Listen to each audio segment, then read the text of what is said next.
Hello, and welcome to Revolutions. Episode 3.38, Thermidor.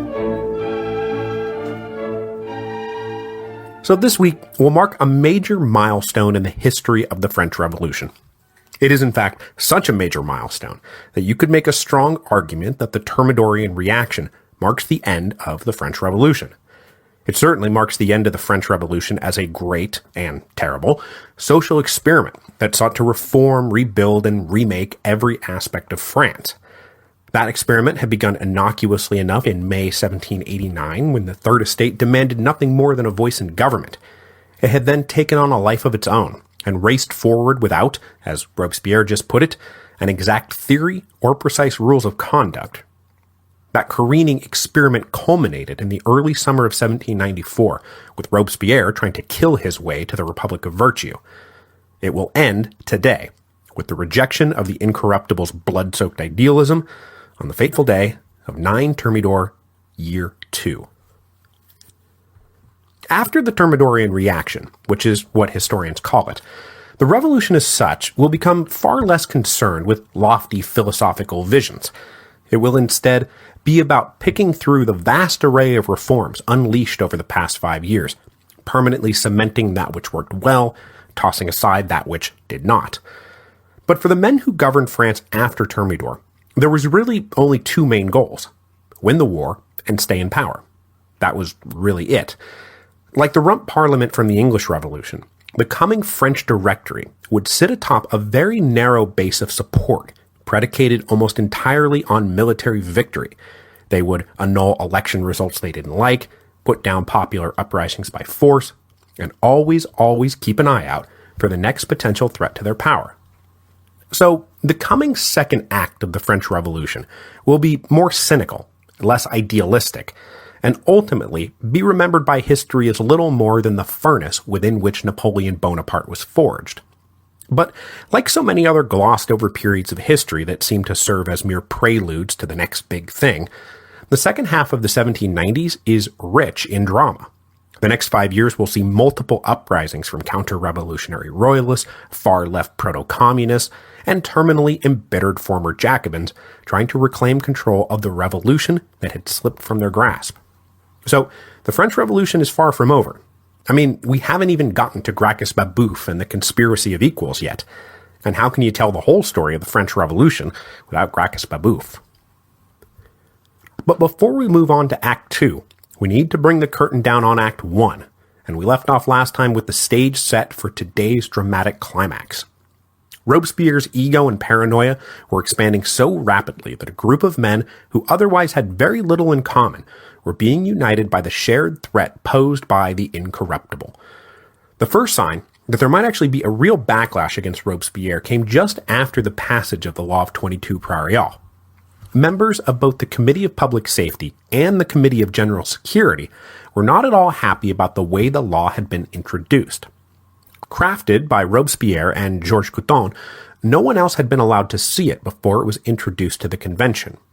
Annoyed and not a little unnerved about being cut out of the loop on such an important piece of legislation, the Committee of General Security pointedly refused to act when Robespierre then gave them a list of 9 men he believed were engaged in a counter-revolutionary conspiracy.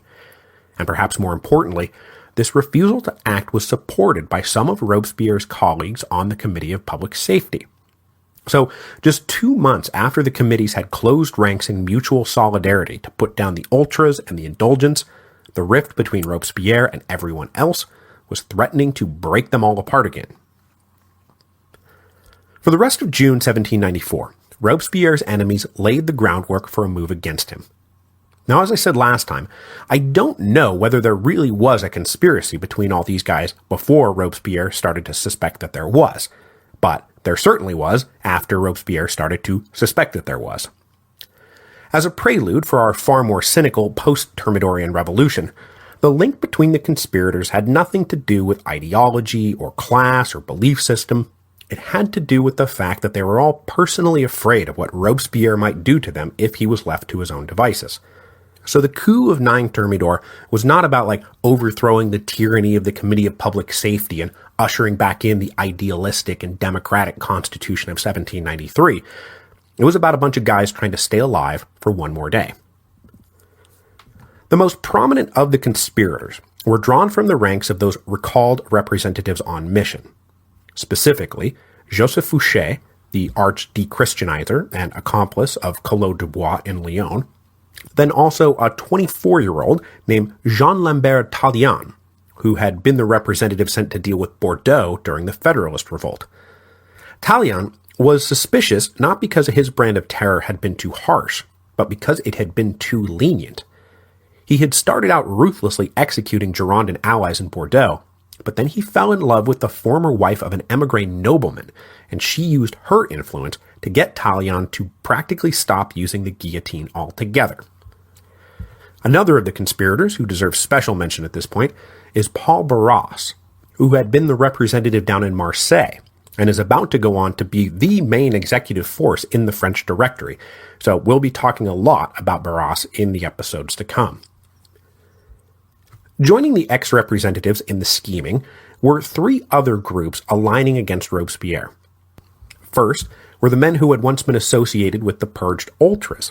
Specifically, that meant the Committee of General Security practically as a whole institution, and then the 2 sans-culotte members of the Committee of Public Safety, Collot Dubois and Billaud-Varenne. Second, there was anyone who had ever been on friendly terms with Danton, none of whose names you need to know right now, so let's not worry about them. And then third, the war technocrats like Lazare Carnot, who were getting sick of the aggressive busybodying of Robespierre, and then especially Saint-Just, who was starting to fancy himself a military genius who could easily take over the War Department if Carnot had to be discarded. The conspiracy against Robespierre took its first baby steps out into the light when the Committee of General Security was alerted to the recent rantings of an infamous religious nut named Catherine Thiot.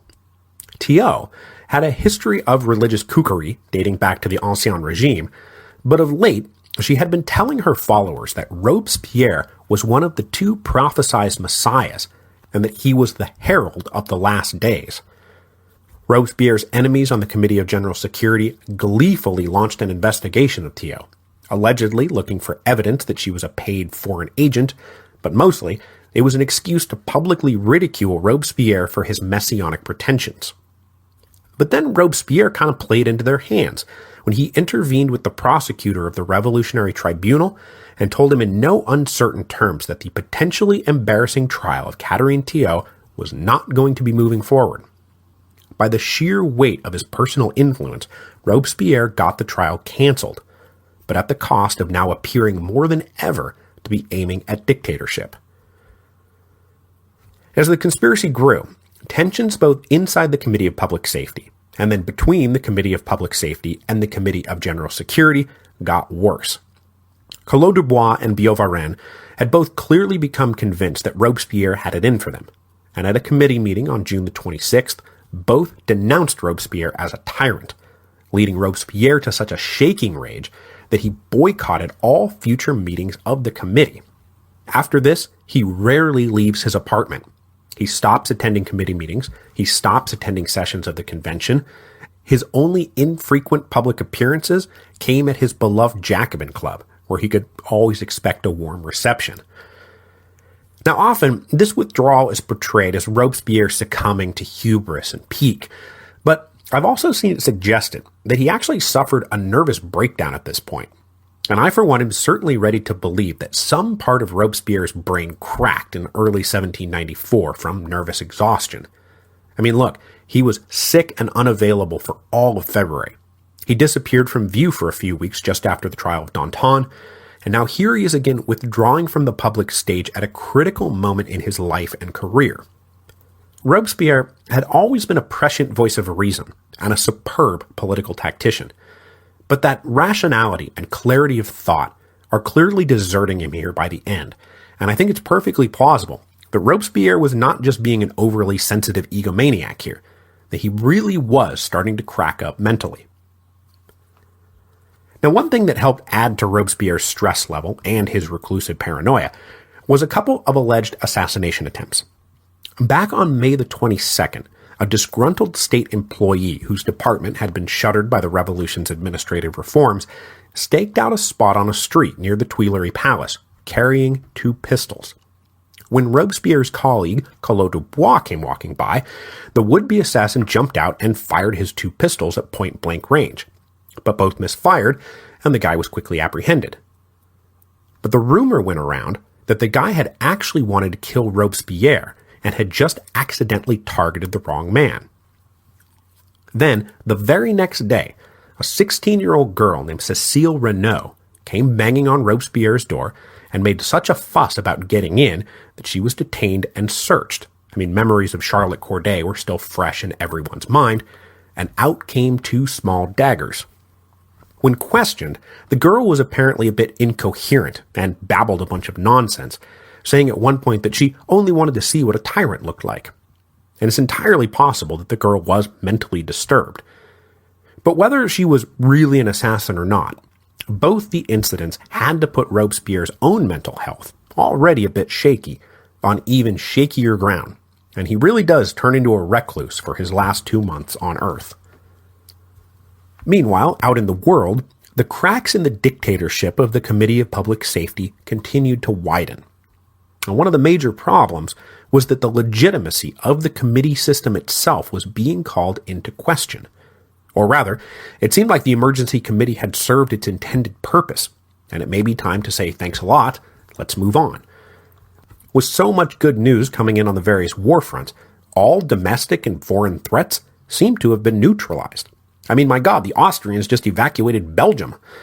And by Robespierre's own logic, didn't that mean it was time to move away from a government that would be revolutionary until the peace?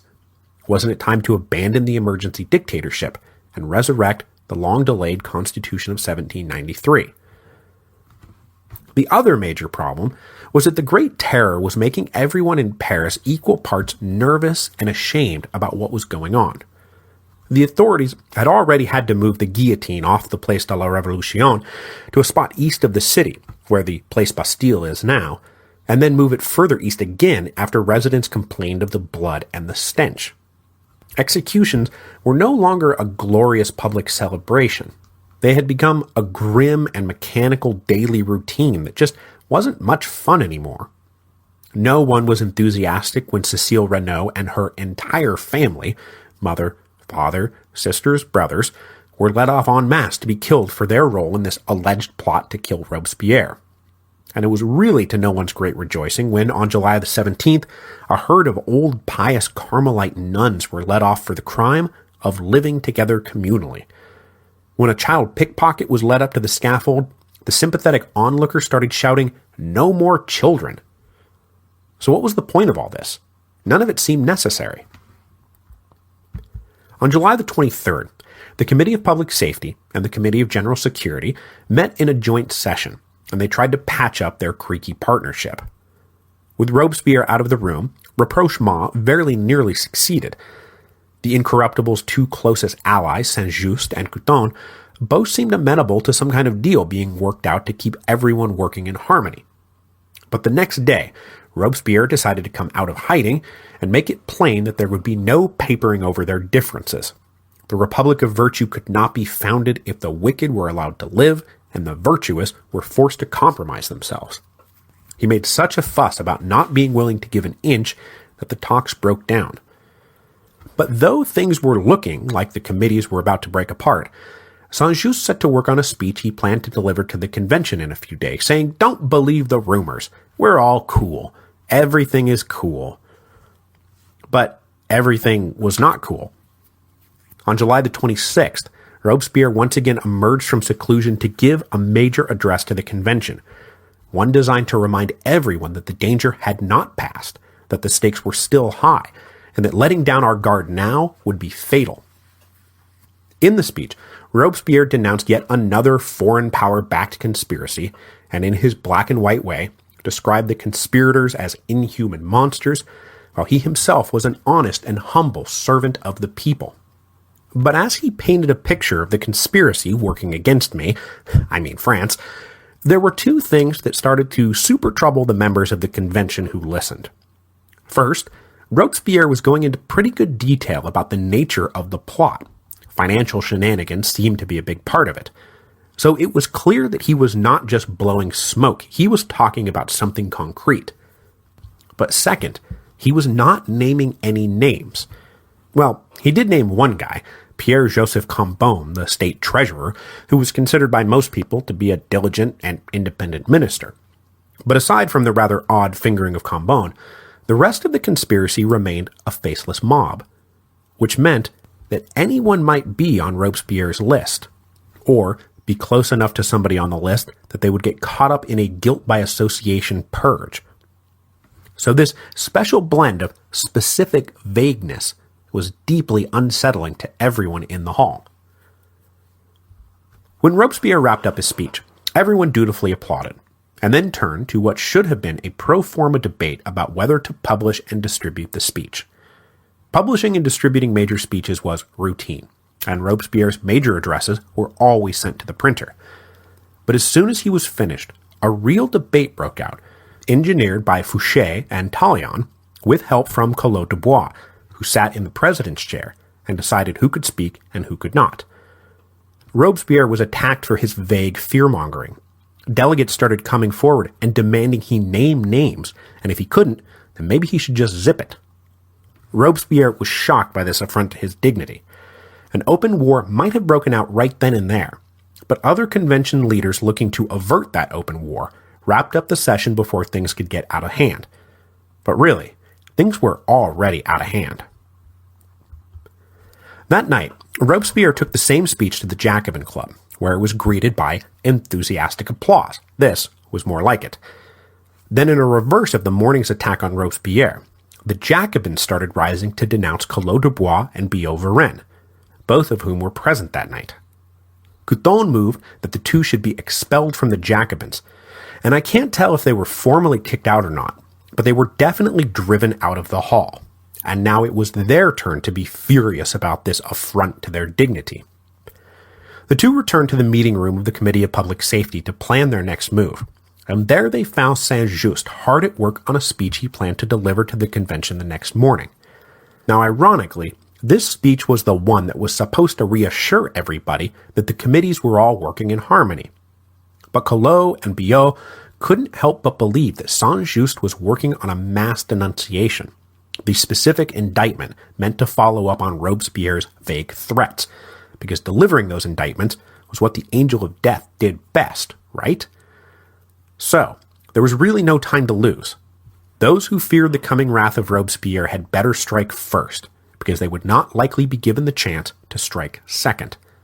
The conspirators stayed up all night plotting.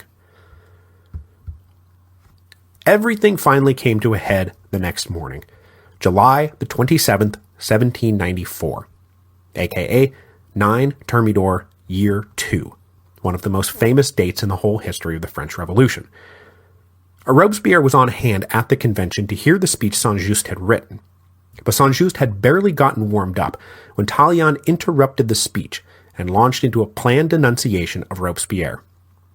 Famously, at this crucial moment, the always quick-witted, sharp-tongued, and eternally self-confident Saint-Just was at a loss for words. He had clearly not expected to be ambushed like this. So instead of cutting down Talleyrand with some counter-denunciation of his own, Saint-Just stood silently at the podium and tacitly ceded the floor to Robespierre's enemies. Watching this unfold to his horror, Robespierre himself leapt up and tried to defend himself, but he was barred from taking the podium by Collot d'Herbois. As he stewed angrily, catcalls started raining down. Someone called out, "Look, the blood of Danton chokes him."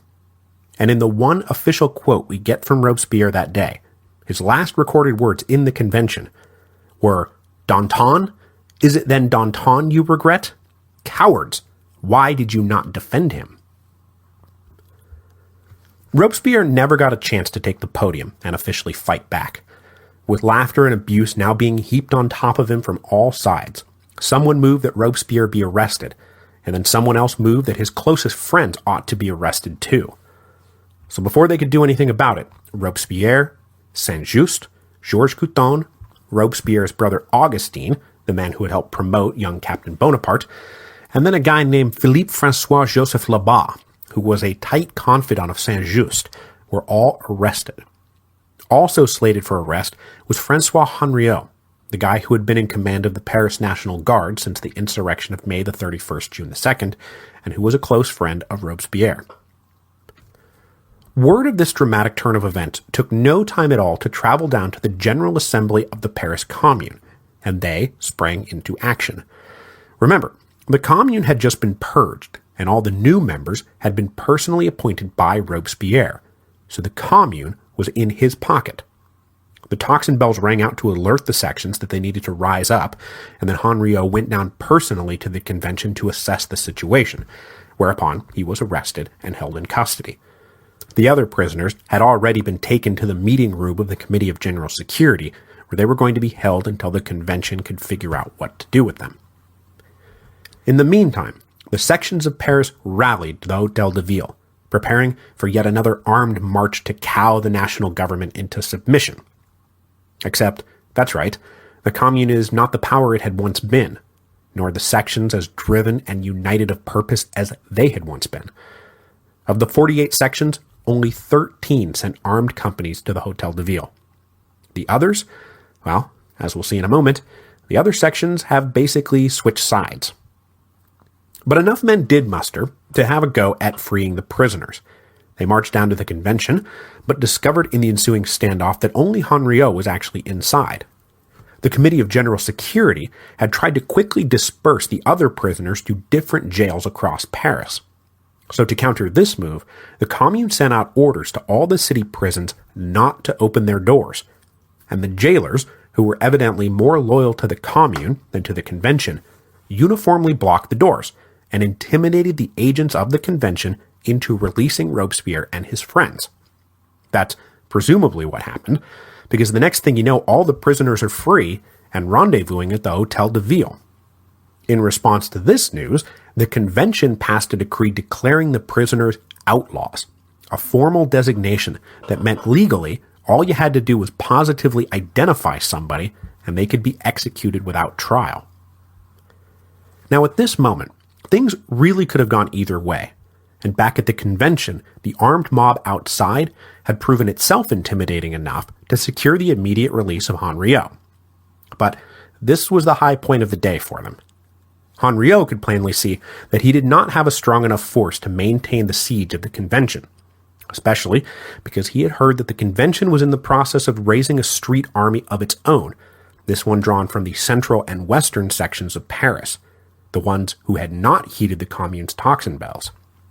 So Henriot decided to lead his little army back to the Hôtel de Ville to prepare for a showdown on their own home turf. The convention appointed Paul Barras to lead the men flocking to the convention's banner, but it took him the whole rest of the day to gather up and organize the volunteers. Meanwhile, as the convention's forces grew, the Commune's forces were melting away.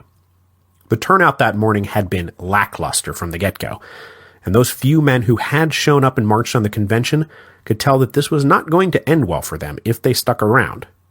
So as night descended, they prudently slipped back home one by one. Every time Henriot looked up, he had fewer men at his disposal. Finally, at 2 a.m. on July the 28th, Barras marched his men on the Hôtel de Ville. And when they got there, the place was all but undefended, and the capture of everyone inside a foregone conclusion. Now, the scene inside and outside the Hôtel de Ville that night is the stuff of tragic, depressing nightmares. It's really like something out of a horror movie. Augustin Robespierre tried to escape out a window, but as he was shimmying along a ledge, he lost his footing. The onlookers outside saw him fall 3 stories to the ground, shattering both his legs. As he lay in agony, the convention forces pushed their way inside, and the first thing they found was Georges Couthon, broken and bloody at the bottom of a staircase. He had somehow gotten tipped out of his wheelchair, and he lay in a busted heap on the floor, alive, but similarly in agony. Meanwhile, upstairs, Labat had managed to smuggle in 2 pistols. He gave one to Robespierre, and then used the other to shoot himself in the head. Robespierre then almost certainly took the other pistol and tried to commit suicide himself, but with no experience handling a gun and his nerves no doubt shot, Robespierre botched the attempt. All he managed to do was blow off half his jaw. When the convention forces burst in, they found him too on the ground, writhing in agony. And then hours later, somebody finally found Henriot. Like Augustin Robespierre, Henriot had tried to escape out a window, but also like Augustin, he had fallen 3 stories into an open sewer, and he lay there for 3 hours before somebody finally discovered him. He begged to be simply finished off, but instead his broken and filthy body was taken into custody. Only Saint-Just managed to survive this with even a shred of dignity. He had been in the room with Robespierre and Lebas, but he simply stood there stoically as he awaited his arrest and certain death. The bloody and half-conscious Robespierre was taken to the meeting room of the Committee of Public Safety, and he was laid out on a table. The consensus seemed to have been that he was not going to survive the night, so they just left him there to suffer. It was not until dawn, when they realized he was probably not going to die, that a doctor came in and had the decency to at least tie up the hanging jaw with a handkerchief. Now, because they were all outlaws, there would be no trial for the condemned. But rather than killing them as quickly as possible, the carts did not come round to collect them until late in the day. In the meantime, the agents of the convention had been busy rounding up the other hardcore Robespierrists, and when the tumbrils finally did come round, it was 22 total men who were loaded up and taken away. But to their own probable surprise, the prisoners were carted off to the Place de la Révolution, because for this particular execution, the committees had decided to move the guillotine back to its original spot. At around 7 that night, the execution process started up, and it had to have been a pathetic spectacle. Henriot was still only half conscious, and he had to be dragged up to the scaffold. Georges Couthon had been strapped to a plank and was in considerable pain before Madame la Guillotine made it all better. Saint-Just was again one of the only ones who managed a dignified exit, but no pithy final words for the Angel of Death. Just zip, thud, the end. Robespierre was saved for last. Though in what still had to have been an insane amount of pain, he was able to walk up the stairs to the guillotine. But his final moments are just terrible. The executioner decided that the handkerchief holding Robespierre's jaw in place might interfere with the blade, so he unceremoniously ripped it off. Robespierre let out an excruciated scream that was only silenced by the falling blade. So good luck trying to sleep tonight. The next day, 83 more so-called Robespierrists, mostly members of the Paris Commune General Assembly, were arrested and executed, making this particular bloody purge the bloodiest purge of them all. Hopefully, maybe now the final purge to end all purges? Hopefully, maybe. In retrospect, 9 Thermidor Year 2 was a watershed. The fall of Robespierre led to a significant redirecting of the course of the revolution. All the recently accrued powers of the Committee of Public Safety were going to be stripped away. All the ideological excesses of the past year would be drawn back from. No more dechristianization, no more civic cults. No more attempts to force people upon pain of death to be what they were not. When Lazare Hoche finally comes along and puts out the last brush fires in the Vendée in 1796, he will not do it with Republican baptisms and infernal columns. He will do it instead with conciliation and understanding. And of course, more immediately, 9 Thermidor marks the official end of the Reign of Terror. Not that this was the end of political executions, not by a long shot, but the days of mass murder as the foundation of public policy are over. But the men and women of France did not know at the time that this is how it was going to go. They did not know which direction the revolution was going to take next. They were going to have to figure all of that out for themselves. So next week, we will take our first steps out into the light of the Thermidorian regime, as the men left standing try to figure out what the hell happens next. Now, next week is going to be a bit of a shorter show than usual due to some time constraints in my work schedule, but it'll be a good opportunity to lay the groundwork for Act 2 of the French Revolution.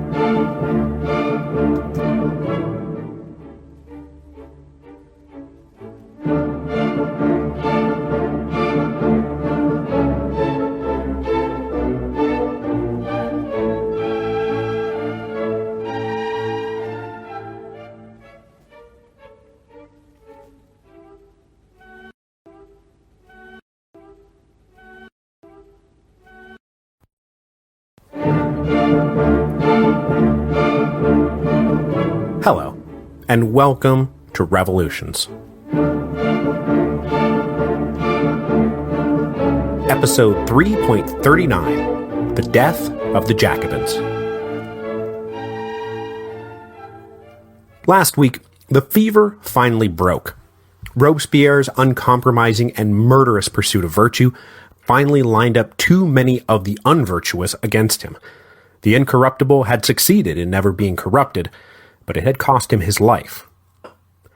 But as we discussed last time, it's not like the men who conspired to overthrow Robespierre had some grand plan for what happened next.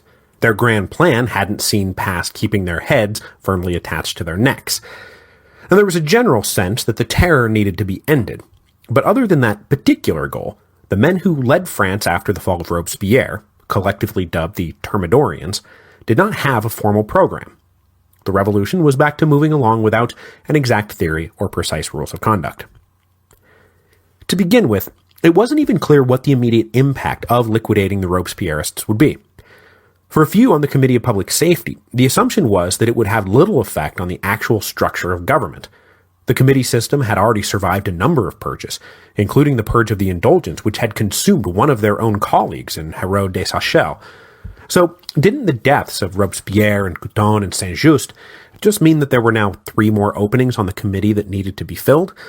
I mean, yes, of course, we'll investigate the continued necessity of the law of 22 Prairial, but other than that, I mean, it's business as usual, yeah?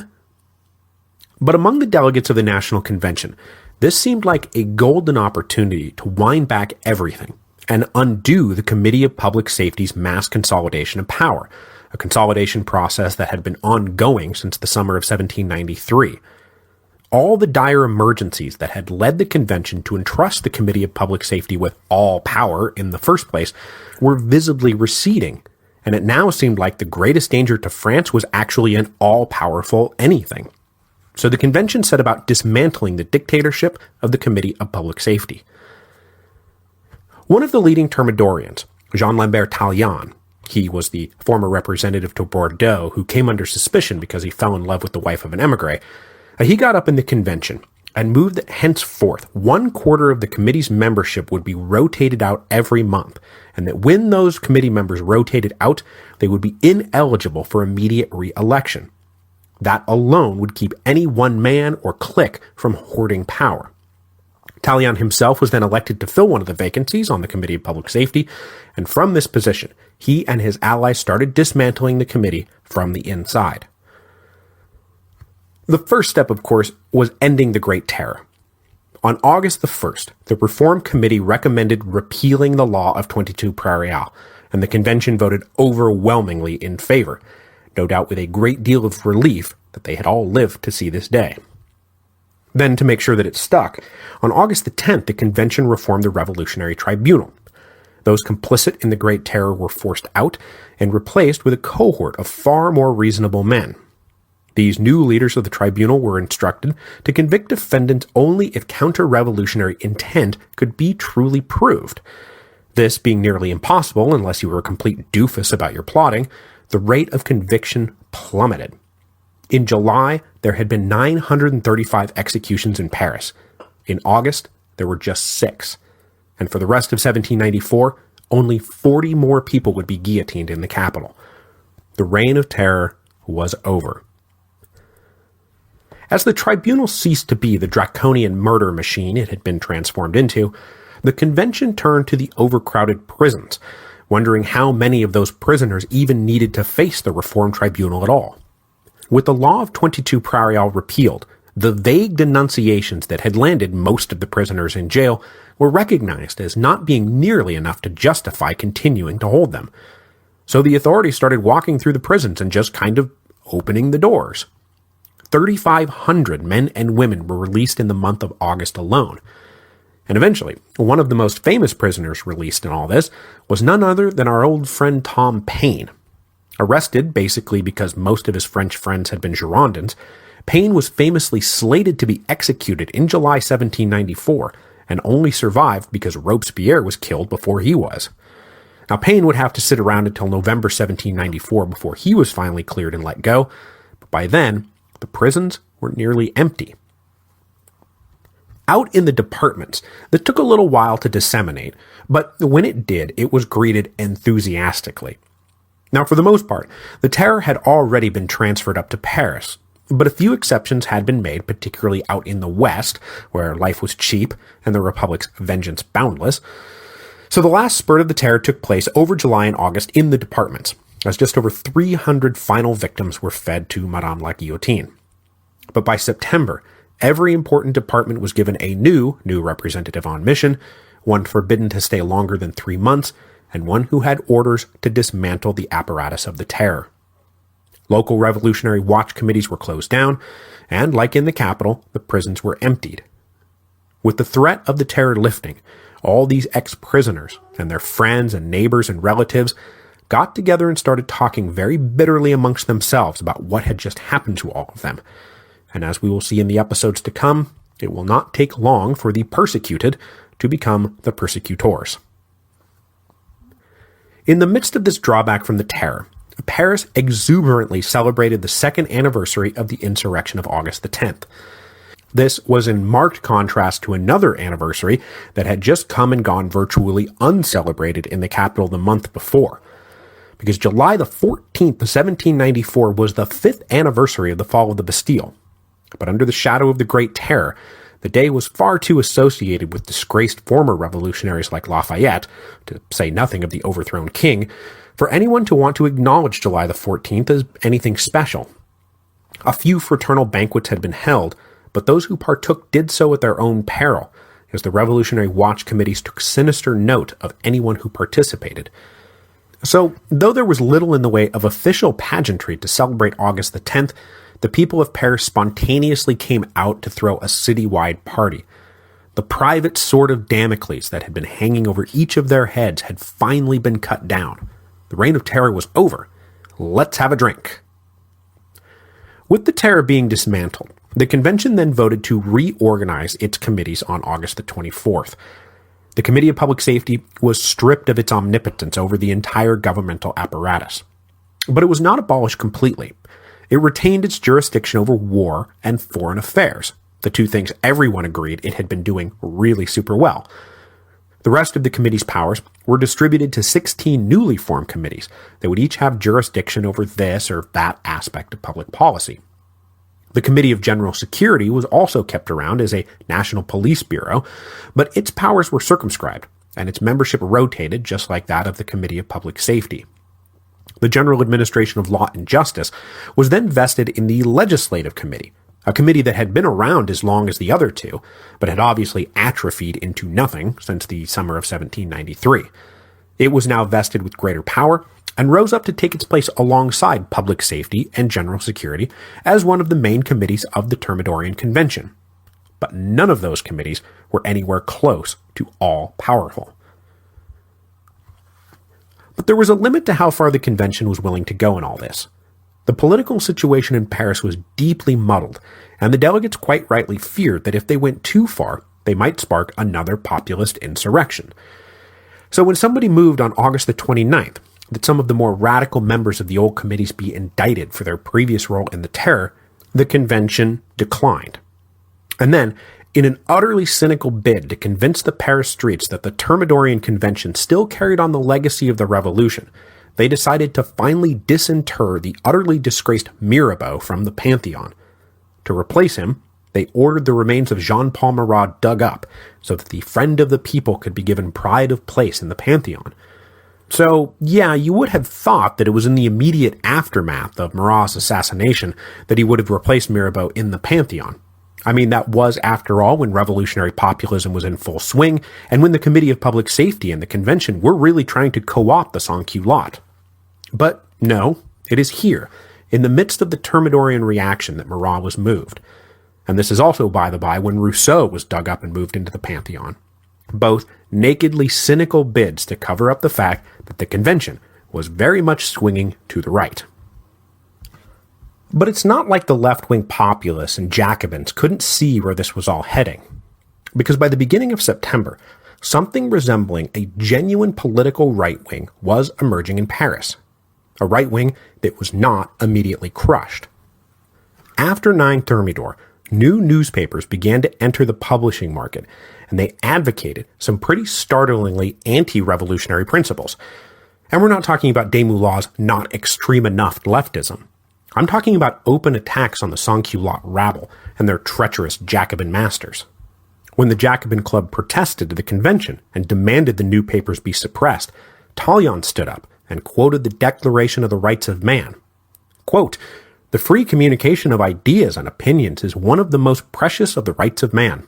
Every citizen may, accordingly, speak, write, and print with freedom." The convention not only refused to act, but the men calling for censorship were denounced as terrorists who wanted to go back to the days of indiscriminate bloodshed. Then into this newly conservative political atmosphere, a new brand of street fighter emerged, with the secret, and at times not so secret, encouragement of the leading Thermidorians. These were the Muscadins, and I'm going to use the conventional English pronunciation for that. This means literally the ones who wore musk perfume. They were also called the Gilded Youth, and as I personally like to call them, the Fightin' Dandies. They were quite literally the opposite of the sans-culotte. The Muscadins dressed in fancy clothes that all on their own would have made these young men targets for the Revolutionary Tribunal just a few months earlier.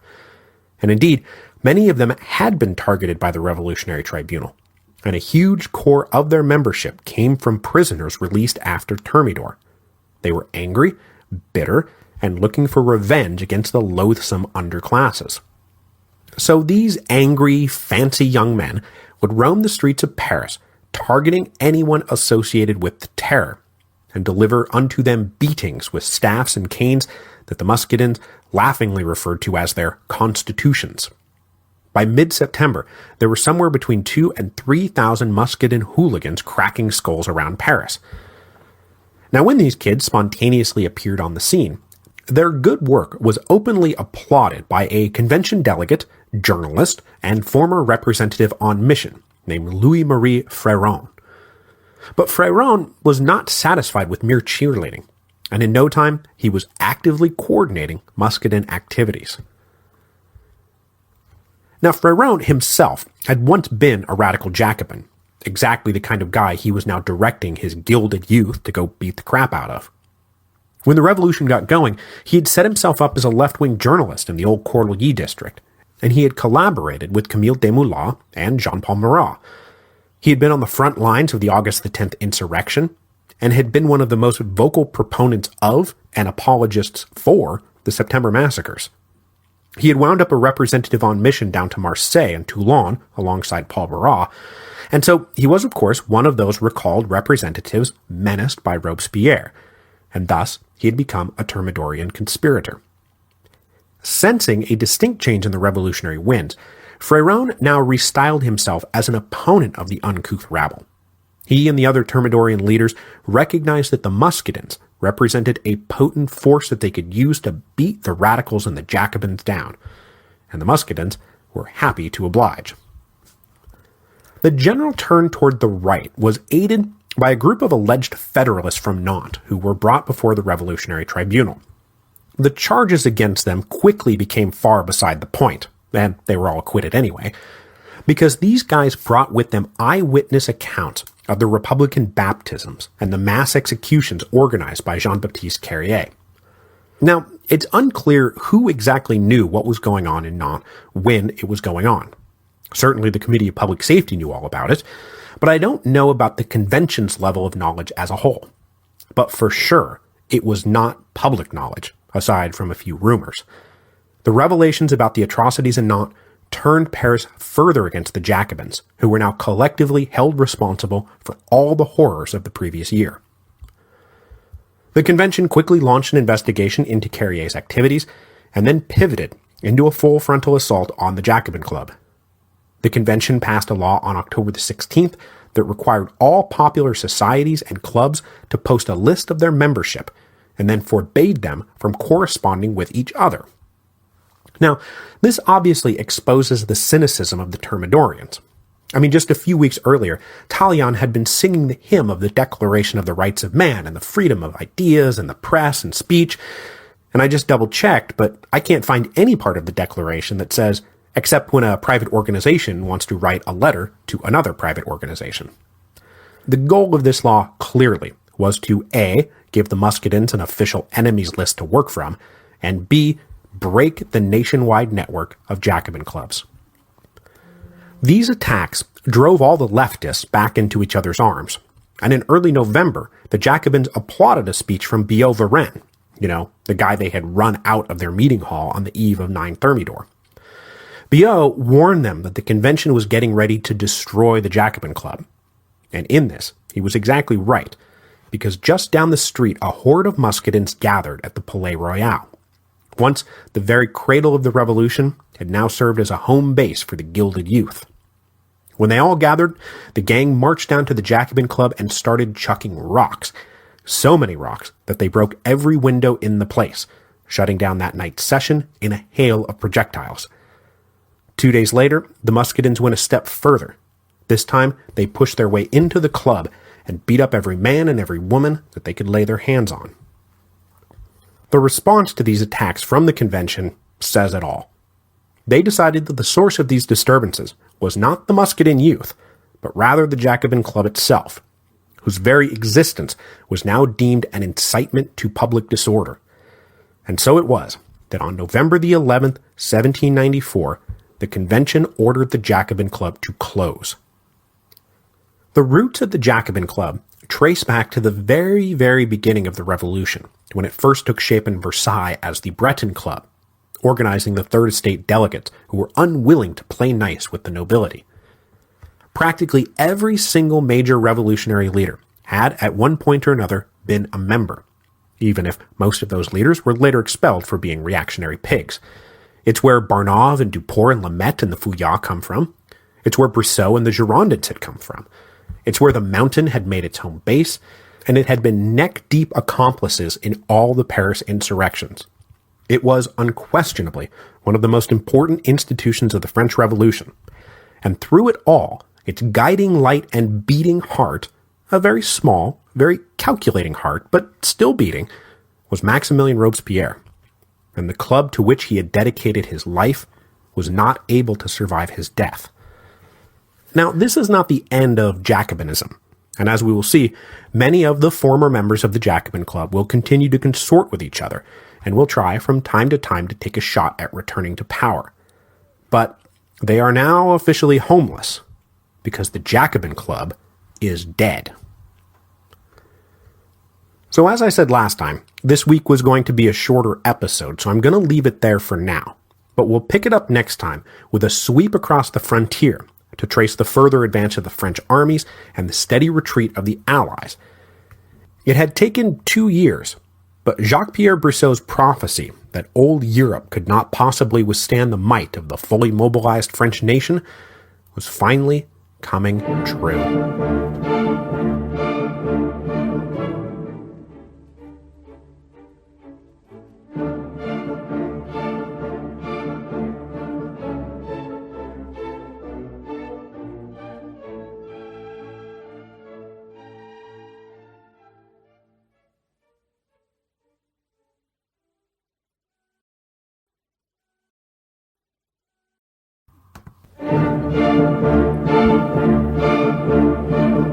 Hello, and welcome to Revolutions.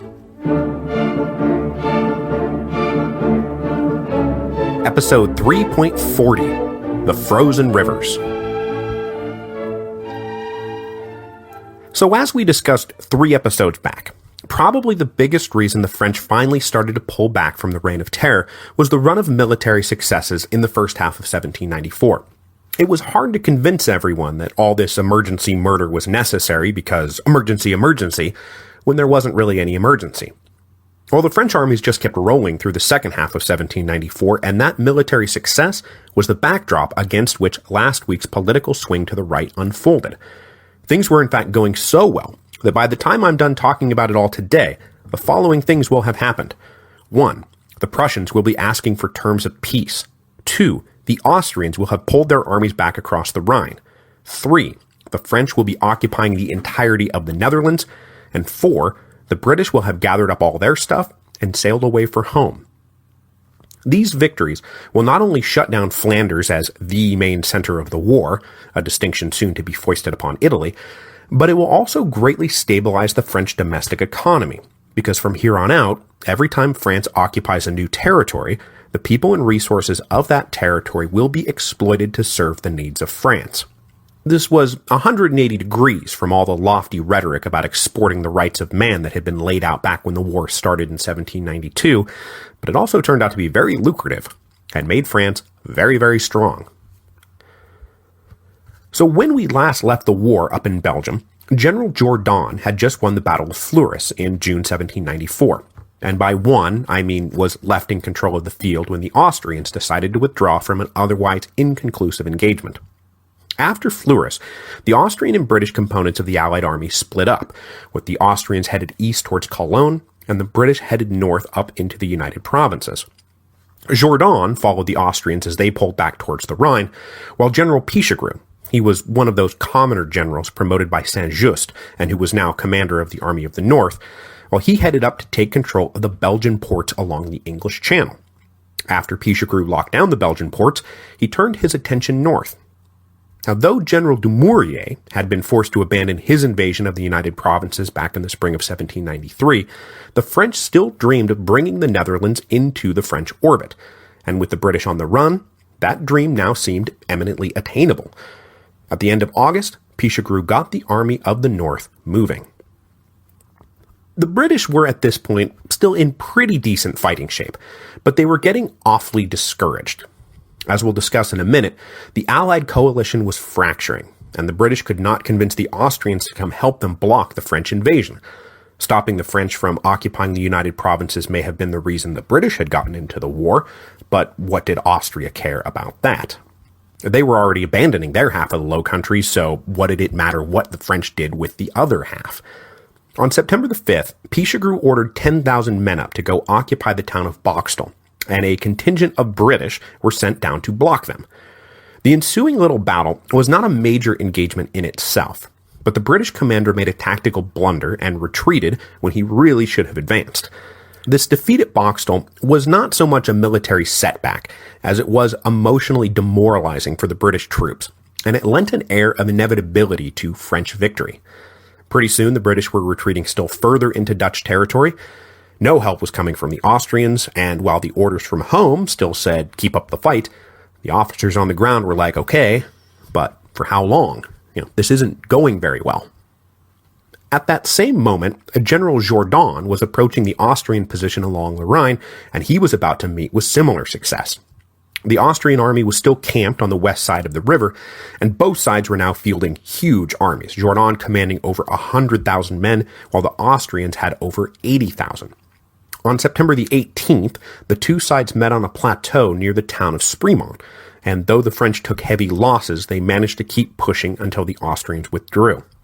Then a week later, on October the 2nd, they waged a second battle across a long fortified line near the town of Aldenhoven, about 30 miles west of the Rhine. Again, the French just kept pushing and drove the Austrians to retreat. Now, Austria had already given up on the interior of their now clearly former province of the Austrian Netherlands, but now they gave up any pretense to holding the west bank of the Rhine. They retreated across the river, abandoning the little string of principalities on the French side of the river, including the major free city of Cologne. So the question then becomes, why were the Austrians so willing to pull back? None of these battles were really decisive, and had they wanted to, they could have dug in and fought it out. But while we're asking that question, we might as well also ask, where's Prussia in all of this? Why have they just been completely idle along their front for like a year now? And the answer to both questions turns out to be the same. And as it is so often in the history of the French Revolution, the answer is Poland. Because apparently, if you really want to understand the French Revolution, what you really need to do is study the history of Poland. So, what the hell is going on in Poland that's so important? Well, I'll tell you. Polish patriots have gone into revolt against Russian hegemony. Now, the last time we checked in on Poland was back in episode 3.27, Advance and Retreat. That was when Catherine the Great had invaded Poland after winding up her war with the Turks. When the Russians came in, Prussia started massing troops along the Polish border, but instead of fighting, the two great powers agreed to the Second Polish Partition in January 1793 that left Poland a territorial rump of its former self and politically dominated by Russia. Polish patriots who could not stand the humiliating terms under which their government now labored spent the next year talking amongst themselves about how to reverse their fortunes. Many of these guys were senior military officers, and central among them was Tadeusz Kościuszko. Now, unfortunately, I do not have time right now to go in depth on Kościuszko, but I probably should have by now. After all, he had first risen to prominence after volunteering for service in the Continental Army during the American War of Independence. He quickly became the master engineer of the Continental Forces. He was the one who fortified Bemis Heights during the all-important battles at Saratoga. He was the one who built West Point. Then he transferred down to the Southern Theater, where he was one of Nathaniel Greene's key lieutenants in the campaigns against Cornwallis and Tarleton. After the American War, he returned to Poland, where he had been fighting a losing battle to keep the great powers from gobbling up his homeland. If I have time, I'll do a supplemental on him, because Kościuszko is, in fact, awesome.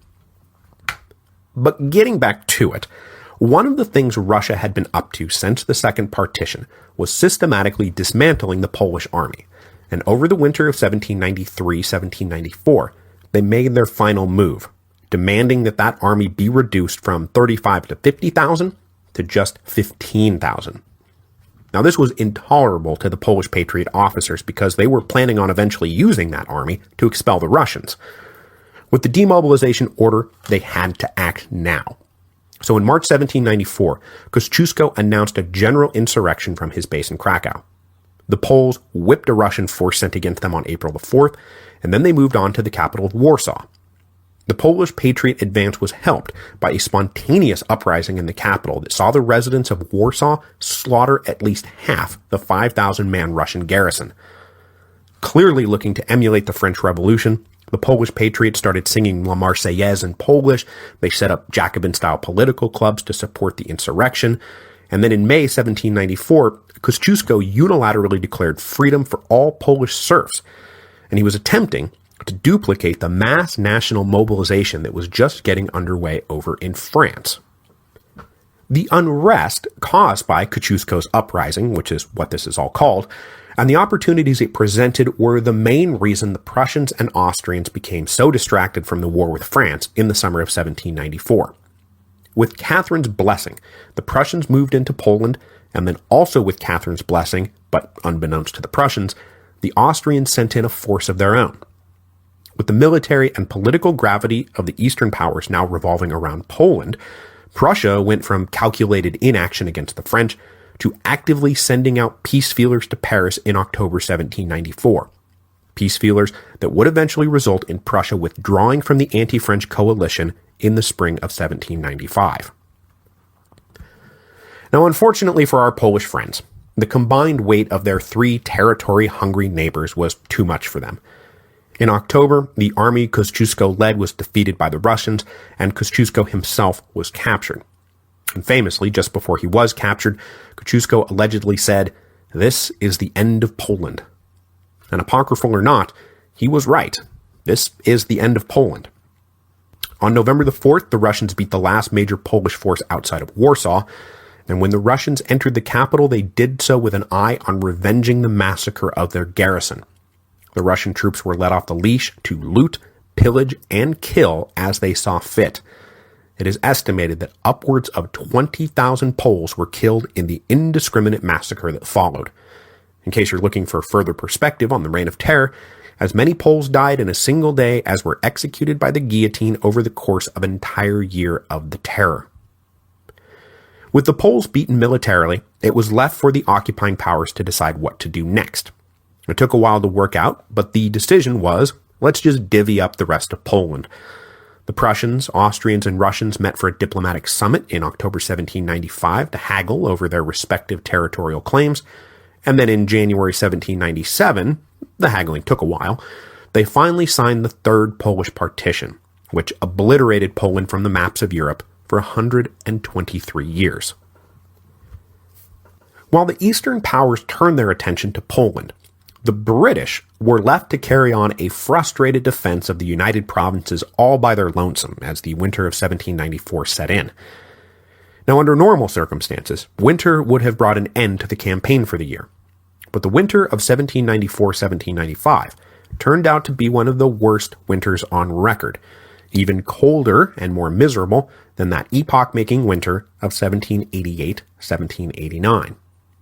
What that meant was that practically every river in northern Europe froze solid.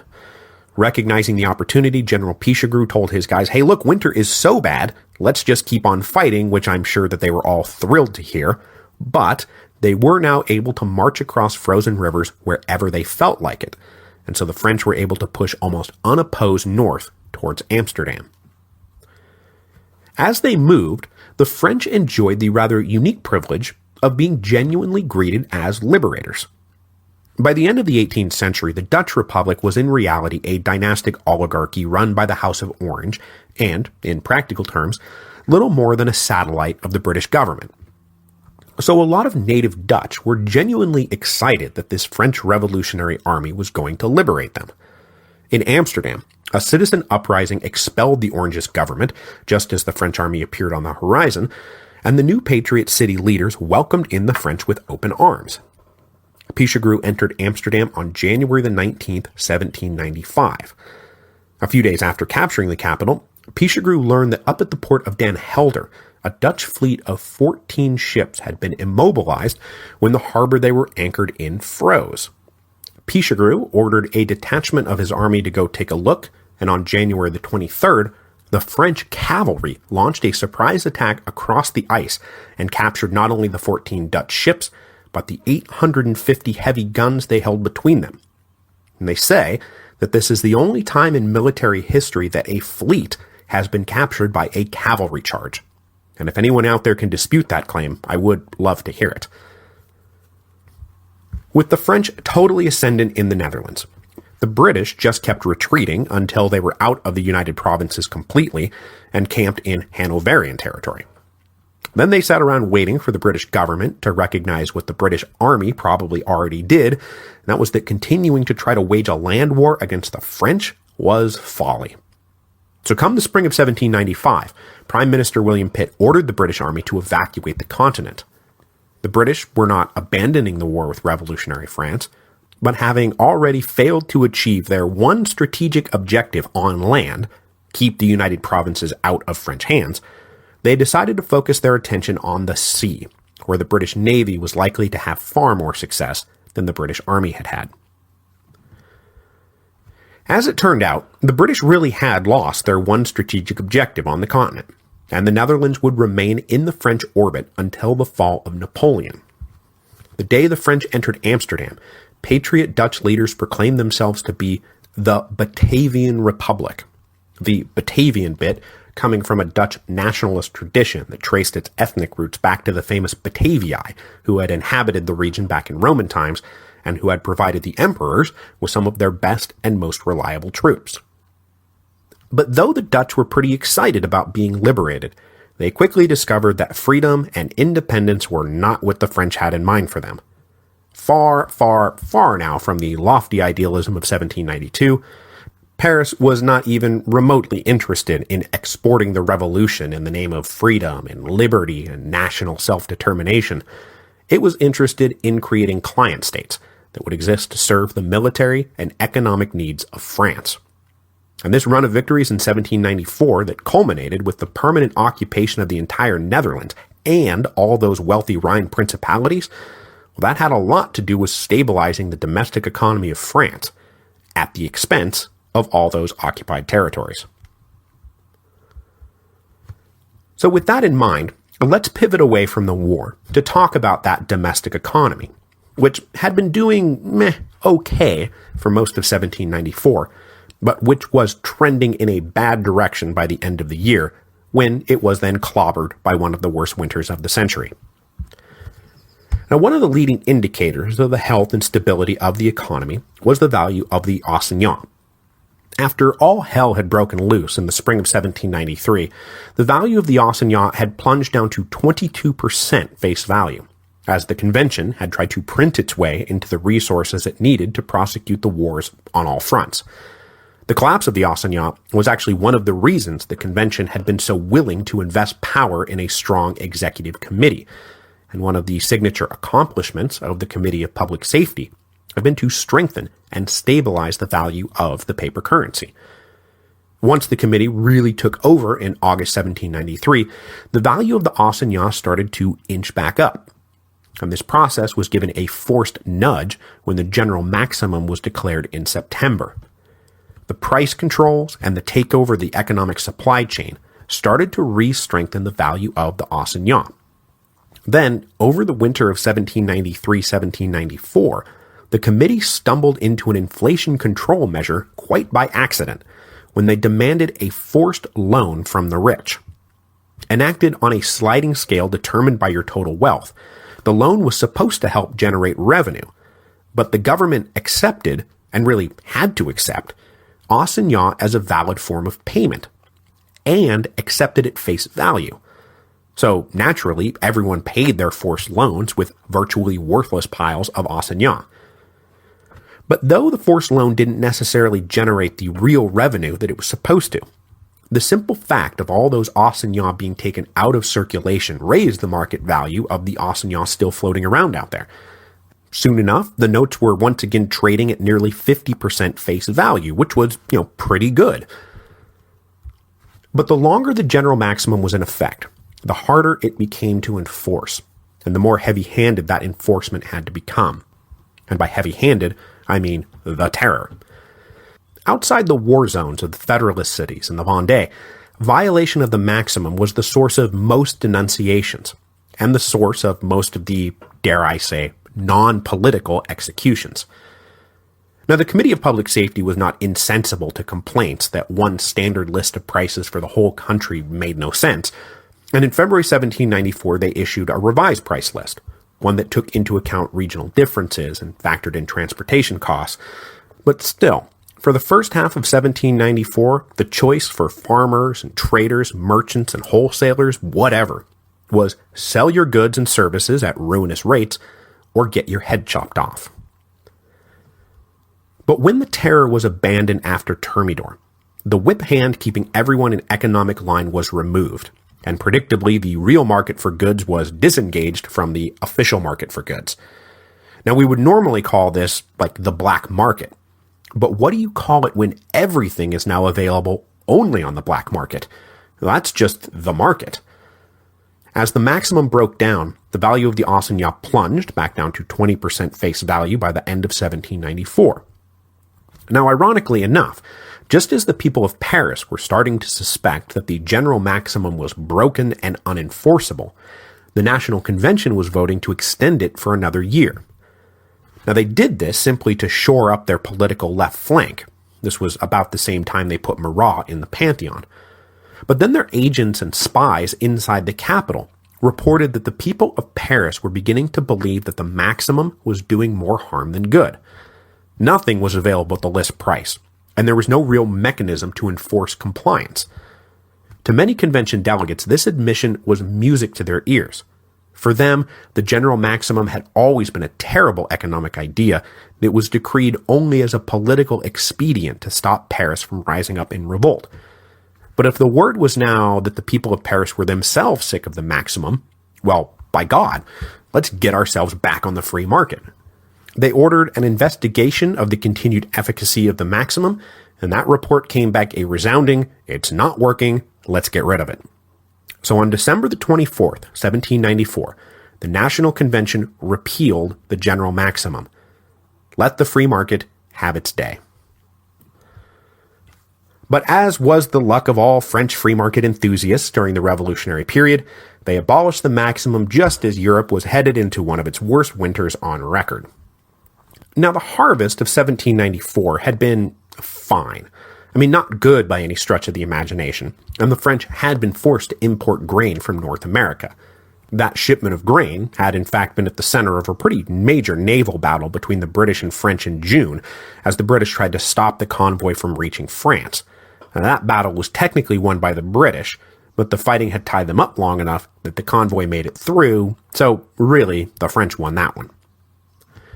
Now, even with this shipment added to a not terrible harvest, two things conspired to make the winter of 1794-1795 just terrible for the average French consumer. First, the army requisitioners had first dibs on all commodities they required. 750,000 men under arms is a lot of mouths to feed, so you can just take all that right off the top. Then the winter froze all the rivers, and this not only ground the internal transportation system to a halt, but it also shut down all the mills. You need running water to work the mills, and no running water means that even if you have a stockpile of grain, you can't turn it into anything edible. So just as the maximum was being lifted, the supply of everything plummeted, and the price of everything skyrocketed. Prices were now well beyond what the poorer Parisians, for example, could afford. In January 1795, people were literally dropping dead of starvation in the streets. To compensate for this, the convention ramped up printing of assignats so that people could go buy food, but this led to predictable inflation, compounded by the fact that there was not even a hint of a bluff that the currency was backed by anything. Remember, the assignat had started out as a claim on a part of the wealth and property expropriated from the church after all its lands were nationalized. Over the years, the various French national governments had tried to keep up with the number of assignats out in circulation, usually by targeting and seizing émigré property. But at this moment, in the early months of 1795, there was nothing new to stake the assignat to, and everyone knew it. As the paper flew off the presses, hyperinflation took hold. By the spring of 1795, assignat will be trading at just 8% face value. It would never recover from this crippling lack of faith in its value. The assignat was effectively dead. Now, this economic crisis in Paris was of course met with unrest in the streets. But this time, there was a genuine clash of interests out there, and the staunchly Thermidorian convention was willing to back anyone who would help them beat down the radical left. Thus, the Muscadin youth continued to roam the streets of Paris with impunity. They pushed their way into theaters and closed down plays they didn't like. If the fightin' dandies spotted someone wearing a red liberty cap, they beat him up with their constitutions. They even went so far as to target and attack anyone caught singing La Marseillaise, which the Muscadins denounced as a mere Jacobin anthem. They also went round to all the de-Christianized churches and started de-Christianizing them. Many of the more active de-Christianizers were also acolytes of Jean-Paul Marat, and so when they went into the churches and removed the Christian icons, crucifixes and that sort of thing, they put busts of Marat up in their place. The Muscadins made a regular sport of smashing busts of Marat. This all culminated in February 1795, when, under pressure from the Muscadins, the convention voted to remove Marat from the Pantheon, where his remains had been interred for just 5 months. That was all the time that Marat ever spent in the Pantheon. The beleaguered leftists, populists, sans-culottes, and ex-Jacobins attempted to rally, and the kernel of another popular movement got going in January, when an obscure lawyer named François-Noël Babeuf started anonymously publishing a paper called The Tribune of the People. The Tribune of the People helped launch the slogan we'll deal with more deeply next week, bread and the Constitution of 1793. But the tide had really turned against the left. Government censors swarmed on the Tribune of the People and shut it down before it could really get going, and Babeuf was arrested. But for him, this was only the beginning of his radical career, and he will soon return under his more famous name, Gracchus Babeuf, the Tribune of the People. The increasingly conservative bent of the revolution was seen most especially in the realm of religion, as all that de-Christianization attested. Now, the Thermidorian leaders had no intention of trying to rebuild the Ancien regime Catholic Church. They had neither the time, the inclination, or the resources. But they also wanted to reverse the turn against Christianity, which had done so much to gin up domestic unrest. Now, Robespierre may have mocked the cult of reason harder than anyone, but he had suggested replacing it with the megalomaniacal cult of the supreme being. The Thermidorians wanted no part of any of that stuff. So they hit on a brilliant idea that was both utterly revolutionary in itself and let the French go back to being Catholics if they wanted to.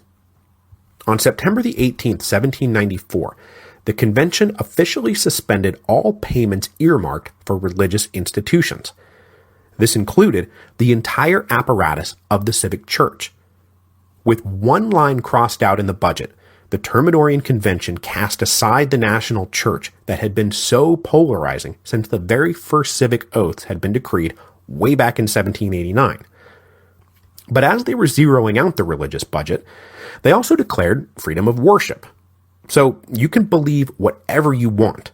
We're just not going to pay for it anymore.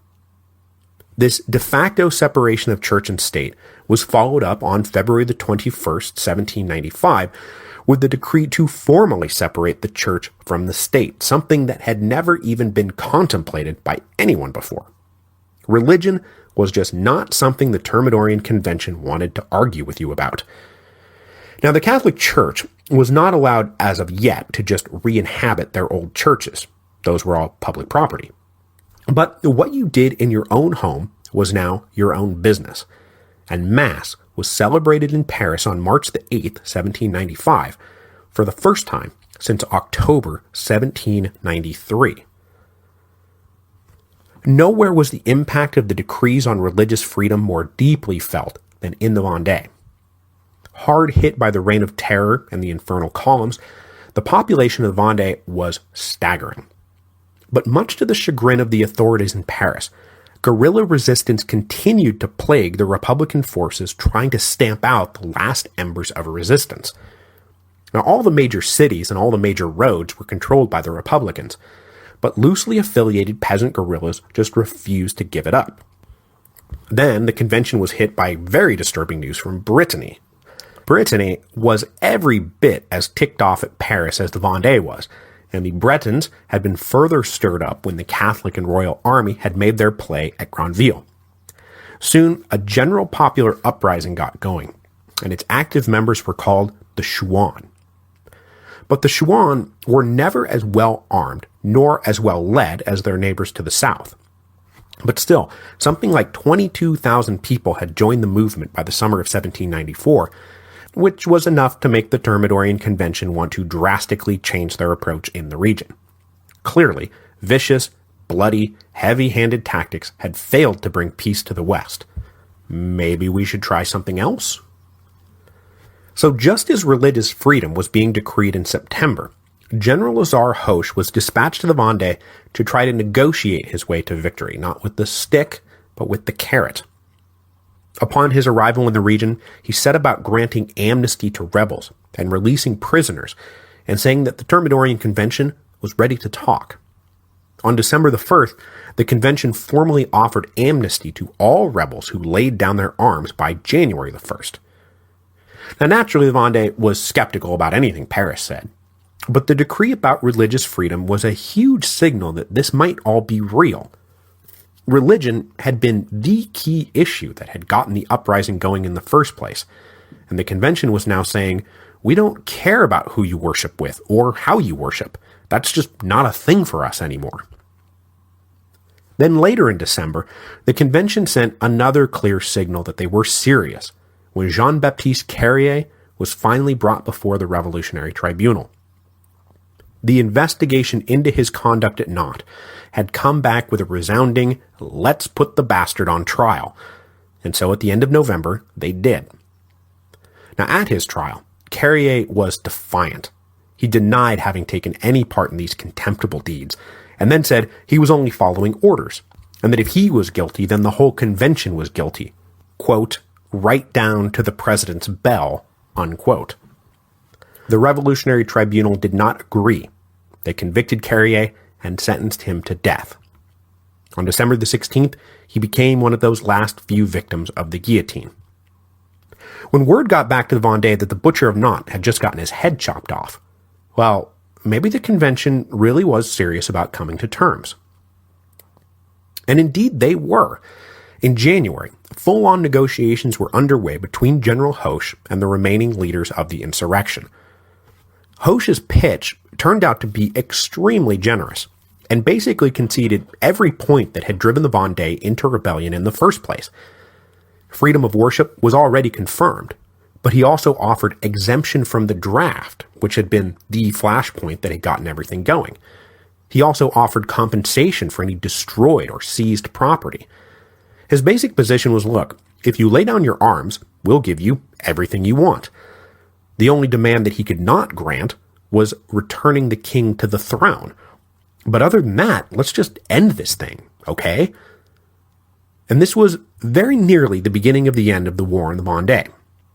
But unfortunately for everyone involved, we're not there quite yet. As we will see next week, the more intransigent rebel leaders were delighted to be drawing out negotiations because it lulled the Republicans into a false sense of security.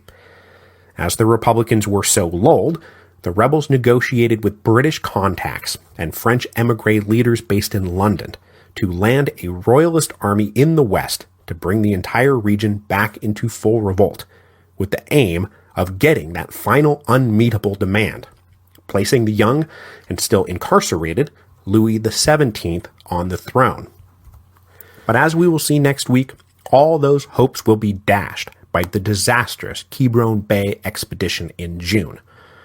But before we get into that comedy of errors, though, we will need to head back to Paris to follow the inevitable confrontation between the left and the right in Paris. A confrontation that will turn into a decisive defeat of the left, but also convince the convention that if the political situation was ever going to be stabilized, that France needed a new constitution.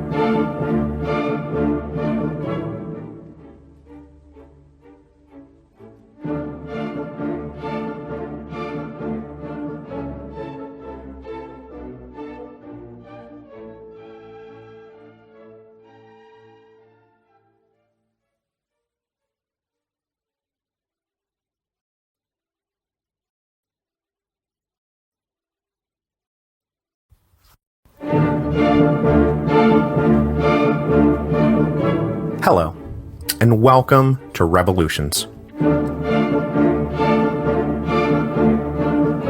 Episode 3.41, Bread and the Constitution of 1793. As the spring of 1795 approached, the French Revolution headed towards yet another major crisis. The winter had been unimaginably brutal. Food and fuel were both in fatally short supply. The domestic economy was about to collapse, and in Paris, the people were frozen and starving and getting mighty restless. The increasingly conservative Thermidorian Convention had given the Muscadin youth a free hand to keep the sans-culottes from effectively organizing themselves, but by March 1795, things had gotten so bad in the poor eastern sections of Paris that they were starting to push back strongly against Thermidorian repression. This would all explode in April and May 1795 with a series of insurrections that will either mark the beginning of a new populist era or be the last hurrah of the sans-culottes as a major political force. Spoiler alert, it's going to be the latter. The problem for what remained of the left, the sans-culottes and their ex-Jacobin allies, was that they now lacked both organizational infrastructure to get their forces moving in the same direction and top-notch leaders to, well, lead those forces. The systematic dismantling of the sectional assemblies, the suppression of the popular societies, the subjugation of the Paris Commune's General Assembly meant that there just wasn't any place for the leftists to organize and coordinate and scheme. And even if they did manage to hunker down and plot without getting their heads bashed in by the Muscadin, the leaders of the left were a pale shadow of the old giants. There was no Danton among them, nor any charismatic enragé like Jacques Roux or Jean Varlet. The presses were not pumping out the stirring propaganda of a Marat or a Hébert or even a Desmoulins. The cream of the populist leadership had all been killed. All that was left were second-tier agitators. Passionate? Yes. Angry? You betcha. But none of them were equal to the task at hand. The only thing they really had going for them was that the poor Parisians were starving to death and freezing to death, and desperation is a powerful motivator. On the other side of this political divide was the Thermidorian Convention, which was in the process of turning itself into an even more conservative body. Previous Paris insurrections had always been aided and abetted from the inside by delegates of the national government. For example, inside the Legislative Assembly when the insurrection of August the 10th was launched, and then the National Convention during, say, the Purge of the Girondins. As we'll see over the course of today's episode, there was a concerted effort to deny the streets their inside men. First, the convention started to push out the terrorist wing of the Thermidorian reaction, that is, the guys who had helped overthrow Robespierre because they were too extreme for the incorruptible's virtuous tastes. But then second, the convention started to rehabilitate and readmit to its ranks delegates who had been purged at various points over 1793 and 1794 for being too moderate. This process got started in September 1794 when the convention made two moves. First, they invited the 75 to retake their seats. Who were the 75? Well, I mentioned them briefly in episode 3.29. They were the delegates of the convention who had signed a petition protesting the purge of the Girondins, not because they themselves were Girondin, but because they were offended in principle that the streets of Paris had just coerced the convention into arresting their own members. For this, they too had been purged from the convention, though they were simply barred from taking their seats rather than being actually arrested. And not to get off on a tangent, but lending further credence to the idea that Robespierre didn't really start to go bonkers until sometime in early 1794.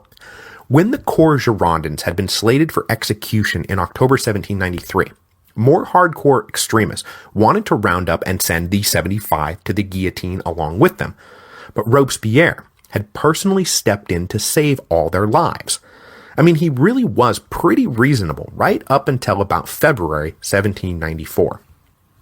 Anyway, this recall of the 75 was then matched on the other side of the ledger by an order to investigate the conduct of the Four. Who were the Four? Well, the Four were the most ardently pro-terror members of the old committees. In no particular order, that meant first, the butcher of Lyon, Jean-Marie Collot Dubois. Second, his sans-culotte colleague, Jacques-Nicolas Billaud-Varenne. Third, another leading member of the Committee of Public Safety, Bertrand Barrère. And if any of you out there are big fans of Barrère, I've totally neglected him, even though he's been right in the thick of things since the trial of the king, usually trying to act as a stabilizing moderator between all the various little factions. I'm sorry for neglecting him, he just hasn't really been that central enough. Then fourth was Marc-Guillaume Alexis Vadier, who had been one of the main leaders of the Committee of General Security. Allied with Hébert and the Ultras, Vadier had helped orchestrate the trial and execution of Danton and the old Cordelier gang, and then been the one running the investigation of that religious nut, Catherine Théot, in an attempt to embarrass Robespierre. Each of the four had played a central role in the Thermidorian conspiracy to overthrow Robespierre, but they were also all hardcore left-wing terrorists, so it was time for them to go.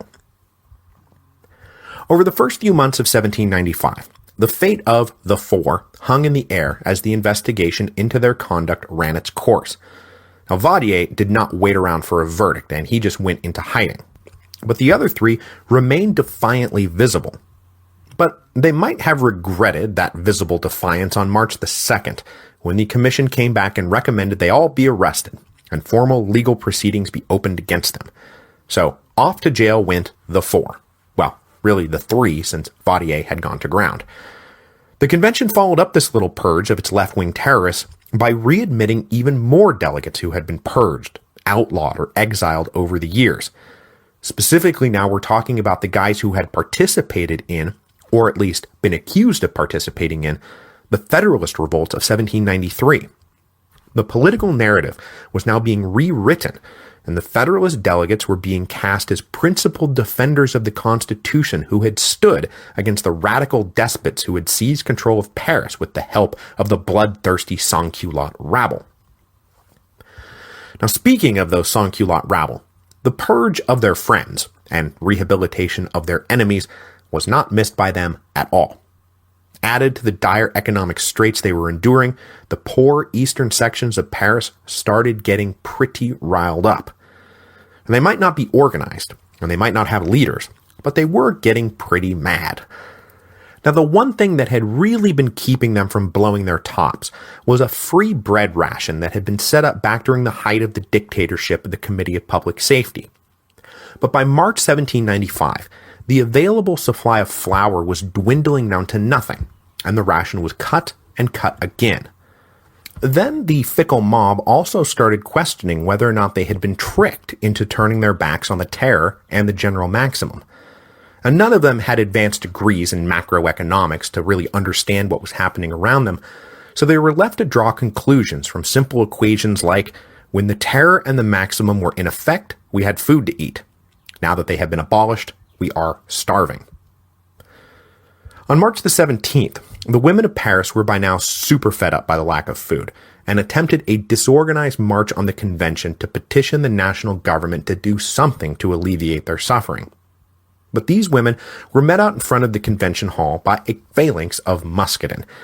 The Muscadin leader Fréron had organized the fightin' dandies to the point where they could now act as a sort of standing guard for the convention against uninvited guests. So the Muscadin greeted these uninvited women with insults and jeers and threats of violence. But the women were ultimately allowed to present their petition, though of course nothing really came of it. I mean, sure, the convention passed a decree ordering an increased commitment to the delivery of food to the capital, but there was little they could actually do to solve the problem. There just wasn't enough flour. Because guess what happened when France started to thaw out from its horrible winter? That's right, all those once frozen rivers flooded, so all the mills were still inoperable. So then the convention passed a more practical response to the women's petition by passing a law on March the 21st, making it illegal to march on the convention with the intention of issuing seditious threats. So hopefully that'll take care of any more of that, but boy, it sure did not. With the food and fuel situation not improving, and in fact getting worse, the eastern section of Paris were convulsed by bread riots over March the 27th and March the 28th. The few remaining radical leaders tried to direct this energy towards a march on the convention, but they just couldn't get it going. A few more days of organizing, though, and they actually started to get a bit of momentum. The rallying cry that everyone seemed ready to embrace was bread and the Constitution of 1793. Now, the bread part is obviously the main driver here, but there was still a lingering memory of the popular Constitution of 1793 as the promise of some kind of democratic utopia for France. And if nothing else, implementing the Constitution of 1793 meant electing a new legislature, which meant tossing out the increasingly reactionary bums running the Thermidorian Convention. So, everybody's cool with uniting behind bread and the Constitution of 1793? Cool? All right, let's go have a march. On April the 1st, 1795, 12 Germinal, year 3 on the Republican calendar, about 10,000 Parisians surged out of the eastern sections. This mob easily overwhelmed the Muscadin outside the convention, and in no time, they had pushed their way into the hall and disrupted the session with chants of bread and the Constitution of 1793. But unfortunately, they did not have a charismatic spokesman. They had not coordinated with potential collaborators inside the convention, and frankly, they didn't really have any concrete demands to make.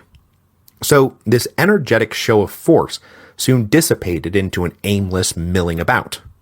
After about 4 hours, the whole exercise had clearly run out of steam. Reports came in that outside National Guard companies drawn from the western sections were mustering, backed up by reinforced Muscadin youth. Then a few of the old mountain delegates, who could easily see where this was all headed, came down and convinced the mob to go home peacefully. Once the rabble had been cleared out, the convention wasted no time before striking back. On April the 2nd, they abruptly wound up the trial of the four by declaring them all guilty and ordering their immediate deportation to French Guiana. But in the end, only Collot d'Herbois and Billaud-Varenne would actually be exiled. Vadier was still in hiding, and while Barrère was transferred to a prison on the Atlantic coast, he managed to escape with the help of a friend and went into hiding, not publicly surfacing again until after the rise of Napoleon. Now, though deportation to Guiana was commonly referred to as the dry guillotine, because it was considered a death sentence, Billaud-Varenne managed to live through the ordeal, eventually emigrating to New York in 1816 before finally settling in Haiti, where he died in 1819. His friend and colleague Collot d'Herbois, however, was not so fortunate. The Butcher of Lyon died of yellow fever in 1796. After dispensing with the four, the convention then turned its attention to the inflammatory Constitution of 1793, which was now clearly a left-wing rallying point. Now, it was true that it was getting a mite embarrassing that France was not yet operating under constitutional government. I mean, the National Convention had been convened in September 1792 to do one thing: write a constitution for France. And here they all were, more than 2.5 years later, still just kinda winging it. The non-implementation of the Constitution was also hard to justify, since the reason it had been set aside was emergency, but now one of the underlying rationales of the Thermidorian Convention was that the emergency was over. So, okay, maybe we should ditch revolutionary government and try to establish constitutional government, as was our original core mandate. But all that said, no one now thought it was a good idea to just implement the Constitution of 1793 as it stood, written as it was by a bunch of prescribed and executed terrorists. So let's maybe form a committee to pick through it and recommend some amendments. But that committee quickly came to the conclusion that amendments and revisions were not going to be enough. So on April the 18th, a committee of 11 was formed to compose a new constitution for France. We'll talk about that new constitution next week. To further ensure that the convention was not bothered by mobs who might oppose the abandonment of the Constitution of 1793, they also went ahead and decreed a little martial law in the capital. Fresh off his victories in the Netherlands, General Pichegru just so happened to be in Paris while all of this was going on, and the convention said, "General, would you please help us restore order?" And Pichegru said, "Why, yes, I'd love to." And it is true that he went about this job with relish, as we will see in the episodes to come, despite the fact that Pichegru was the son of a peasant who had only risen as high as he had thanks to the revolution in general, and Saint-Just in particular, who promoted him. Pichegru had a strong conservative bent. He was, in point of fact, a closeted royalist, who was far less committed to the revolution than you might think for a guy who has just accepted the honorific title Savior of the Fatherland. But we'll get to all that down the road. For today, we need only focus on the fact that Pichegru was only too happy to go lay down the law on the rabble. On April the 10th, the convention passed the police law, which served as the legal framework for Pichegru's crackdown. It basically said that anyone who could be implicated in any part of the Reign of Terror could be disarmed, detained, or harassed at will.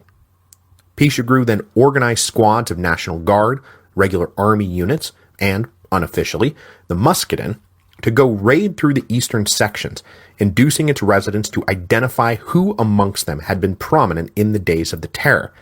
And somewhere around 1,600 men and women were so identified and arrested. The result of the raids was to further neutralize the sans-culottes as an organized, or even organizable, force. But Pichegru's martial law would not break them completely. It would take one more cycle of insurrection and retaliation to really finish the job. But the crackdown in Paris turned out to be a minor blip on the historical radar, compared to what the police law of April the 10th triggered out in the departments. Informed that the terrorist leaders in all the various municipalities were now fair game, their disgruntled former victims could get going with what we call the White Terror, when the persecuted became the persecutors. Now, it is called the White Terror because white is the color of the House of Bourbon, and the general sense was that this was an expression of pent-up royalism finally revenging itself upon the revolution. But though royalism was a defining feature of the White Terror in a few instances, for the most part, what we're really talking about is all those men and women who had been harassed, jailed, had their property confiscated, seen their friends and their relatives executed, not because they were counter-revolutionary royalists, but simply because they were insufficiently extreme in their devotion to the revolution. So this was not about trying to restore the monarchy. This was about revenge. The first incident of the White Terror actually occurred back in February 1795, when a group of former terrorist officials in Nîmes who had been arrested were just butchered by their guards. But the law of April the 10th is really what got things going on a mass scale. The Thermidorian representatives on mission were now in charge of nominating men to fill the local municipal governments, and so it was a staunchly anti-terrorist cohort that came to power just as the law of April the 10th was being disseminated. With the legal cover they needed, these new municipal authorities went out hunting for damned bloodthirsty Jacobins who had caused so much pain and so much suffering. Once the terrorists had been locked up in the local jails, well, that's when the revenge started to kick in. On May the 4th, an attack on a prison in Lyon resulted in somewhere between 100 and 200 ex-terrorists getting butchered. Then about a week later, a similar prisoner slaughter in the city of Aix killed about 60 prisoners. On May the 24th, 24 prisoners were killed in Tarascon, and then on June the 5th, another 100 plus were killed in Marseille.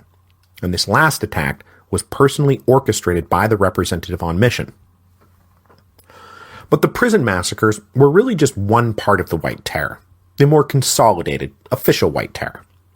Unofficially, armed bands went roaming around picking off targets one by one, exacting a sort of vigilante justice on the hated terrorists.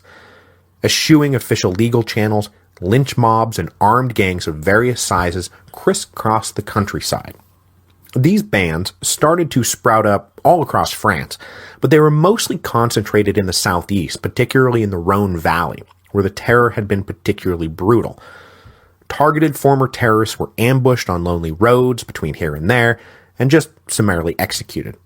Then a mob might come together spontaneously, descend on a house, and just lynch all the inhabitants inside.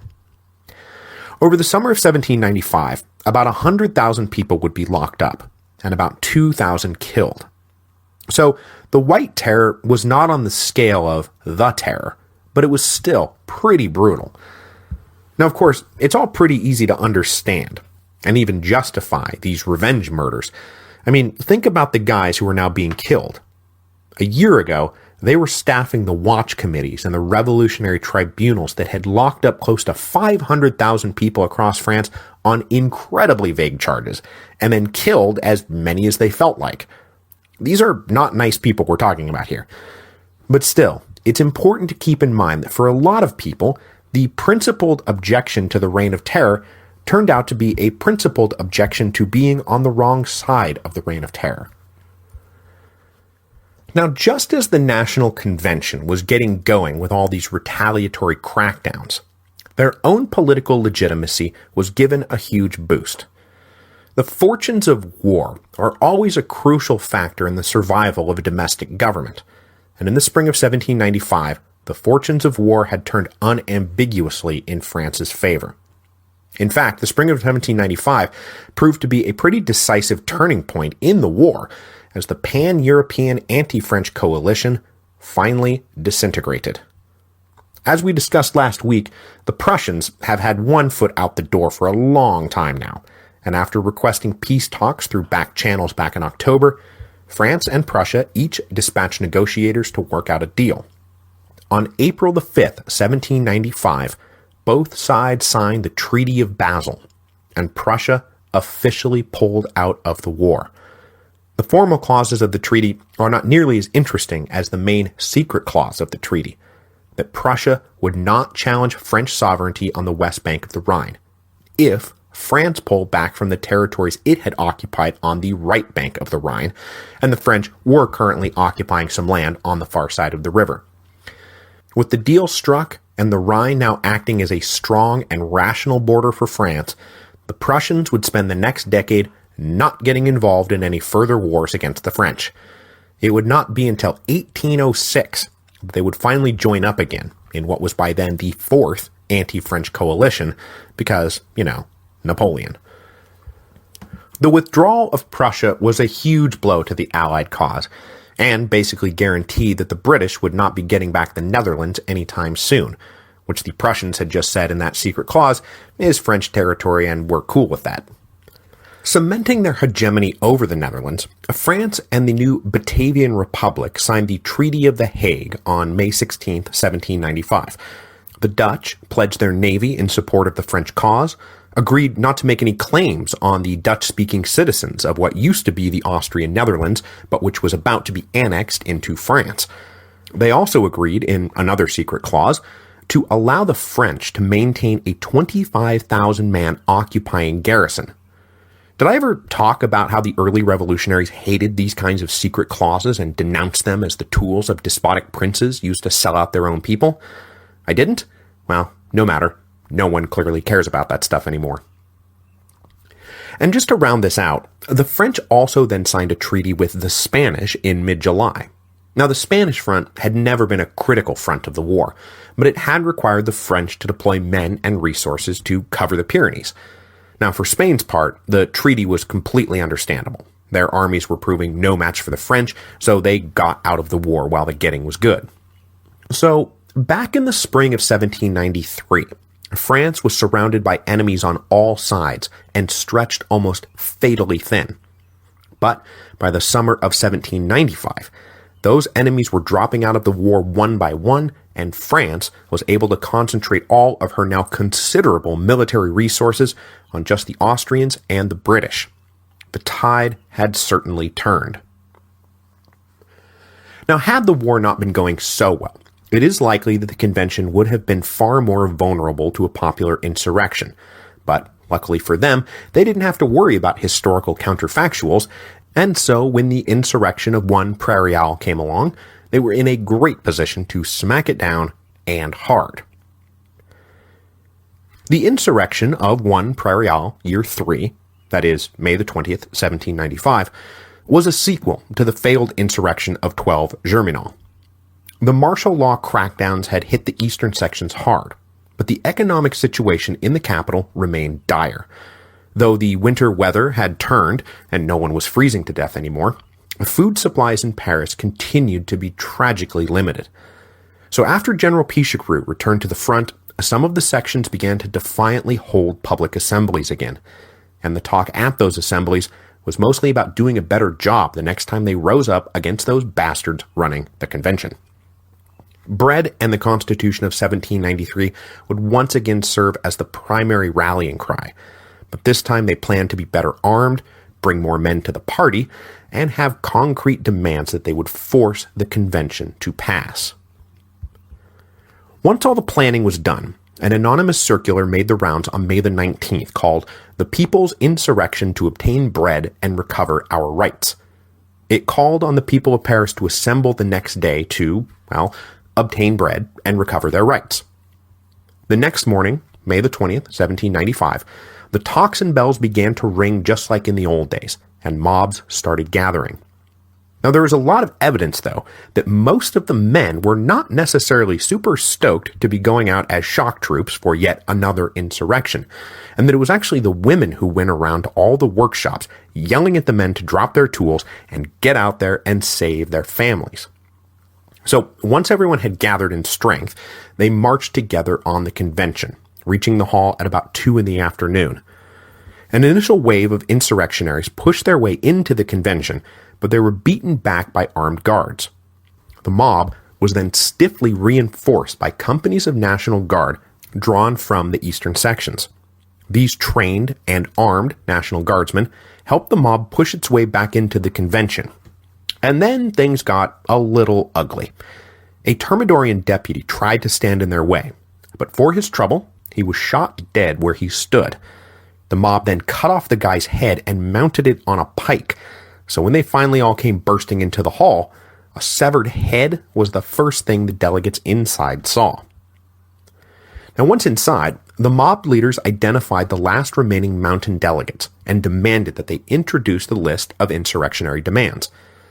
And what were those demands? A plan to deliver food to the starving capital, a plan to activate the Constitution of 1793 and hold the requisite elections for a new legislature, then the release of all those imprisoned in the recent crackdowns, and the return of an independent Paris Commune General Assembly. Either from fear or because they were genuinely swept up in the moment, a few of the mountain delegates stepped forward to introduce these measures, to their own undoing as it would ultimately turn out.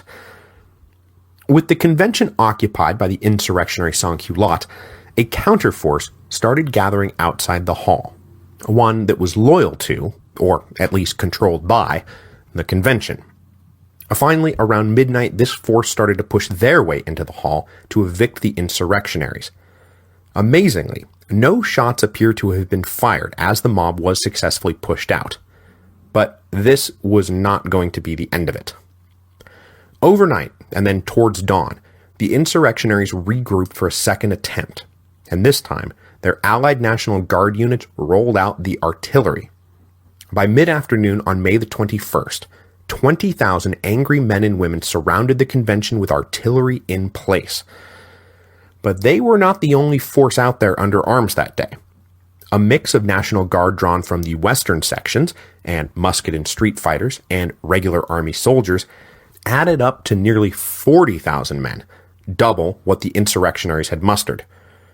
The combined 60,000 people now staring each other down outside the convention was the single largest mass confrontation in Paris during the whole course of the French Revolution. But while the ensuing standoff was tense, neither side appears to have wanted to make the first move. As had been the case going back to the beginning of the Revolution, all those regular army troops were really just sans-culottes in uniform, and they were every bit as hungry as the starving wretches currently on the other side of the lines, so they weren't eager to start firing. And indeed, a company of gunners actually defected over to the insurrectionaries. But as for those insurrectionaries, they were shifting their feet nervously as they sized up the defenders of the convention who outnumbered them 2-1 and were way better armed. It had to have been clear to most of them that they were not going to win if it came down to actual fighting, and continued dedication to the insurrection was liable to get them all killed. So both sides breathed a huge sigh of relief when some convention delegates came out and said, hey, if you have a petition, we'll be happy to hear it. So a group of petitioners were allowed in to say their piece and make their demands, which they did. Bread and the Constitution of 1793, thank you. When the petitioners emerged, the explosive situation was diffused. The insurrectionary mob dispersed, and the defenders of the convention stood down. Amazingly, the whole thing had come off with almost no bloodshed to speak of, aside from that guy who had gotten his head jammed on top of a pike. But of course, the convention was not just going to let this latest insurrection disappear quietly back into the eastern sections from whence it had come, where it could simply lie dormant. The very next day, they launched a punitive attack on everyone. The convention ordered its forces to surround the rebellious sections, and were then met with hastily erected barricades. The regular troops and National Guard units waited for instructions, but the musketmen pushed their way past the barricades and tried to beat the rabble into submission. But, not being backed up by the official troops, they had to retreat back across the barricades. But with an overwhelming force now surrounding them, the beleaguered insurrectionary sections raised the white flag and surrendered. The men who had killed the deputy in the convention hall were named and handed over, as were the gunners who defected. Then, the convention troops marched through the streets in force. Upwards of 3,000 men and women were arrested, and every potential weapon was confiscated, and the less well-off were immediately banned from National Guard service, turning it back into the active citizen militia that it had started out as. The convention then set up a special tribunal to try the leaders of the insurrection, and ultimately found 36 guilty and sentenced them to death. Among those convicted were the mountain deputies who had introduced the demands when the mob had taken over the convention, and who were now quite erroneously being blamed for organizing the whole thing. 6 of these delegates were sentenced to death on June the 17th, including Gilbert Rome, who you may remember as the head science nerd in charge of the committee that created the Republican calendar. In an obviously planned bit of tragic theater, 4 of these condemned delegates, including Rome, pulled out knives and killed themselves as they were being led from the courtroom, and they would live on in the popular imagination as the martyrs of Prairial. The insurrections of Germinal and Prairial mark the end of the line for the sans-culottes. The men and women who had once been so central to the course of the revolution, really dictating its course for years, were now truly beaten into submission. Now, this wouldn't be the end of left-wing populism per se, but the sans-culotte version of the French Revolution is done. Next week, we will move into a new version of the French Revolution.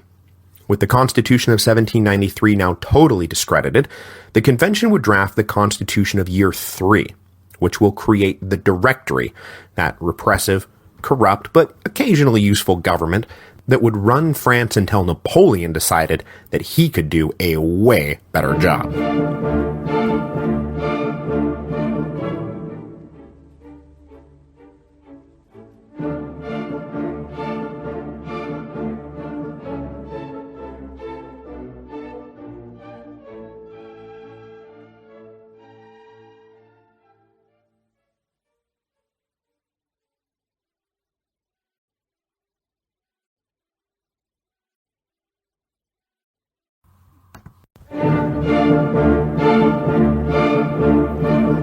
Hello, and welcome to Revolutions. Episode 3.42, The Whiff of Grapeshot. Last time, the Thermidorian Convention beat the pulp out of the left wing of the French Revolution. The attempted insurrections of 12 Germinal and 1 Prairial effectively ended the sans-culottes as an independent political force. Out in the departments, the White Terror was suppressing all the old Jacobin municipal leaders. So in the summer of 1795, the political left had pretty much hit rock bottom. A perfectly natural consequence of this bottoming out was that the long nascent political right was starting to believe that their time had finally come. And we're not talking about moderate revolutionaries here. We're talking about real honest-to-God monarchists. Those guys took one look at the space that was being opened up by the suppression of the left and said, well, boys, it looks like this might be our chance to finally step out of the shadows. But the Thermidorians had zero interest in letting these royalists come out of the shadows, so just as last week's episode was about beating the crap out of the left, today's episode will be about beating the crap out of the right. There's no better place to start this beatdown than out west, with the disastrous Quiberon Bay expedition. Now, we left the West 2 episodes back, with Lazare Hoche coming into the region to try to mix a few carrots in with the stick to bring the insurrection to a final conclusion. And from the time he arrived in August 1794 through the spring of 1795, Hoche was pretty uniformly successful. After all, he did come bearing a lot of carrots, freedom of worship and exemption from the draft being the 2 biggest. With their 2 biggest complaints resolved, enthusiasm for the insurrection waned amongst the people of the West. Hoche then signed a treaty with one of the main rebel leaders in the Vendée in February 1795, and then another treaty in April with a few of the main Chouan leaders, that is, the new rebels who were rising up in Brittany. But just as Hoche seemed to be putting the finishing touches on the peace, a couple of things happened. First, the convention turned its guns on the left, and the White Terror got going out in the departments. This, as I said, gave heart to conservative royalists like the Western rebels. Second, the final defeat of the British up in the Netherlands led the Ministry of Prime Minister William Pitt to consider other ways to strategically deploy British resources to continue fighting the French. The rebels in the West and the British had been in contact for a while, but with the British focusing mostly on trying to win the war in the North, and the rebels always a bit disorganized, the two had never truly joined forces. The failed March on Granville was the closest they had managed to come on that front. But over 1794 and 1795, one of the main Chouan leaders, a guy named Joseph de Puisset, had been steadily working his contacts in London, painting for them a picture of a vast popular uprising underway that needed only guns and supplies to break the entire region away from Parisian control. As we are about to see, though, Puisset was perhaps overstating things just a bit. But with their spies in Paris telling them that the right was indeed ascendant, the British decided to throw their lot in with Puisset. They started massing supplies to arm and equip 70,000 men in the Channel Islands. Puisset, meanwhile, traveled around southern England, drumming up support from amongst the various French émigré communities. A lot of those émigrés were old sword nobles, army officers who had been itching to do something, anything for years now, and Puisset signed up 3,000 of them to serve. Now, this was pretty good, except that Puisset had been shooting for 15,000. Oh well, no matter. When the expedition lands, we are sure to be joined by a population eager to be led back into the fight to liberate France from the revolution once and for all, and put 10-year-old Louis XVII, still a prisoner in Paris, on the throne. But just as the expedition was taking its final form, things took a minor twist when word emerged from Paris that 10-year-old Louis XVII was dead. Now, the nature of the boy's captivity and his ultimate fate are still a matter of historical debate. The main problem being that after the Restoration, almost all the records of his time in captivity were destroyed. But the basic story became that after being taken away from his mother back in 1793, the boy was handed off to an illiterate cobbler, and then when that cobbler went away, the boy was locked up in solitary confinement, beaten according to the sadistic whims of his guards, and then finally died of tuberculosis after basically being neglected to death. Now, there is reason to believe that a lot of this story is exaggerated for effect, but it seems like the basics are true, and that the boy, whose health had always been fragile, was badly mistreated until he finally just died. Living now in Genoa, the émigré Comte de Provence, eldest of Louis XVI's remaining brothers, immediately declared himself King Louis XVIII. He also issued a set of declared aims, which was basically, we're going to roll everything back to May 1789. Now, no one in Europe recognized the claim of the alleged Louis XVIII, which does give you some idea about just how little the other European powers cared about restoring the old Bourbon Ancien regime. Okay, so getting back to the failed expedition, though the British didn't really care about restoring the Ancien regime, they did want to cripple the current government of France. So at the end of June 1795, they launched the ill-fated Quiberon Bay expedition. That's the other adjective you see for it a lot, ill-fated and disastrous. That pretty much sums it up. The landing site for the expedition was obviously Quiberon Bay, on the southern side of Brittany, and more specifically, the narrow Quiberon Peninsula that juts south from the mainland. Now, it was a bit troubling to the British that the so-called mass uprising couldn't capture a proper port, but Puisset assured his handlers that was only because they didn't have the equipment. Once we land the guns, everything will be cool, I swear. And for like 2 seconds, it seemed like he might be right. When the émigré force landed on June the 27th, somewhere on the order of 10,000 Chouans did indeed rally to their cause. The small local Republican garrison was overwhelmed, and a beachhead was established at the base of the peninsula. But they were never going to make it off that beachhead. The combined force showed no cohesion, no chain of command, and no clear idea of what it was going to do next. The core of the émigré expeditionaries even refused to take orders directly from Puisset, who they considered an impure royalist because he had stayed in France instead of emigrating. So they elected instead to take orders from one of their own senior émigré officers. Meanwhile, the Shuan were truly disorganized peasants who weren't really taking orders from anyone.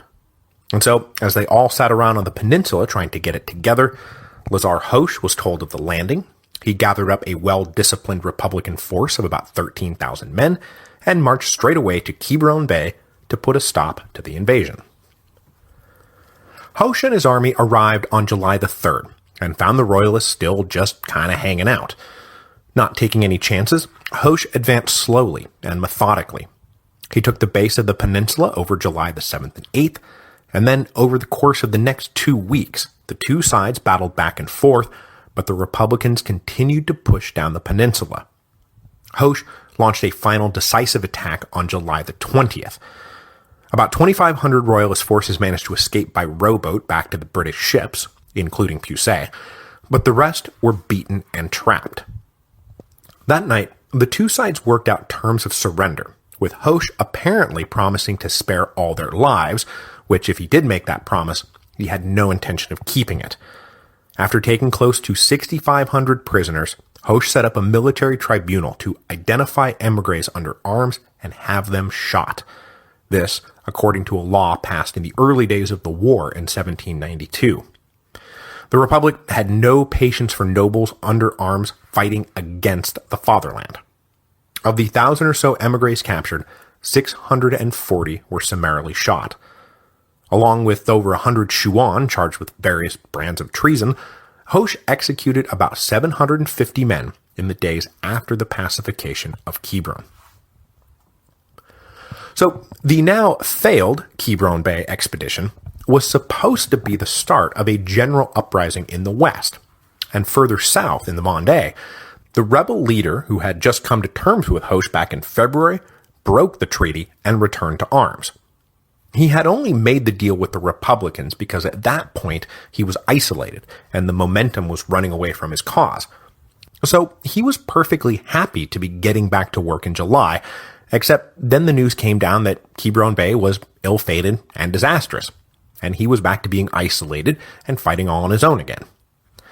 He concentrated his forces along the coast to hopefully secure lines to the British, but the momentum was already fast running away from his cause again. At that same moment, the French were signing the treaty with Spain that we talked about last week, which freed up loads of guys who had been stationed along the Pyrenees to march north into the Vendée, just as Hoche was starting to march south. So the remaining Vendée rebels were trapped against the coast, and that is where we are going to leave them for this week. Now, though the renewed fighting in the west was fairly easily contained, it did put the Thermidorian Convention on notice.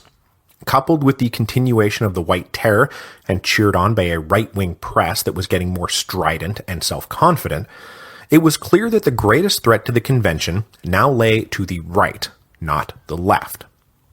So as the Committee of 11 worked up the draft for the new constitution, they had in the back of their minds that the most important thing right now was to ensure stability and make sure that when the transition to the new government happened, that it would not be captured by a bunch of conservatives who would undo the whole revolutionary project.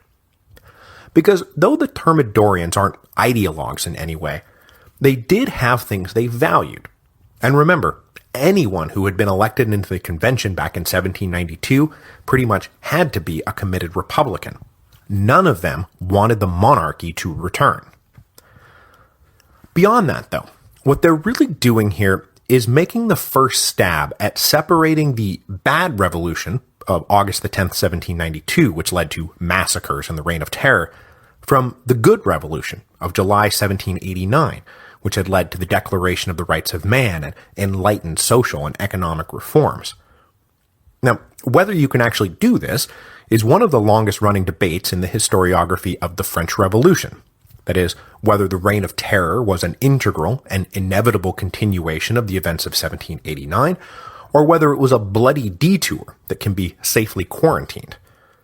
The Thermidorians are clearly the first to take a crack at separating the two, and say, look, everything was going great, and then some crazy buggers got a hold of the thing and ruined it for everybody. But now we are going to set things right. So the Constitution of Year 3 is in many ways an attempt to get back to the good revolution of 1789. And with the lessons of the failure of the Constitution of 1791 in hand, the Committee of 11 hoped to forge a constitution that would prevent the revolution from going off the rails again. This constitution was prefaced, as usual, by a Declaration of Rights in 22 specific bullet points. But of course, these would not be the same set of rights that had preceded the ultra-democratic Constitution of 1793. Gone was the statement that the aim of society was the common happiness. Gone were the rights to public assistance and education, and for super sure, the right to insurrection. Included, though, were all the greatest hits from Lafayette's original 1789 draft: liberty, equality, security, property. Oddly enough, though, freedom of the press and freedom of religion were both conspicuously absent from the list, although further legislation would ensure both. But counterbalancing these 22 rights was, for the first time, a list of 9 duties.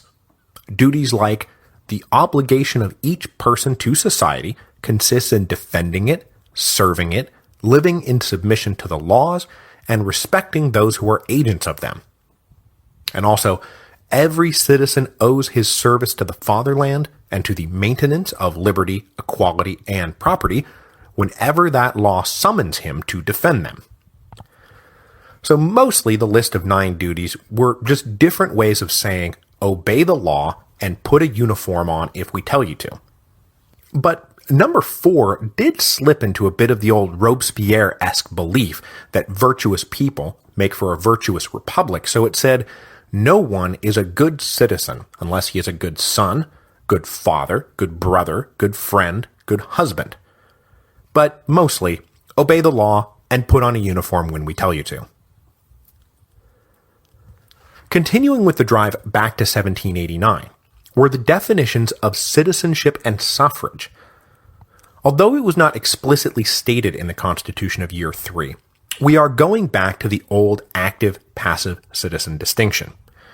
So, while everyone has legal and political rights, and duties, full citizenship and the voting rights that went with it were reserved for tax-paying males over the age of 21. No more of this universal suffrage business. But the franchise was actually even more restricted than that, because once again we're working on a 2-tiered electoral system. Primary assemblies would select electors to go off to a further assembly where the actual delegates to the national government would be chosen. And to be an elector, you had to clear a further property qualification that trimmed the list of actual voters down to just 30,000 men, which was even more restrictive than the Constitution of 1791 had been. So what was this very small club of electors actually voting for? Well, one of the major innovations of the Constitution of Year 3 was that it ditched the single all-powerful legislative house and created a bicameral legislature. The dangers of an all-powerful single house with no check on its power and or whims had now been thoroughly internalized by everyone. And somewhere in Switzerland, I hope that Jean-Joseph Mounier is smiling. The lower house was called the Council of 500, which, wouldn't you know it, had 500 members who had to be 25 years of age or older. This house would generate all new legislation. The upper house was called the Council of Ancients and would have 250 members who had to be 40 years of age or older. These guys would then have to approve or reject the legislation coming out of the lower house, and hopefully act as a check on any particularly crazy ideas. A further check on the power of the legislature was an executive branch independent from it. Now, there was obviously a lingering fear that a single executive would lead to monarchy or dictatorship, so the independent executive branch was actually a 5-man committee. A committee which gives the whole system of government its name, the Directory. The Directory would be tasked with implementing the laws passed by the Council of 500 and approved by the Council of Ancients, but they would also have control over the military and foreign policy, both of which would pretty much be the exclusive domain of the directors. They would also be responsible for all internal and external security. They would also appoint ministers to help them execute the laws, but those ministers would not run departments independently. It was more like day-to-day operations would be delegated to them, but the directors would run the show. To check the power of the Directory, they were given no veto power over any legislation, and they also had no control over the public treasury or the budget, both of which were denied to them because nobody wanted the Directory to turn into the Committee of Public Safety. Now, the last thing I'll talk about here, since it's going to play a direct role in the various political crises to come, is the tenure of all these elected officials. Election to the Directory would be for a 5-year term, but to ensure some continuity, only one director per year would be replaced. Since the first slate of directors would all be coming into office at the same time, the Constitution stipulated that each year, one of their names would be drawn from a hat, and then that guy would have to resign and be replaced. Once the Constitution had been in effect for 5 years, the directors would just start rolling over when their 5-year terms expired, but until then, who stayed and who went away would be a totally random affair. At least, officially random, because there are going to be shenanigans with this. As for the legislature, everyone's terms would be for 3 years, with a third of the delegates up for election each year. Okay, so far so good. But then the convention dropped what turned out to be a very controversial and unexpected bomb. The Law of Two-Thirds. The Law of Two-Thirds decreed that 2/3 of the delegates elected to the first legislature would have to be drawn from the ranks of the convention delegates. So only 1/3 of the seats would be subject to a truly open election. This is going to cause a major firestorm, so let's talk this through a bit. Obviously, the announcement that the next election was not going to be free and open was very unpopular, and I'm reminded of nothing so much as the Rump Parliament during the English Revolution, with their irritating and ultimately self-defeating pushes for recruiter elections that would ensure that they themselves remained in Parliament forever. But there was some wisdom at work in the Law of Two-Thirds. The leaders of the Thermidorian Convention had pinpointed Robespierre's self-denying decree at the close of the National Assembly as one of the key turning points in the revolution. And frankly, so do I. Clearing out all the National Assembly delegates in one fell swoop let a new cohort of radical leaders in to grab control of the subsequent Legislative Assembly. And none of those guys had a personal stake in actually trying to make the Constitution of 1791 work. So if the Thermidorian Convention just opened up the polls to everyone, I mean, my God, France might wind up back in the hands of a bunch of royalists. So the Law of Two-Thirds was meant to ensure some strong political and politically Republican continuity in the national government. And given the subsequent response of those royalists, I'm not sure that the convention was wrong to limit the scope of these first elections. The Constitution of Year 3 was approved by the convention on August the 22nd, and as had been the case with the previous two constitutions, it was sent out to the primary assemblies for ratification in the first week of September. Of the 5 million primary voters, 4 million did not show up. I mean, my God, I think I'm just going to stay out of this. But of those who did show up, a little over 1 million said yes, and just 49,000 said no. But on the further question of the Law of Two-Thirds, which was apparently also up for ratification, things were a lot closer.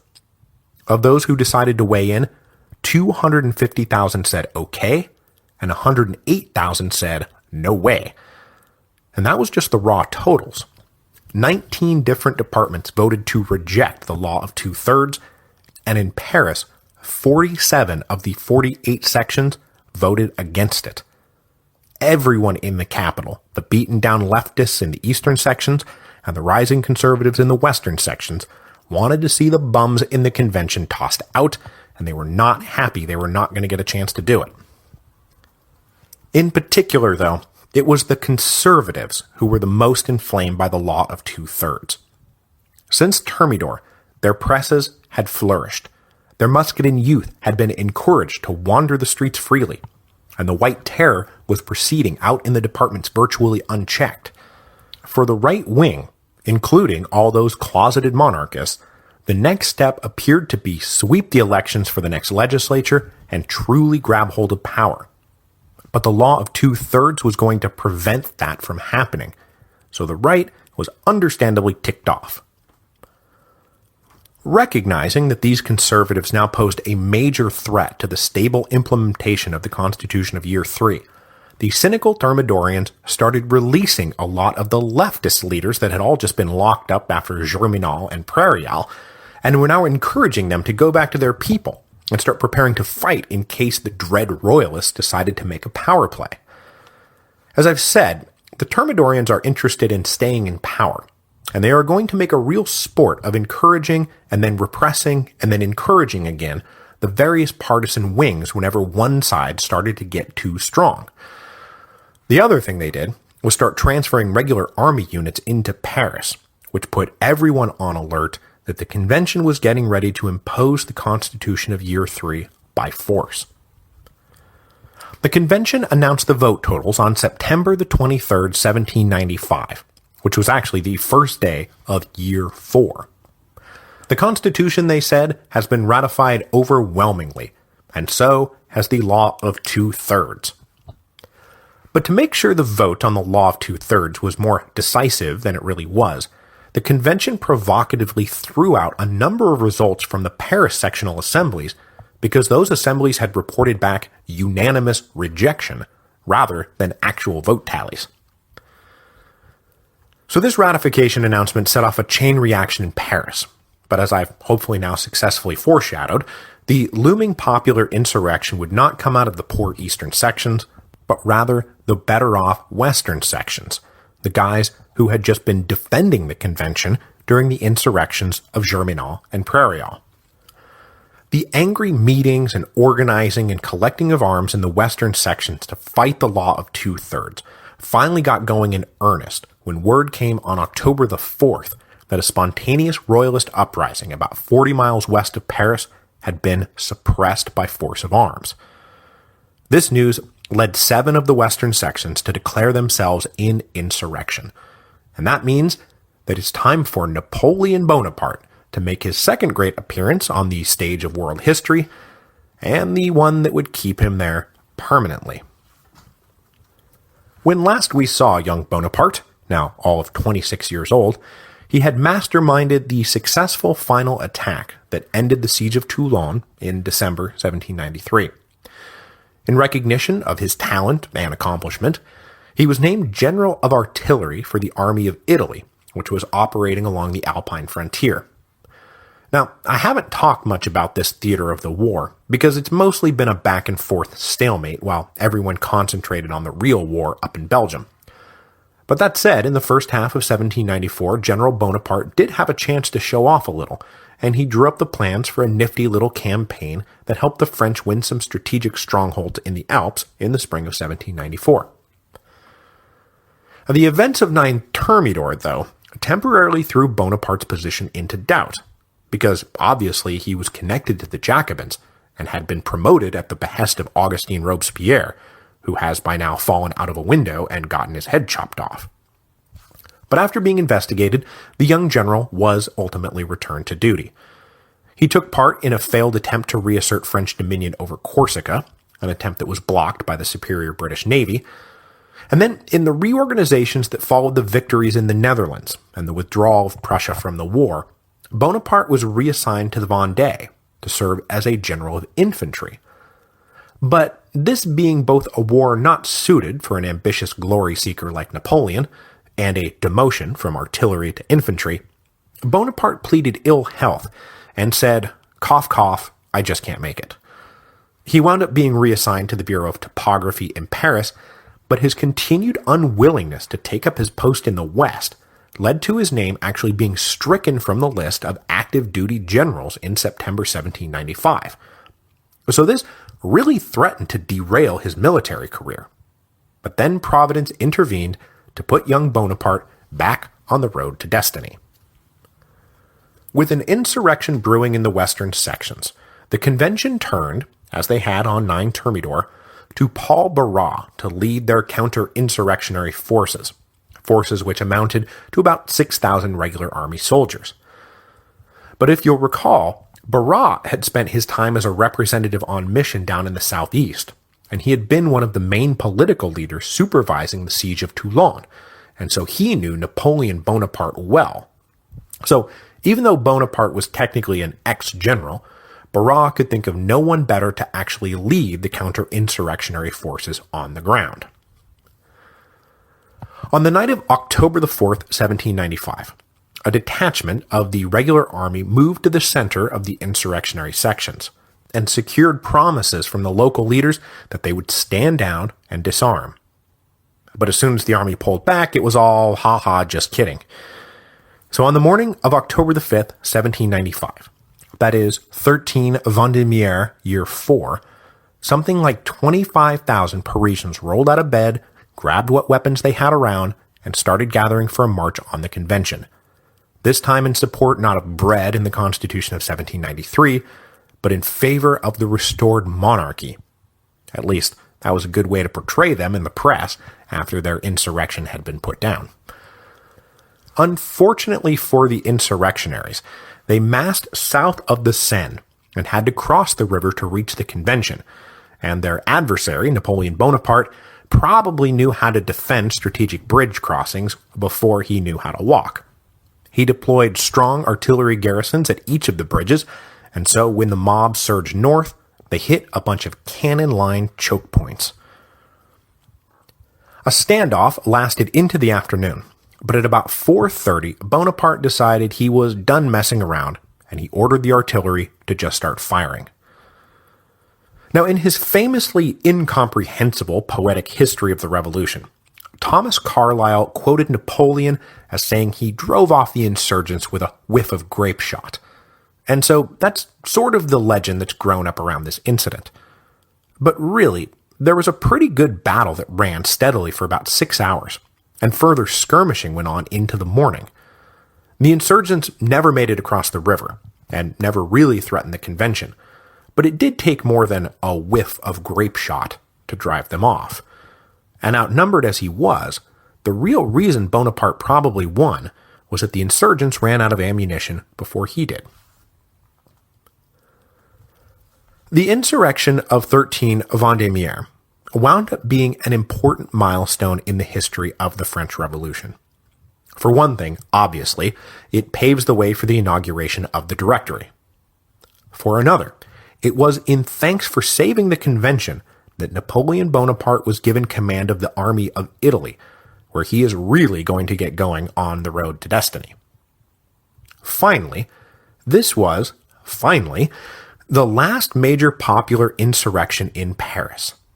The last time that the citizens of the capital would attempt by mass force to impose their will on the national government. The eastern sections had already been disarmed, and their political institutions crushed. So now, in their final days before handing power over to the Directory, the convention would do the same for all the Paris sections. No more local assemblies, no more locally controlled National Guard units, no more guns and no more cannons for anybody. And that meant that the days of insurrection are over. Next week, we will move into the first days of the Directory, introduce the directors, well, a few of the important ones anyway, and then get to following the various attempts to undermine and break the new Directory system before it could get settled in. The days of insurrection were over, yes, but that did not mean that the ambitious, the dissatisfied, and the visionary were going to stop lusting after power.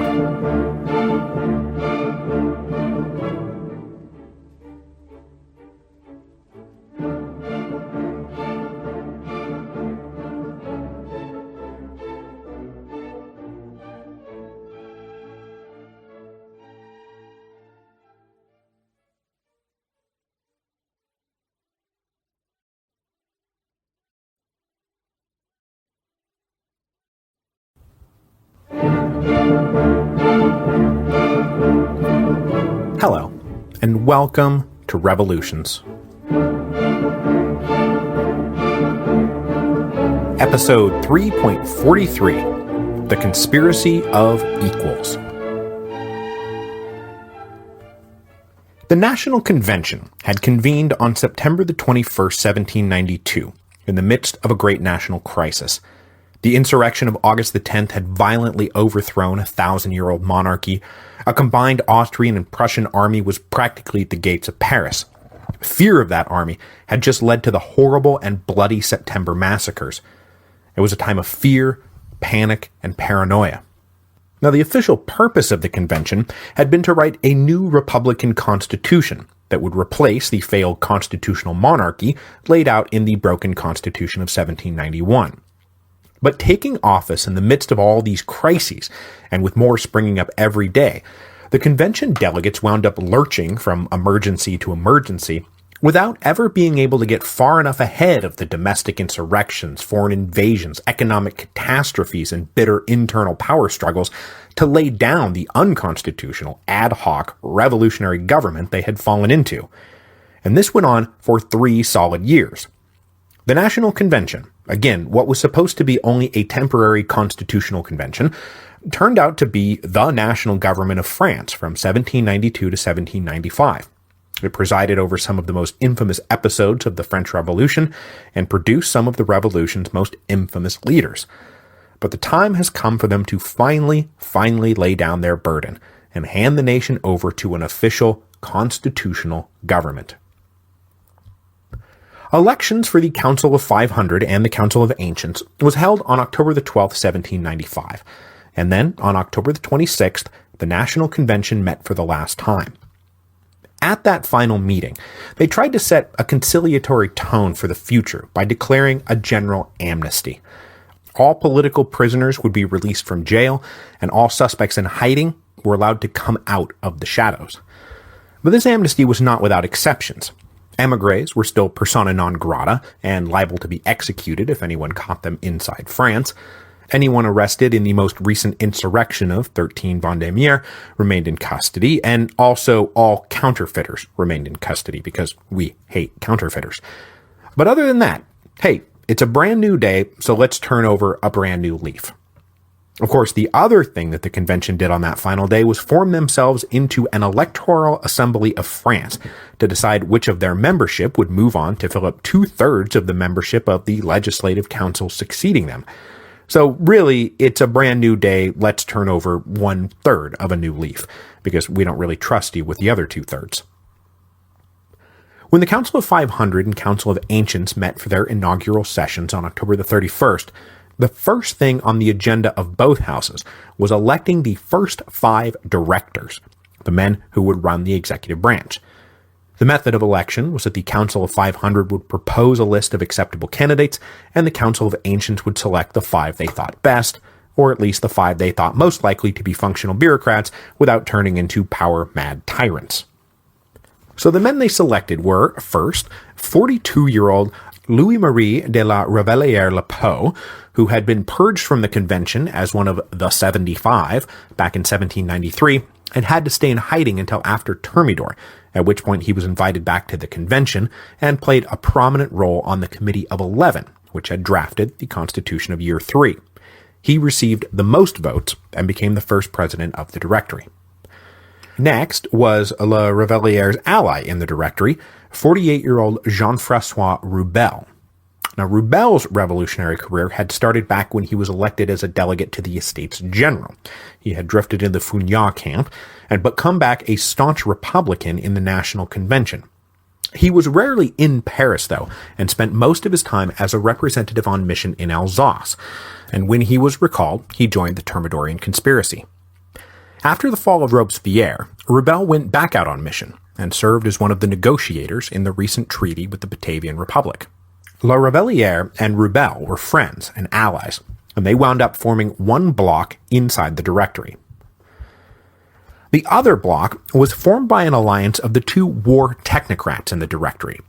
First was Etienne François Latourneur, a steady military organizer who would basically run the Navy during his term in office. He would also be the first selected by lot to resign, so let's not worry too much about him. The other war technocrat in the Directory was none other than Lazare Carnot. the great organizer of victory, had escaped Thermidor, with his reputation pretty much intact. Now, Carnot continued to put all his efforts into winning the war, but there were some lingering fears out there about his deep involvement with the terror government of Year 2. But no one really needed to worry on that front. Carnot was mostly interested in forging a stable and strong central government that would help him win the war. Far from being a leftist sympathizer, he is going to be the hammer that drops down on the conspiracy of equals.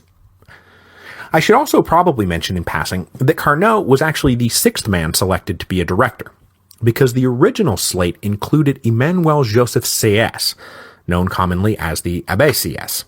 He was the guy whose hugely influential pamphlet, What is the Third Estate?, was good enough to lend its name to episode 3.9. Now, we'll talk more about Sieyès down the road, since he's going to have a major hand in bringing Bonaparte to power. But we should note right now that he considered himself something of a constitutional genius, was ticked off that none of his recommendations had been folded into the Constitution of Year 3, and so refused to serve in the Directory even though he was voted into it. Mostly, he's going to go off and pout until he gets in on a plot to overthrow the system of government he despised because it had not been his idea. The wild card in the Directory, and the man who more than any other came to define it, was Paul Barras. Now, he's popped up a few times now, obviously running the convention's forces during Thermidor and Vendémiaire, but I haven't really given him a full introduction yet because there was too much else to talk about. But since he's basically the poster child for everything that turned out to be wrong with the Directory, let's introduce him a little more fully.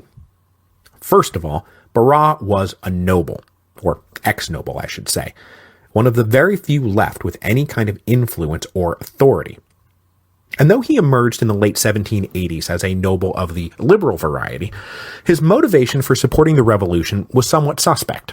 He was chronically in debt thanks to a gambling addiction, and he also kept company with various men of flexible morals and ladies of disrepute. So for Barras, the revolution was mostly an opportunity to get out from under the scandalous debt clouds hanging over him, so he could keep on gambling and drinking and hanging out with men of flexible morals and ladies of disrepute. And he was happy always to change his political stripes to suit the prevailing political winds. He served in neither the National Assembly nor the Legislative Assembly, and did not join national government until he was elected into the convention. At that point, he tended to side with the Mountain over the Girondins, but was away on mission so often it didn't really matter which side he took.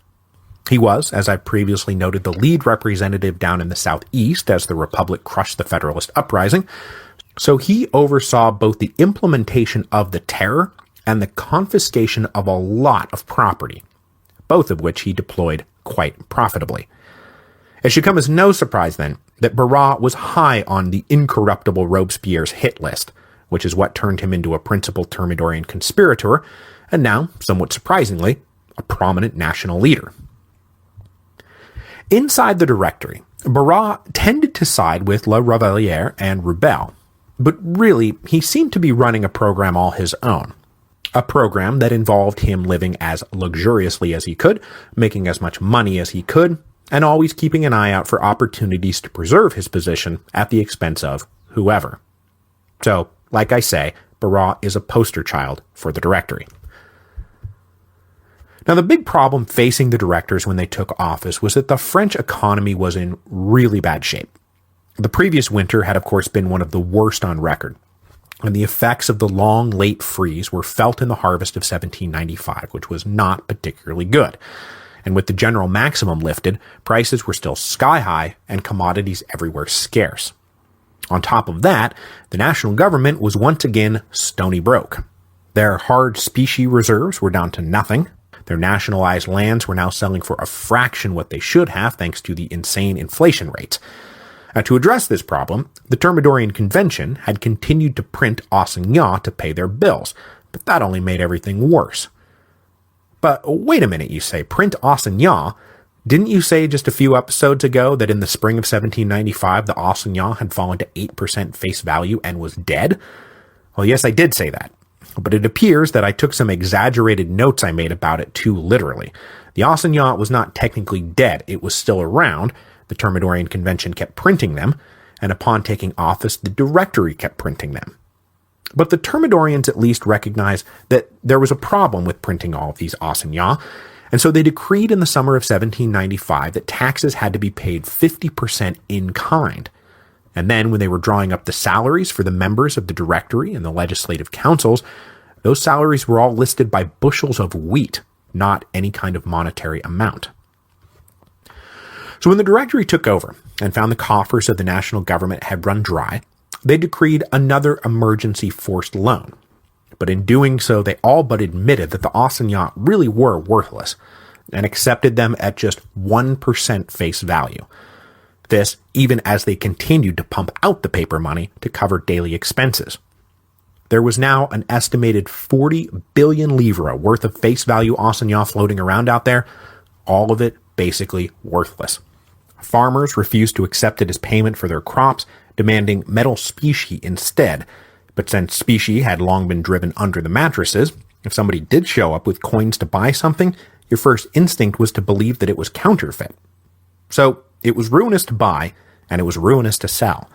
These were not happy times for anyone. There were, however, two groups who did stand to gain from the economic privations. The first were speculators in national land.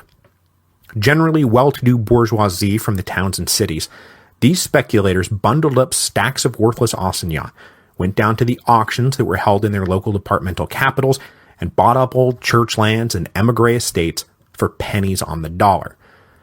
There was a rule in place that the land was not supposed to sell for less than 22 times what it had profitably produced in 1790.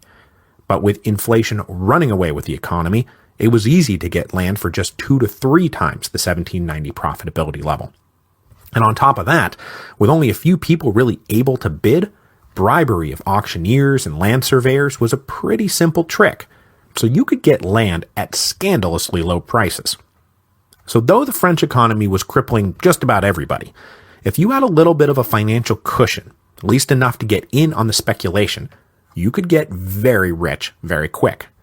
Because often what you do then is turn around and either lease the land or sell the land to somebody else, demanding hard specie or in-kind payments.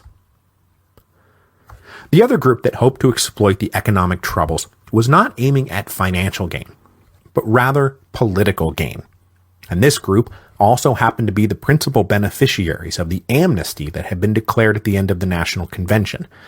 I speak of the old Jacobins, who had been driven underground after the Thermidorian reaction.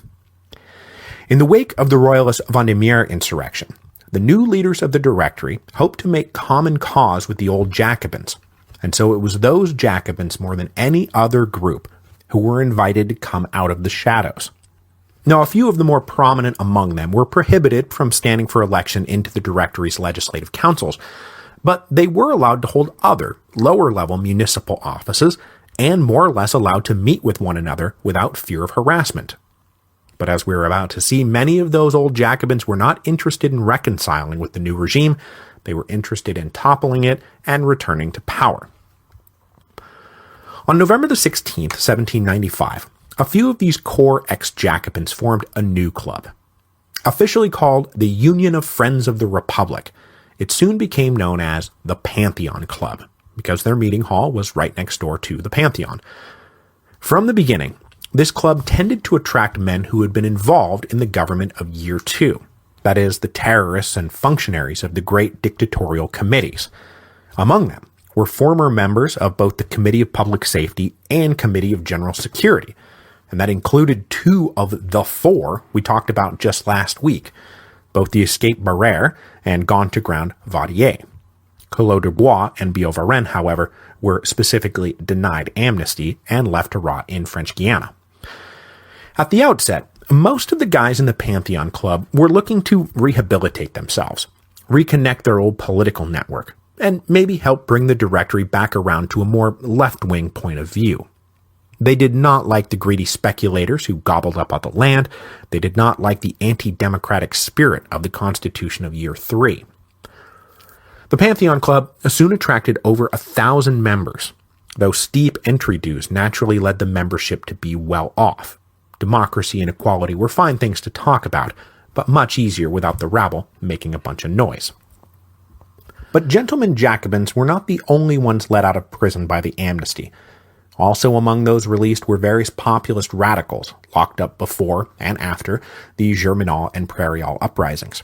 The most prominent among that lot turned out to be François-Noël Babeuf, everyone's favorite proto-communist. Babeuf and his weekly paper, the Tribune of the People, made a cameo appearance back in episode 3.41, ginning up support for bread and the Constitution of 1793. But he had been arrested and his paper shut down back in January 1795. Finally released in the amnesty, Babeuf wasted no time getting back to work, cranking out the first issue of the Tribune of the People on November the 6th. But Babeuf's time in jail had solidified and sharpened a few of his more radical ideas, and so when he started publishing again, he first of all took on the moniker Gracchus, for reasons I sure hope no one out there needs me to explain, and then he started expounding his ideas about how to fix the economic mess that benefited so few and hurt so many. He was now calling for total land nationalization, collective farming, and equal distribution of the produce of the land. But before we get into Babeuf's revolutionary communism, we should back up a bit, because he's an interesting dude with some interesting ideas. Babeuf was born in 1760, and his father was a small-time excise tax collector, and his mother was a servant. So Babeuf himself spent his formative years in a degree of poverty. There is apparently no record of how he came by his education, whether he was self-taught or if his parents managed to scrape together enough to send him to school. But he emerges as a young man in the 1780s as a sort of highly skilled domestic servant who was an expert in the intricate rules and obligations of seigneurial law. He was basically the guy who advised the local lord what peasants owed and how to get it out of them. But far from thinking the system he was now an expert in just, Babeuf came to despise it. And when the call went out in 1789 for everyone to draw up their grievance lists in anticipation of the coming Estates General, Babeuf, by then having given up his old line of work, wrote the section in his own local assembly calling for the total abolition of feudalism. After the revolution got going, Babeuf then spent the next 5 years living a very checkered life, bouncing between local municipal office, a prison cell, independent journalism, another prison cell, municipal office again, prison again. He basically couldn't stop saying and doing things that got him thrown in jail. Just before Thermidor, he managed to dodge a 20-year sentence for allegedly altering some deeds while serving as a local administrator, though it's hard to tell whether he actually did it or whether he had just ticked off the wrong people. So he moved to Paris after Thermidor and took up the pen again, setting up the Tribune of the People in October 1794 as a way to defend the old terror regime and call for the implementation of the Constitution of 1793. Also bread. We need bread. And that's when he first intruded into our little story. The Thermidorians then got sick of him super quick, shut down his press, and locked him up in January 1795. While Babeuf was bouncing through this checkered career, he got to thinking about the problems of the inherently unjust and unequal society everyone lived in, and how France was so rich and so fertile, and yet so many citizens starved. His final bout of prison time, spent among many other persecuted leftists, seems to have turned him decisively towards what is generally described as a form of agricultural communism. Now, in his younger days, Babeuf had focused mostly on the idea of setting up a small-scale community that would collectively farm and share the wealth, and in this, he wasn't much different from other socialist utopians, certainly no different than the Diggers, who were saying basically the same thing 100 years earlier. But now Babeuf was advocating this on a mass scale, that all land should be nationalized, all harvested grain should be deposited in publicly owned warehouses and then distributed to the citizens of France on an equal basis. There was no reason why a rich landowner or a prominent doctor should get priority access to food just because they have the money to pay for it. Basically, all stomachs are created equal, and the entire system of food production and delivery should treat them as such. For these communal, equalitarian principles, Babeuf has earned himself a place in the Marxist pantheon as an early kind of communist. But it is worth pointing out that Babeuf was almost solely concerned with rural peasants, not urban workers. Babeuf didn't even really like people living in towns and cities, which he considered morally corrupting and generally a drain on the kind of agricultural labor that was needed to provide food for everyone. So he never spent much time thinking about, or advocating for, the rights of the urban worker, or most especially trying to rally them to be the foot soldiers in the social, economic, and political revolution he was now aiming for. And in fact, it was this disdain, or at least disinterest, in organizing and playing to the urban mobs that led Babeuf to what ultimately became his real innovative contribution to the development of revolutionary theory. If you'll recall, Danton and his guys can be considered the first professional revolutionaries. They got together in the clubs and cafes of the old Cordeliers district, consciously plotted a violent insurrection, toppled the old regime, and seized power. But their revolutionary program was specifically designed to be a popular uprising. The point was to lead the people in a mass insurrection to overthrow their oppressors. Babeuf's innovation was to drop the masses from the program. He pretty much thought the common people were a bunch of ignorant dupes who could not be relied on, and their political masters to be self-interested demagogues who would betray the people the first chance they got. So what Babeuf proposed instead was that a small cadre of dedicated conspirators could get together, launch a lightning coup, set themselves up as a dictatorship, and impose their social and economic revolution from the top down. So this is basically the beginning of party vanguardism, the idea that a close-knit group of revolutionary leaders need to seize power to usher in the sought-after anarchism or communism or whatever your revolutionary bag happens to be. The workers and peasants themselves are simply too complacent or too brainwashed to do it for themselves. So basically, Babeuf is the spiritual godfather of Lenin. When Gracchus Babeuf started printing his equalitarian ideals, not the Revolutionary Vanguard stuff, of course, that was for private time, the directory was immediately like, oh, okay, this one is actually off his rocker and we need to go rearrest him. But when they came for him this time, Babeuf managed to escape, and he remained hidden by friends and supporters. The Tribune of the People continued to roll off the presses. Now, Babeuf was also initially shunned by the members of the Pantheon Club, as exactly the kind of dangerous radical they did not need in their midst. But a few of the members of the Pantheon were not happy with the complacency and moderation they saw around him, and they sort of liked what Babeuf was saying. And so, a secret club within the Pantheon Club began to meet and seriously discuss how to retake power, and these guys became known as the Conspiracy of Equals. This inner club then turned back around and started working on their friends and associates in the wider Pantheon Club and saying, hey, this guy Babeuf might actually be onto something.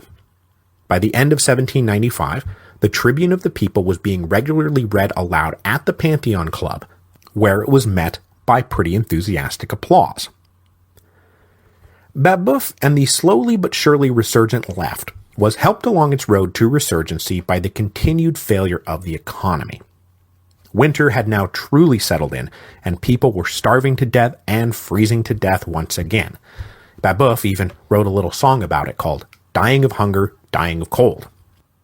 The settling in of winter also brought with it the final collapse of the assignat, and I mean that seriously this time.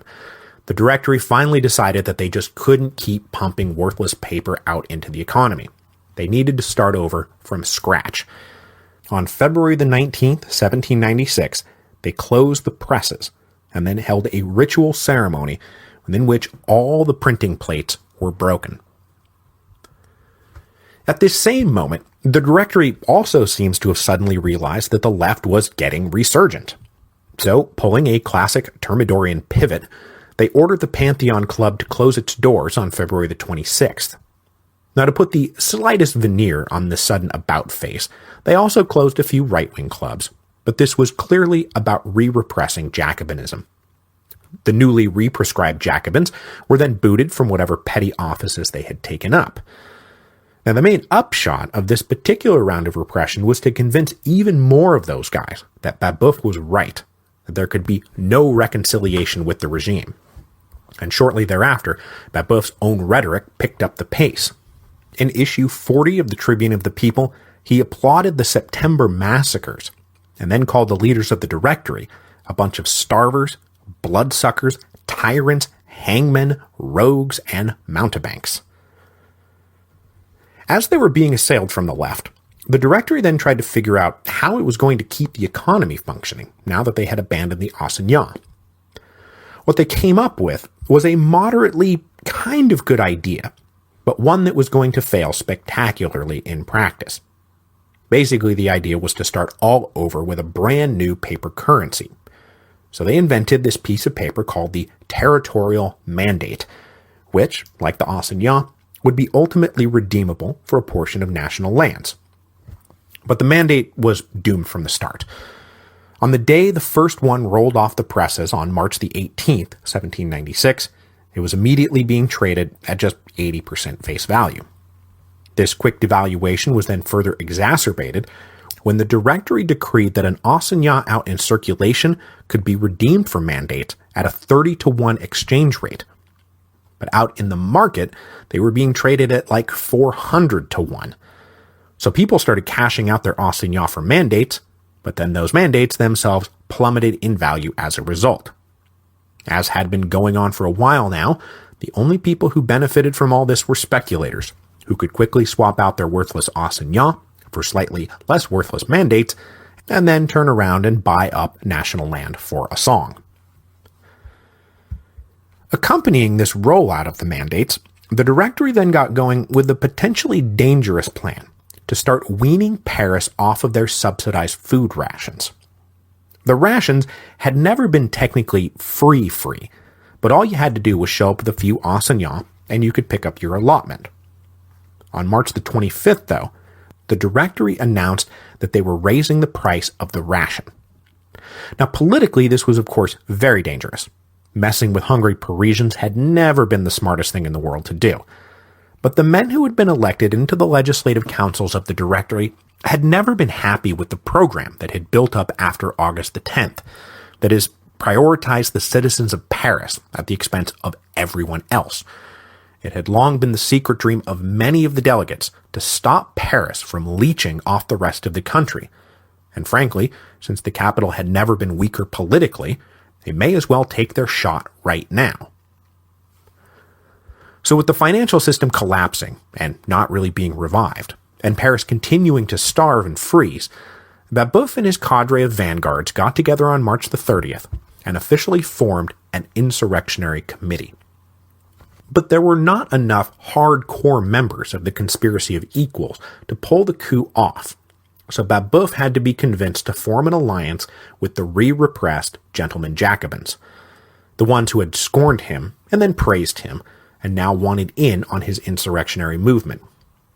But to bring them, their influence, and hopefully some of their money into the fold, Babeuf also had to be convinced to modify his aims. Look, we can't just go all in on nationwide equalitarianism on day one. Let's start with something simple and go from there. So they decided that the most viable wedge they could use to overthrow the Directory was to become the champions of the Constitution of 1793. It worked before, kinda, but maybe it'll work better now. Babeuf reluctantly agreed. The Conspiracy of Equals then designated agents to go out and try to drum up support. Though a general popular uprising was not really what Babeuf was aiming at, it would help to have men scattered around Paris priming everyone to get ready for the big day. More important than that, though, were the agents sent to the regular army garrisons and the new police legion of Paris. The mob may not be that important to the plan, but professional men under arms were going to be vital to pull off the lightning coup. If the Conspiracy of Equals could turn the men protecting the Directory against the Directory, well then, boys, we are in. Now, the regular soldiers camped at the garrison near the Champ de Mars were a tough nut to crack, but it turned out that some of the men in the new police legion were open to persuasion. So, what was this new police legion that you've never heard about before? Well, I'll tell you. After the convention started systematically disarming Paris and shutting down their locally controlled National Guard units, there needed to be some kind of force in the capital to keep order. So the convention had formed a new police legion, about 7,000 strong, that was controlled by the central government, not by the people of Paris. But clearly the loyalty of these guys has not yet settled in, and so when the conspiracy of equals agents came sniffing around, there was some positive interest. But there was not going to be nearly enough interest to pull the coup off.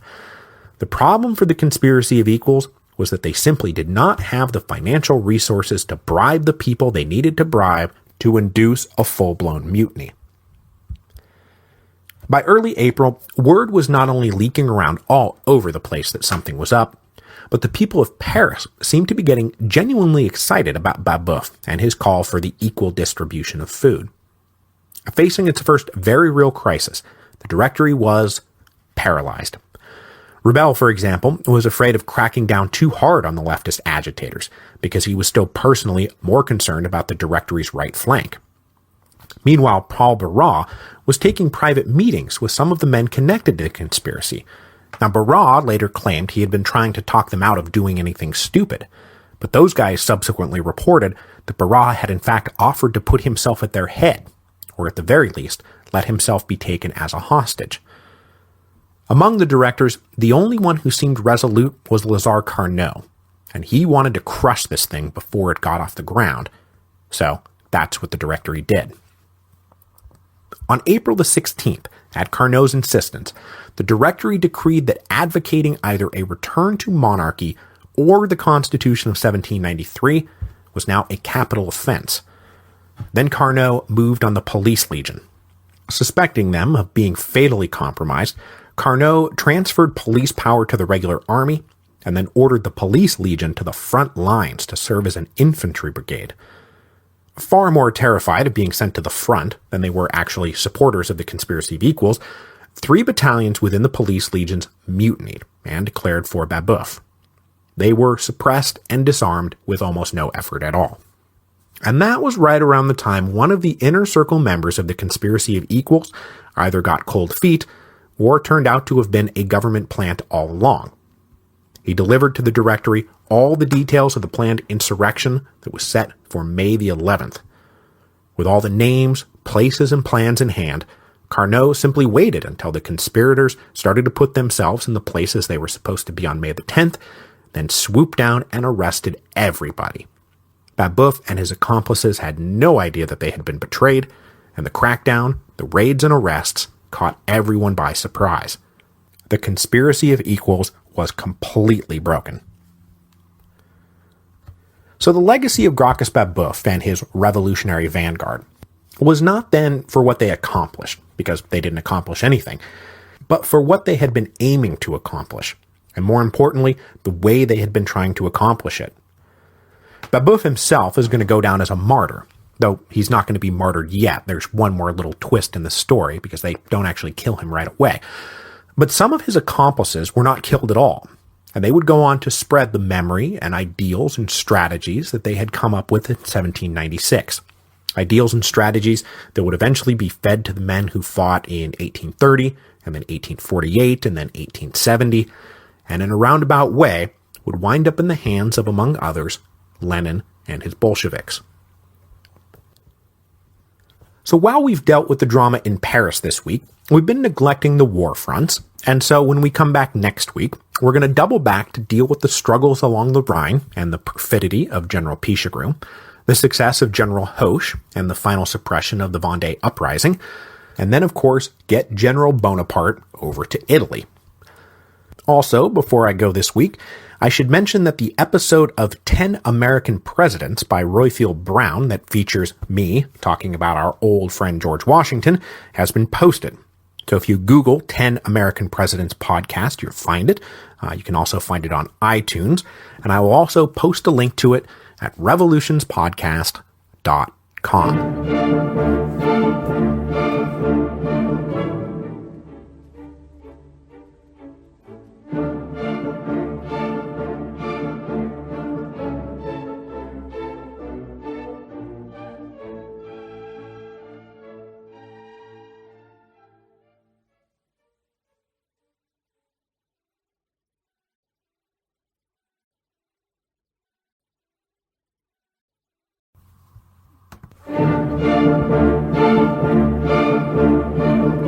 Hello, and welcome to Revolutions.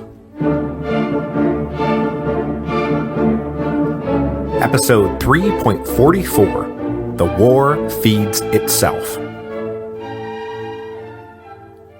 Since the Thermidorians came to power, we've seen them beat down an insurrection from the left, then an insurrection from the right, and then just last week, another insurrection from the left.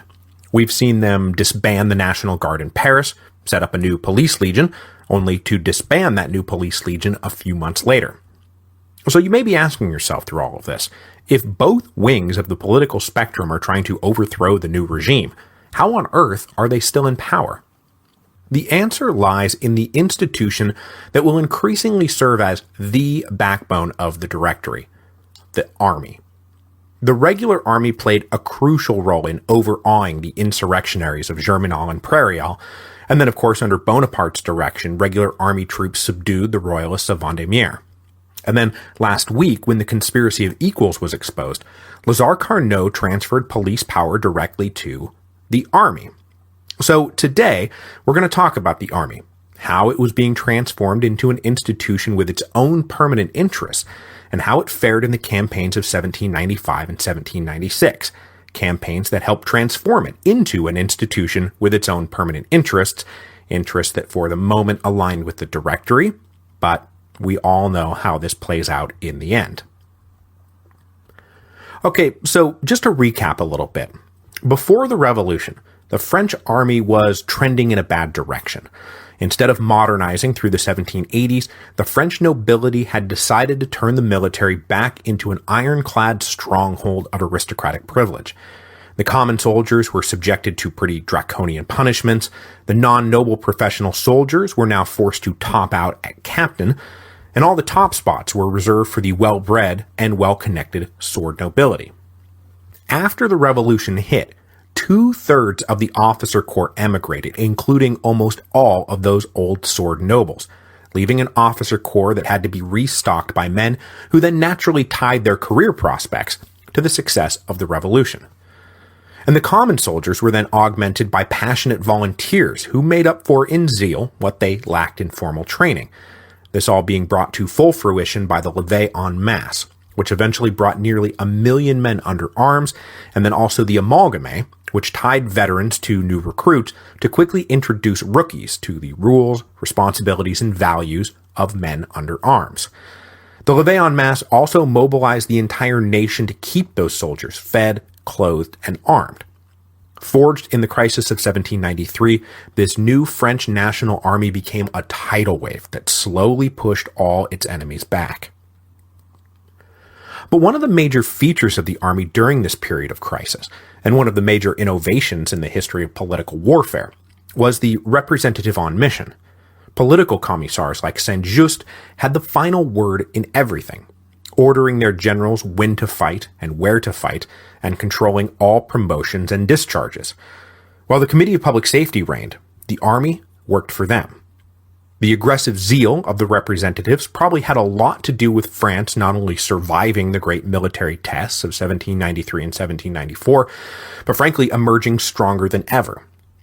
After Thermidor, though, a few subtle shifts began to take place. The all-powerful representatives on mission were recalled, and when the central government sent agents back to the armies, they no longer had the authority to treat the senior officers as subordinates. Yes, the generals were appointed by, and took their orders from, Paris, but that was about big-picture grand strategy.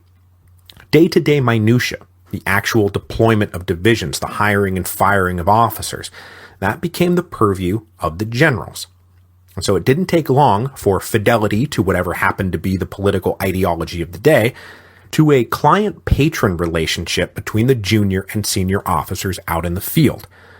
This led to the growth of an insular system of mutual loyalty among the officer corps who protected and elevated each other. This developing esprit de corps was cemented further by the deplorable state of the national finances in 1795 and 1796. It was getting harder and harder to keep the armies properly supplied. And so, for example, when the Army of the North invaded the United Provinces, they were basically told to live off the land, requisitioning whatever supplies they needed. This wound up working pretty well for the army occupying the Netherlands, not so much for the Dutch, and so the offensive campaigns of 1795, and then especially in 1796, which we're about to get into, the government told the army to live off the lands they invaded. Basically, please open your hymnals to Livy, Book 34, Chapter 9. It happened to be the time of year when the Spaniards had the grain on their threshing floors. Cato therefore forbade the contractors to purchase any and sent them back to Rome, saying, "The war will feed itself." This change in the underlying supply logic had a couple of major impacts. First, it meant that to eat, the army needed to go out a-conquerin'. They could not afford to simply construct a defensive line along the Rhine and just sit there. Second, it meant that the men were now relying on their generals, not on their government, to keep them fed, clothed, and paid. Victory now meant full bellies and some cash. Defeat meant hunger and poverty. So if a general started to deliver spectacular victory after spectacular victory in one of the richest and most bountiful regions in Europe, well, who do you think you would give your allegiance to?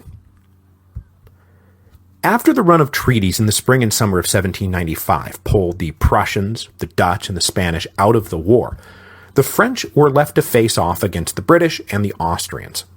But with the British mostly focused now on using their naval power to attack French colonial holdings on the other side of the world, or blockade French ports, that meant that the only land power that threatened France was the Austrians and their various little satellite principalities.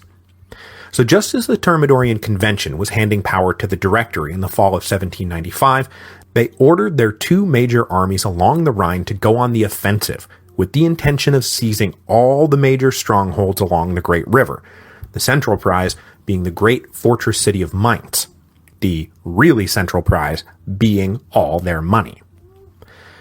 The French armies in question were both a little over 60,000 strong, and led respectively by Jean-Baptiste Jourdan in the north and Charles Pichegru in the south.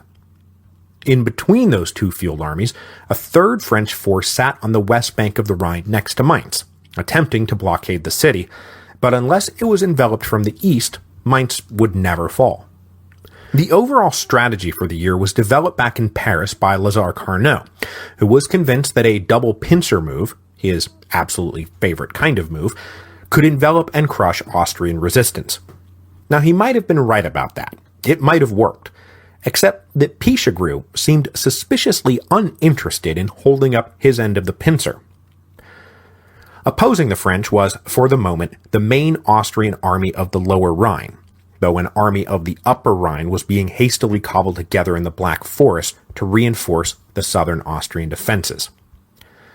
So, Jourdan crossed the Rhine first in early September, seizing Dusseldorf, before turning south to approach Mainz from the north. The main Austrian army moved to deflect this advance, which allowed Pichegru to cross the Rhine south of Mainz without any difficulty. Pichegru then quickly captured Mannheim without firing a shot, but then he bungled away a golden opportunity to seize the main Austrian supply depot at Heidelberg, just a few miles to the southeast. Had he taken Heidelberg, the Austrian position along the Rhine might have become completely untenable and forced them to retreat deeper into their own territory. But instead of prioritizing the supply depot, Pichegru only sent 2 divisions to capture it, and those 2 divisions were defeated by the Heidelberg garrison on September the 24th. It was a crucial blunder that may very well have been a conscious decision by Pichegru to undermine his own campaign, because as would be discovered later, Pichegru had by now opened up a treasonous correspondence with agents of the self-proclaimed Louis XVIII to discuss the logistics of restoration. That also helps explain why Pichegru sat still in Mannheim and refused Jourdan's request to merge their 2 armies for a solid envelopment of Mainz. Pichegru's stalling gave the newly formed Austrian army of the Upper Rhine crucial time to get itself together, race north to Heidelberg to get properly equipped, and then attack Pichegru at Mannheim on October the 18th. Leaving a 12,000-man garrison to defend the city, Pichegru pulled the rest of his forces back across the Rhine to regroup. Or, not. Left on his own, Jourdan was stymied in his attempt to surround Mainz. The Austrian army of the Lower Rhine approached in a wide flanking maneuver that Jourdan attempted to deflect over October the 11th and 12th, but the force he dispatched to cover his open left flank failed to push off the Austrians. Now far too exposed to continue with the planned approach on Mainz, and without any support from Pichegru, Jourdan was forced to retreat back across the Rhine himself. With both of the main French armies repelled, the Austrians then swooped down on October the 29th and attacked the French force blockading Mainz on the west side of the Rhine and drove them off. This was then followed up on November the 10th with another attack on the west side of the river, this time against Pichegru's army, which drove the French into further retreat and left the poor guys trying to hold Mannheim totally isolated. They surrendered on November the 22nd, ending the fighting for the year. So, the brief campaign of 1795 did not go well for the French at all. Not only had they failed to capture any territory east of the Rhine, they had actually given up ground, and as winter set in, the Austrians actually sat on the west side of the river. Over that winter, rumors and accusations swirled around Pichegru, with many suspecting that he had in fact been dabbling in treason.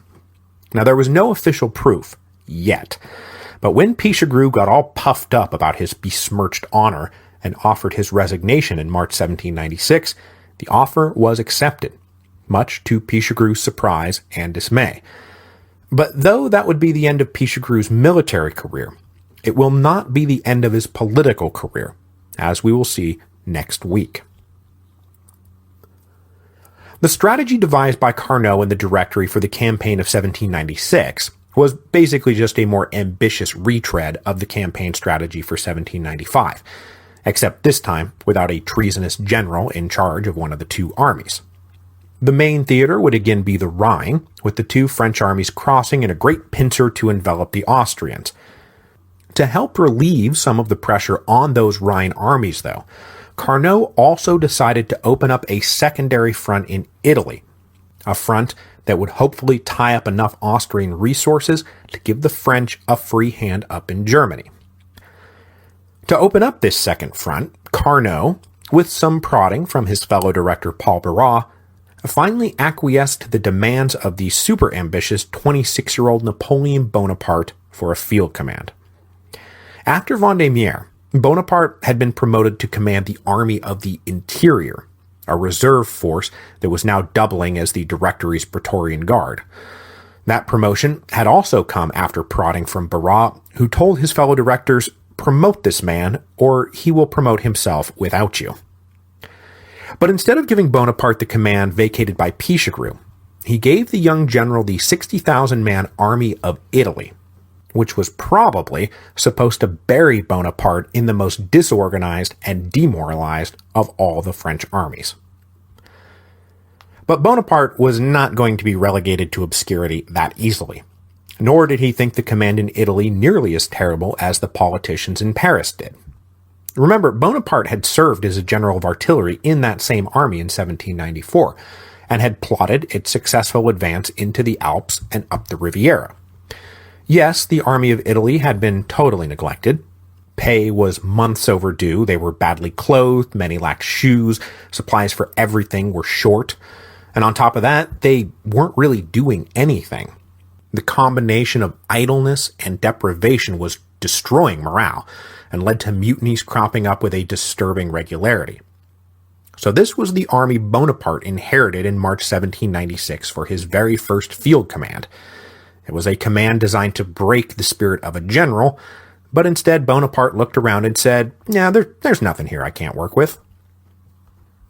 Bonaparte started reorganizing and redisciplining his men immediately, arranging the army to suit the theories he had been dreaming up and jotting down his whole life. And as for the campaign strategy itself, he developed that after poring over topographical maps and intelligence reports about the terrain and the positions of the enemy armies he was up against. The French occupied the Riviera, specifically the coastline up to the neutral Republic of Genoa. Arrayed against him to the north was, first of all, the Ligurian Alps, the mountain range that runs between the coast, and the rich and bountiful Italian Piedmont. Also standing between Bonaparte and the Piedmont were two armies. To the east, an Austrian force about 28,000 strong, and then to the west, a Sardinian army about 25,000 strong. The Kingdom of Sardinia, just so you know, was an independent client of the Habsburg monarchy, and controlled not just the island of Sardinia that gave the kingdom its name, but also the Piedmont. Bonaparte's plan was to split the Sardinians from the Austrians and force the kingdom to capitulate and exit the Allied coalition. What came next was a lightning campaign that took the Austrians and Sardinians completely by surprise and formally introduced Napoleon Bonaparte to the world. Now, the Austrians thought that Bonaparte was preparing to move against Genoa, so they sent their easternmost divisions to push back against the easternmost French divisions, which they did on April the 10th. But given the mountainous terrain and the limited mobility in the few passes available, Bonaparte recognized immediately that when the Austrian left wing moved down, the Austrian right wing became dangerously isolated. So Bonaparte force-marched his men up one of the central passes and absolutely savaged the Austrian right at Montanet on April the 12th, basically destroying that part of the army. This also left the French in between the Sardinians to the west and the remaining Austrians to the east, and this was the first great example of Napoleon's strategy of the central position, which he would use over and over again in his career. When fighting two armies at the same time, plunge in between them, prevent them from linking up, overwhelm one, and then turn around and overwhelm the other. And that's exactly what he did on this maiden campaign. Leaving a rearguard to watch the Austrians, the French turned west and plunged hard at the Sardinians, pushing them into a fighting retreat with Bonaparte's army relentlessly pursuing them. A series of running battles culminated at Mondovì on April the 21st, where the exhausted Sardinians were beaten badly, leaving the road into the Piedmont wide open to the French. The Sardinian general asked for an armistice, but Bonaparte pushed out onto the plains and grabbed as much territory as he could until the King of Sardinia finally offered total capitulation on April the 24th. The Sardinians were knocked out of the war, and the French were now allowed free passage through their territory. Bonaparte had achieved in 2 weeks what the French had not been able to accomplish in 3 years. But Napoleon was just getting warmed up. Having conquered the Sardinians, the rump of the shell-shocked Austrian army retreated east into Lombardy, eventually crossing over to the north side of the Po River. But instead of heading straight for them, Bonaparte took his army on a wide flanking move, eventually crossing the Po at Piacenza, which was well east of the Austrians, who were not at all expecting an attack to come from that direction. This sudden appearance of the French forced the Austrians to pull back again. Bonaparte's army gave chase and finally caught up with them at a river crossing in the town of Lodi. The Austrian rearguard was left to hold the bridge across the river while the rest of their army escaped. The resulting Battle of Lodi is famous for 2 contributions to the mythical lore that would soon surround Napoleon. First, Bonaparte had always been interested in the minutiae of warfare, and at Lodi he allegedly took to sighting some of the heavy guns himself, a job usually done by a corporal, and this is the most famous, if apocryphal, version of the story of how Napoleon earned the nickname the Little Corporal. Second, Napoleon himself later wrote that it was after his victory at Lodi that he became, quote, certain that he was a man of high destiny. After an artillery duel and running push across the bridge, the French crossed the river, but the main Austrian army had by then made good its escape. Now, the immediate result of Lodi was that it left Milan defended by just a few thousand isolated Austrians holed up in the city's citadel. So Bonaparte was able to just roll into the great city. He demanded money, provisions, and supplies of all kinds, and he got them. The month before, the army of Italy was the poorest and most demoralized of the French armies. It now controlled all of northwestern Italy, some of the richest land in Europe. His men were now not only paid on time, They were paid in hard specie, metal coins, not worthless paper. They no longer starved, they ate like kings. Men used to dread being assigned to the army of Italy. Now it was the best gig in the whole war. After getting driven back again and again, the Austrians set up a line to protect their central defensive fortress for the whole of northern Italy, Mantua, which would become the central focus of the war in Italy for the rest of the year. But when the French got rolling again, the Austrians were unable to hold a key river crossing at Borghetto on May the 30th and had to abandon Mantua and withdraw north, leaving 12,000 men inside the fortress to hold off the inevitable French siege until hopefully they could be relieved. Watching all of this unfold to their north, the rest of the Italian peninsula became very, very eager to come to terms with Bonaparte now that they were all defenseless. In exchange for peace, the various city-states of Italy, and most especially the Pope himself, offered up supplies of all kinds and riches of all kinds, up to and including gold bullion. The French also requisitioned and plundered at will, recklessly at the beginning, but now more methodically and ruthlessly. By midsummer, crate upon crate of riches were being sent back to Paris to restock the depleted French treasury, much to the delight and amazement of the Directory. But while the Directory got its fair share, Bonaparte and his senior officers peeled off quite a bit of all this for themselves. The campaigns in Italy made them all rich men. The economic benefits of raw conquest were becoming apparent to everyone. So we'll leave Napoleon and his men there for the moment, because remember, his campaign in Italy was supposed to be merely a distraction for the main theater of the war up on the other side of the Alps. Now back up along the Rhine, Jourdan was once again in command of the Northern Army, now numbering over 70,000, and to replace the possibly treasonous Pichegru, the Directory promoted Jean-Victor Moreau. Moreau was the son of a lawyer, and he had a natural flair for leadership that was apparent all the way back to his student days. He joined the army in 1791 and served through the wars along the Belgian frontier, moving rapidly up the ranks. He was promoted by Carnot to be a divisional general in early 1794 and was a key part of the French victories in the spring of 1794 that turned the whole tide of the war against the Allies and helped make Robespierre's initiation of the Great Terror so damned inexplicable. Now, as I said, the plan for 1796 was a more ambitious version of the plan for 1795. Jourdan would cross the Rhine across from Dusseldorf. Moreau would cross down near Mannheim. They would push the Austrians back, besiege Mainz, and then plunge as deep into enemy territory as they could, because the war now needed to feed itself. But facing the combined 140,000-odd French soldiers were 170,000 Austrians, which you'd think would preclude a successful French invasion. But those 170,000 men had to be dispersed all over the place to defend various cities and towns and strongpoints, whereas the French were able to better concentrate their forces, so they tended to have a numerical advantage in whatever region they happened to be passing through. The Austrian general who would face this invasion was 25-year-old Archduke Charles, who I probably wouldn't even bother mentioning, except one, he gets really high marks for the campaign he's about to run that successfully repels both French armies.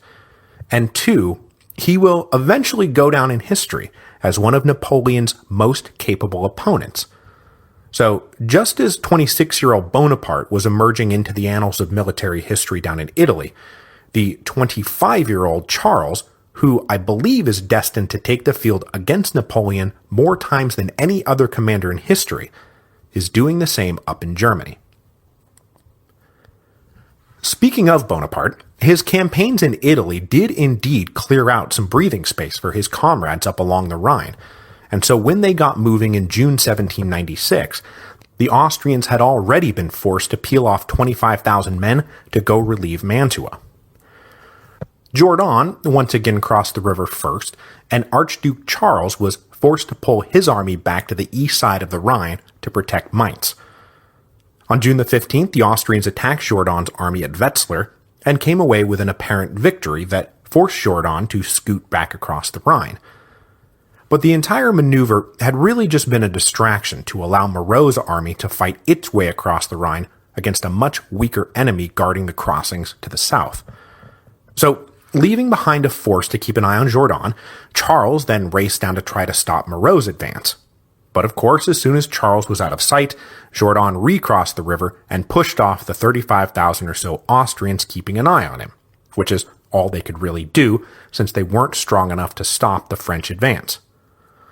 Meanwhile, Charles arrived in the southern theater and intended to strike Moreau on July the 10th, but Moreau decided to preempt him, attacked on July the 9th, catching the Austrians a bit off guard in the Black Forest, turning their flank, and forcing Charles to retreat deep into his own territory. Now, Moreau was convinced that this was just some kind of feint, and so he sat on his hands for a few days before realizing that Charles was actually running all the way back to the Danube. Moreau got off his hands and gave chase. For Charles's part, what he was really looking for here was an opportunity to combine all his forces against one of the two invading French armies. But he was having a difficult time figuring out when and where that should be. And if the French should combine their armies, there would be no stopping them. They'd be able to push all the way to Vienna. So he moved as fast as he could southeast towards the Danube, hoping to draw Moreau along with him, and most especially draw Moreau away from Jourdan. And Moreau played right into his hands. On August the 11th, a portion of Charles's army launched a surprise attack on the pursuing French to pin them down long enough to get the rest of his army to the south side of the Danube, which they were able to do. With the Austrian army he had been pursuing now on the other side of this great river, Moreau had two options. A, let them go, solidify the territorial gains he had made, link up with Jourdan, and become an unstoppable juggernaut that pushes all the way to Vienna, or B, just keep moving forward, put even more distance between himself and Jourdan, and allow Charles to face them each separately.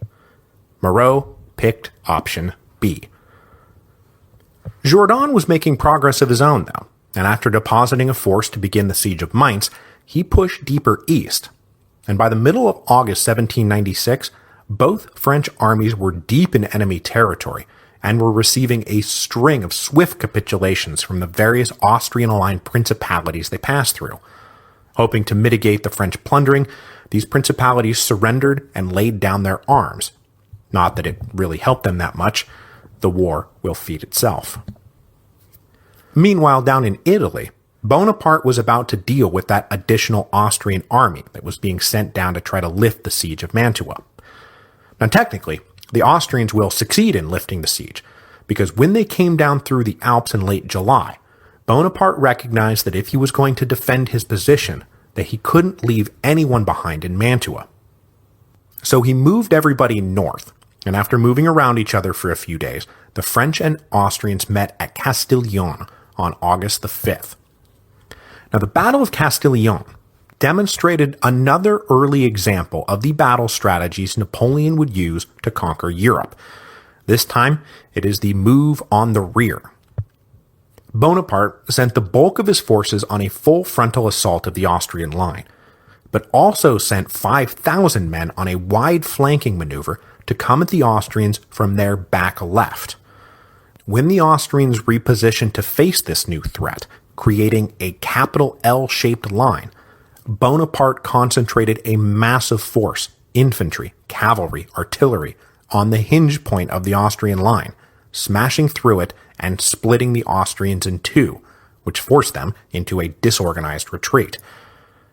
The Austrians pulled back to the north, but in the meantime, they had managed to get a few divisions down to Mantua to reinforce and resupply the garrison, trash the French fortifications, and drag the heavy guns Bonaparte had been forced to leave behind inside the city. So, it wasn't a total loss. Meanwhile, back north of the Alps, Moreau himself was now crossing the Danube and was following its southern bank east, deeper and deeper into Austrian territory. And that is when Charles finally got the break he had been looking for. A cavalry officer who had been scouting Jourdan's movements in the north recognized an opportunity to hit Jourdan's rear flank. He sent a breathless report down to Charles saying, "Send 10,000 reinforcements like right now and we can beat them." Charles did not waste any time. Leaving 30,000 behind to continue giving Moreau something to futz around with, he raced north with 27,000 men and hit the spot his officer had identified, and boy, did it ever work. On August the 24th, the Austrian army in the north turned around at Aumberg and hit Jourdan straight on. While that battle was unfolding, Jourdan was then suddenly hit from the back right by Charles's 27,000 men. With this dagger lodged in his ribs, Jourdan had to break off his advance and retreat northwest back towards the Rhine. This retreat was harried the entire way by Charles, who shadowed Jourdan to the south, above all making sure that the two French armies would never link up. The decisive battle in the north finally came at Würzburg on September the 3rd.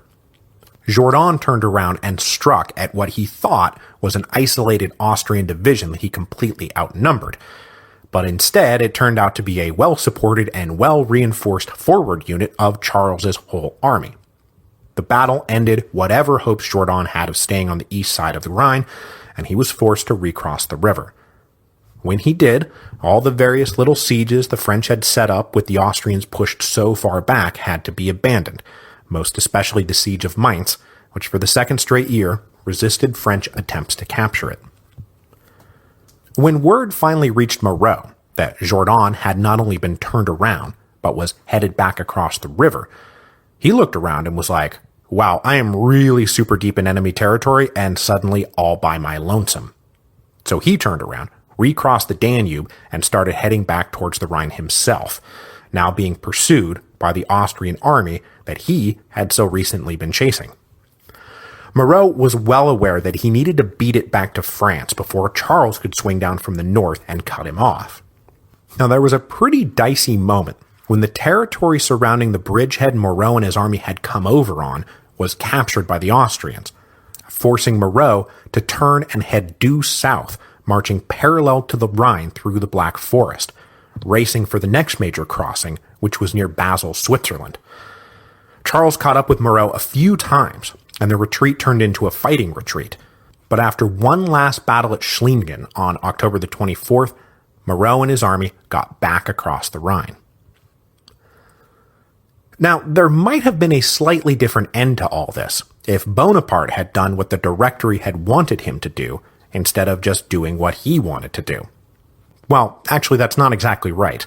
What Bonaparte wanted to do was keep pushing east, take Trieste, and then use that as a springboard to come at Vienna from the south. But when he asked for reinforcements, the Directory said, "No, that is an insane plan. What we want you to do is move north into Germany to support Moreau." And Bonaparte almost did, but then he didn't. Just as Jourdan was getting beat at Würzburg in early September, Bonaparte started advancing north. His advance, though, just so happened to coincide with the second Austrian attempt to lift the siege of Mantua. The Austrian relief army was divided in two, a defensive force guarding the western pass through the mountains, while the main invading force came down the eastern pass. The Austrian generals assumed that Bonaparte would mass his troops at the bottom of the eastern pass to block the main invading army. It made sense. But instead, on September the 2nd, Bonaparte rushed up the western pass and routed the greatly outnumbered Austrian defenders. Once they had retreated, Bonaparte then circled around to the east and wound up coming shooting down the same pass the main Austrian invading force were themselves marching down. So Bonaparte was not sitting at the bottom of the pass waiting for the Austrians to emerge, he was chasing them from behind. The French caught the Austrians at Bassano on September the 8th, and though the Austrians got away, they did have to ditch all their heavy guns and baggage. With almost no good options left, all the Austrians could do was head for the fortress they were trying to relieve, and the race for Mantua was on. But as hard as Bonaparte pushed his army, he couldn't catch up with the Austrians, and they made it to Mantua first. They tried to hold a line outside the city to avoid getting trapped inside, but that did not work, and so they pulled back into the fortress. That meant that the garrison at Mantua was now 30,000 strong, which sounds pretty good, except you don't really need that many guys to defend it, and all they were really doing is now using up the city's limited supplies even faster. At the end of the day, they were simply trapped inside the city they had come to liberate. Whoops. So we're going to leave off there for this week. While the Rhine campaigns are done for the year, this is not the end of the drama in Italy, because in between the second and third attempts to lift the siege of Mantua, Bonaparte will have taken it upon himself, against the orders of the Directory, to start personally reorganizing the political map of northern Italy. This, of course, leads to fears that Bonaparte was aiming for something more than just a respectable military career. So next time, we will pick up with the new Italian Republic Napoleon invents out of thin air, and then move on to the next great political test for the Directory, the first round of free elections, which will wind up being a crushing defeat for the incumbent Thermidorian delegates. I say next time, though, because I am taking next week off, but when I come back, there will be no weeks off between now and the end of the French Revolution.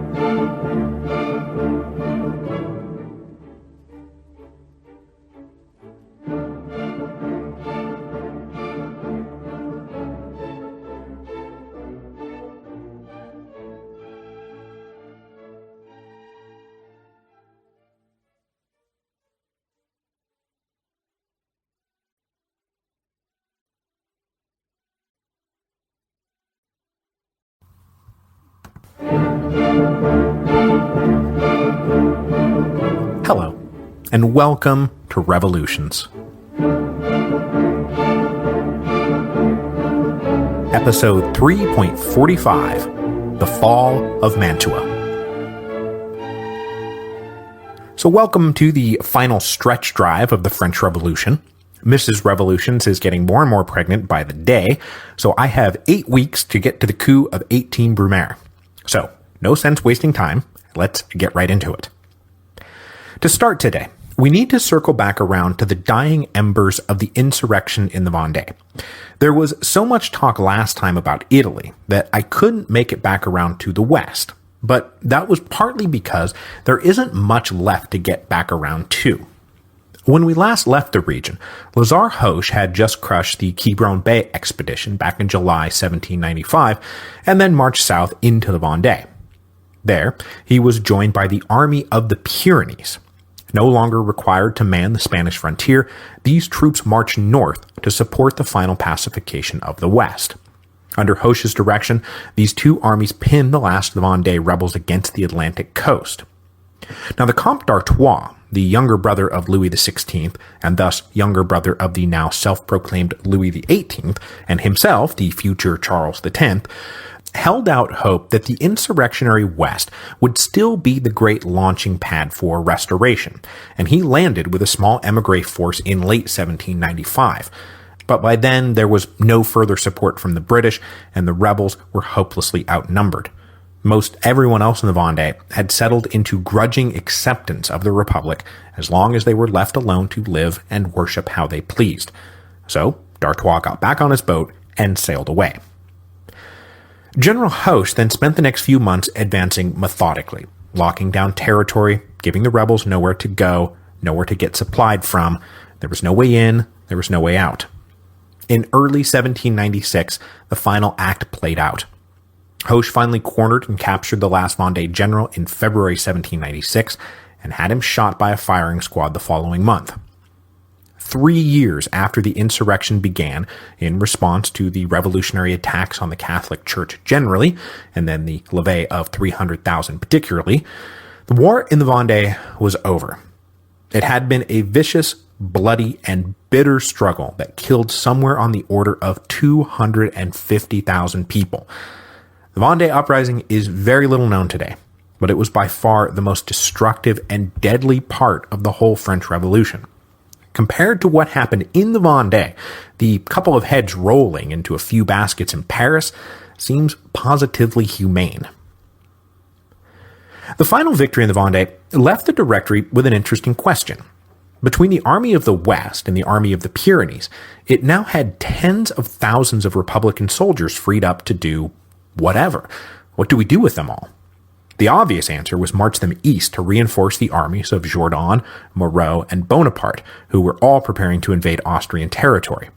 But depending on how you did the math, the armies massing against Austria now numbered 200 to 300,000 already. So maybe we can use the men in the West to open up a new front in the war. So while some men were transferred east, many more stayed behind to take part in the Directory's big new fancy plan. Invade Ireland. This is going to turn out to have been a horrible idea. But besides the coming disastrous invasion of Ireland, the victory in the Vendée also created an unexpected political problem for the Directory.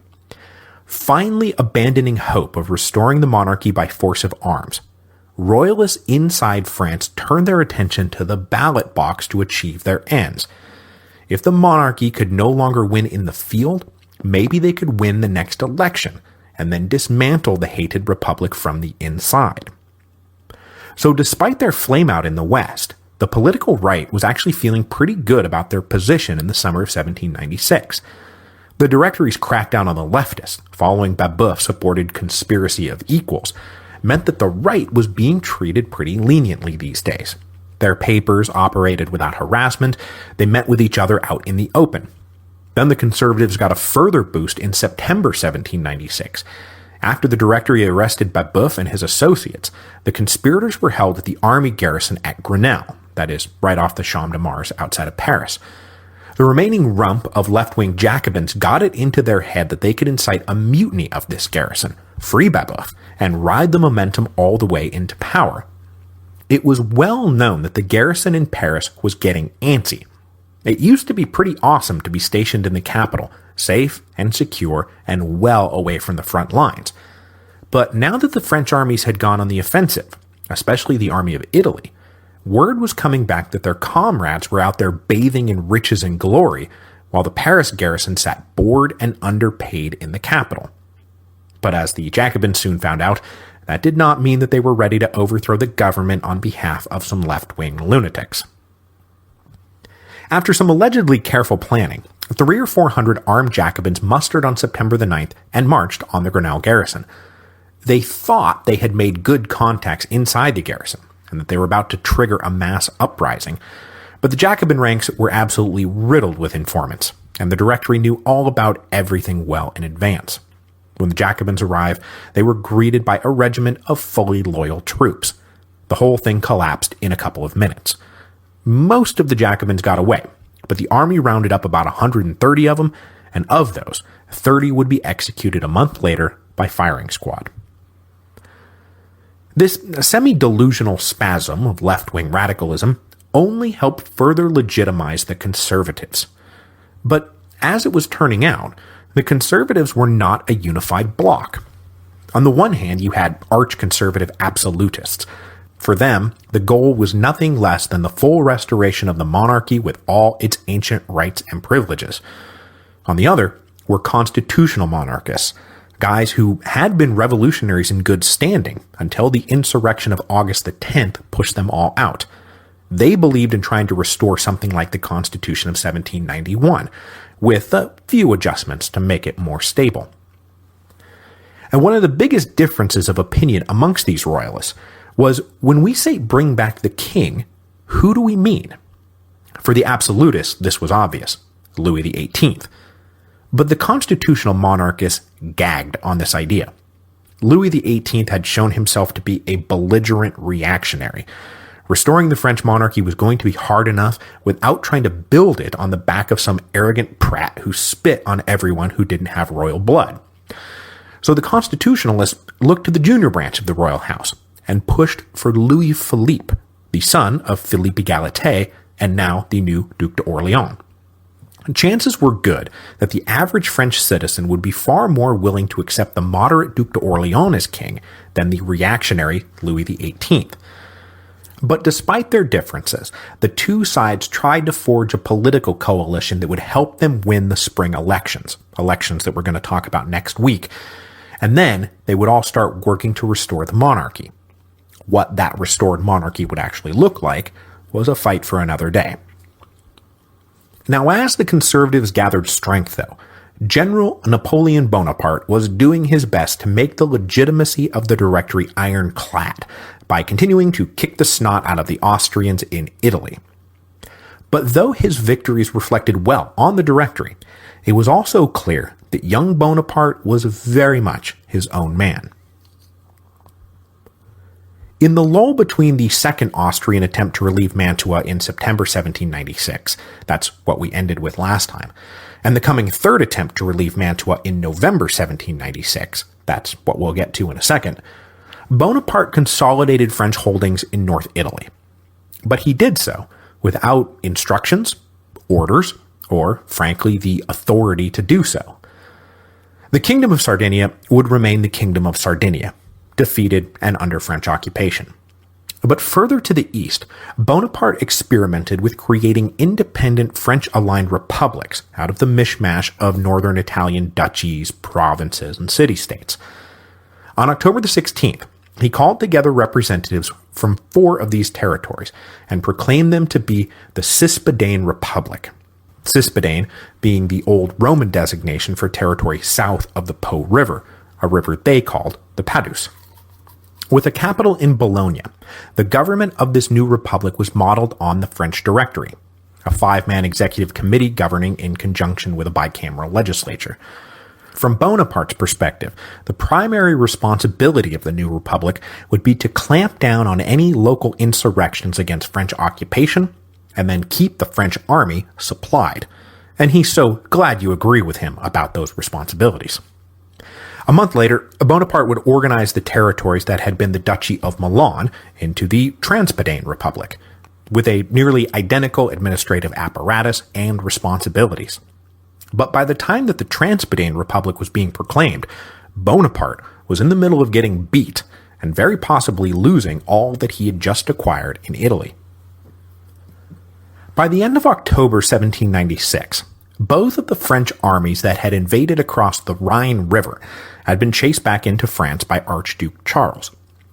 So, while Charles kept an eye on the Rhine frontier to make sure the French didn't leave winter quarters, the Austrian High Command was able to dispatch nearly 50,000 men for a third attempt to relieve Mantua. And Mantua was badly in need of relief. Remember, at the end of the last episode, the Austrian army that was supposed to have relieved the fortress wound up trapped inside. Overcrowded and with dwindling supplies to draw on, conditions inside the city were terrible. Within the first month, 4,000 men died from wounds sustained in the recent battles or disease. The only bright side to all this misery was that there were now fewer mouths to feed. As was their custom, the Austrians divided their forces in two. The main army of about 28,000 circled around and entered Italy from the east, while a second army of 19,000 came straight down from the north.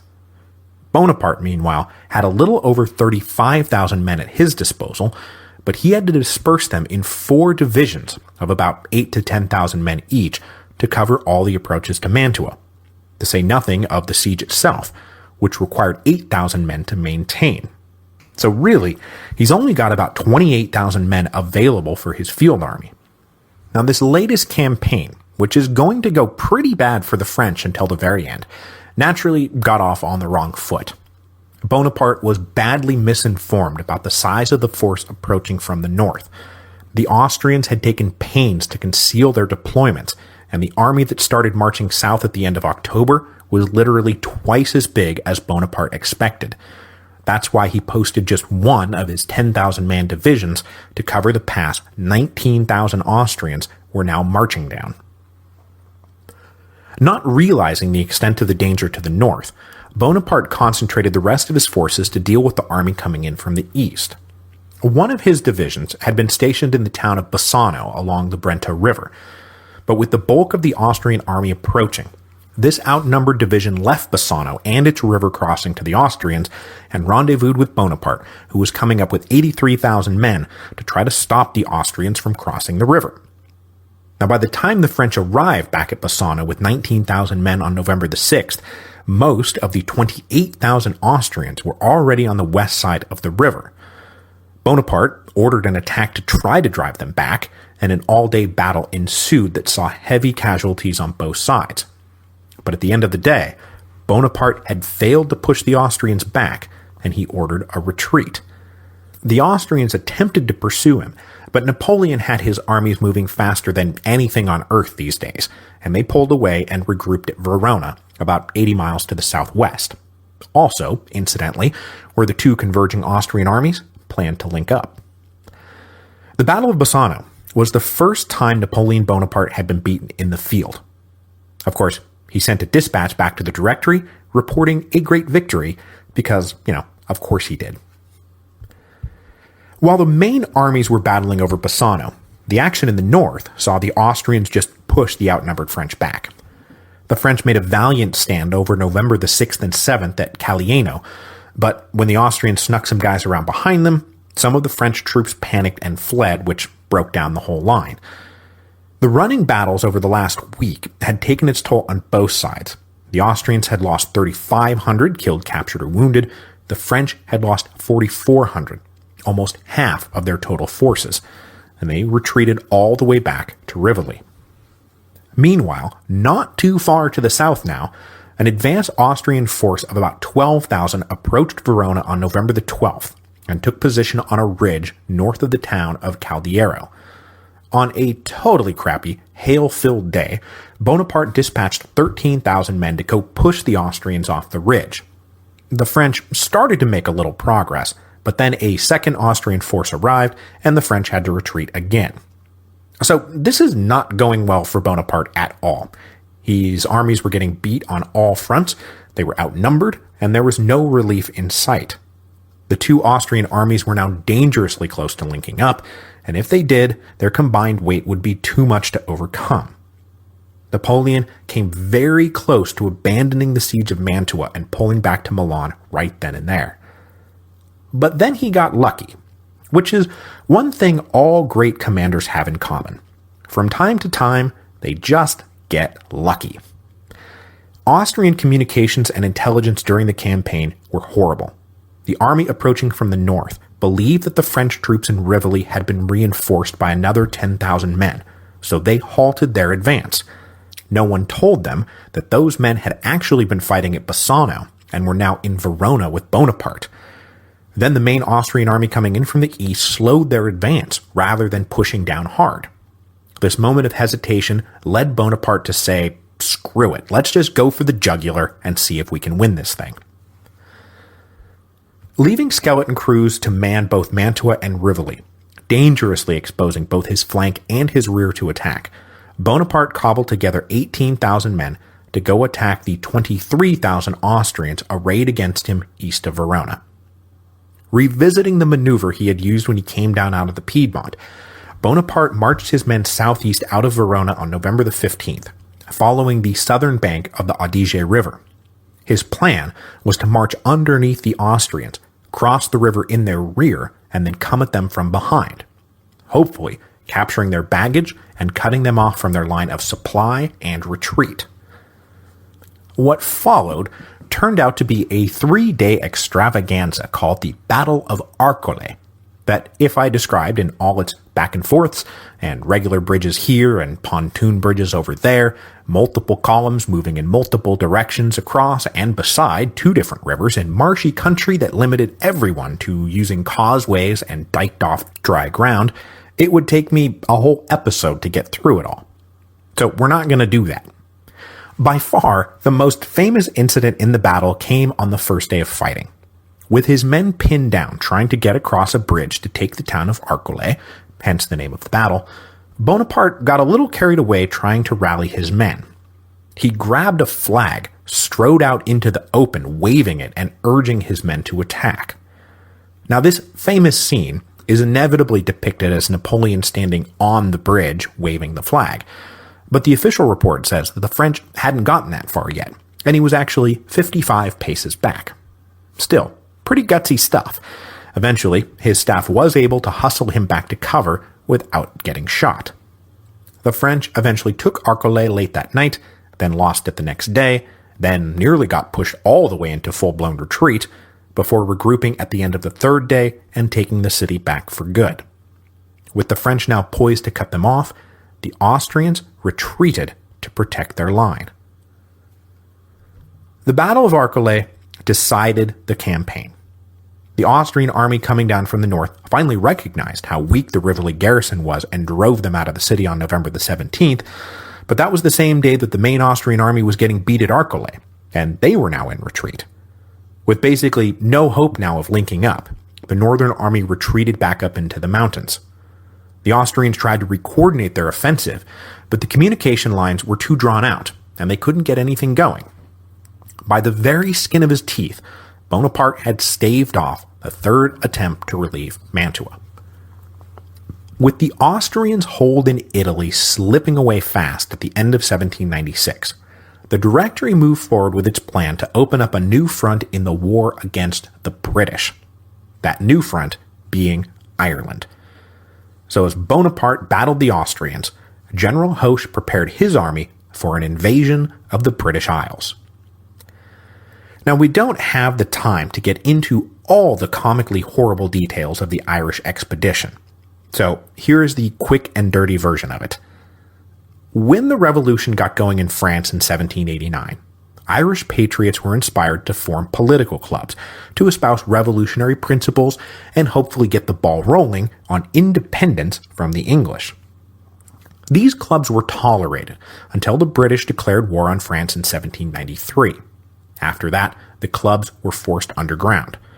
But by then, they had built up a pretty good patriotic network and had agents in Paris trying to secure French assistance. Obviously, the French were busy all through 1793 and 1794 and 1795, but by 1796, the Directory was suddenly open to the idea. France's armies were on offense against the Austrians, so why not go on offense against the British? Irish patriots promised that if the French could land 15,000 regular soldiers and plenty of supplies, that they could raise 250,000 patriotic Irishmen. Together, they could all push the English out of Ireland and leave revolutionary France with a gun pointed at England's exposed ribcage. Hoche built up an invasion force of 15 to 20,000 men and gathered arms and equipment for the Irish rebel army. But the French navy stationed in Brest was kind of a mess. They had been getting kicked around by the British Navy for a while. What officers they had were second-rate, and the crews were men pressed into service. None of them had any experience doing what they were about to try to do.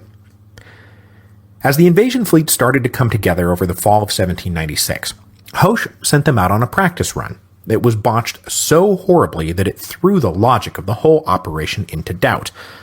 The invasion was planned for December to catch the British off guard, but on the eve of the launch, Hoche himself was so pessimistic about the operation that he wrote to the Directory saying, "I would rather lead this army anywhere but Ireland." When he received no reply from his superiors, he led 44 ships out of Brest on December the 15th. The next day, the order arrived from the Directory canceling the expedition. From that point on, it was a month of pure hell for everyone. The weather in the North Atlantic in December is never good, but December 1796 laid down some of the worst storms ever recorded. As soon as they left port, the fleet was scattered. Ships then sank in the storms with no hope of rescuing the crews. The flagship containing Hoche, the commanding French admiral, and all the senior officers was blown away from everybody else, and they were never able to link back up. Deprived of their senior officers, the 30 or so ships who managed to link back up decided to keep going forward and sailed for Bantry Bay. But when they finally got there, the weather turned even worse. Even more ships were blown away, destroyed, or sunk. The remaining officers tried to launch a landing, but the weather was just too horrible. Then more boats blew away or sunk. The crews and their passengers either drowned or wound up on the overcrowded ships remaining. With all hope of success drained out of the expedition, the officers left in charge called it off on December the 29th and sailed back to France. The return voyage was no better. The weather got even worse, and by now the British finally had ships of their own launched from Winter Dock and were harassing the well-past beleaguered French. 2 weeks later, whatever ships were going to make it back finally made it back. I cannot find hard counts on the total losses, but back-of-the-envelope math says at a minimum, a third of the men who embarked on December the 15th did not return. From start to finish, the expedition was a complete and total failure. Not one French soldier set foot on Irish soil. Now, just so I don't get yelled at by my British fans out there, I will throw in one little epilogue to this tragic misadventure. A month after the debacle, a separate phase of the already failed invasion of Ireland inexplicably went forward. Equipped with British guns seized at Quiberon Bay, 1,400 French landed at Fishguard in Wales on February the 22nd, 1797. This landing was originally supposed to be a diversionary measure to distract the British from the main landing in Ireland, but since the invasion had already failed spectacularly, I'm not really sure what these guys were doing. After 2 days of random skirmishing with the locals, including, and I'm not making this up, an angry Welsh woman with a pitchfork, the invaders surrendered en masse on February the 24th. The Battle of Fishguard is traditionally recognized as the last time a foreign army set foot on Great Britain. Back in Paris, the Directory absorbed the news of the disaster, but they had neither the time nor the inclination to dwell on it. They had much bigger things on their plate, because just as the scope of the failure in Ireland was being relayed from the west, the opposite news was coming in from the east. Bonaparte had just scored a major victory against the Austrians and was now poised to drive all the way to Vienna itself. The near success of the third attempt to relieve Mantua encouraged the Austrians to give it one more try. So as 1796 gave way to 1797, they organized another 50,000 men for yet another attempt at relief. Their plan was to basically come at the French from the same directions as last time, but with two differences. First, this time the main army of 28,000 would be the ones marching straight down from the north, while the flanking army of 18,000 took the road in from the east. Second, these armies would operate independently of one another. The attempt to coordinate had been a fatal weakness of the third attempt, so this time the Austrian generals were told to handle their own business and not worry about what the other guy was doing. They knew where Napoleon had stationed his forces, and also knew that the French were down to maybe 30,000 men split over three 10,000-man divisions, one manning the northern approach at Rivoli, one holding the middle at Verona, and one manning the eastern approach out around Vicenza. So both the 28,000 Austrians coming down from the north and the 18,000 coming in from the east would surely have the numerical advantage in their respective spheres. Both Austrian armies converged on the French divisions in the second week of January 1797. The flanking Austrian army of 18,000 easily passed through the 10,000 French troops strung out like a net around Vicenza. One of the Austrian columns then hit Verona on January the 12th, but were repulsed. The rest of the Austrians, though, just passed right on through and headed for Mantua. So far, so good. Meanwhile, up north, 28,000 Austrians were descending on just 10,000 French, manning the high plateau north of Rivoli. Napoleon waited until he understood the relative sizes and dispositions of the two armies coming at him before he determined what to do. When it was confirmed that the northern army was indeed the main army, Bonaparte made a quick and decisive decision. On January the 13th, he ordered the 8,800-man division in Verona to abandon the city and force march overnight for Rivoli. He gave the same order to a 4,000-man reserve force. Then he himself mounted a horse with a few of his staff and raced up to take personal command of the coming battle. When the Austrians began their attack on Rivoli on the morning of January the 14th, they had a nearly 3-to-1 advantage, but instead of just ramming down the middle and overwhelming the 10,000 Frenchmen trying to hold the line, the Austrians broke up into 6 different divisions, who then attacked in 3 different columns. About 12,000 came right down the middle, 14,000 came around the French right, and one division of 4,500 swung all the way around to the left to eventually come at the French from behind. This was all supposed to be a methodical envelopment, But really, it just negated their numerical superiority long enough to allow the French defenders to hold the line until help arrived.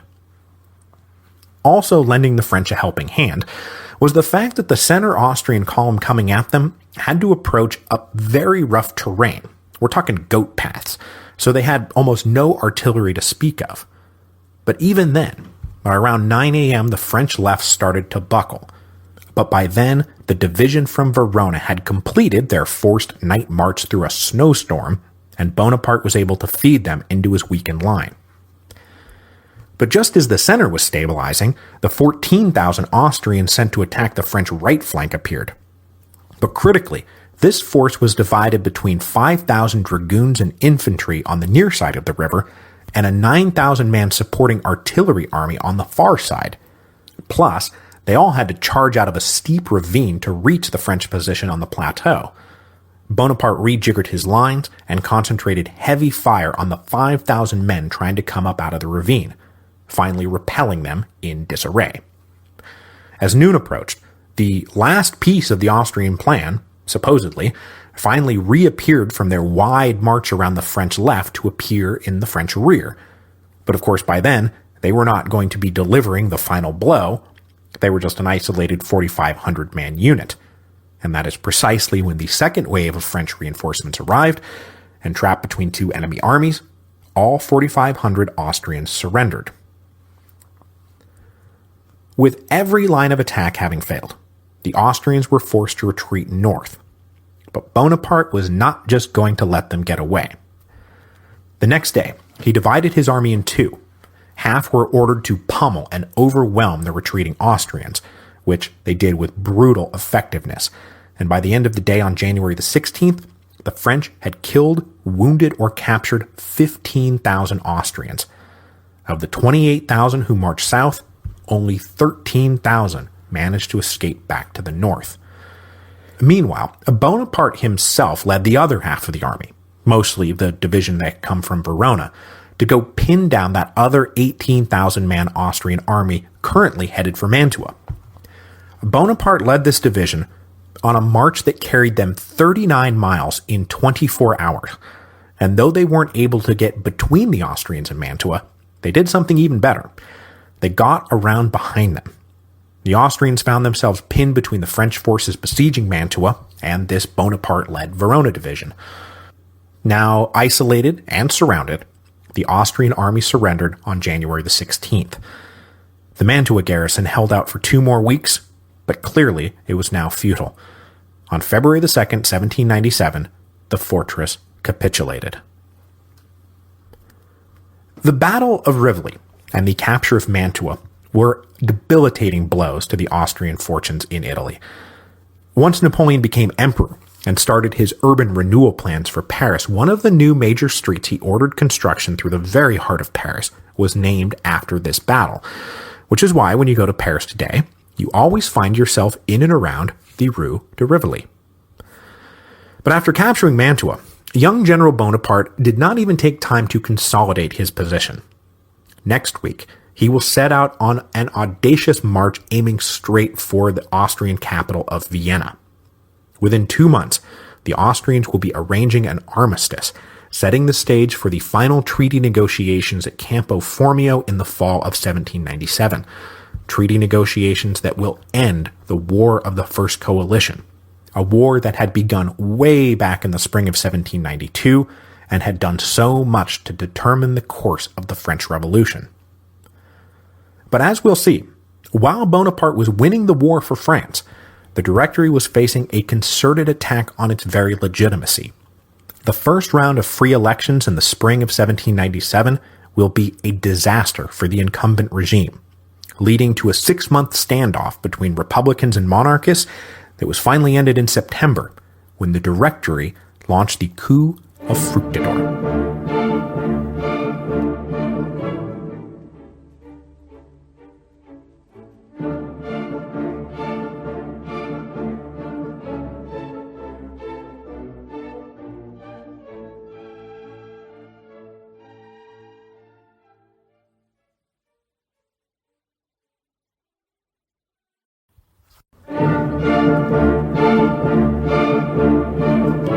Hello, and welcome to Revolutions.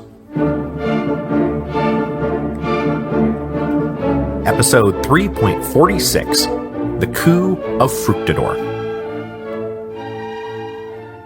So we left off last time with the fall of Mantua in Italy in February 1797. This week, I want to pick up right where we left off, push the Italian campaign through to the preliminaries at Leoben, before hopping back to France to cover the elections of Year 5, which will bring a whole bunch of conservative delegates into the legislative councils of the Directory. Then we'll cover the events of the summer of 1797, culminating with the coup of Fructidor in September, wherein the Directory will bail on the Constitution in order to save the Constitution, and the Treaty of Campo Formio in October, wherein the War of the First Coalition will come to an end. General Napoleon Bonaparte wasted no time getting back to work after the fall of Mantua. Capturing the fortress was a key part of his larger plans, but in and of itself, it was just a thing to check off the list. Next up was charging at the Austrians and flat out winning the war. But before he could do that, Bonaparte needed to solidify his hold on Italy by wheeling around and smacking down the Pope. Napoleon wanted to make sure His Holiness didn't get any smart ideas when the French pushed their way out of Italy. So just days after the fall of Mantua, Bonaparte targeted a 7,000-man papal army at Faenza, allegedly defending the frontier of the Papal States. A 9,000-man French division marched south, and the resulting battle wasn't even a contest. The now highly trained, highly disciplined, and very experienced French troops endured no casualties, forcing the papal army to surrender. On February the 19th, the Pope signed the Treaty of Tolentino. This treaty required the Pope to hand even more hard cash over to the French and recognized the right of the French armies to loot valuable treasures and works of art from the Vatican. Included in this total capitulation was also a further ceding of territory, both inside Italy and within the boundaries of France, because remember, the Pope still claimed sovereignty over Avignon and the Comtat Venaissin. Those papal enclaves had been annexed by the French way back in 1791, but the Vatican had never recognized it. Article 5 of the treaty said, "The Pope renounces, purely and simply, all the rights to which he might lay claim over the city and territory of Avignon and the Comtat Venaissin, and its dependencies, and transfers and makes over the said rights to the French Republic." And so that was the end of that. With his rear secured, Bonaparte then made ready to push his way out of Italy altogether and plunge into the heart of the Austrian Empire. With the situation now critical, Austrian Archduke Charles, the young hero of the Rhine campaign of 1796, was sent down to try to contain the French army on the Italian side of the Alps, but there was very little he could do. The French Directory had finally woken up to the fact that Bonaparte was like winning the war and sent him a bunch of reinforcements, bringing his field army up to 60,000 men. He peeled 20,000 of those right off the top to garrison the northern Alpine passes into Italy, and then himself led 40,000 across the Brenta River northeast towards the Austrian army, who were trying to hold on to their last little foothold on the Italian side of the Alps. Bonaparte's main hope in rushing back onto the offensive was to drive through the Austrians before Archduke Charles really had a chance to organize a proper defense, and this is pretty much how it went. Charles allegedly had 50,000 men at his disposal, but they were spread out all over the place. Over the course of March, the French either captured the Austrian forces they encountered or forced them into a retreat. Bonaparte approached in two columns. He led the main force of 30,000 himself, while another 11,000 paralleled him a bit to the north. Those 11,000 men moved so fast that they were on top of the critical pass at Tarvis before Charles could send reinforcements.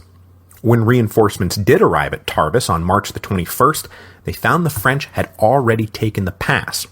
The Austrians managed to dislodge the French after a day of hard fighting, but the next day a French counterattack pushed the Austrians into a full-blown retreat, running back through the pass that they were trying to defend. They retreated so rapidly that 4,000 Austrians were trapped on the wrong side of the line. Surrounded and cut off, those 4,000 men surrendered on March the 23rd. After the French captured Tarbes, Archduke Charles decided his position was untenable, and he evacuated Italy entirely, hoping to draw a new line of defense on the other side of the Alps. Bonaparte, meanwhile, was fanning his men out all over northeast Italy to hold down strategic points that he had just acquired, like Trieste and Palmanova along the northern Adriatic, which he planned to now use as his supply and communications base for the push into Austria. At the same time, he ordered the 20,000 men he had left back guarding the northern passes above Mantua to go ahead and start advancing for a planned convergence deep in Austrian territory. Then, on March the 31st, Bonaparte sent a letter to Archduke Charles asking if the Archduke was interested in an armistice. I mean, you're in it in a really bad way here, man, so why should we spill further blood? Charles did not immediately respond, so Bonaparte kept up the pressure. But at that moment, the French forces were actually a bit spread out themselves, and Bonaparte's position was not as strong as he was letting on. So to keep up the bluff, he ordered his men to march and march fast towards Vienna. They marched up through the Alps, and by April the 7th had made it as far as Leoben, which was just 100 miles southwest of Vienna. And that is when Charles finally said, "Okay, stop." Austrian envoys arrived in the French camp asking for a 5-day ceasefire. When that 5-day ceasefire was up, it was renewed for a further 5 days. And when those 5 days were up, real talks to put a stop to the fighting got going in earnest. Negotiating on behalf of the Republic, with exactly zero authority to do so, Bonaparte and his Austrian counterparts agreed on April the 18th to what we now call the Leoben Peace Preliminaries.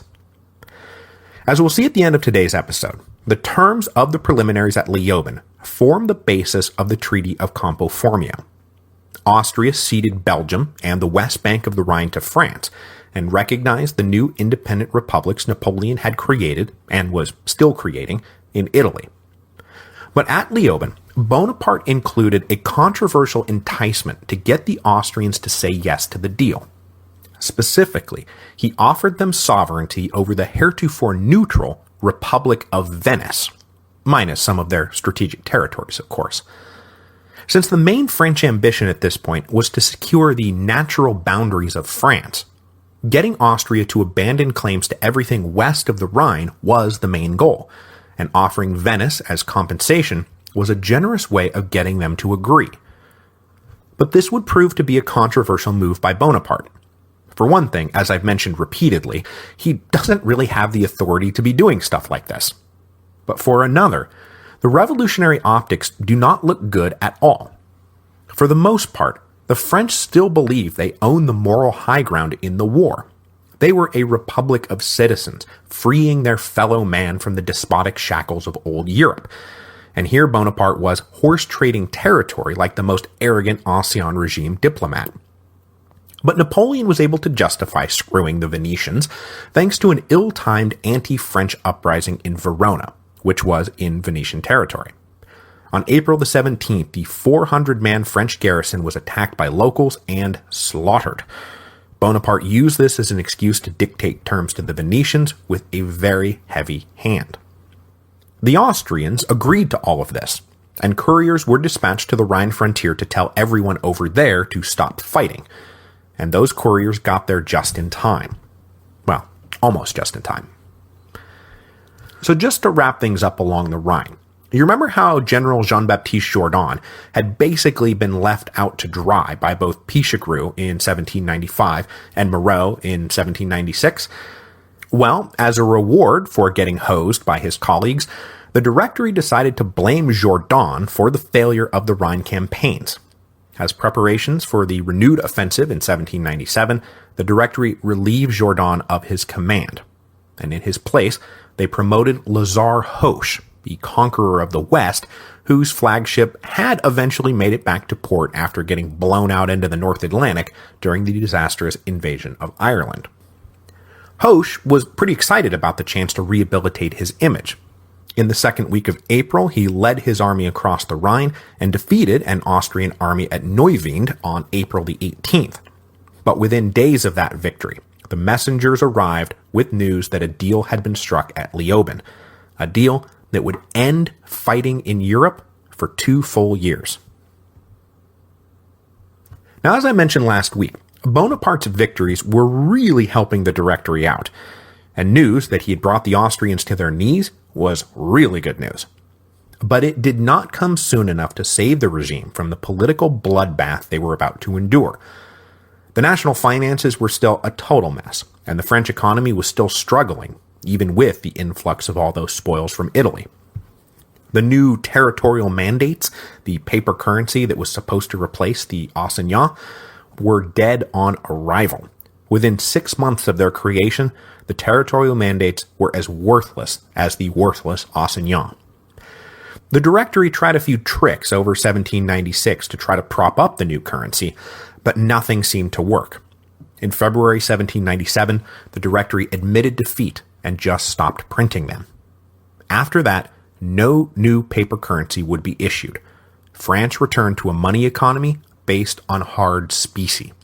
The revolutionary experiments with paper money were over. All of these economic problems helped further bolster conservative arguments that the Republican government was itself the cause of all this misfortune. I mean, seriously, ask yourself, are you better off now than you were 4 years ago? Aside from a few speculators who everyone hated, the answer was no, not at all. So in the lead up to the spring elections, conservatives began to mobilize to exploit all the disenchantment. A new movement called the Friends of Order began to attract adherents, and they started setting up a new sort of political club called the Philanthropic Society to spread the conservative gospel of a return to the stability and normalcy of monarchy. But remember, within the conservative camp, there was a split between absolutists and constitutionalists. So though they were all ostensibly working towards the same common goal of getting conservatives elected into the legislative councils, a small absolutist clique formed called the Legitimate Sons, who still dreamed of overthrowing the Republic rather than slowly undermining it from the inside.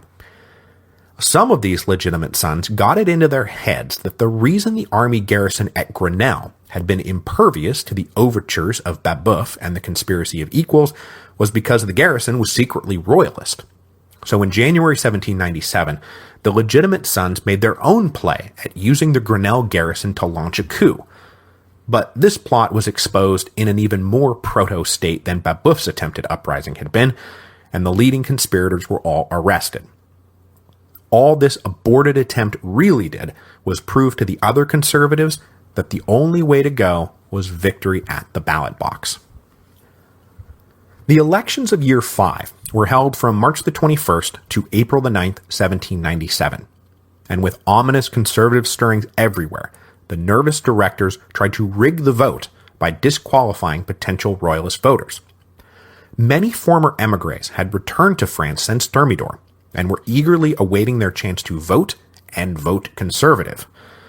But the Directory still had a list of officially proscribed émigrés from the old days of the Committee of Public Safety, and they said, if your name is still on that list, you are not allowed to vote.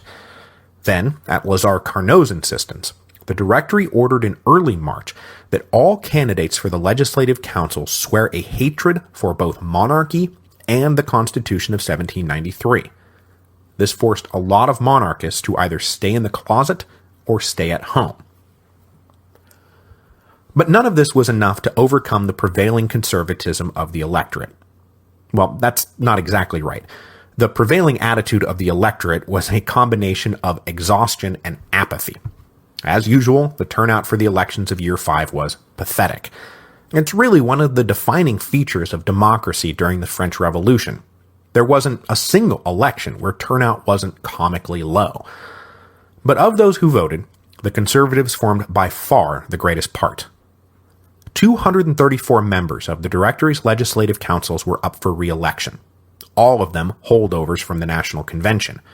The voters re-elected 11 of them. That's it, 11. And those 11 were the most conservative of the lot. The rest were just turned out.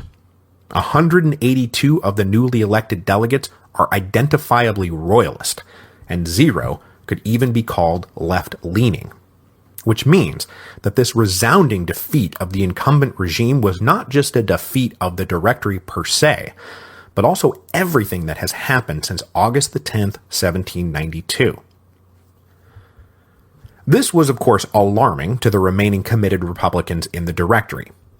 Those committed Republicans were led by the little three-man triumvirate within the five-man Directory. So we're talking about Louis-Marie La Ravelière, Jean-François Rubel, and Paul Barras. Now, though Barras was always a wild card, the catastrophic losses in the election seems to have driven him into a working alliance with La Ravelière and Rubel to preserve the Republic at all costs.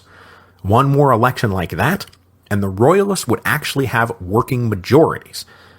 Rubel suggested they annul the election results right then and there. But Lazare Carnot, their slightly more conservative colleague in the Directory, retorted with the crazy notion that the directors ought to work with the councils the voters elected. If we don't respect the elections, then what are we all doing here? Now, if those delegates break their oath and support monarchy, we can deal with them then. When the new Council of 500 and the Council of Ancients met for their first sessions, though, they did nothing to alleviate the fears of the triumvirate. The Council of 500 elected newly minted delegate General Pichegru to be their president. Pichegru still enjoyed the glow that came from being the man who had conquered the Netherlands, and his treasonous correspondence with Louis XVIII was at that point merely suspected at the highest levels. It was not common knowledge, nor was there any proof of his treason. But still, Pichegru in charge of the Council of 500 was a warning shot across the bow.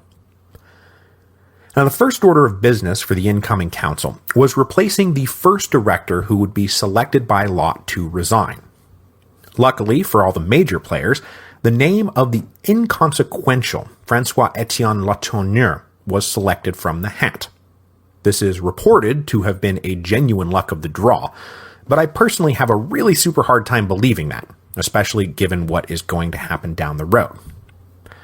To replace Latourneur, though, the councils appointed François-Marie de Barthélemy, a conservative diplomat whose claim to fame was negotiating the Treaty of Basel that removed Prussia from the war.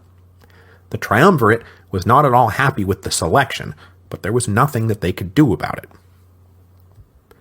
Now, one of the big reasons Barthélemy was a provocative choice is that one of the key issues on the Directory's table was negotiating the end of the war with the Austrians.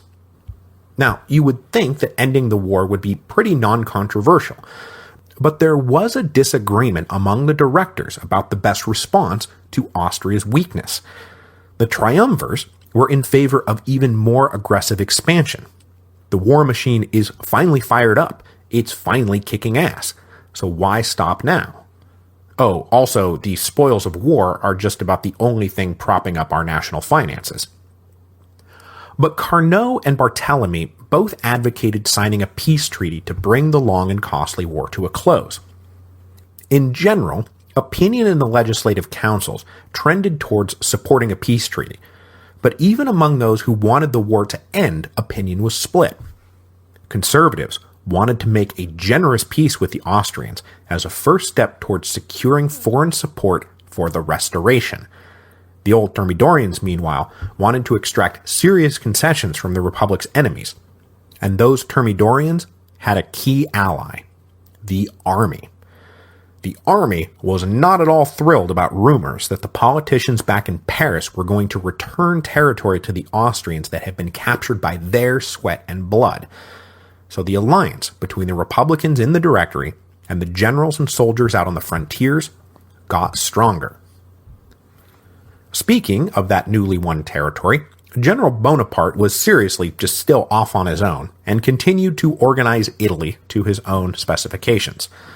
Pro-revolutionary elements within the Republic of Genoa, though, decided to preempt direct French intervention by organizing a local coup in May to kick out the old oligarchic regime. They proclaimed themselves to be a French-aligned Ligurian republic. The famous banking operations of Genoa were now at Bonaparte's disposal.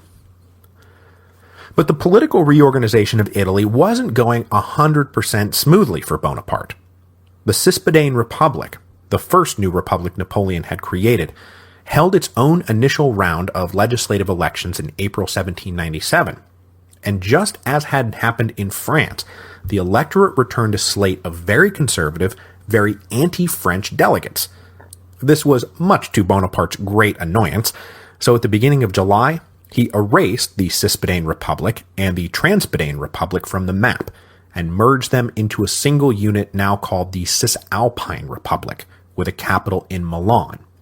Milan was by far the most pro-French region Bonaparte had come across, so he submerged any nascent conservatism or Italian patriotism under the thumb of his Italian supporters in Milan. Back in Paris, Bonaparte's unilateral reorganizations of Italy was met by fears that he was setting up personal client states for himself, that he could either use as the basis to form some new kingdom with himself as King Napoleon, or that he could use as a springboard to come back to France and set himself up as a dictator. And the fact that he had taken over a huge palace to serve as his headquarters allayed no one's fears. But there was no possibility of just recalling him, or censuring him in any way. Even conservatives did not want to mess with his success. Over the summer, tensions in the Directory between the Republicans and their conservative colleagues heightened over the issue of the old non-juring priests. Though a big part of the Thermidorian reaction had been the acceptance of freedom of worship and church-state separation, technically, refractory priests were still outlawed.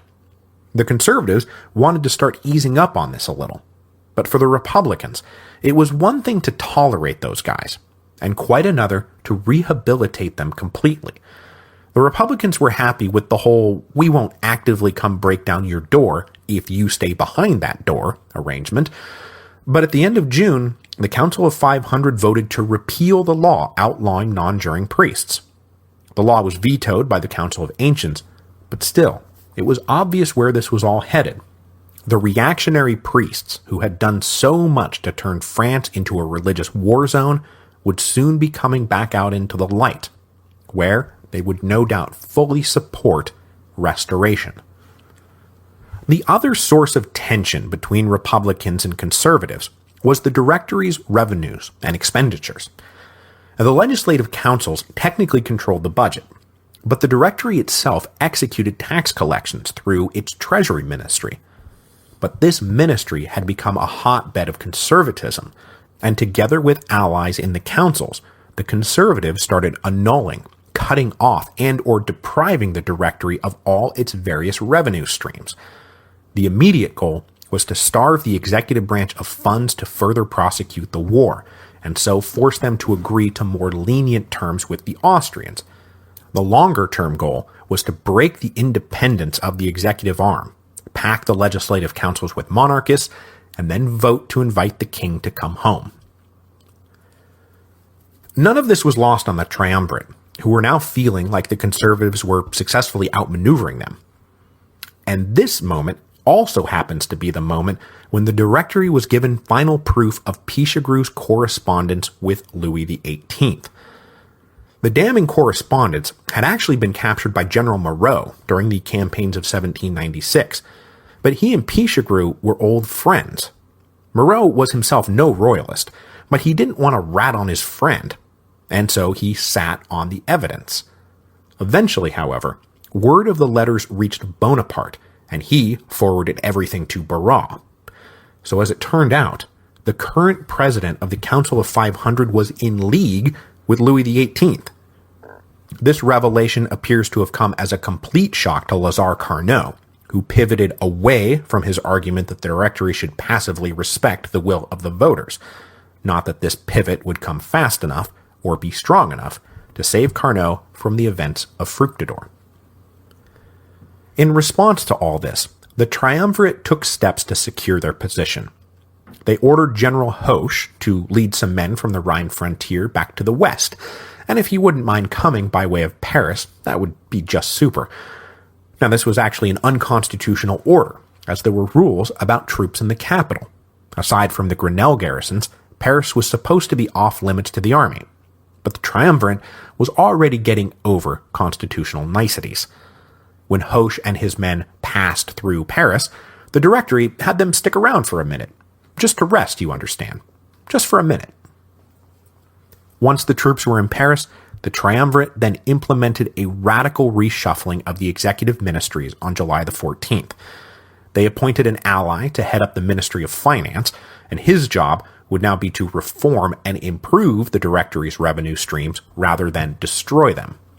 Then they appointed Hoche Minister of War, a post Hoche accepted, but then quickly resigned a week later once he realized that the Triumvirate was positioning him to possibly lead some kind of attack on the democratically elected legislative councils. And then, of course, there was the post of Foreign Minister. But the Directory was having trouble finding a man with the requisite experience and standing to take on the job. And that's when Paul Barras said, well, I've got a guy. And that guy turns out to be, Talleyrand. That's right, July 1797 marks Talleyrand's triumphant return to the public stage. Of course, if the triumvirs thought Talleyrand was going to run anyone's program but his own, they were oh so sadly mistaken. So when last we left him, everyone's favorite slippery card shark of an ex-bishop had been booted from England in 1794, and then exiled to Philadelphia, where he spent the next 2 years. As soon as he found out about the Thermidorian reaction, though, Talleyrand immediately set to work trying to get his name removed from the list of proscribed émigrés. And in this, he had a key friend in Madame de Staël, the daughter of Jacques Necker, who was just starting to become a key center of intellectual gravity in the Paris salon scene.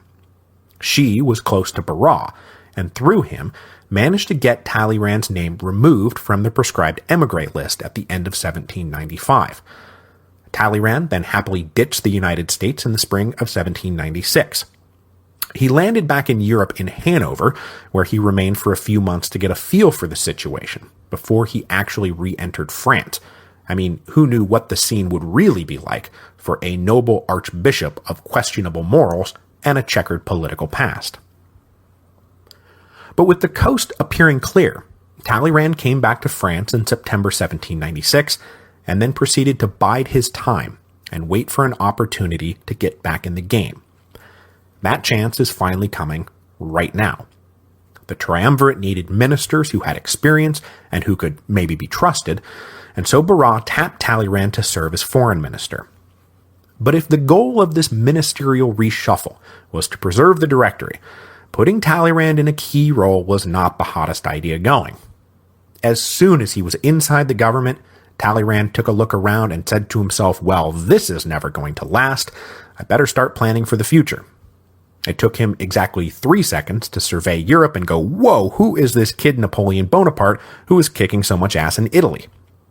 Talleyrand immediately started up a regular correspondence with Bonaparte, sucking up to the young general and flattering his ego to the hilt.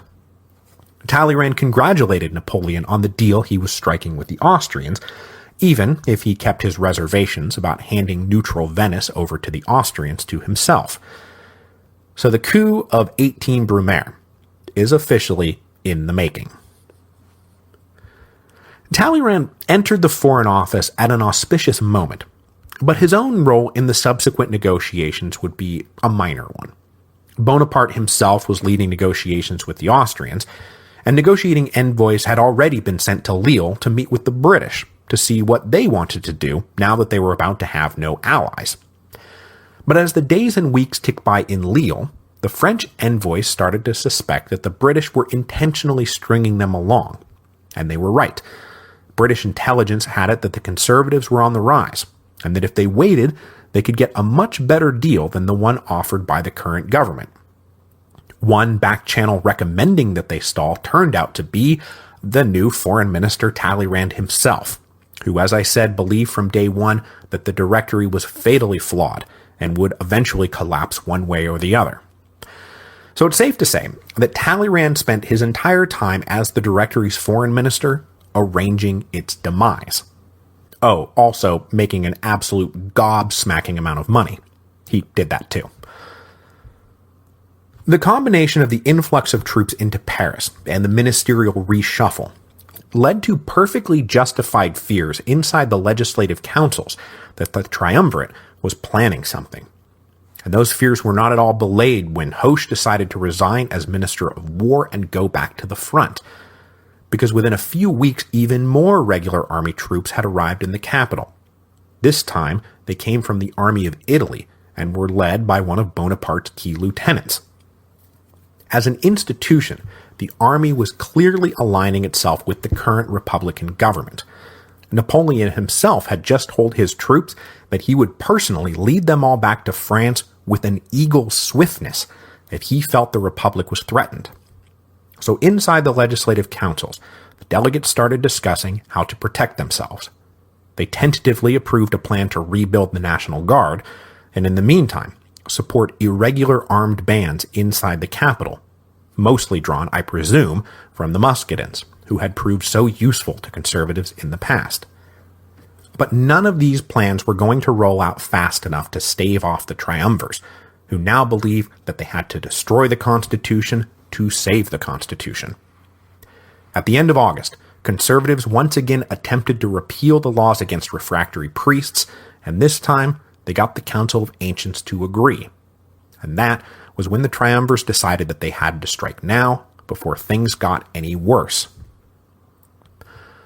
On September the 3rd, 1797, that is, 18 Fructidor, year 5, Paris woke up to find itself under military occupation. Soldiers occupied all the key strategic positions in Paris. The Parisians also discovered the streets plastered with anti-royalist propaganda, and in case you were wondering, this is the moment evidence of Pichegru's treason was publicly revealed. The Directory, and by that I mean the triumvirate, issued arrest warrants for 53 council deputies and their 2 directorial colleagues, Carnot and Barthélemy. With the full support of the army, these arrests were carried out swiftly and efficiently. Then a carefully chosen quorum of loyal council delegates met under the protection of armed soldiers to officially sanction the deployment of troops in Paris and approve the subsequent arrests. Then, this loyal Republican quorum dropped the real bomb. They retroactively annulled the results of the spring elections in 49 departments, immediately purging 177 conservative members from the councils. The Fructidor coup, the coup from above, was carried out quickly and professionally. There was no pushback, there was no fighting in the streets. The nascent thrust to restore the monarchy was successfully parried. In the immediate aftermath of the Fructidor coup, Pichegru and the other arrested delegates were tried, convicted of treason, and then exiled to French Guiana. Many of them managed to survive the subsequent ordeal, though, including Pichegru himself, who would eventually escape to the United States, and from there to London, where he attached himself to the staff of a Russian general during the War of the Second Coalition. He then slipped back into France in 1803 to help organize a royalist coup against now First Consul Napoleon Bonaparte, but Pichegru was betrayed and arrested in early 1804. Shortly thereafter, the guards discovered he had, accidentally, strangled himself to death. The great organizer of victory Lazare Carnot, meanwhile, managed to escape from his cell and slip across the border into Switzerland. And it's pretty clear that Carnot got a bum rap here. His only real crime was advocating generous peace terms for the Austrians. But this wasn't because he was looking to bring back the monarchy. Carnot was a staunch Republican. It was simply that he had been the guy running the war for 3 years, knew intimately how destructive and destabilizing it had been, and when it was put to bed, he wanted it to stay in bed. He believed that the hard line advocated by the triumvirate would simply sow the seeds of the next war. Bonaparte himself seems to have recognized that Carnot had been swept up in something that he should really not have been swept up in. Carnot would be recalled from Switzerland in 1800 to briefly serve as Minister of War, and then in the legislative councils of the consulate. But then for the rest of Napoleon's reign, Carnot would have an on-again, off-again relationship with the little corporal. Carnot finally retired from public life in protest when Napoleon crowned himself emperor, but then later came back to serve in the War of the Sixth Coalition, and then the 100 Days. He was exiled but not killed for being a regicide after the Restoration, and died in Prussia in 1823.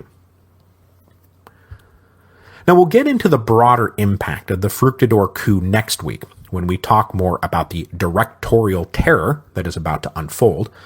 But just so you know, historians use Fructidor to divide the Directory from the Second Directory.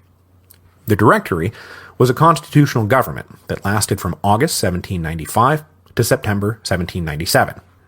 The Second Directory was a revolutionary government that simply did whatever it took to stay in power, engineering and annulling elections to suit its own purposes, until it itself was taken down by the coup organized by Bonaparte and Talleyrand in November 1799.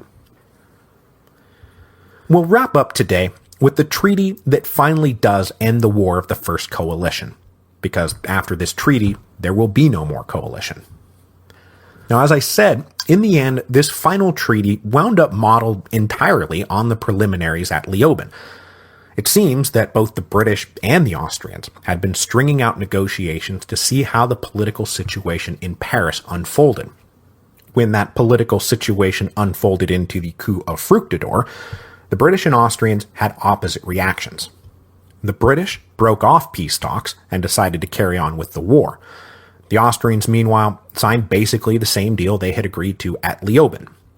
Meeting at Campo Formio in October 1797, Bonaparte and an Austrian diplomat, whose name I won't trouble you with, signed the Treaty of Campo Formio.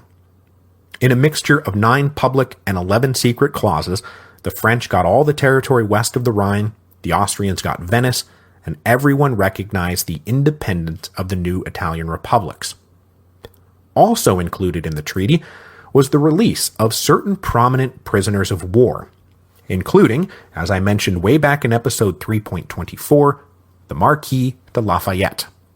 Frail but in good spirits after 5 years in captivity, Lafayette was let out of jail and reunited with his family. Hooray for Lafayette. With Austria out of the war, and the war on the continent now over, only the British stood against France. When the conflict had started in 1792, the British had done everything in their power to avoid getting involved. But now that they were involved, they were going to stay involved, allies or no allies. Next week, the Directory, the Second Directory, will recall Bonaparte from Italy and order him to prepare an invasion of the British Isles. But, as we will see, Bonaparte will survey the prospects for victory in the British Isles and say, yeah, this is not really a good idea. If you really want to hit the British, you'll let me invade Egypt.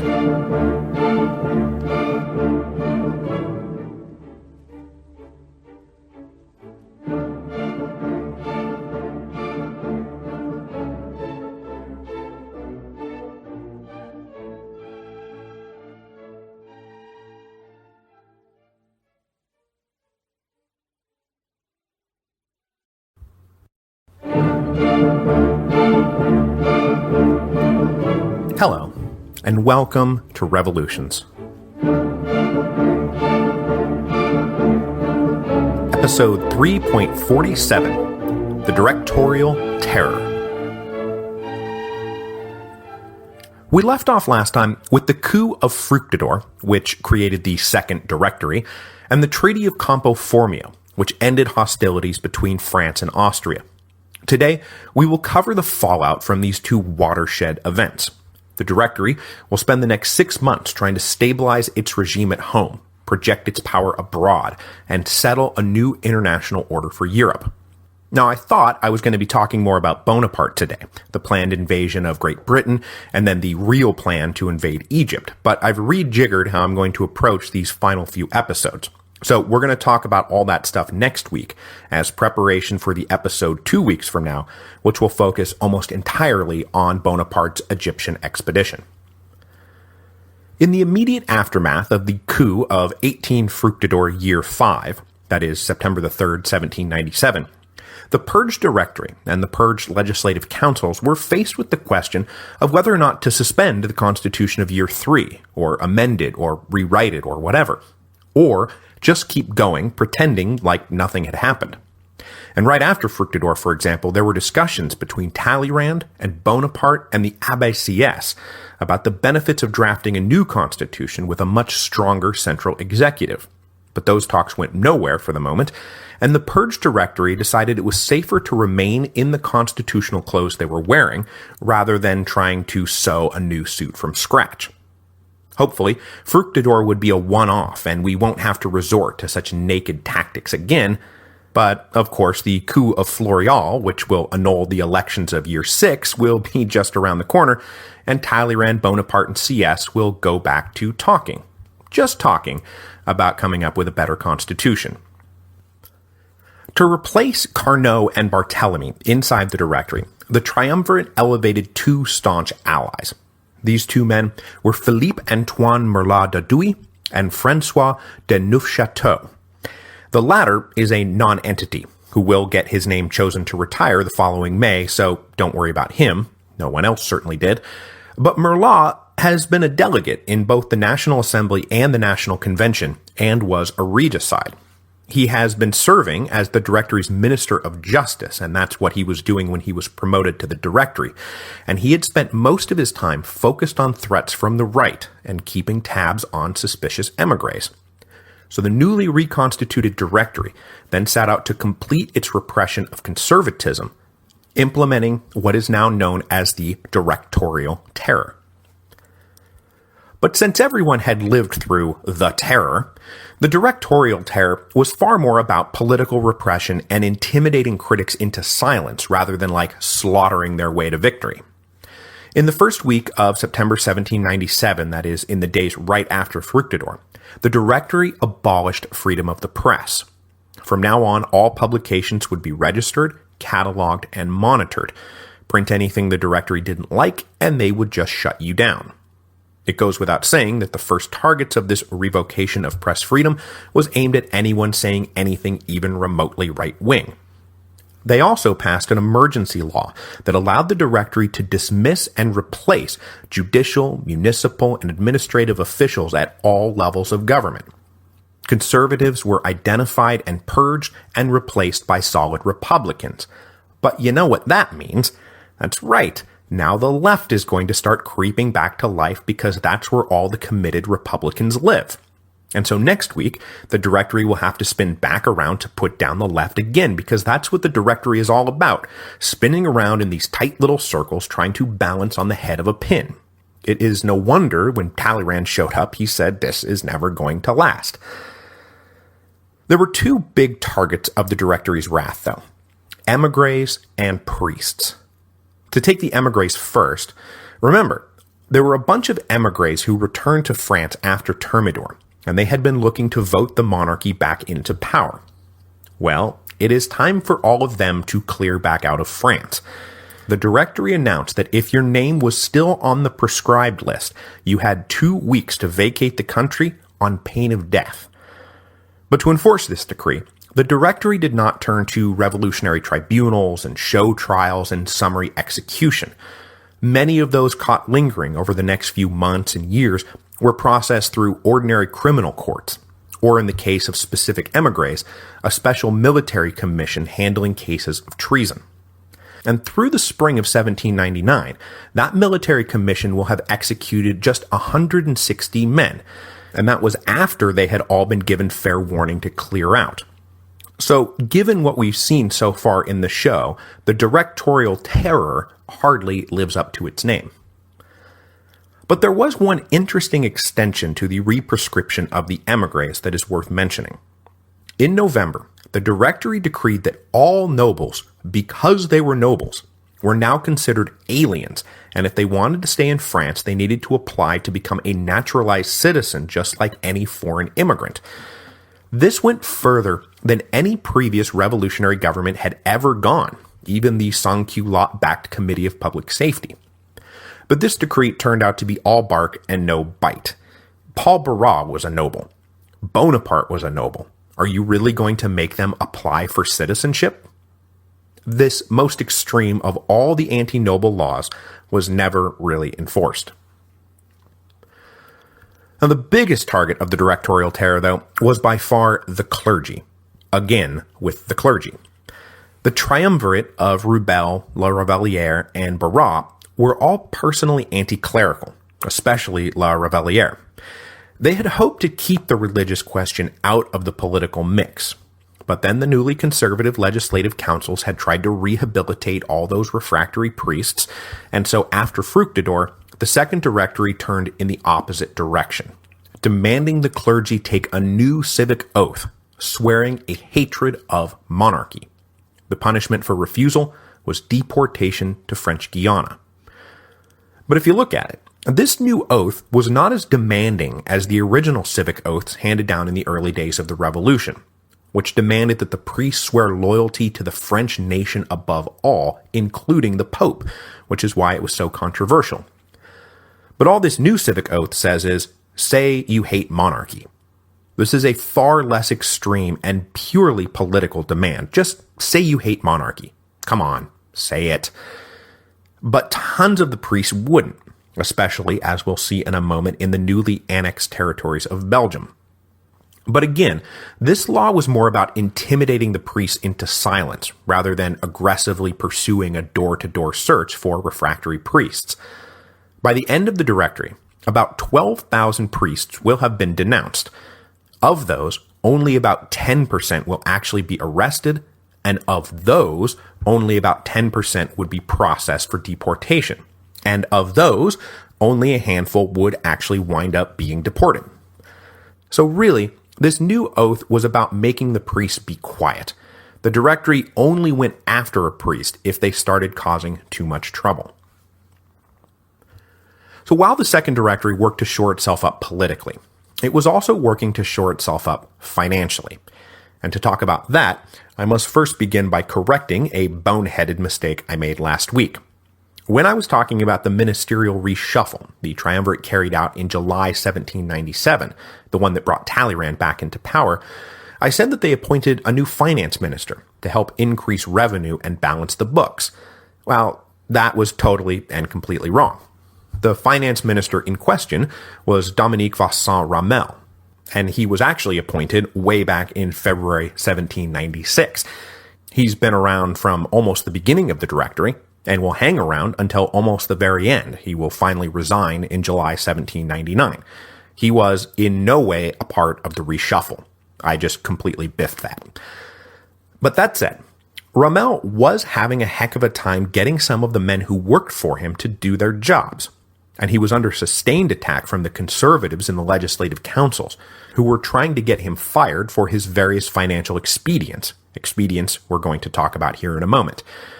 After Fructidor gave the all-clear to purge suspected royalists, his job got a lot easier, and he subsequently took the opportunity to do something dramatic, very dramatic, to solve the Directory's financial troubles. So since the hyperinflationary collapse of the assignat and the total failure of the territorial mandate, the Directory abandoned paper currency and went back to relying only on hard specie, minted coins.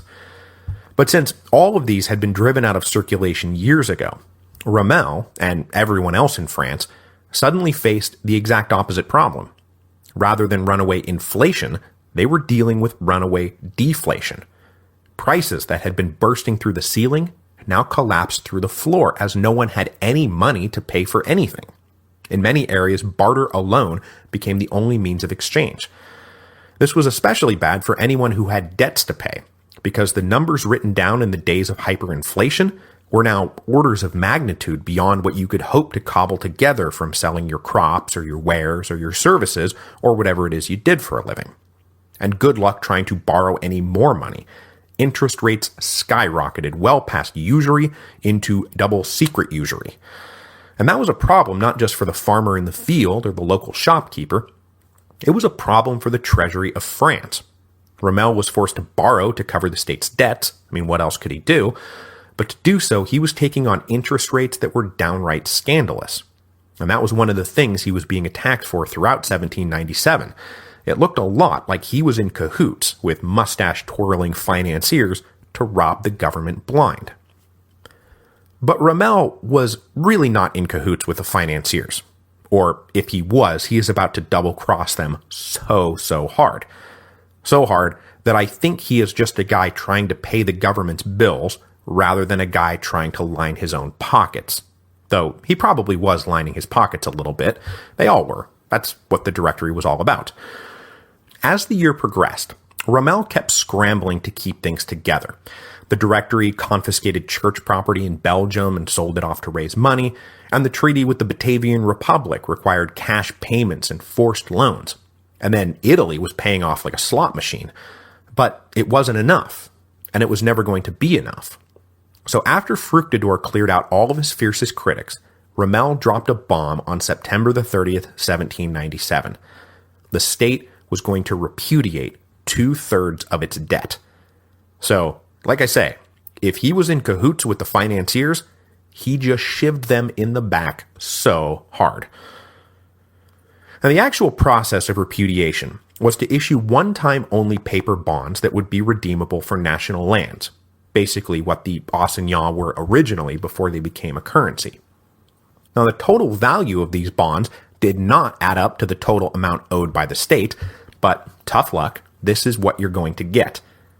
The value of these bonds would then proceed to drop to 60% face value, and within a year, the government will announce it's just not going to accept them anymore. So, that's one way to get out of debt. But this declared bankruptcy was a shocking scandal. For the whole course of the revolution, none of the governments had ever repudiated the national debt, not even the National Assembly, who could have made a pretty legitimate case for repudiating the debts of the Ancien regime. Sure, they had wound up paying off the king's debts in piles of paper that later turned out to be worthless, but just saying, we're done with this? It's never happened. But skipping out on the debt only affected one side of the balance sheet. So Rommel had to figure out a way to also increase state revenue. For a variety of reasons, tax receipts had plummeted over the years. So, in mid-November 1797, he rolled out a new agency to enforce and collect taxes.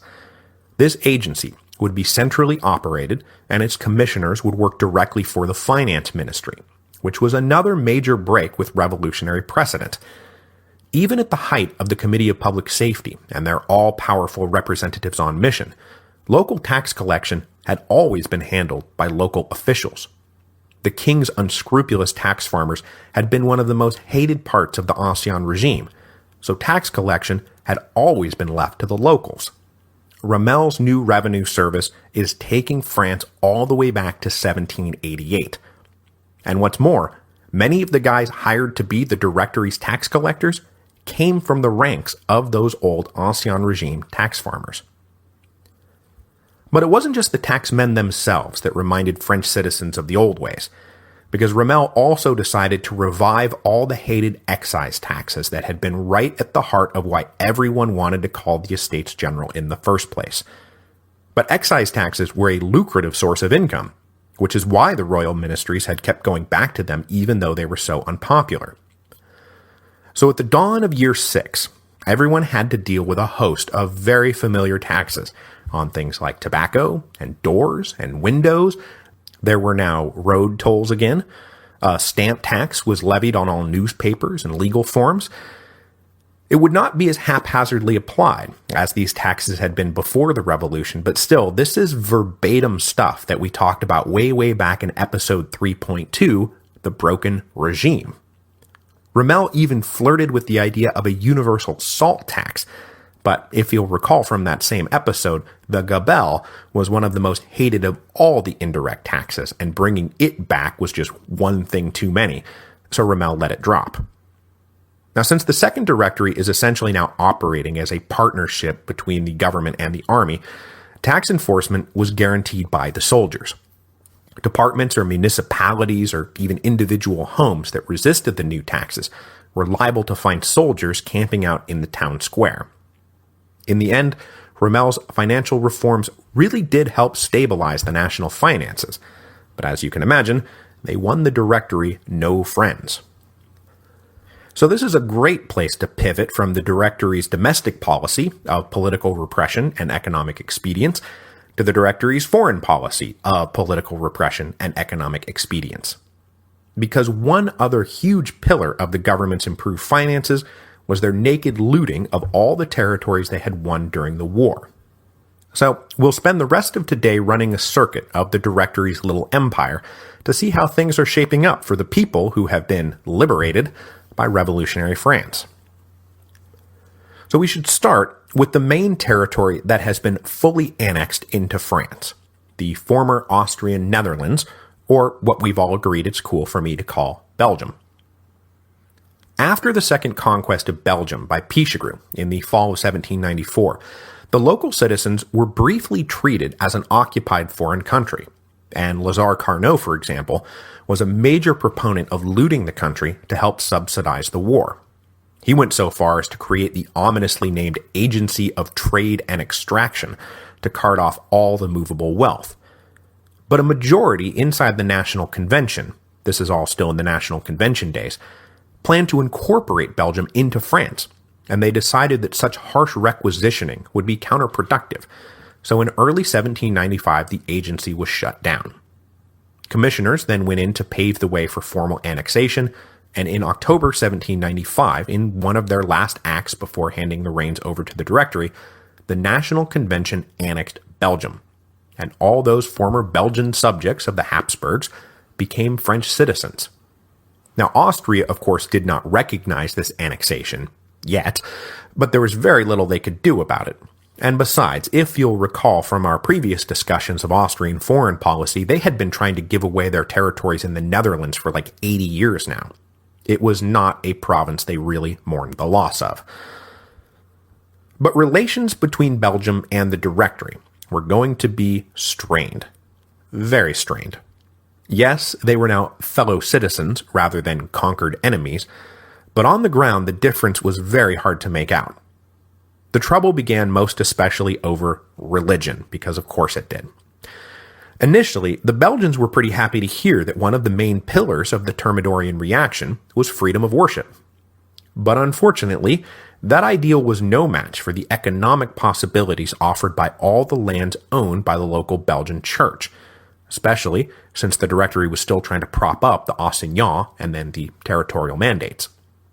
The Directory started unilaterally seizing church property and putting it up for auction. In September 1796, they abolished all monastic orders, seized their property, and put it all up for auction. And this was all done in the name of harmonizing the laws of Belgium with the rest of France, where monastic orders had been abolished for years. But it did very little to harmonize the people with the rest of France. The Belgians attempted to voice their displeasure in the elections of Year 5, and they elected a slate of conservative delegates to the legislative councils. But in this very first act of political expression as French citizens, they learned a harsh lesson. The Belgian elections were among those annulled in the coup of Fructidor, and all their delegates were purged from the legislative councils. Not exactly the welcome to your new home they had been looking for. After Fructidor, things started to get really ugly, because the Belgian clergy uniformly refused to swear the hatred of monarchy oath now required by the Directory. Of the 12,000 priests identified as refractory, 10,000 were Belgians. So, in Belgium, the Directory is having a hard time learning the lessons from the Vendée. They responded to Belgian intransigence with a crackdown on priests who refused to take the oath. So the whole region was now on edge. And wouldn't you know it, pretty soon the Directory will drop literally the same match onto the flammable material in Belgium that the Convention had dropped into the Vendée. We haven't gotten there yet, but in September 1798, the Directory will make the Belgians subject to conscription. And that, my friends, will provoke a full-blown rebellion. And also, like had happened in the Vendée, the region was under garrisoned by the French army, and so the rebellion would get out of hand very quickly. But that is still in the future, and so we should move on up to the Batavian Republic, which is where the French had stationed its regional garrison, a garrison that was at the moment pretty dang shrunk down to size. After the Batavian Republic was proclaimed in January 1795, and then confirmed in June 1795, relations between France and her very first sister republic, because that's what these republics get called, was, surprise, surprise, strained. But that was partly because relations between the Dutch themselves were strained. When delegates met to hammer out a new constitution for the Batavian Republic, there was quickly a divide between federalists, who wanted to keep the old decentralized system of government, and those who wanted a unified, centralized state like France was becoming. But with the support of the occupying French army, the convention delegates ultimately produced a mostly centralized constitution that was vague enough on the details that it would hopefully please everyone. Instead, it pleased no one, and when the French ambassador endorsed it, that turned out to be the kiss of death, and so when the Constitution was submitted to the voters in May 1797, it was rejected, 108,000 to just 27,000. Now, the reason the French endorsement turned out to be a kiss of death was because the French had become extraordinarily unpopular by May 1797. As we discussed back in episode 3.40, The Frozen Rivers, when the French showed up in the Netherlands, there was a genuine outpouring of enthusiasm from the Dutch people, and the French soldiers were in fact greeted as liberators. But the reality of French occupation brought everyone down hard and fast. From the beginning, the French paid for all their requisitions in worthless paper, so basically just legalized theft. Then, the Treaty of The Hague that was signed in June 1795 called for the Dutch to pay for and provision a 25,000-man French occupying army. This was obviously quite a burden, but it also turned out to be quite an insult, because in short order, there were only 10,000 French garrisoning the country. The rest were peeled off to go fight the Austrians, but the Dutch were still paying as if there were 25,000. These insulting financial burdens might have been bearable had the French occupation not crippled the Dutch economy. Obviously, overseas trade is the main lifeblood of the Dutch economy, but now that trade was under constant attack by the British Navy. Goods that had been staples of Dutch life for 200 years suddenly disappeared from the shelves. And as for Dutch manufacturing, it now had no place to export its goods. France was clearly the logical market, but though they were sister republics, France had erected massive tariff barriers to protect French manufacturing, which left the Dutch with no place to go. All these trade disruptions then collapsed the shipbuilding industry, which was yet another mainstay of the economy. Tons of people were thrown out of work. So, yes, the French pretty well went from angelic liberators to demonic occupiers overnight. After the first constitution was rejected in May 1797, a second convention had to be called, but this one gridlocked too. But, after the French Directory staged the coup of Fructidor, they decided it was safe to take a more active part in internal Dutch politics, and they were in no mood to accommodate their sister republic, especially after the Dutch's terrible showing at the Battle of Camperdown in October 1797. The acquisition of the Dutch fleet was supposed to be a major boon to France's war effort against the British. But when the Dutch and British fleets met for the first time in the North Sea off the coast of Holland, the Dutch were utterly routed. They lost all 11 ships of the line they had sent into battle. The British lost none. So in January 1798, the French ordered local Dutch forces to purge the still deadlocked Constitutional Convention of its conservative Federalist faction. The remaining delegates then produced a unitary state government modeled on the Directory, sweeping aside all the vestiges of the old regime, including the powerful guilds and the fiercely independent oligarchic city councils. The purged Constitutional Convention then also did this thing where they declared themselves to be the sitting legislative councils, and said that in the next election, only 1/3 of us will be up for re-election, and this was no more popular with the Dutch than it had been with the French when the National Convention passed the law of 2/3. The new constitution also disestablished the Dutch Church, which crippled whatever social safety net existed in the Netherlands just as the economy was starting to collapse. But unfortunately for the Dutch, they were now stuck between a rock and a hard place. The expelled Prince of Orange, William V, was up in London writing missives even more reactionary and inflammatory than Louis XVIII was writing, so inviting him to come back in was just out of the question. But the Dutch wound up in a not totally terrible place, at least politically. When the Directory staged the coup of Floreal in the spring of 1798, a coup we will talk about next week and which targeted the left, the Directory decided neutralizing radicals was now more important than neutralizing conservatives.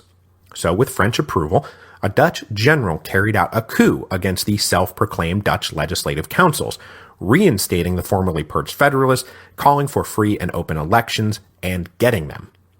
This helped clamp down on any nascent rebellion against French rule, and it offered the Batavian Republic a degree of home rule, not at all afforded to the other sister republics being created by the French down in Italy and in Switzerland. Down in Italy, Bonaparte hung around after the Treaty of Campo Formio to oversee the transition to peace, but he would soon be coming back to Paris. And as soon as he left, things started to get a little dicey, as the Italians started to divide between a majority who were not at all keen with the French occupation, and a minority of radicals who wanted the French to help them sweep aside all the old regimes and unify the peninsula under a single national government. But the French wanted no part of that dream. They wanted a divided Italy that would be compliant and profitable, not a unified Italy that would pose a major threat. So the next great reorganization on the Italian peninsula hit in December 1797, when a riot targeting the French embassy broke out in Rome. Or possibly a riot that was instigated by Italian radicals who wanted to provoke the French into erasing the Papal States from the map, because that's what's about to happen. During the riot, a French general was killed, and the French ambassador, who just so happened to be Napoleon's brother Joseph Bonaparte, had to flee to Florence. Since the Directory had just turned in a decisively anti-clerical direction, they were not just going to sit by and let the capital of Catholicism kill one of their generals and get away with it. So in February 1798, the French army marched south, entered Rome, and occupied the Eternal City. When they arrived, a group of Italians stood in the Forum and proclaimed the new Roman Republic. But it is critical to note that those guys were not themselves Romans. They all came from the north. The Romans themselves wanted no part of any of this, especially after the Pope was taken prisoner and escorted out of the city. Now, knowing that the Romans were not going to be capable of even pretend self-government, the Directory dispatched a team of French lawyers to go down and draw up a new constitution, and these guys had a ball recreating all the institutions of the ancient Roman Republic. There were consuls and senators and tribunes. For a bunch of guys who grew up steeped in classical history, this all must have been a great delight. But it was all for show. All the officials were appointed by the French, and anything those officials wanted to do had to be approved by the French army. The local French representatives also had the power to issue their own decrees as they saw fit. The now thoroughly anti-clerical French occupiers then did what they were doing everywhere. They disestablished the church and targeted church property for confiscation. But Rome is the church. The church is Rome. So going after church property meant going after, all property. And shutting down church functions meant shutting down the economy of the city. For the next 10 months, the French looted the city at will while the Romans slid into destitution. The Roman Republic was not popular, and pretty soon the French would find themselves kicked out during the lead up to the War of the Second Coalition. Meanwhile, further north, the supposedly compliant Cisalpine Republic that had been created by Bonaparte was starting to exert some independence. But the problem here was not that the leaders of the new republic were too conservative, but rather that they were too radical. Milan had become the capital of choice for enlightened, nationalistic Italians from all over the peninsula, and they were going to use the Cisalpine Republic as a base to integrate all of Italy into a single state, a state that they did not want to be merely a stooge for the French. So when in February 1798, the French delivered a treaty for them to sign that required Milan to fund a 25,000-man French occupying army and raise a 22,000-man Italian auxiliary army, they balked and refused to sign. So the French did what was now becoming second nature. They purged the Cisalpine government of men who resisted French demands and appointed new men who agreed to play ball. These men signed the treaty.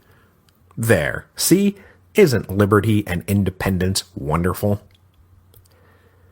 Meanwhile, even further north, the Swiss were watching all of this with mounting dread.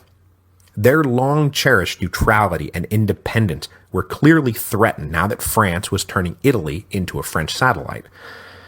So just to give a quick little bit of background, at the end of the 18th century, the Swiss Confederation was one of the most intricately convoluted political units in Europe, a microscopic hodgepodge of independent cantons and municipalities and free cities who were only linked by the loosest of mutual understandings. And on top of that, there were three main language groups: French, German, and Italian. Most of the native Swiss wanted no part of revolutionary France and wanted to keep things like they had always been. But a few native Swiss were afraid of becoming Cisalpinized.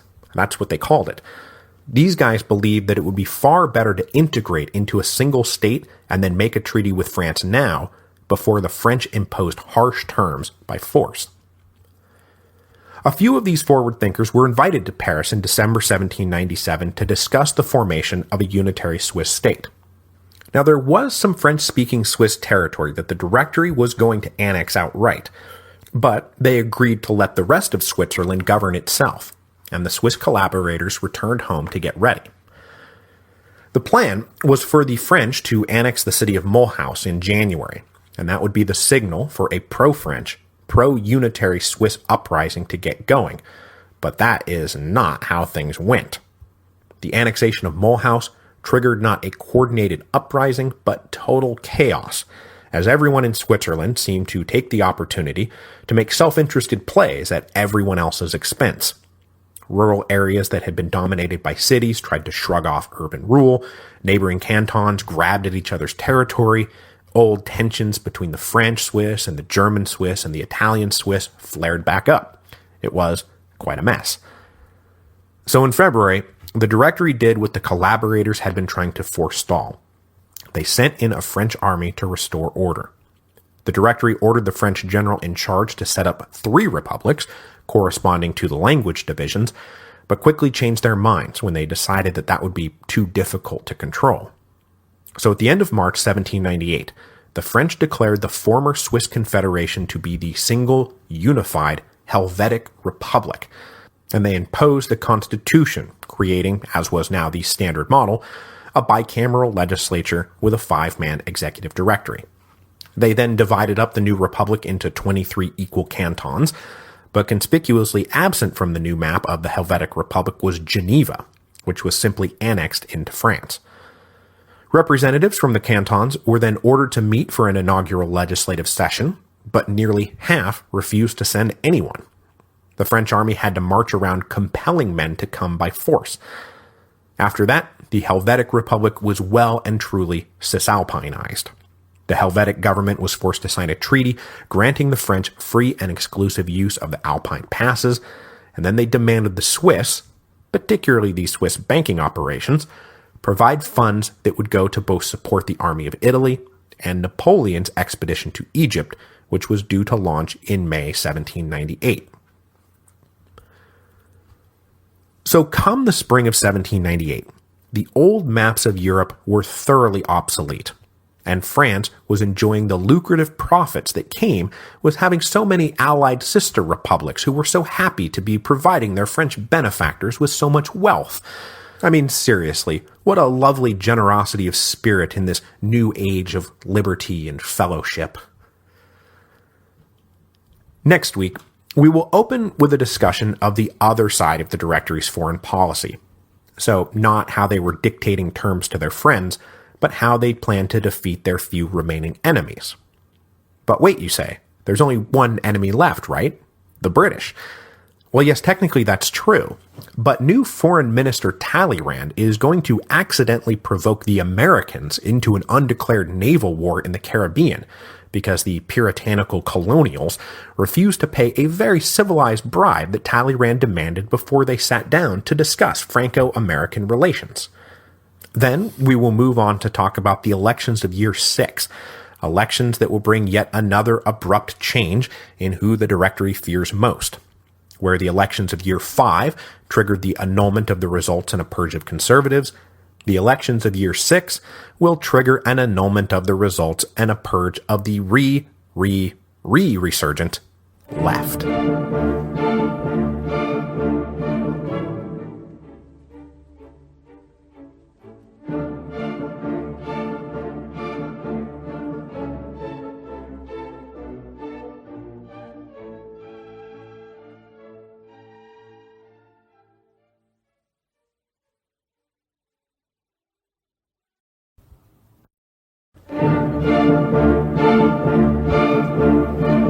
Hello, and welcome to Revolutions.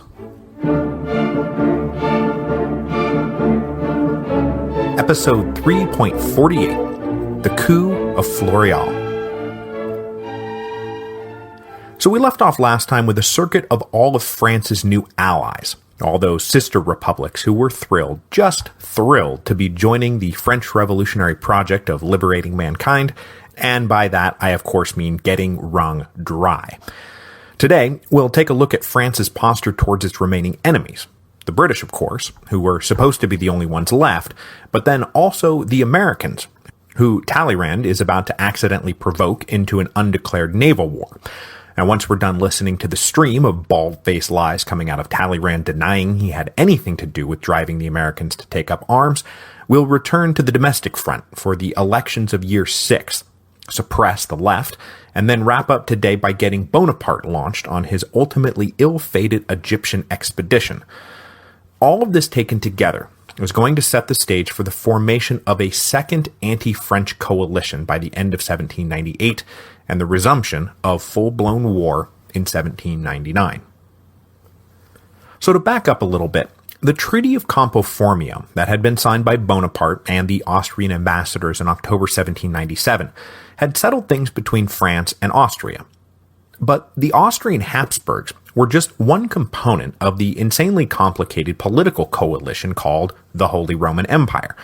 They were the most powerful part, to be sure, but still, just a part.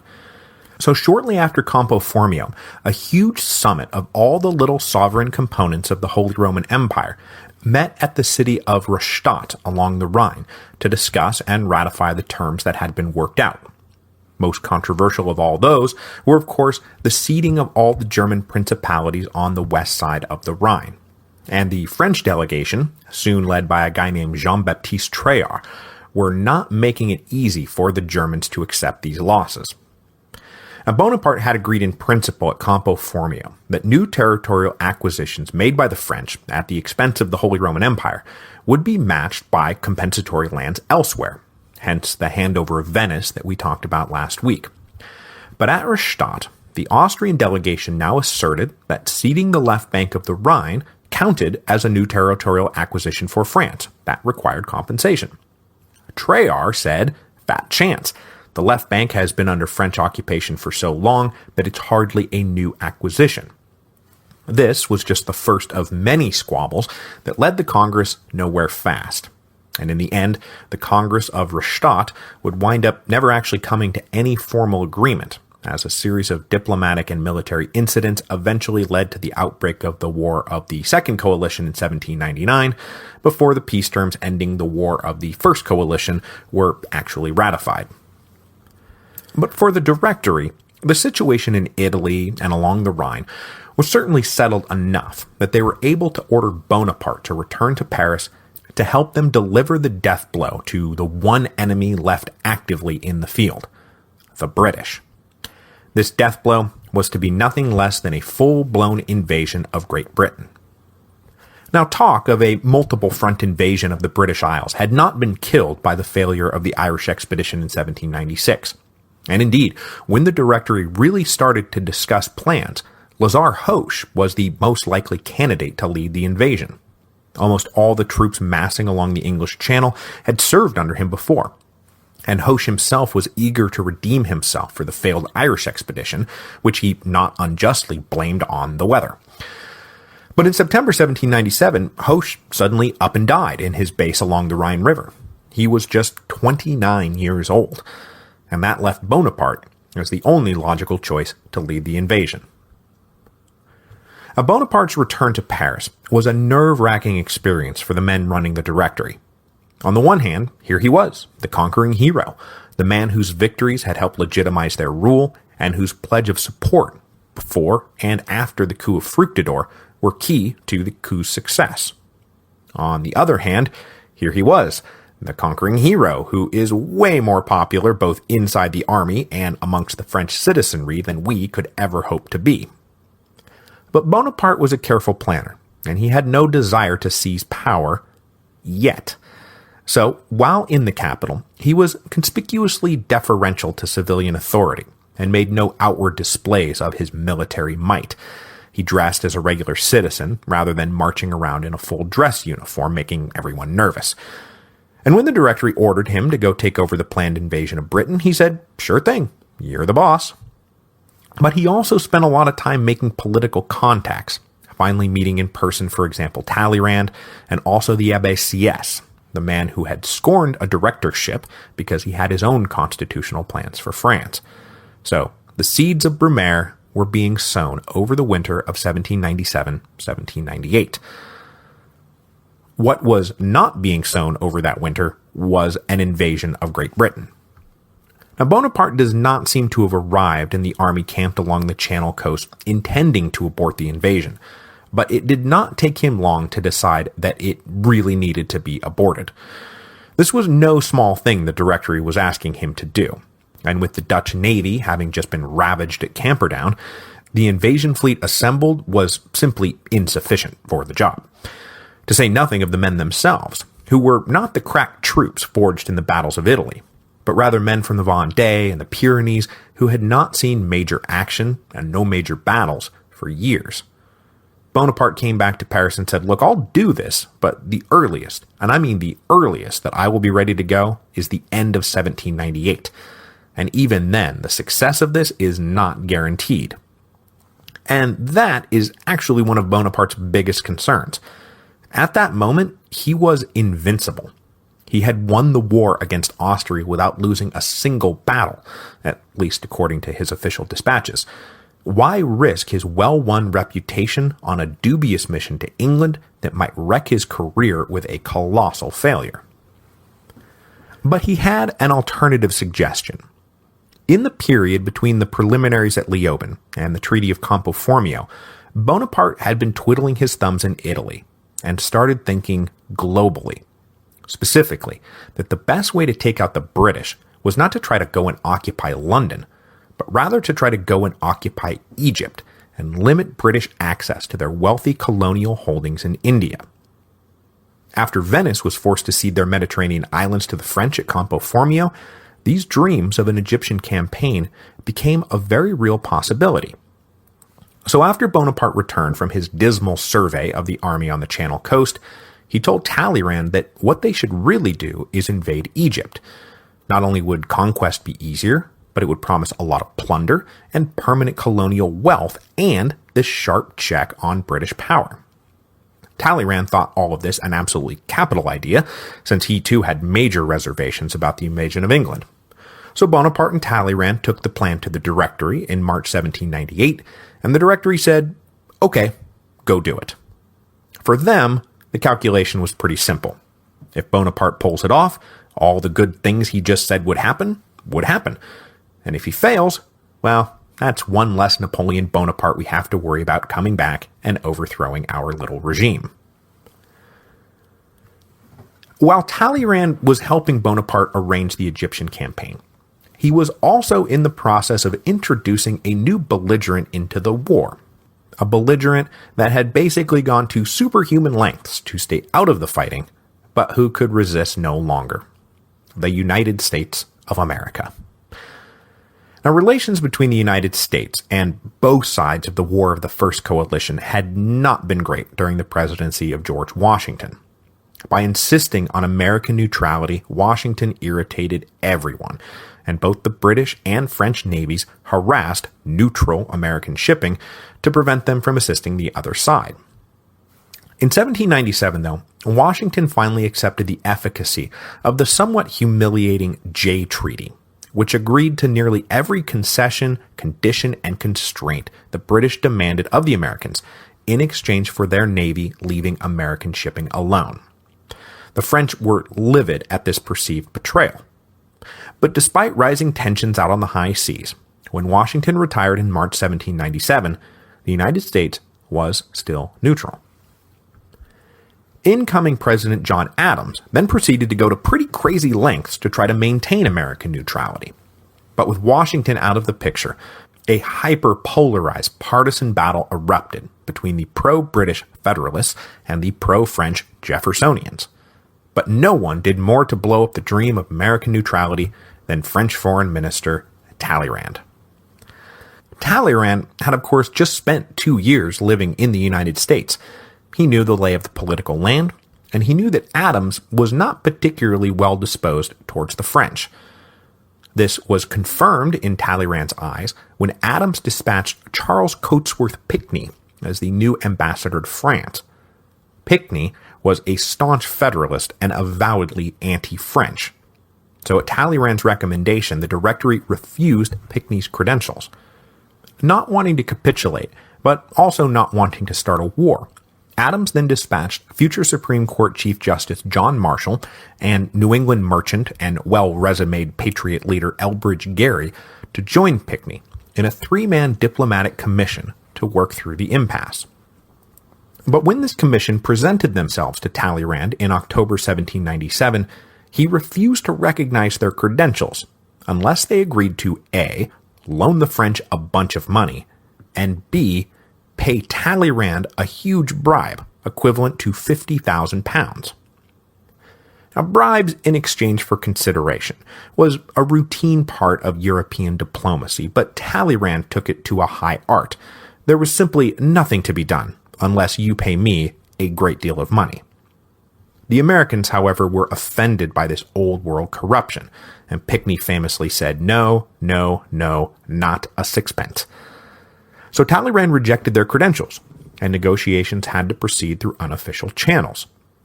Those unofficial channels turned out to be a trio of Talleyrand's agents who would come around and say, "Look, just pay the money and you're in. What is so hard about this?" These agents were later identified in redacted communiques as Agents X and Y and Z, which is why this whole thing is about to be called the XYZ affair. The incensed Americans refused all further informal talks and demanded to either be credentialed or diplomatic ties would be severed.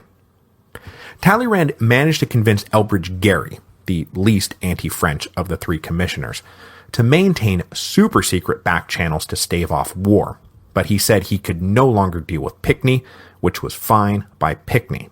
In April 1798, Pinckney and Marshall sailed home. In the meantime, their dispatches back to Washington, D.C. had been creating a full-blown scandal. Members of Congress knew that the talks were going nowhere, and that this was likely due to French perfidy. Federalist congressmen started calling for war. Now, the Jeffersonian congressmen, of course, wanted to avoid this at all costs, which led them to make a huge tactical blunder. You see, President Adams had been keeping most of the details from the dispatches secret. The Jeffersonians believed that Adams was doing this because he wanted war and was trying to make the French look as bad as possible. But they had it backwards. Adams knew full well that if Congress knew the truth about Talleyrand's insulting refusal to credential the ambassadors and his demands for a naked bribe, that war would be unavoidable. So after relentless Jeffersonian pressure to unseal the dispatches, Adams finally relented in March 1798. Instead of exposing the president as an anti-French warmonger, it turned out the French had been behaving even worse than the wildest rumors had it, and that President Adams had been trying to keep it under wraps. With the XYZ affair now out in the open, Congress pushed for an aggressive stance towards France. They ordered the Navy to expand, and then in July 1798, they voted to annul the Treaty of Alliance that had been in place since 1778. They then authorized the American Navy to attack French vessels. But President Adams, still fighting for neutrality, however technical the distinction might be, refused to sign an actual declaration of war. So what followed was a 2-year-long conflict known in the United States as the Quasi-War, a war exclusively fought at sea and almost entirely in the Caribbean. In the grand scheme of things, the Quasi-War between France and the United States was a low-level fight in a secondary theater of the larger war, and the British and American navies never coordinated or joined forces, but still, provoking the Americans into attacking French ships on the high seas did not serve French interests at all. Of course, when Talleyrand was brought in by the Directory to account for himself, he then lied his head off, said he had nothing to do with it, said that he didn't know who X, Y, and Z were, and he even went so far as to start up a fake investigation to uncover these rogue agents who were mucking with the Directory's foreign policy. So, the XYZ affair is not exactly Talleyrand's finest hour. While the Americans were getting ready to jump into the Quasi-War in the spring of 1798, the Directory was mostly concerned not with foreign affairs, but with domestic affairs.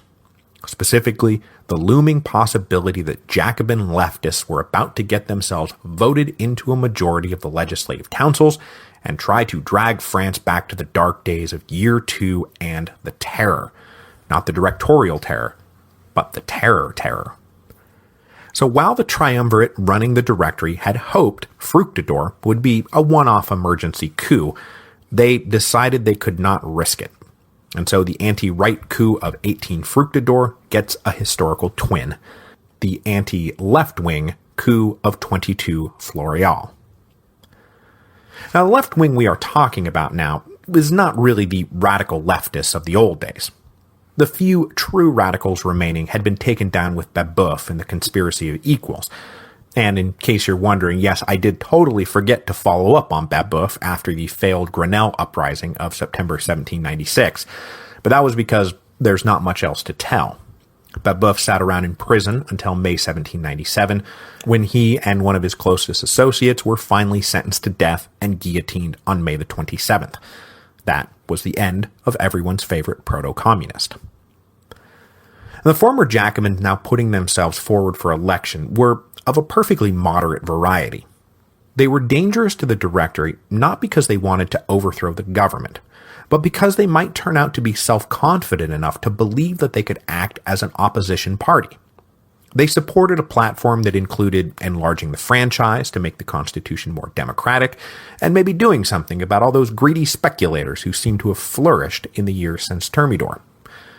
These were fairly banal reforms, and had the triumvirate inside the Directory been a bit more self-confident themselves, the elections of Year 6 could have marked the beginning of a contentious but ultimately stable republic, with two parties vying for power, and the loser settling into being the loyal opposition upon defeat. But the triumvirate didn't want that. They wanted legislative councils who would be compliant and docile, a mere rubber stamp for their wishes. So this burgeoning opposition party had to be killed before it could grow any bigger. But of course, the regime was itself responsible for the growing confidence of the left. As they had targeted conservatives and royalists in the lead-up to and the aftermath of the coup of Fructidor, the Directory found it useful to encourage the activities of committed Republicans, as long as they attacked conservatives and royalists. Their papers were not touched after freedom of the press was revoked, and semi-official clubs of the directorial regime called constitutional circles invited all good Republicans into a coalition against the monarchists. But as the elections of Year 6 approached, the directorial regime felt like it had a pretty good handle on the right wing, and that it now had to block the left if it was going to stay in power. And the elections scheduled for the spring of 1798 were critically important. Not only would this election clear out the last of the old Thermidorians, who had been in power since the National Convention, but it was also slated to fill all the vacancies created by the coup of Fructidor. So in all, 437 seats were up for grabs, So unlike the elections of year 5, when the Directory waited for the voting to run its course and then react to the results, for the elections of year 6, they made careful plans to control the process from beginning to end. In January 1798, they passed a credentialing law that said that the outgoing legislative councils would have the right to confirm the elected delegates before they would be allowed to take their seats. This law out, reconvened them down the street as the true and legitimate electoral assembly, and elect a list of pro-regime candidates, mostly drawn from the ranks of government appointees who owed their jobs and livelihoods to the existing regime.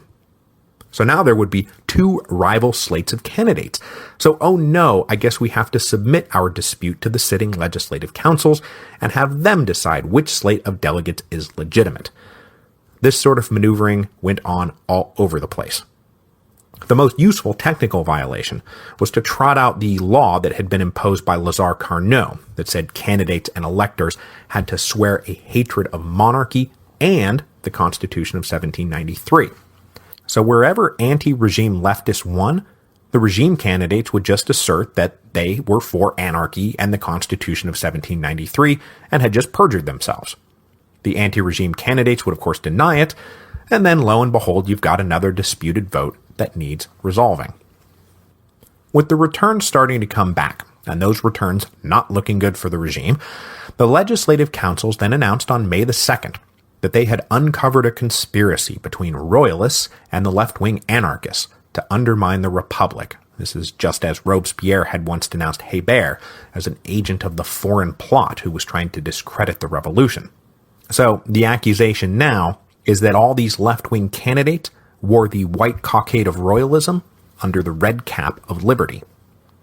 With this alleged threat looming, the legislative councils decided it would be prudent to quickly process all those utterly contrived electoral disputes. With so many contested elections out there, going through them one by one would drag on well into the summer. So on May the 7th, the Directory submitted a list full of summary judgments on which delegates would be allowed to take their seats and which would not. They asked the legislative councils to approve the whole slate all at once, which they did on May the 11th, 1798. That is 22 Floréal, year 6, which is why we call it the coup. In one of their last acts, the sitting Council of 500 and Council of Ancients replaced the oh-so-recently appointed Neufchâteau in the Directory. And in case you're wondering why the oh-so-recently appointed Neufchâteau was still eligible for the retirement lottery, it was because he had taken over Carnot's seat. So even though he himself was new, the seat he occupied was one of the original 5. But super convenient that his name was picked out of the hat rather than one of the triumvirate, wouldn't you say? I sure would. Neufchâteau was replaced by Jean-Baptiste Treard, who we just met at the beginning of this episode, asserting that the Rhine territories did not constitute new territorial acquisitions. What Treard's election meant was that the Directory was now firmly controlled by men who would push aggressively for the projection of French power abroad, rather than making any compromises with the rest of Europe that might tend to reduce the chances of a future war. Now, while all of this was going on in Paris, Napoleon Bonaparte was down in Toulon, preparing to embark on the Egyptian expedition that would really super reduce the chances of avoiding a future war. The directors, as I mentioned, were quite happy to see him off. The leftist candidates they had just purged from the legislative councils were likely feared not half as much as the invincible little corporal, who would now be thousands of miles away from home, either winning the Republic a great victory or disappearing into the sands of Egypt. The final destination of the expedition was a closely held secret. The directors, Talleyrand, and a few of Bonaparte's closest aides knew, but other than that, everyone was kept in the dark. So, though British intelligence was alerted to the fact that the French were massing forces in Mediterranean ports, they did not know where those forces were headed. By May 1798, 40,000 soldiers, 10,000 sailors, and building a canal that would link the Red Sea to the Mediterranean and dramatically shorten the travel time to India and China. If that canal was built and controlled by the French, that would give them an insane strategic advantage over their rivals. Third, Bonaparte was a master propagandist. By bringing along all these scientists, he was able to paint the expedition as one of discovery, and himself as an enlightened leader interested in the advancement of mankind, rather than simply another general making a grab at Egypt to cripple the British and build his own personal power base. Even as things started to go badly for the French army in Egypt, the scientific hangers-on worked diligently and wound up producing a wealth of new observations and discoveries, the most famous and most consequential of which was, of course, the discovery of the Rosetta Stone. And next week, we'll get into why the Rosetta Stone is currently sitting in the British Museum and not the Louvre. When Napoleon led the fleet out of Toulon on May the 19th, the ultimate destination was still unknown. Bonaparte had given a rousing speech to his men, but only hinted towards a foreign land, rather than saying dudes were off to Egypt, because he was still trying to keep the British in the dark. And in this, he was actually quite successful. The British were, of course, well aware of the troop mobilizations, but do not appear to have seriously considered Egypt as the target. There's a famous anecdote where the British Secretary of War says, well, maybe they're making a run at Egypt. And the Foreign Secretary says, try to think with a map in your hand. Basically, the French aren't going to send their best general and 40,000 men to the other side of the Mediterranean, you jackass. Except, that's exactly what the French were doing. Now, the biggest reason the British intelligence was so imperfect, and Napoleon could even dream of this kind of campaign in the first place, was because after Bonaparte started kicking the crap out of the Austrians in Italy in 1796, and then especially after the Spanish were forced to switch sides, maintaining a fleet in the Mediterranean was after having one of his arms amputated from wounds suffered during a failed attempt to take the Canary Islands back in July 1797. Nelson was given command of a 6-ship squadron and told to go find out where the French were and where they were headed. On May the 9th, Nelson crossed through the Straits of Gibraltar back into the Mediterranean. What followed was something of a comedy of errors for both sides, as bad intelligence plagued everyone. Nelson's little squadron arrived at Toulon on May the 21st and discovered the French had just departed. But then a storm came through and scattered the squadron. Nelson's flagship and another ship of the line wound up anchored off the southwest coast of Sardinia. Meanwhile, Bonaparte's fleet was hugging the coast, passing Genoa, picking up more ships and men and supplies, before crossing down and heading south along the east coast of Corsica and then Sardinia.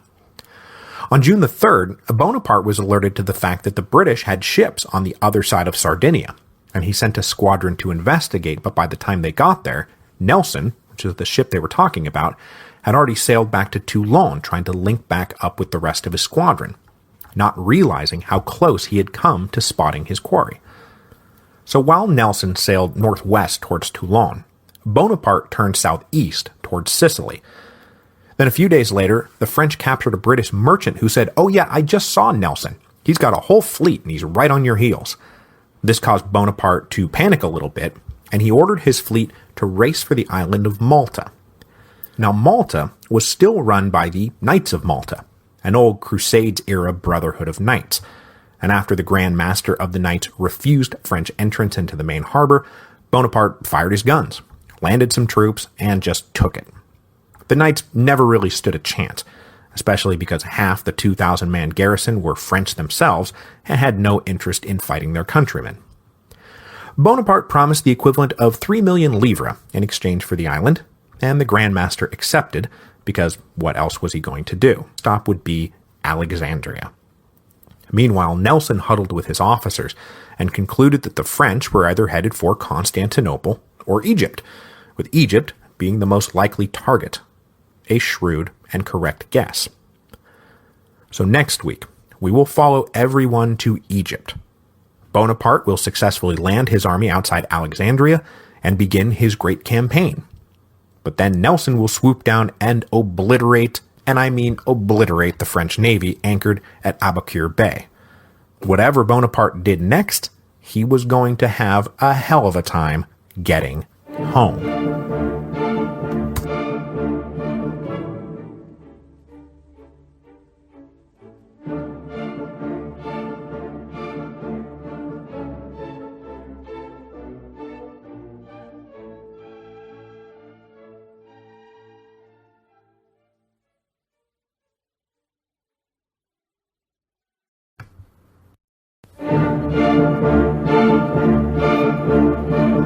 Hello, and welcome to Revolutions. Episode 3.49, The Egyptian Expedition. So as promised, this week we are going to spend the entire episode covering Napoleon Bonaparte's expedition to Egypt. We are going to stick with him for a whole year, all the way through August 1799, when Bonaparte decides that for the good of France, he must abandon his army and sail home to take control of the disintegrating situation back in Europe that we will discuss in detail next week. And oh, by the way, what I really mean is that we're going to stick with Bonaparte through August 1799, when he decides that for the good of his own damn self, he must abandon his army, because by then their situation would not just be deteriorating, it would be utterly hopeless. And Bonaparte knew if he stuck around, that would be the end of him. So we left off in June 1798, with Bonaparte's massive fleet sailing from Malta to Alexandria, having somehow managed to slip by Admiral Nelson's little squadron without being detected. The French soldiers now knew that they were headed to Egypt, and were likely licking their chops at the possibilities that lay before them. They were nearly 40,000 strong, well supported by a large fleet, led by the best general in France, and sailing towards a land of ancient wealth that was likely to be easily conquered. Personally, I would have been stoked to have been assigned to this expedition, but oh, how everyone would come to regret it. As the fleet approached Alexandria, Bonaparte ensured that his men would approach the coming campaign not merely with the utmost military skill, but also with the utmost political skill. This was not just going to be a smash and grab job. Bonaparte wanted to establish a permanent French occupation. So he absolutely forbade any kind of looting or pillaging that might antagonize the natives, and further ordered that every man was to go out of his way to show respect and deference to Islam. A major part of Bonaparte's political strategy was to ingratiate himself with the local imams, that is, the Muslim religious leaders. He couldn't have undisciplined soldiers out there ruining things by desecrating mosques or spitting on the high priests. The other big component of Bonaparte's political strategy, though, was to paint the French expedition as an army of liberation. An army of liberation? How were a bunch of French Republicans going to sell themselves as liberators in Egypt? I mean, who on earth did the Egyptians need to be liberated from? The answer is the Mamelukes. Okay, so what the heck is a Mameluke? Now, the word Mameluke just meant slave, and oddly enough, that's what they were, slaves. But a very special kind of slave, warrior slaves. Purchased as children and raised into an elite warrior caste, the Mamelukes acted as standing armies or permanent bodyguards for rulers across the Muslim world. And in some cases, their power and prestige became so great that these warrior slaves were able to push aside the nominal rulers and wield power directly, as was the case in Egypt. The Mamelukes wound up seizing Egypt way back in 1250, setting up what's called the Mameluke Sultanate that ruled an independent Egypt until 1517. At that point, they were conquered by the Ottoman Turks, and the independent Sultanate was dissolved. But once inside the Greater Ottoman Empire, the Mamelukes in Egypt carved out a great deal of autonomy for themselves, and by the time Napoleon arrived, Egypt was once again basically a self-governing unit, ruled by two Mameluke leaders who shared power with each other. One guy named Murad Bey, who ran the military, and his partner, Ibrahim Bey, who handled civilian administration. And just so you know, no, they are not brothers. Bey just means governor inside the Ottoman Empire. But the thing to keep in mind here is that the Mamelukes are foreigners. They are purchased into service from places like the Caucasus or the Balkans, and they are not native Egyptians. So when the French landed in July 1798, Bonaparte circulated a proclamation to the native Egyptians that said the French were here to rid them of the tyrant Mamelukes. And then that's what he set out to do. The French landed near Alexandria on July the 1st, and Bonaparte was informed that Alexandria was preparing to resist. So he rushed 5,000 men ashore and then ran them ahead that very first night, right up under the walls of the city. So when the Alexandrians woke up the next morning, they found the French at the gates and their defensive arrangements not yet complete. The soldiers garrisoning Alexandria ditched out the back door, and the French entered the city. With the port captured, Bonaparte then landed the rest of his army without incident.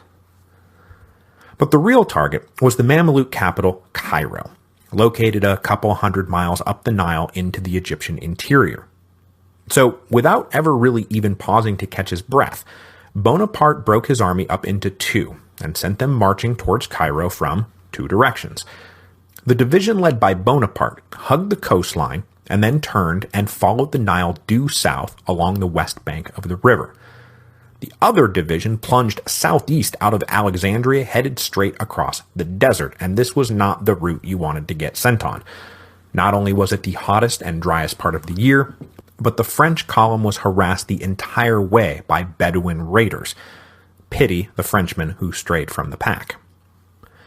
And the guys coming up the Nile were accompanied by a small flotilla of gunboats.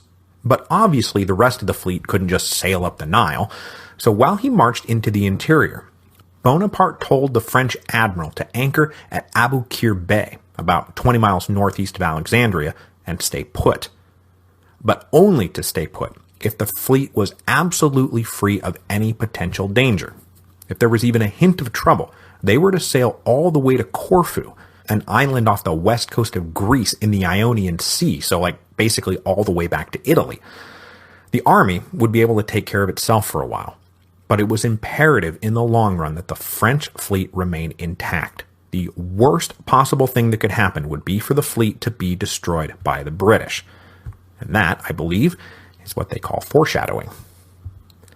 The Mamluk military commander, Murad Bey, made his first little stand against the French coming up the Nile, outside the town of Shubrikit on July the 13th. And though the French outnumbered them 23,000 to 14,000, the Mamluks had a massive cavalry advantage. And not only that, heavy cavalry was the particular speciality of the Mamluks. It was what they did best, and it was why they ruled Egypt. But this was a new world, and it was a new world that Napoleon was helping to create right there on the spot. To counter the Mamluk cavalry, Bonaparte formed his divisions into rectangular formations, somewhat imprecisely dubbed divisional squares.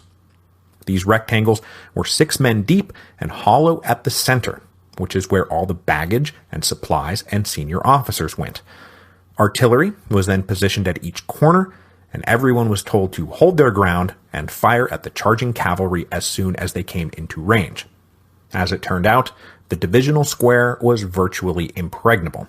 And in terms of Napoleon's contributions to modern military tactics, the divisional square is right up there with the attack on the rear and the strategy of the central position.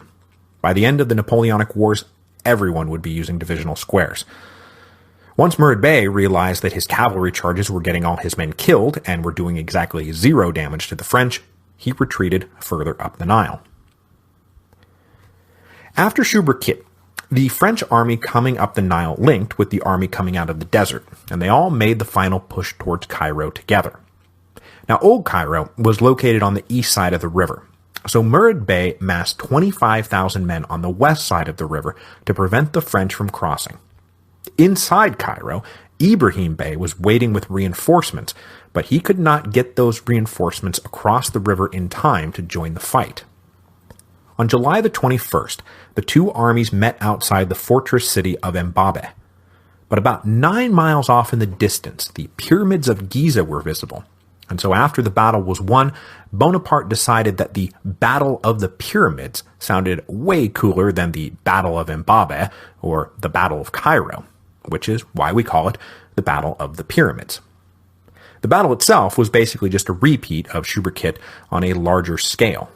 The French formed into 5 massive divisional squares and repelled every cavalry charge thrown against them. The Mamluk army lost a literally uncounted number of men. Napoleon would write home that the number was 20,000, which is, insane, but thousands and thousands and thousands at least, and most of them elite cavalry. The French reported 29 dead and 260 wounded. Murad Bey fled with the remnants of his army deep into the upper Nile. Meanwhile, his partner, Ibrahim Bey, abandoned Cairo and fled northeast.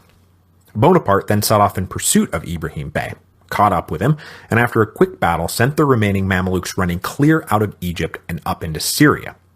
And this effectively ended 500 years of Mameluke rule in Egypt. So things are looking great for Bonaparte.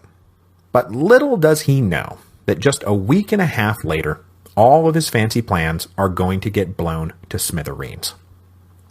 As instructed, the French admiral had taken his 13 ships of the line, each with 74 guns, and 4 frigates that had 36 or 40 guns apiece, into Aboukir Bay.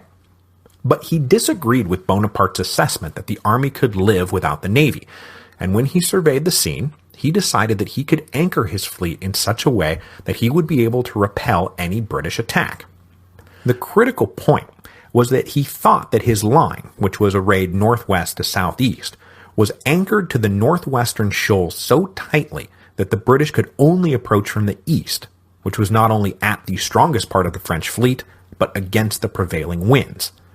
This, however, is not how it is going to go. On August the 1st, 1798, Admiral Nelson arrived at Alexandria with a fleet that was basically the same size as the French. He had 13 74-gun ships of the line, and a fourth rate, which is a ship of the line with 50 guns. But of course, when he got to Alexandria, all he found was some light ships and a few transports. The main fleet was gone.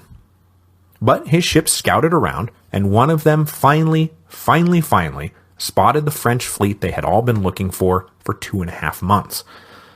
Nelson's fleet arrived at Aboukir Bay at about 6 p.m. on August the 1st.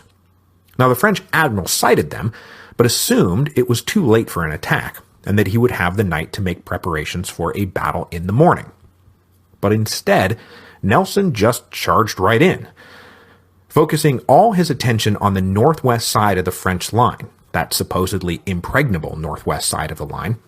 The British were able to double and triple team the targeted French ships, while their brethren arrayed down to the southeast struggled against the winds to join the fight. And then came the real thing. One of the British captains recognized that there was a navigable gap between the French line and the western shoals, and on his own initiative he sailed through, soon followed by 3 more ships. The French were now surprised, surrounded, and getting blasted from all sides. The French admiral was mortally wounded in the initial attack by a cannon blast. The French attempted valiantly to hold out, but their morale was crushed when a fire broke out on the deck of the Orient, the great flagship of the French fleet. At about 10 o'clock that night, the Orient just exploded. Kaboom! It sunk to the bottom, and as treasure hunters know well, it took with it a huge load of Maltese gold that has never been recovered. Apparently, fighting stopped everywhere for about 10 minutes as a result of this massive explosion. But when the fighting resumed, it practically turned into a mere mop-up operation for the British. With half the French fleet already destroyed or captured, the other half tried to make good their escape, but the British were right on top of them and trapped them inside the bay. Only 2 ships of the line and 2 frigates escaped. Of the 17 ships of the French fleet, 14 were either destroyed or captured. The British lost none. It was a spectacular victory for Admiral Nelson and a crushing defeat for the French. So Bonaparte was on his way back to Cairo from his pursuit of Ibrahim Bey when the messengers arrived with news of the disastrous loss of the fleet. But though this must have been a knife to the gut, Bonaparte affected a cocky posture. Basically, no big deal. We'll stay, do what we came here to do, and when we leave, I guess we'll just have to conquer our way home. I mean, Caesar did it. That was the Veni Vidi Vici campaign. But in private, he had to have known how much the loss of the fleet wrecked everything. And on top of everything else, the British victory at the now so-called Battle of the Nile convinced the Ottoman Empire to join a new anti-French coalition, the Second Coalition, which we'll talk about next week. But Bonaparte continued to proceed as if it was all good. The first step would be a reorganization of the Egyptian political system now that the French were in charge. Well, maybe not a complete reorganization.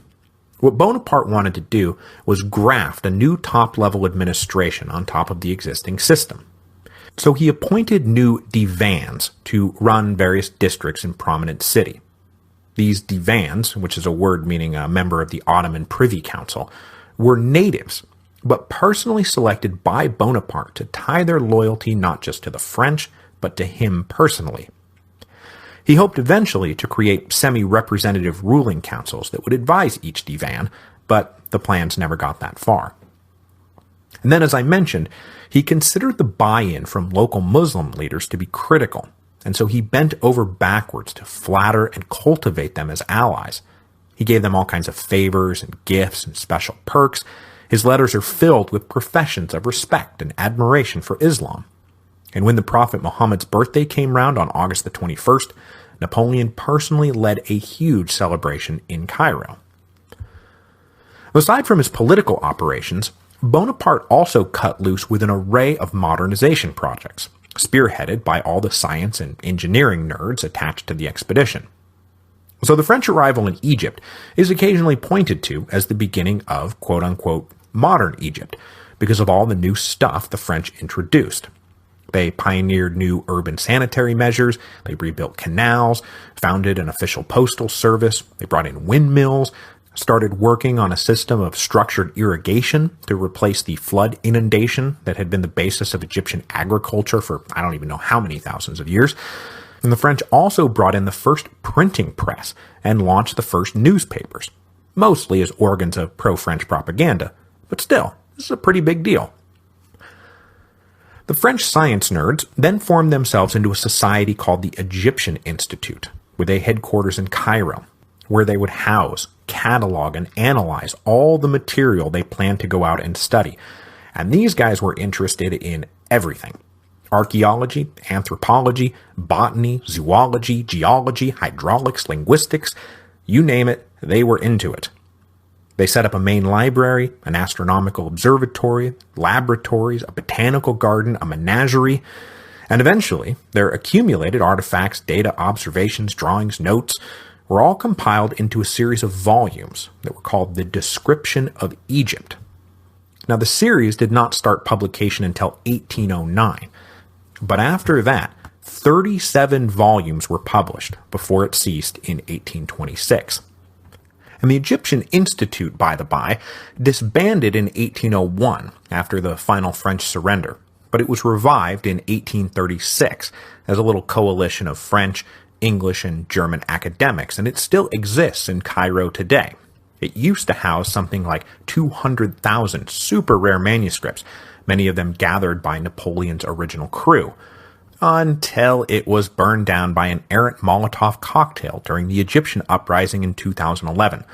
Protesters and soldiers apparently both rushed inside to save what they could, but they only managed to pull out 30,000 to 40,000 documents. Sigh.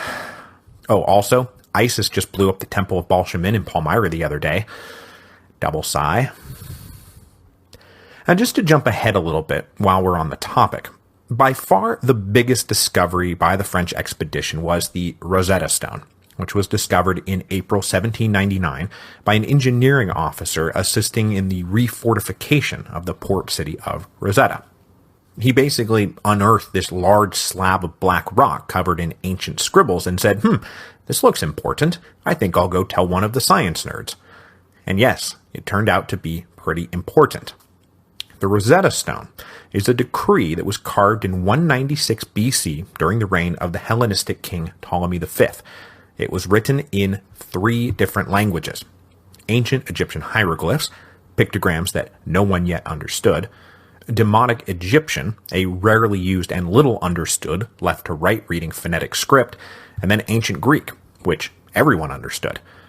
Members of the Egyptian Institute guessed, correctly as it turned out, that it was the same passage written in 3 languages, and that because they all knew Greek, that this might be the key to cracking the hieroglyphs.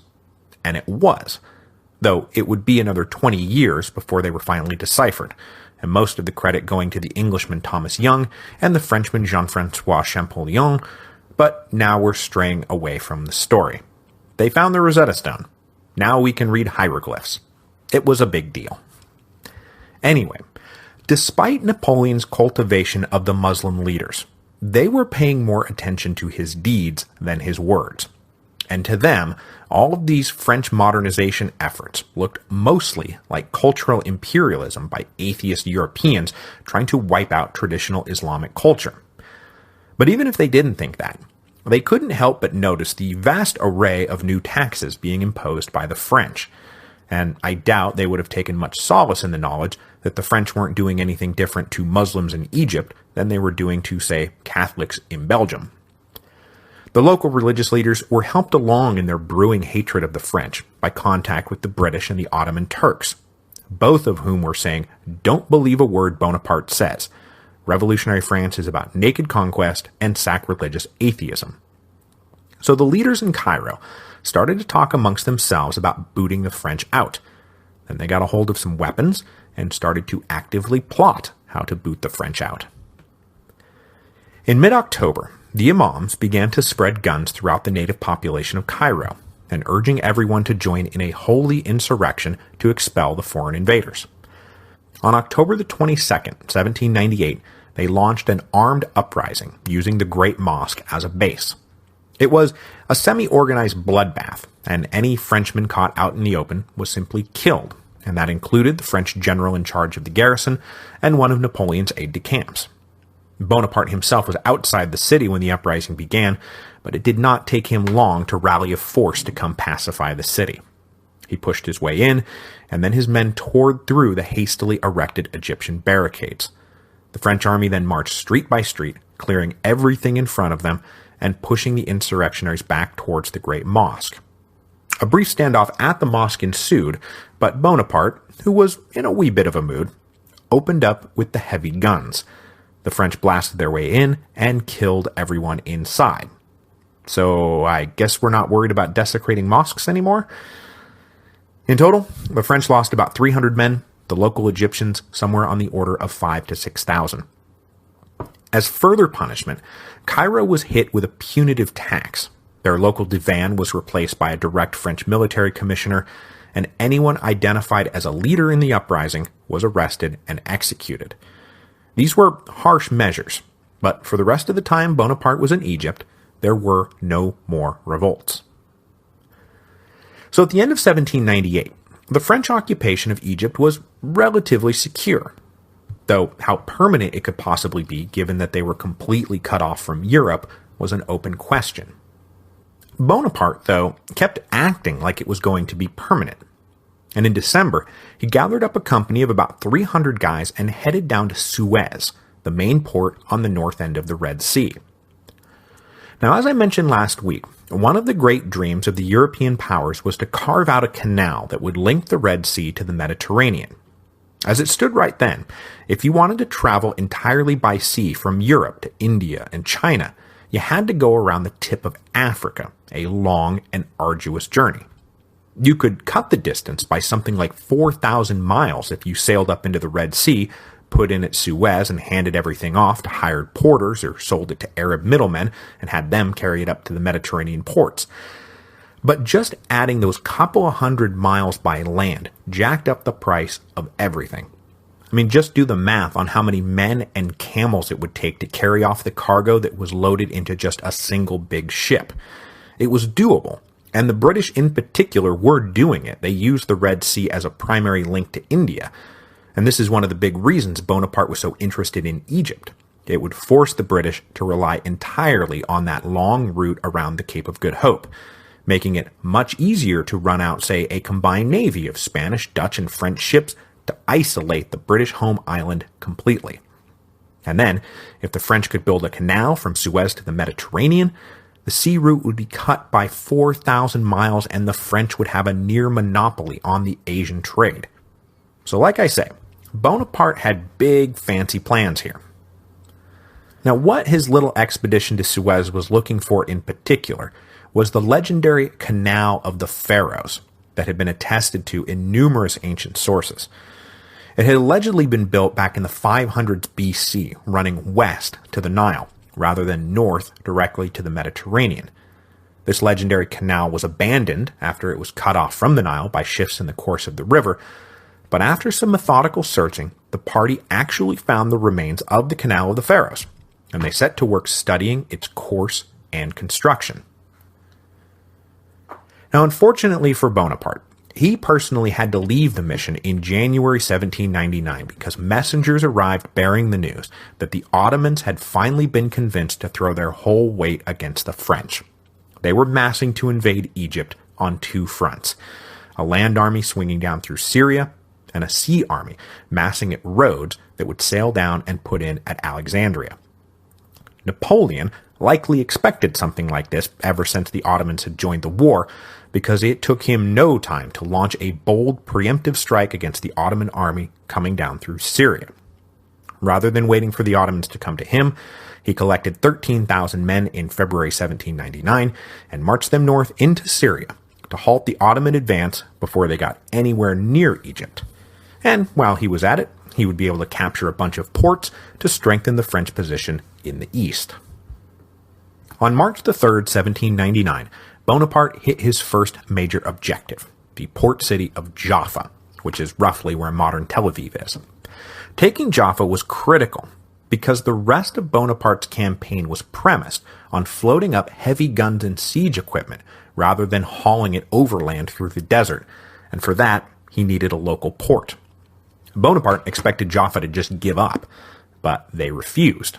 And not only did they refuse, but they beheaded the Turkish envoy Napoleon had sent in to negotiate their surrender. This insult infuriated Bonaparte. The French assaulted the city for 4 days, until they finally fought their way in on March the 7th. Bonaparte let his guys run wild for 2 straight days on a non-stop terror campaign. Thousands were killed in the looting and destruction that followed. So I guess we're not worried about pillaging the natives anymore? The siege and occupation of Jaffa was also right around the time the French army was hit with a problem that would plague them, not just for the rest of this campaign, but for the rest of their time in the East. The plague. Literally, the plague.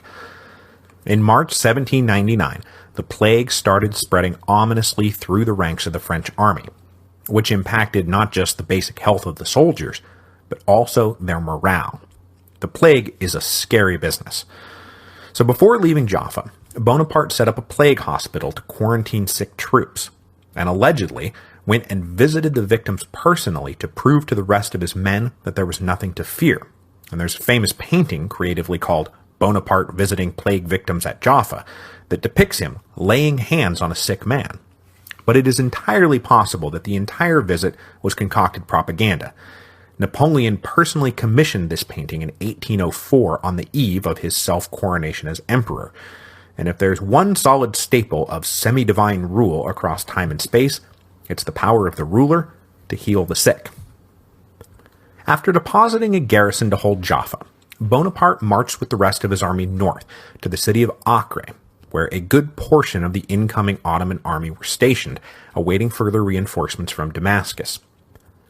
The French began a siege on March the 20th, and Bonaparte confidently predicted that Acre would fall in a matter of days, and then they could all move on. But instead, this was as far as his army was going to go in the Syrian campaign. The Ottoman defenders were well led by a French émigré officer, who also happened to be a former classmate of Bonaparte's. Supplied by the British Navy with provisions and equipment, the garrison at Acre settled in to outlast the French.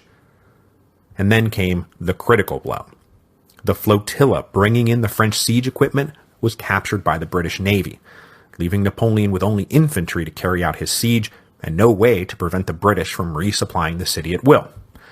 To add insult to injury, the British then delivered the captured guns to Acre, where they were used against the French.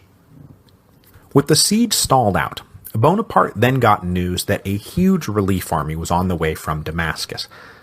Napoleon dispatched 2,000 men under General Jean-Baptiste Kléber, a guy who I have been ignoring so far in the show in the interest of narrative clarity, but Kléber has been around for a while now. He was part of that Mainz garrison that was forced to surrender way back in the summer of 1793 and was then transferred over to the Vendée, where they played a crucial role in defeating the insurrectionary Catholic and Royal Army later that year. General Kléber was one of the lead Republican generals in that run of battles out in the West in September-October 1793. Well, now he's with Napoleon in Egypt, and he's off with 2,000 men to face 35,000 Ottomans. And despite the insane numerical difference, he actually liked his chances so much that he decided to go on the offensive. Kléber located the relief army camped at the base of Mount Tabor, and he scheduled a night raid for the wee hours of April the 16th that would hopefully confuse and scatter the enemy.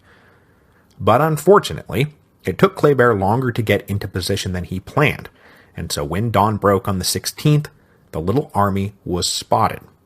The surprise raid botched, Kléber formed his army into 2 compact divisional squares, and for the next 10 hours fought off wave after wave of Mameluke cavalry.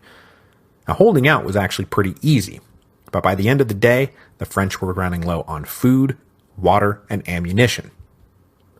But that is when Bonaparte showed up leading another 2,000 men. Having heard of the pickle Kléber had gotten himself into, Bonaparte scrambled a relief effort. And when Napoleon arrived at Mount Tabor, his idea was to attack the Ottoman baggage and force them to divert attention away from Kléber. And this worked beyond his wildest expectations, because when Bonaparte attacked the baggage, the Ottoman soldiers suddenly believed that they were surrounded. So they panicked and retreated south. And as soon as they started to run, both Bonaparte and Kléber's armies pursued them and turned the retreat into a chaotic rout. Just like that, this huge Ottoman relief army was busted and scattered to the 4 winds, leaving thousands of dead behind. But though they had stopped the relief army from coming, the siege of Acre still ended in failure for the French. The plague was continuing to spread, and they had no real way of breaking into the city. After one last-ditch assault on May the 10th, Bonaparte decided to give up. Sort of.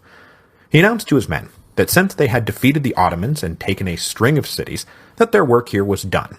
They were victorious already and didn't need dumb old Acre anyway.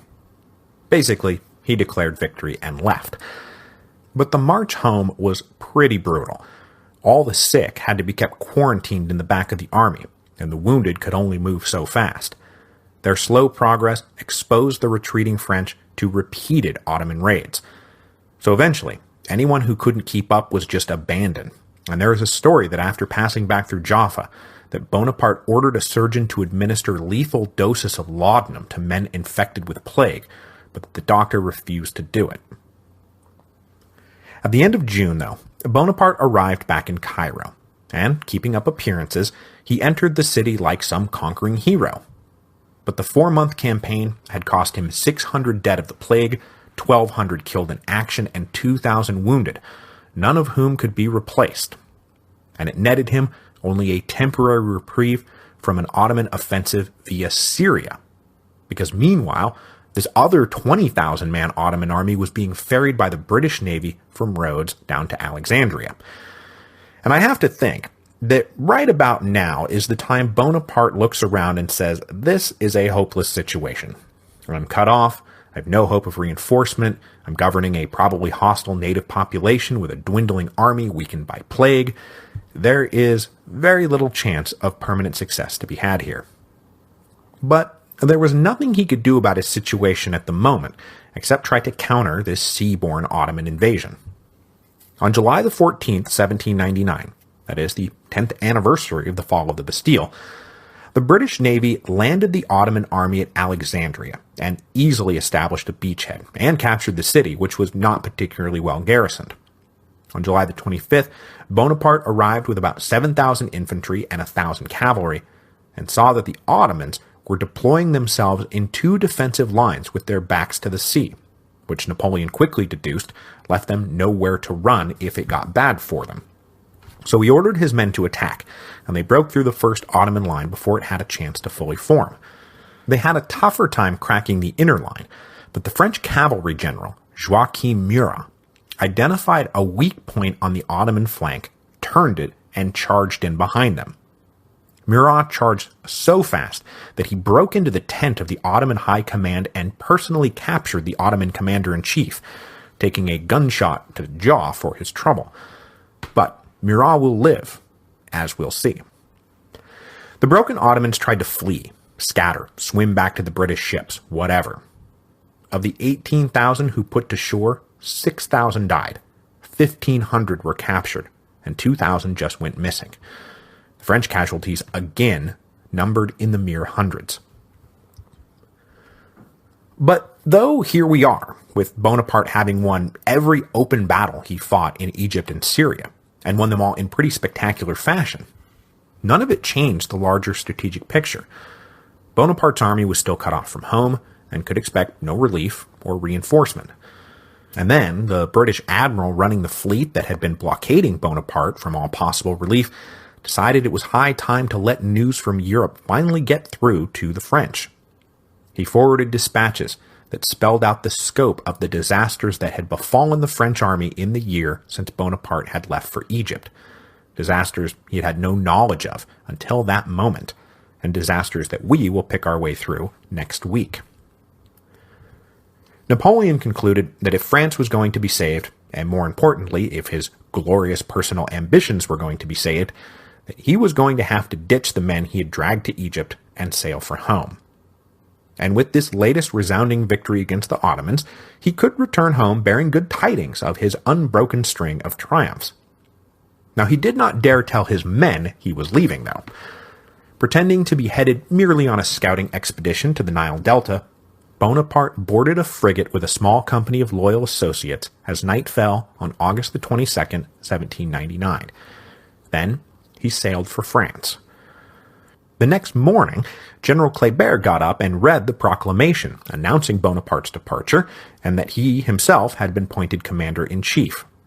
Now this practically led to a riot, but Kléber told him, no guys, it's cool. He's just going home to get reinforcements, I swear.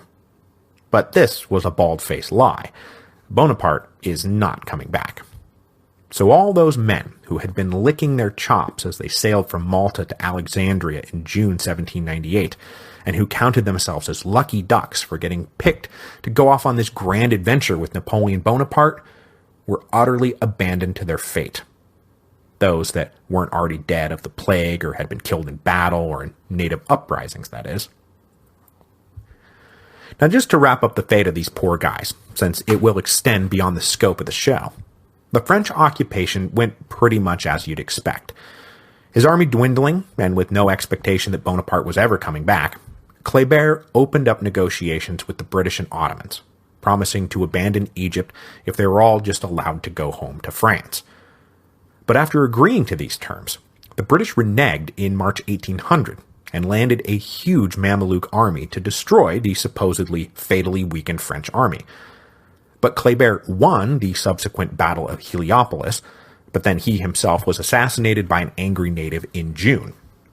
The demoralized French hung out until 1801, when the last of them finally wound up holed up in Alexandria, besieged by a British expeditionary force that finally secured the French surrender in September 1801. And we'll end today by noting that this surrender is the reason why the Rosetta Stone sits today in the British Museum and not the Louvre. The details are sketchy, but it appears that the British knew all about the stone and just straight up jacked it and sailed it back to London, where it remains to this day. Next week, we will wind back the clock a bit and pick up that deteriorating situation back in Europe that I've now hinted at a few times.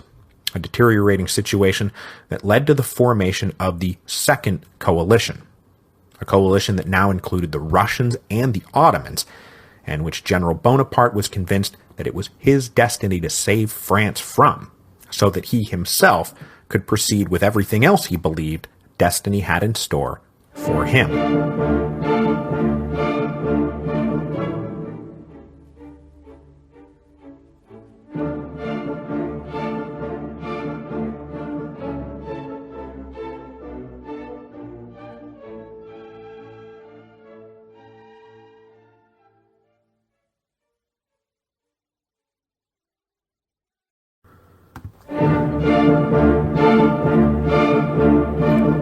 Hello, and welcome to Revolutions. Episode 3.50, The Second Coalition. So we spent all of last week with Napoleon in Egypt. This week, we are going to double back and follow the developments in Europe while Napoleon's army was trapped in the East. And as we will see in a moment, it was largely because Napoleon had gone east that things were going to start to go so badly for the French back home. Because everyone else is about to form a new anti-French coalition, dubbed by history the Second Coalition. To wind the clock all the way back to the fall of 1797, the French Directory was feeling pretty good after the Treaty of Campo Formio. And with the coup of Fructidor having purged closet royalists and, frankly, anyone promoting a generous peace with France's enemies, they were also feeling pretty aggressive. If you remember from 2 episodes back, the French negotiators at the Congress of Rastatt were pretty well trying to dictate terms to get an even better deal for themselves. The deal Bonaparte had made at Campo Formio was actually pretty unpopular in the post-Fructidor halls of the Directory. So the talks at Rastatt had quickly ground to a halt as the French tried to extract further concessions from the Germans. But it wasn't just French hubris that was stalling out the Congress of Rastatt. Every one of the nearly 2,000 component parts of the Holy Roman Empire were trying to work the Congress to their advantage. In particular, the secular princes who had lost the lands west of the Rhine wanted to be compensated with lands east of the Rhine, and they eyed the various ecclesiastic principalities as the best source of new territory. So a bunch of the secular German princes actually now saw the French as diplomatic allies rather than enemies, because as we all know, there is nothing the French like more than stripping the Church of land and giving it away practically for free. These princes were already pretty annoyed at the Habsburgs for not fighting harder to protect the left bank properties, and then when Bonaparte swung through Rastatt on his way back to Paris in December 1797, he made the Austrians agree to pull out of the critical fortress city of Mainz, and that is when the princes just threw up their hands. The Habsburgs were abdicating their imperial responsibilities, so why even bother supporting them anymore? In response to the withdrawal from Mainz, the German journalist Joseph Goeritz wrote, "On 30 December 1797, the day of the handing over of Mainz, at 3 o'clock in the afternoon, there died peacefully and blessedly at the ripe old age of 955 years, 5 months, and 28 days, as the result of total enervation and a final stroke, completely conscious and comforted by the holy sacraments, the Holy Roman Empire of ponderous memory." And he was not far off. This was the beginning of the end. The Holy Roman Empire would formally dissolve just shy of 10 years hence after the Battle of Austerlitz in 1806, and many of the seeds that helped that dissolution along were planted at the Congress of Rastatt. The Austrians, for their part, were blissfully unaware of their impending doom. They surveyed the scene and said, well, look, the French didn't beat us that badly. Sure, Bonaparte kicked us around in Italy, but every time the French had crossed the Rhine, we had booted them right back across again. So even as the Austrians were agreeing to things in principle, it was clear that they were beginning to view Campo Formio as a mere ceasefire, rather than the beginnings of a stable peace. So though the Congress agreed to French control of the left bank in March 1798, and then compensation to the affected princes with ecclesiastic property in April, there was an awful lot of kicking the can down the road going on. And then Bonaparte and 40,000 men sailed for Egypt a month after that, and that's when the Congress of Rastatt really ground to a halt. The French thought they were about to conquer, like, the whole Mediterranean, and the Austrians just watched the one guy who had really given them trouble sail far, far away. The Directory's supreme confidence that they were on their way to being masters of the whole world then got a little boost in the spring of 1798 when the Irish suddenly rose up in rebellion against the British. Now, Bonaparte had convinced the Directory that attacking England itself would be folly, but helping to drag the British into a quagmire in Ireland, that still seemed like a perfectly reasonable ambition. Patriotic Irishmen in Paris, particularly the famous revolutionary Wolfe Tone, had been telling the French for years that all the Irish needed was money and guns and a stiff backbone made up of professional French soldiers, and they could make serious trouble for the British in Ireland. Trouble that would hopefully culminate with independence for Ireland. Now, they had tried this and failed once before, as we all know, in 1796, but that was just because of the weather. And the failed French invasion of 1796, though, had put the British on notice that the Irish might actually be serious about rising up. So the British authorities had begun to play Protestant patriots, mostly up in Ulster, against Catholic patriots. Both sides wanted an independent Ireland, and they had come together to form a coalition called the United Irishmen. But the British were doing a pretty good job convincing the Protestants that the Catholics were just going to turn around and hand independent Ireland over to the Pope. With the Patriot movement internally divided, the British authorities then cracked down hard in March 1798. Ireland was put under de facto martial law, and the authorities swept through Dublin, arresting everyone identified as a potential rebel leader.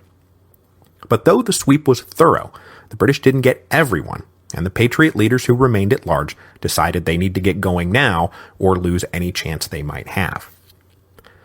So these leaders planned a general uprising that would begin in Dublin and the surrounding counties, and then hopefully spread across the island, and they set it to begin on May the 23rd, 1798. Unfortunately, on the eve of the revolt, the entire plan was betrayed, and so when the Irish patriots in Dublin started gathering at their agreed rendezvous points, they were surprised by sudden swarms of British troops. The insurrection in Dublin itself was quashed before it even started. Now, a few of the rebel groups in the surrounding counties managed to get their uprisings off the ground, but they were all put down within a matter of days. Then, a little late to the party, up in Ulster, Protestant patriots decided to join the already semi-failed uprising in early June, but then they too were swiftly defeated within days. Now, to deal with this sudden flare-up of rebellion, the British ministry appointed a new Lord Lieutenant to Ireland, a man with both military and administrative experience, and that is our old friend Charles Cornwallis, he of Yorktown. And the rebellion that Cornwallis dealt with was by no means over. Down in the Wicklow Mountains south of Dublin, a rebel general and about 1,000 men managed to open up a guerrilla campaign that wound up lasting for years, even as the general himself surrendered in October 1798. But the real action was even further south in Wexford. Wexford was not supposed to be the center of the rebellion, but it sure turned out to be. An uprising there began on May the 27th after the initial rebel defeats in Dublin. But once it got going, the Patriots soon had an army 10,000 strong. They expelled the British authorities, declared themselves to be the kernel of a new Irish republic, and then attempted to break out of Wexford County and spread the rebellion. But in a series of battles in June, the rebels were defeated, culminating finally with a legitimately major engagement called the Battle of Vinegar Hill that pitted 20,000 Irish against 18,000 British. I mean, that's a real battle. When the Irish were beat at Vinegar Hill, though, that was pretty much the end of the Irish Rebellion of 1798. So I know what you're thinking. This is a podcast about the French Revolution. Why are we talking so much about what's going on in Ireland? Where the hell are the French? Well, that's exactly what the Irish are thinking too. Not exactly Johnny on the spot. The French did not land their first wave of support until August the 22nd, and that first wave of support was just 1,000 men under General Jean-Joseph Humbert. Yes, they landed 2 months after the rebellion had been pretty well suppressed. And when they did, they landed way up in northwest Ireland, which was nowhere near the center of the action. But when Humbert landed, he told the locals, look, another 3,000 guys are on the way. Do you want our help or not? About 1,000 Irishmen rallied to Humbert's banner. And a few days later, this combined French-Irish army actually beat 6,000 British militia forces in a battle that is called the Castlebar Races, because first the British raced to block the French advance on the fortress of Castlebar, and then the British raced away from the French when they got hit with their very first professional bayonet charge. After this initial victory, Humbert's plan was to march up into Ulster, hopefully rally a bunch more Irish to join the fight, but the French found few supporters, and no one really in the mood to take up arms. I mean, you guys heard the rebellion was actually crushed 2 months ago, right? So Lord Cornwallis then gathered up two pretty massive forces of about 15,000 men each, mostly militia, to protect Dublin and then go track down the French invaders. It took a while, but in September 1798, Humbert's little army was finally cornered and surrounded. Humbert surrendered on September the 15th. Now, the French soldiers were allowed to be taken prisoner under civilized terms and then be repatriated to France. Their Irish comrades, on the other hand, were either summarily shot, or, if they ran, tracked down and hanged. And that was the way it went all through the Rebellion of 1798. After every confrontation, Irish rebels were shown zero mercy. So, wait a minute, you say, what about the other 3,000 French? Funny thing about that, they took their sweet time getting moving, and they didn't land in Ireland until the middle of October 1798. That is, a good 4 months after the initial rebellion had been crushed, and a month after their French brothers had surrendered. This latest and stupefyingly late attempt by the French to land troops in Ireland then itself came to disaster. When they reached the Irish coast, a British naval squadron pounced, and after 3 hours fighting forced the French fleet to surrender. The great Irish revolutionary Wolfe Tone was one of those captured, and that's how he winds up convicted of treason and hanged in November 1798. If I decide to cover the Irish Revolution, we will talk more about Wolfe Tone, I promise. So by now, the fall of 1798, the Directory's supreme confidence has been a bit shaken. Their efforts in Ireland were coming to naught, just as they were digesting news of Nelson's destruction of Bonaparte's fleet at Aboukir Bay. And it was that French defeat, more than anything else, that really got the ball rolling on the Second Coalition, because it brought in two new players into the game, the Russians and the Ottomans. Now, ever since the fall of the Bastille, Catherine the Great's Russia had been one of revolutionary France's harshest and most consistent critics. The Russian court was also the most stable and generous benefactor of the émigré princes. Where Austria and Prussia and Britain treated the émigrés as a nuisance, Russia showered them with money, gifts, and if any of them made it to St. Petersburg, they received a warm reception. But as you may have noticed, Russia was nowhere to be found when the first coalition formed against France in 1793. Oh sure, Russia closed its ports to French shipping, but Catherine declined to participate in any actual fighting. As she herself declined to participate, though, she was actively pushing the Austrians and Prussians to declare war, no doubt hoping that if they got bogged down fighting the French, that she would enjoy a much freer hand in Eastern Europe. The Russians were in the process of jumping up and down on the Ottomans, and Catherine planned to move next on Poland as soon as she was done. Now, as we've seen, things didn't exactly work out as Catherine planned, and when she did make her move on Poland, Prussia and Austria were right there to make sure that the subsequent Polish partitions didn't go on without them. After the third Polish partition in 1795, Catherine was still looking south towards Turkey and Greece as the center of Russian foreign policy rather than west towards France, and she secured a secret promise from the Austrians during the negotiations over Poland to support a Russian move south if she decided to go for it. It really wasn't until Bonaparte started whipping the Austrians in Italy that Catherine finally decided that the French Republic she so loathed might actually pose a threat to her rising empire. As the Austrians were getting pushed out of Italy, she promised to raise 64,000 men to come join the fight. But even here, her pledge came with a major qualification. The now neutral Prussians had to pledge an equal number of troops, which the Prussians had no intention of doing. So it's safe to say that Catherine the Great hated the French Revolution with every fiber of her being. She really did. But as long as no vital Russian interests were at stake, that hatred never translated into action. Russian foreign policy changed almost overnight in November 1796. Specifically November the 17th, 1796, because that was the day Catherine the Great died, and her unstable son Paul I inherited the throne. Now, Paul was even more anti-revolutionary than his mother, and he had spent a lot of time amongst the French émigrés, and so when he became Tsar, he tossed aside whatever prudence his mother had been laboring under, and decided to make Russia aggressively anti-French. Before the Leoben peace preliminaries were signed in April 1797, Paul offered to mediate between the Austrians and French, but his thumb would have been on the scale the whole time. The French abandoning the left bank of the Rhine would have been a prerequisite to any peace mediated by Paul. When the Austrians signed the Leoben peace preliminaries, the Tsar was incensed that they had given in to French demands, and he started escalating Russia's involvement in the West. As the Treaty of Campo Formio neared completion in September 1797, Paul declared himself the protector of Malta, one of the few independent islands in the western Mediterranean. Then, in the early months of 1798, Russian spies began to report that the French were massing a huge invasion force in the Mediterranean under General Bonaparte. Now, where they were headed was, of course, a mystery. But Tsar Paul and his ministers decided that the French were going to take a stab right at Russia, maybe try to fight their way into Poland and revive the Polish revolutionary cause, which would have been an insane thing for the French to do. Mucking around in Poland brings in Prussia and Austria and Russia all crashing down on their heads simultaneously. But that didn't stop Paul's paranoid flights of fancy. So Russian escalation escalated.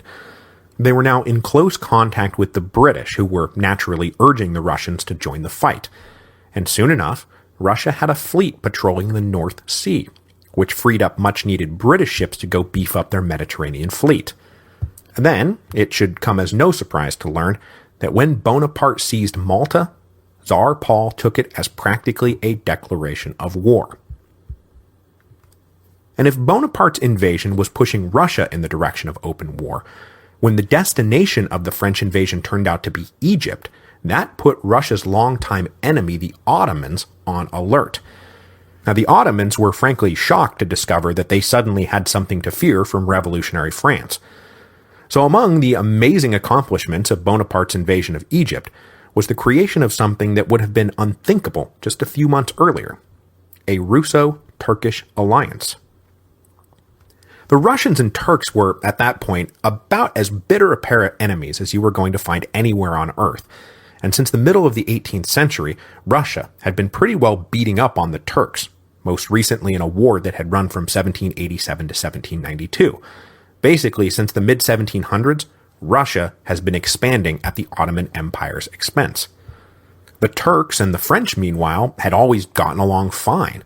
I mean, yeah, the French Republic was in every way the polar opposite of the Ottoman Sultanate, but they were quite a ways away from each other, and the French and Turks had been trading partners and diplomatically friendly for as long as anyone could remember.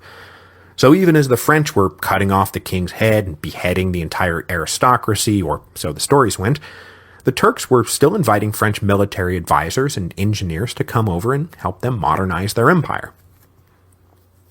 The first hint that France might be a danger to the Ottomans was when Bonaparte extracted all the Ionian islands that had once belonged to the Venetians. That put France right at the Ottoman Empire's doorstep. And then they were shocked to find that that fleet massing in Toulon was on its way to Egypt. I mean, sure, Egypt is one of the more independent regions of our empire, but still, hey, that's ours, what are you doing? To say nothing of the fact that Istanbul was fed by Egyptian grain. The Turkish capital was hit hard by the French invasion of the Nile Delta. But at first there seemed little they could do about it. They were no match for the French on their own, and massing an army to go to Egypt might leave the rest of their territories under-garrisoned. Yes, the Ottoman Empire was big, but that did not mean everyone was happy to be a part of it. But Nelson's smashing victory at Abukir Bay changed the whole equation.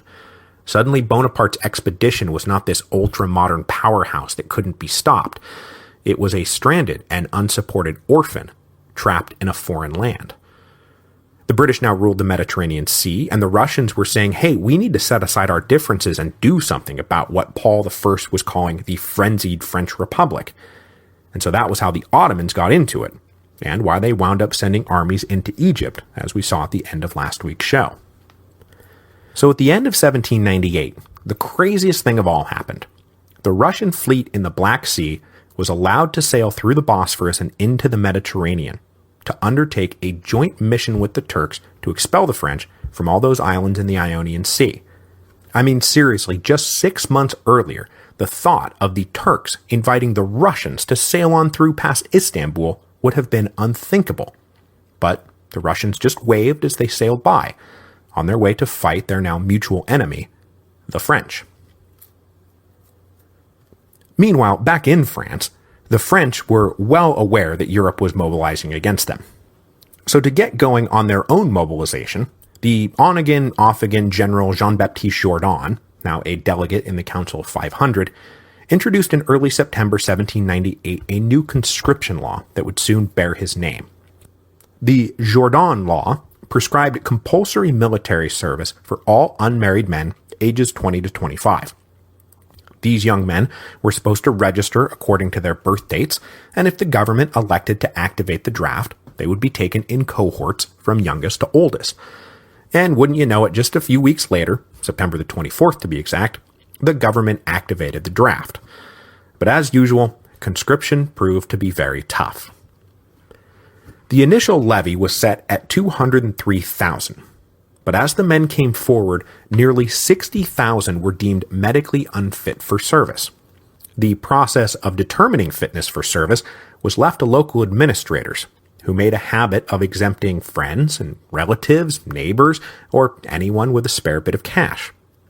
Then of the 143,000 deemed fit for service, only 97,000 actually showed up on the day that they were told to show up, and of those 97,000, about 25,000 deserted on the trip between their hometowns and the front lines. So, of the 200,000 men who were supposed to be reinforcing the armies along the Rhine and in Italy, only about 74,000 actually made it by the spring of 1799. And just to jump ahead a little bit here, these conscription issues were terribly alarming for the Directory, because by the spring of 1799, war will have been officially declared. So in April 1799, the Directory is going to alter the Jourdan Law to allow for replacements to be purchased and volunteers to take the place of those drafted. This new system was supposed to raise another 75,000 men, but only 57,000 actually reached the front. Now these issues have two major impacts on the future of France. First, France is about to get pushed around in the campaigns of 1799. And second, it would further cement the professionalization of the French armies. The great patriotic amateurs who enthusiastically volunteered for the revolutionary armies of old now gave way to men who made the army their career, their way of life, and their home. This widened the chasm between civilian and soldier that helped make Bonaparte's empire possible. Nowhere was the Jourdan Law more despised than in Belgium, where the locals would be subject to French conscription for the first time. As I mentioned a few episodes back, this basically meant that Belgium in the fall of 1798 is the Vendée in the spring of 1793.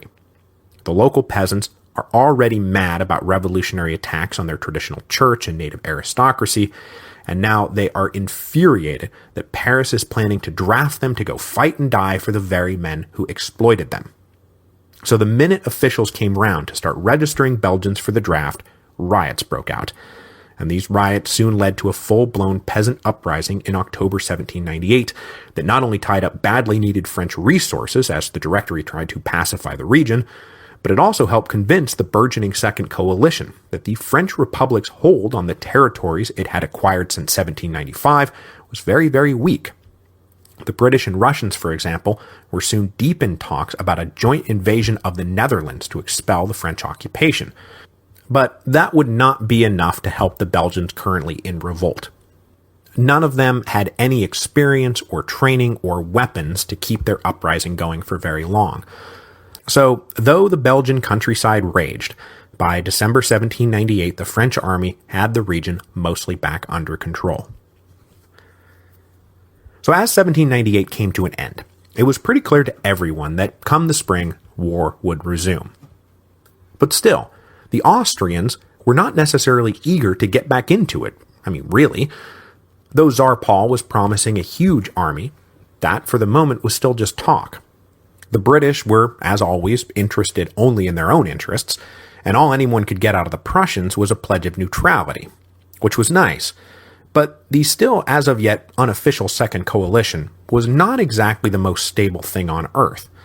The Austrians had no desire to get caught fighting the French alone again, so they were not eager to pull the trigger on anything just yet. And that is when the Kingdom of Naples forced everyone's hand. Encouraged by the British, and with extravagant promises of support from the Russians, the still independent Kingdom of Naples that controlled the deep south of Italy decided that the French position in Italy was weak, and that the Neapolitan army could boot the French out of Rome and then roll up the peninsula and squeeze the French out of Italy altogether like some giant tube of toothpaste. The Austrians had told the Neapolitans bluntly to not do anything to provoke the French without Austrian approval, but the Neapolitans just ignored them. On November the 12th, 1798, a Neapolitan army crossed the border with the new Roman Republic. This attack caught the French general running Rome, a guy named Jean-Étienne Championnet, by surprise, and he had to scramble to get his garrison out of the city before it was trapped. The Neapolitans occupied Rome on November the 26th, but this occupation would be extremely short-lived. Championnet regrouped and reinforced his army, and then came storming back into Rome, pushing the Neapolitans right back out the door they had come in. And then Championnet just kept going. Pretty soon, he had chased the army all the way back to Naples, blew through whatever part of it hadn't run off, and then just occupied Naples. The Neapolitans begged the Austrians for help, but Austria said, "No, we told you not to do anything. We are not coming to help you." And then up further north, the French used the Neapolitan attack as an excuse to go reinvade the Piedmont and occupy it, rather than letting it just live on as a defeated but still independent kingdom. Then in January 1799, General Championnet abolished the Kingdom of Naples and declared it to now be the Parthenopean Republic. And this was in defiance of an order from the Directory to not form any new sister republics. We have enough on our plate as it is. But Championnet fancied himself the next Bonaparte, and so went ahead and did it anyway. The establishment of the Parthenopean Republic put Championnet at loggerheads with the Directory's representative, who was dispatched to Naples to supervise the occupation. The Directory wanted to break this precedent of the army creating new political units, and so the representative immediately claimed jurisdiction over all land, spoils, and money that the French were seizing. Championnet, of course, was having none of this, and expelled the representative from Naples by force. Unsure of who was actually to blame for this drama, the Directory recalled both men, but then quickly decided General Championnet was absolutely to blame, relieved him of command, and court-martialed him. It was time to bring the army to heel, they thought. Either that or get toppled by them by the end of the year. Whichever. Aside from the creation of the Parthenopean Republic, the misadventure of the Neapolitans put enormous pressure on Austria to finally make a decision about whether or not to go back to war. The Russian ambassadors were giving Vienna an earful about not leaping to the aid of Naples. They were now saying, either start mobilizing for a coming war, or we will not send our armies over, and you'll be left to face a clearly aggressive France all by yourself. Then, when the French found out that the Austrians were in fact letting Russian troops enter Habsburg territory, French ambassadors started giving Vienna an earful. They said, expel the Russians from your territory, or we will declare war. Stuck in the middle, the Austrians finally decided to side with the Russians. The Russians would not be expelled, and if that meant war with France, then so be it. But on the eve of the war, the Second Coalition did not have a clear objective, nor even similar objectives. The Russians were looking to be an ascendant power in Europe, in Italy for sure, probably Greece eventually too. This was, of course, unacceptable to all their partners. The Ottomans didn't want them in Greece. The Austrians and British really didn't want them in Italy. Meanwhile, the British wanted the Netherlands back badly, but no one else really cared about that. And the only other thing the British wanted was some kind of stable balance of power on the continent. So if the British decided one of their new partners was getting too far out in front of the rest, you could pretty well bank on the British doing something to block them. The Ottomans, meanwhile, just wanted to get the French out of Egypt, and the Russians off their backs. Once the French were expelled from Egypt, who knows how committed the Turks would be to further anti-French action. And as for the Austrians didn't really know what they wanted. Just to roll back the French, I guess. Restabilize their fracturing Holy Roman Empire. The French Directory, meanwhile, was stuck between its ambitions and the realities of their situation. General Jourdan had gone back to the German frontier in November 1798, surveyed the situation, and wrote back extremely pessimistic reports about the preparedness of the army stationed along the Rhine and Danube frontiers. Most of the best men and supplies had either been diverted up to the men still camped along the English Channel, or had sailed away with Bonaparte. Jourdan asked the Directory for more supplies, reinforcements, guns, shoes, blankets, anything, everything. But he got almost none of it, because the Directory, A, did not have much to spare, and B, they were in a bit of a bubble when it came to how vulnerable they really were. The map of Europe clearly showed them controlling a string of sister republics with large armies stationed everywhere. But that was all on paper. In reality, Jourdan was right. If the Austrians and Russians decided to, say, strike at Italy or up into Switzerland, he was going to have a heck of a time fighting them off. But the Directory was unconcerned with such dour predictions. Using the pretext of the Russians crossing the Austrian frontier, the Directory declared war on March the 12th, 1799, and the War of the Second Coalition had begun. Next week, we will begin with a string of French defeats in Italy and Germany and Switzerland that threatened to undo everything the French had achieved since 1795. Then we will head back to Paris for yet another political coup, a coup that will help set up the final coup of Brumaire that will end the Directory once and for all. And of course, we will also see Napoleon Bonaparte return home to save France. And maybe while he was at it, seize control of France, and then go conquer all of Europe.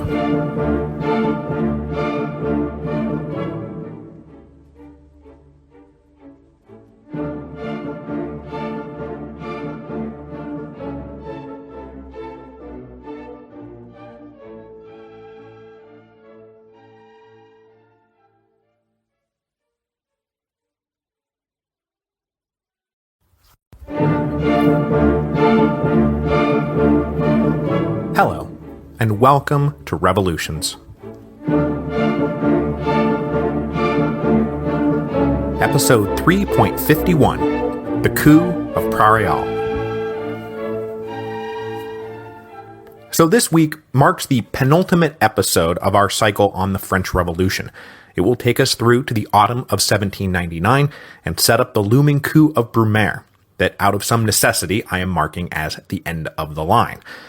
After next week's episode brings Bonaparte to power, we will wrap up completely with a final episode 2 weeks from now that looks back on the French Revolution and forward into the Napoleonic era to try to make some sense of the incredibly complicated decade we've been immersed in for more than 50 episodes. And since I'm already talking about general show business, I should also mention that I finally decided to reactivate my Twitter account. I actually joined way back in March 2007, decided this weird new social messaging platform was not really going to be a thing, and just never used it. But I'm using it now. As a consequence of signing up so early, though, I am actually just Mike Duncan. That's it, at Mike Duncan. Apparently, I was the first Mike Duncan to ever sign up for Twitter. So come find me at Mike Duncan. I'm there now. It's mostly history, baseball, and a smattering of snarky remarks about current events. It'll also be a nice way to keep in touch when I go dark for 2 months, which I will be doing in just a few weeks. Okay, enough of that. On with the show. We left off last time with the Directory declaring war on Austria in March 1799, which officially started the War of the Second Coalition. Despite the Russians and Ottomans now joining the British and Austrians, the Directory felt pretty good about its chances. They had gotten used to beating up on the old European powers and didn't think 1799 would be any different. This, despite General Jourdan's repeated warnings over the winter that the army set to defend Italy, Switzerland, and the Rhineland were not in very good shape. They were both undermanned and undersupplied. And the situation had not at all improved by the spring.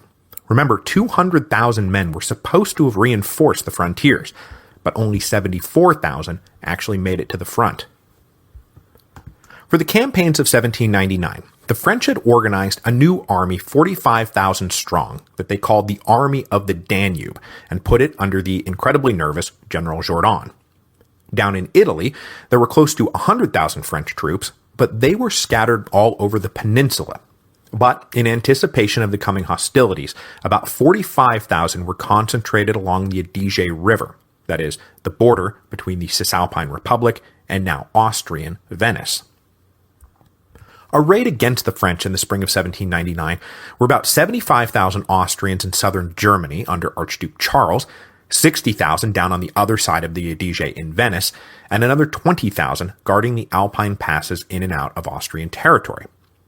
Now, the new key ingredient to the year's campaign would of course be the looming arrival of the Russians. Tsar Paul had pledged 60,000 men to fight the frenzied French Republic, and he was making good on his pledge. These Russian troops had been massing in Austrian territory all winter and were preparing to move into Italy and Switzerland. Now, one of the Austrian conditions for joining forces with the Russians was that the Russians send the legendary general Alexander Suvorov to serve as commander-in-chief. Suvorov was by now pushing 70 years old, but over the course of his life, he had led troops in more than 60 major battles and had never been defeated. Not once. He was, by 1799, an almost mythical legend in his own time.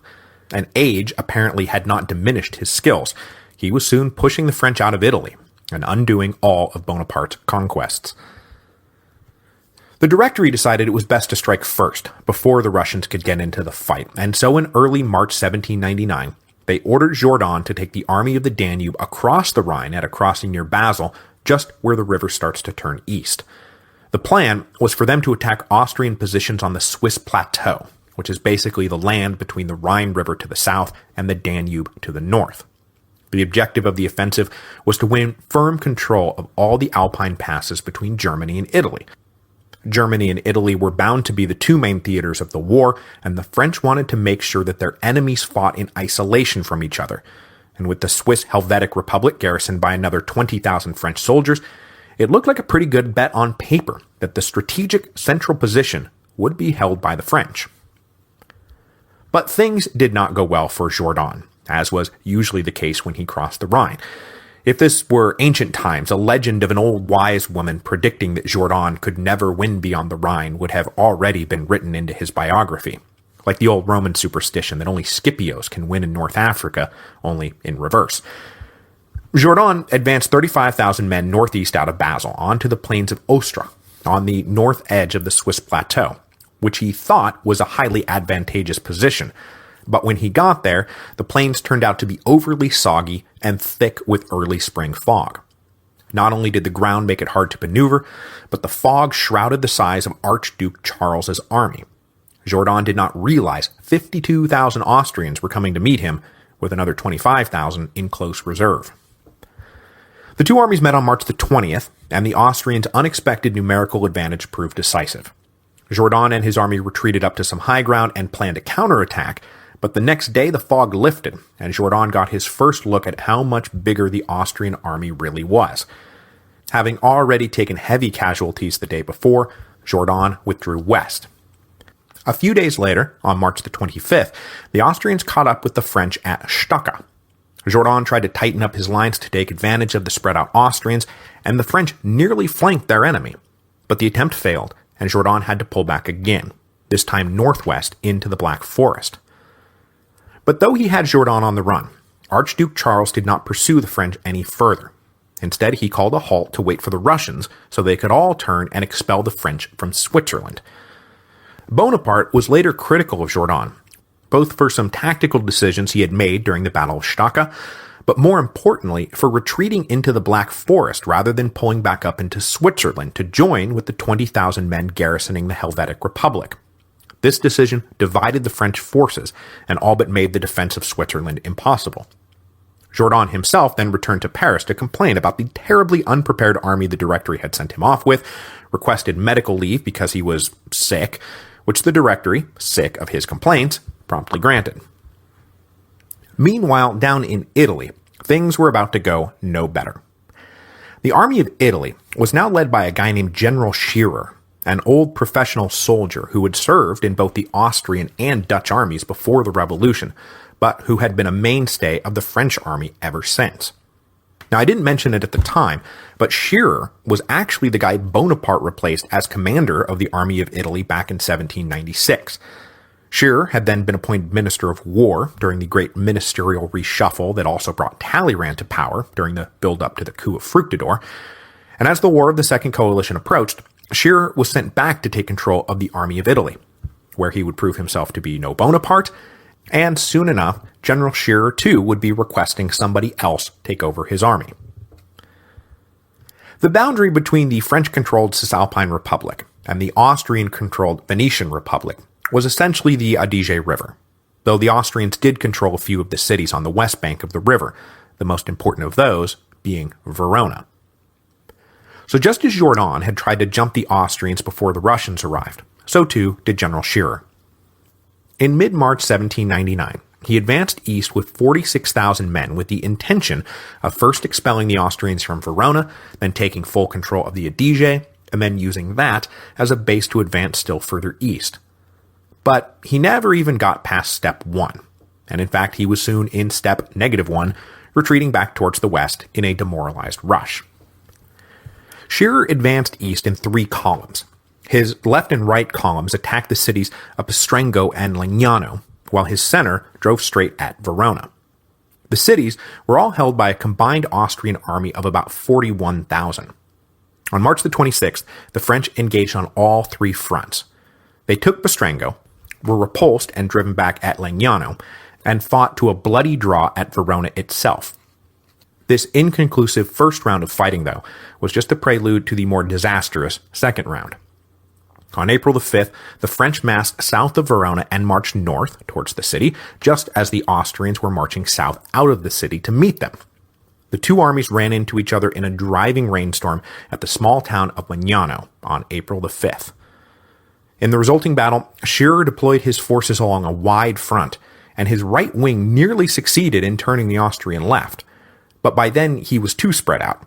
He had not held back sufficient reserves to plug up holes or reinforce trouble spots, and as a result the Austrians were able to cut off that advancing French right from their comrades. With his army now fatally divided, Scherer ordered a general retreat. But instead of drawing up his forces at the next defensible river, Scherer pulled back all the way to the Adda River, that is nearly all the way back to Milan, just giving up about 100 miles worth of territory and leaving a bunch of French garrisons holding various cities basically to fend for themselves, including that all-important fortress of Mantua, which was being held by 12,000 Frenchmen and which was immediately put to siege. The run of defeats apparently convinced General Scherer himself that he was in way over his head. Having lost all confidence in his own ability to salvage the situation, he turned the army of Italy over to Major General Moreau, the far more capable general who we last saw charging headlong across the Rhine and Danube and then back again during the Rhine campaign of 1796. But though Scherer lost mostly because he was not a very good general, back in Paris there were deep suspicions that he had turned traitor and was just letting the Austrians win. After taking over the army of Italy, Moreau drew up a heavy defensive position along the Adda River to protect Milan, the capital of the Cisalpine Republic and most pro-French of all the Italian cities. He had 28,000 concentrated at Cassano, and that is where the Austrians hit, except now they were more than just the Austrians, because the Russians had finally started to arrive. General Suvorov personally led the advanced Russian units, who met up with the Austrians for a push on Milan. Assuming overall command of the now Allied army, Suvorov and a combined force of 24,000 Austrians and Russians attacked Moreau at Cassano on April the 27th, and after a hard day's fighting, they pushed the French out. Moreau then broke off 2,400 men to go take the citadel of Milan and try to hold on to it, while he himself led the main army in a retreat further west. Suvorov then led the Allied army into Milan on April the 29th. But he did not stay there long. Just 2 weeks later, Suvorov got the Allied army moving west again, pushing up the Po River into the Piedmont, where he planned to expel the French from Turin and restore the Kingdom of Sardinia.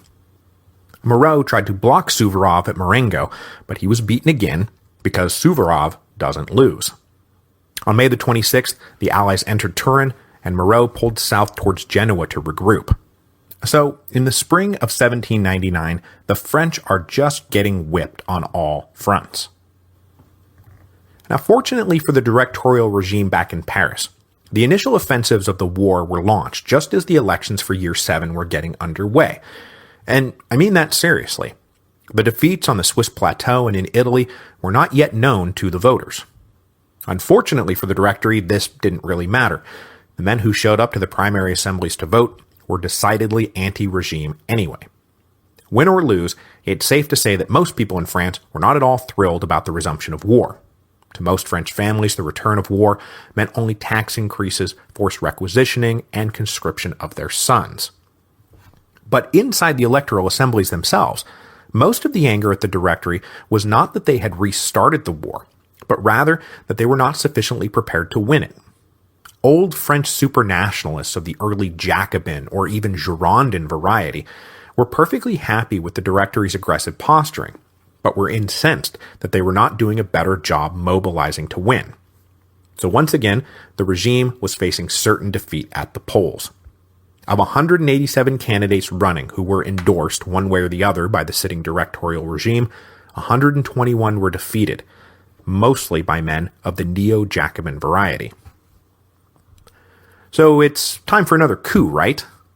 Well, yes, but not the kind of coup you might be expecting given the pattern of coups that we've seen over the last few episodes.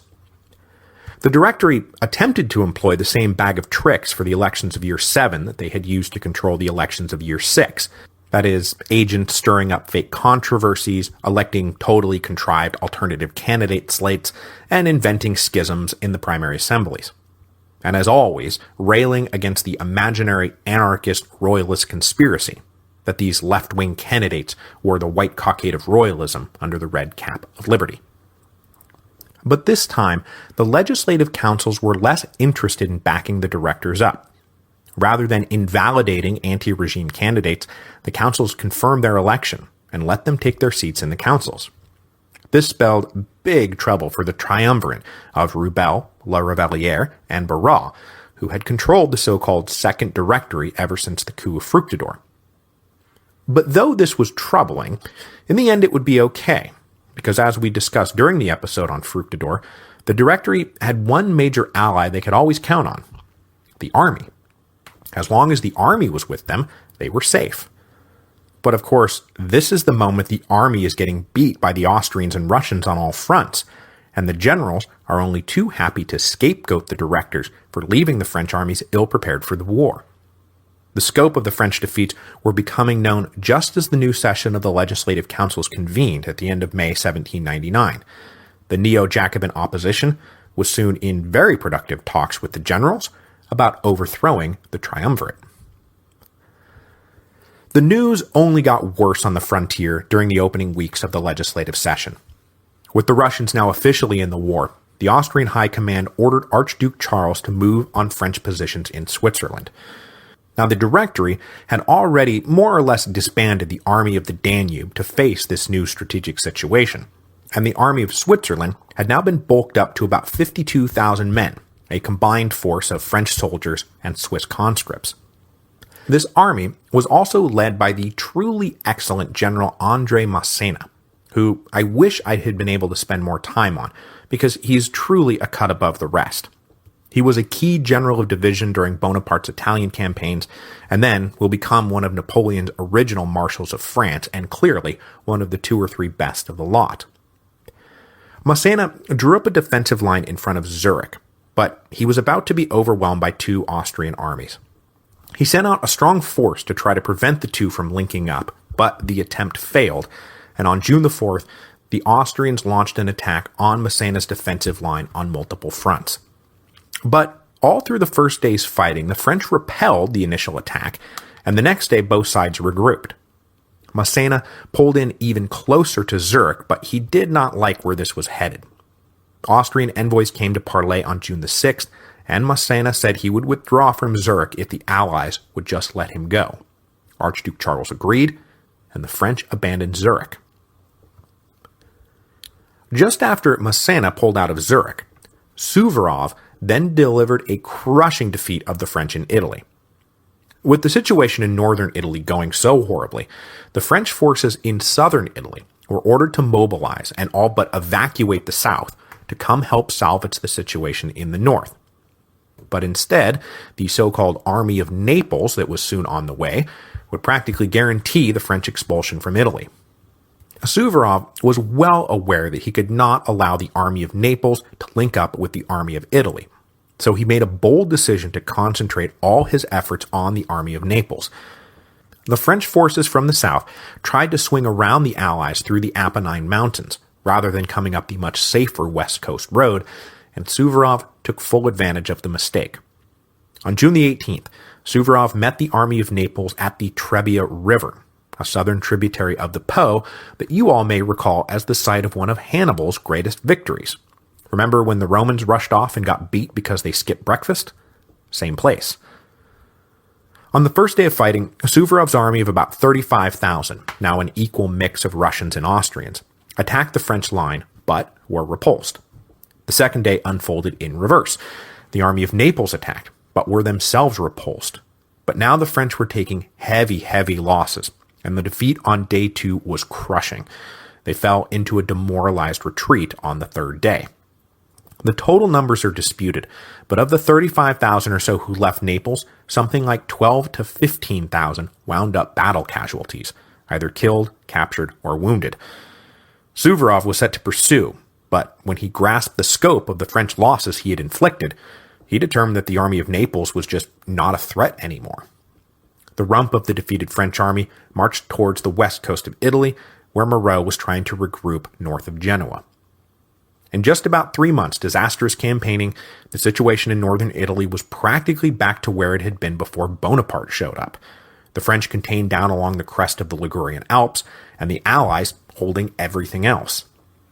The only difference was that the French, for the time being, still had garrisons holding a patchwork of citadels in what had now become deep enemy territory, all of which were now under siege.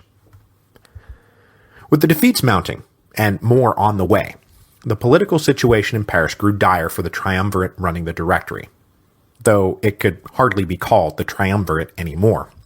The opportunistic wildcard Paul Barras already had one foot out the door. He looked around and became convinced that the only way to survive whatever was coming next was to switch sides.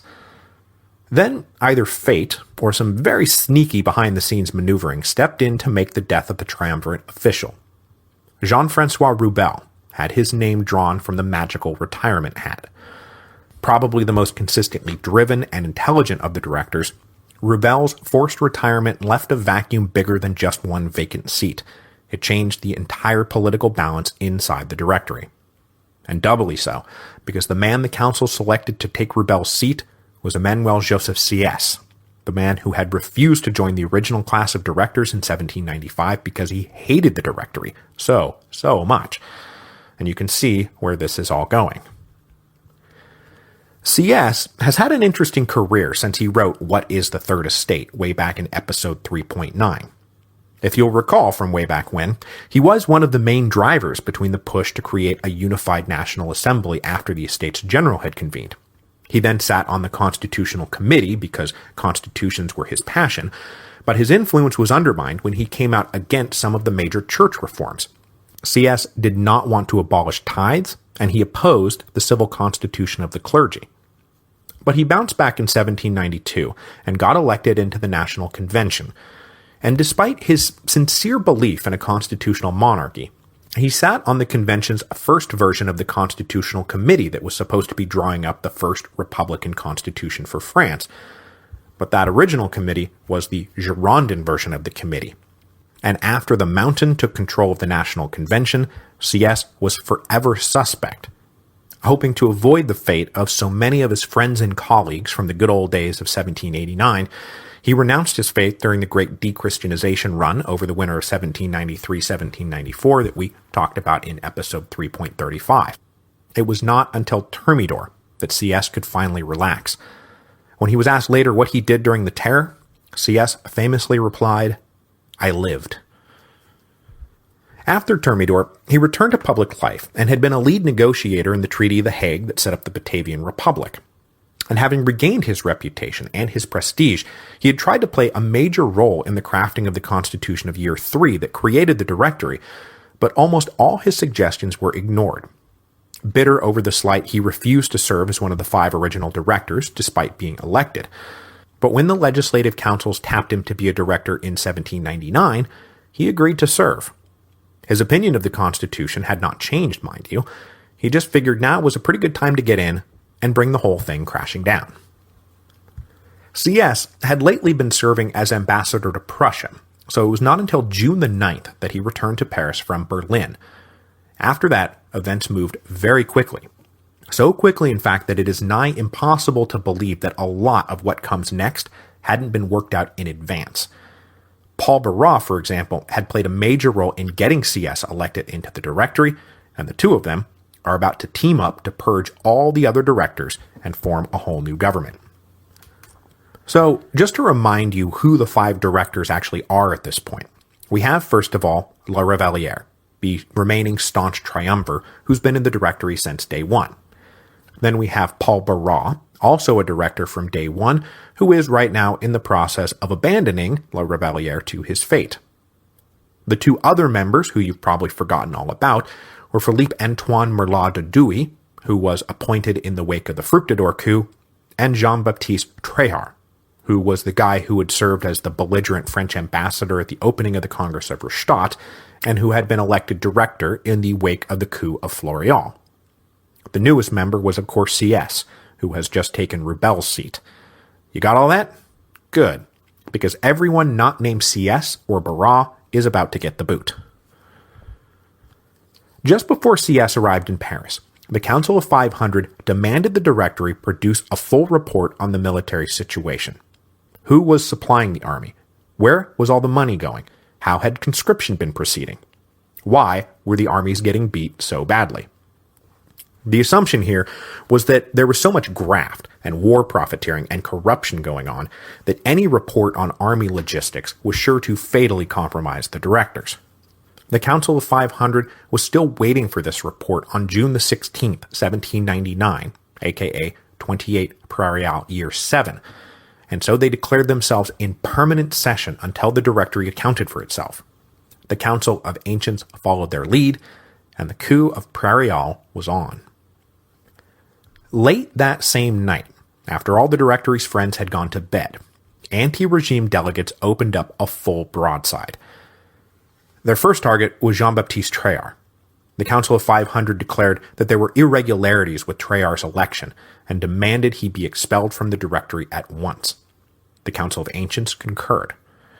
When the demand landed on the Directory's desk, La Revelière said, "We are obviously not going to comply with this. Right, guys?" Which is when Barras and CS said, "Oh no, I think we should."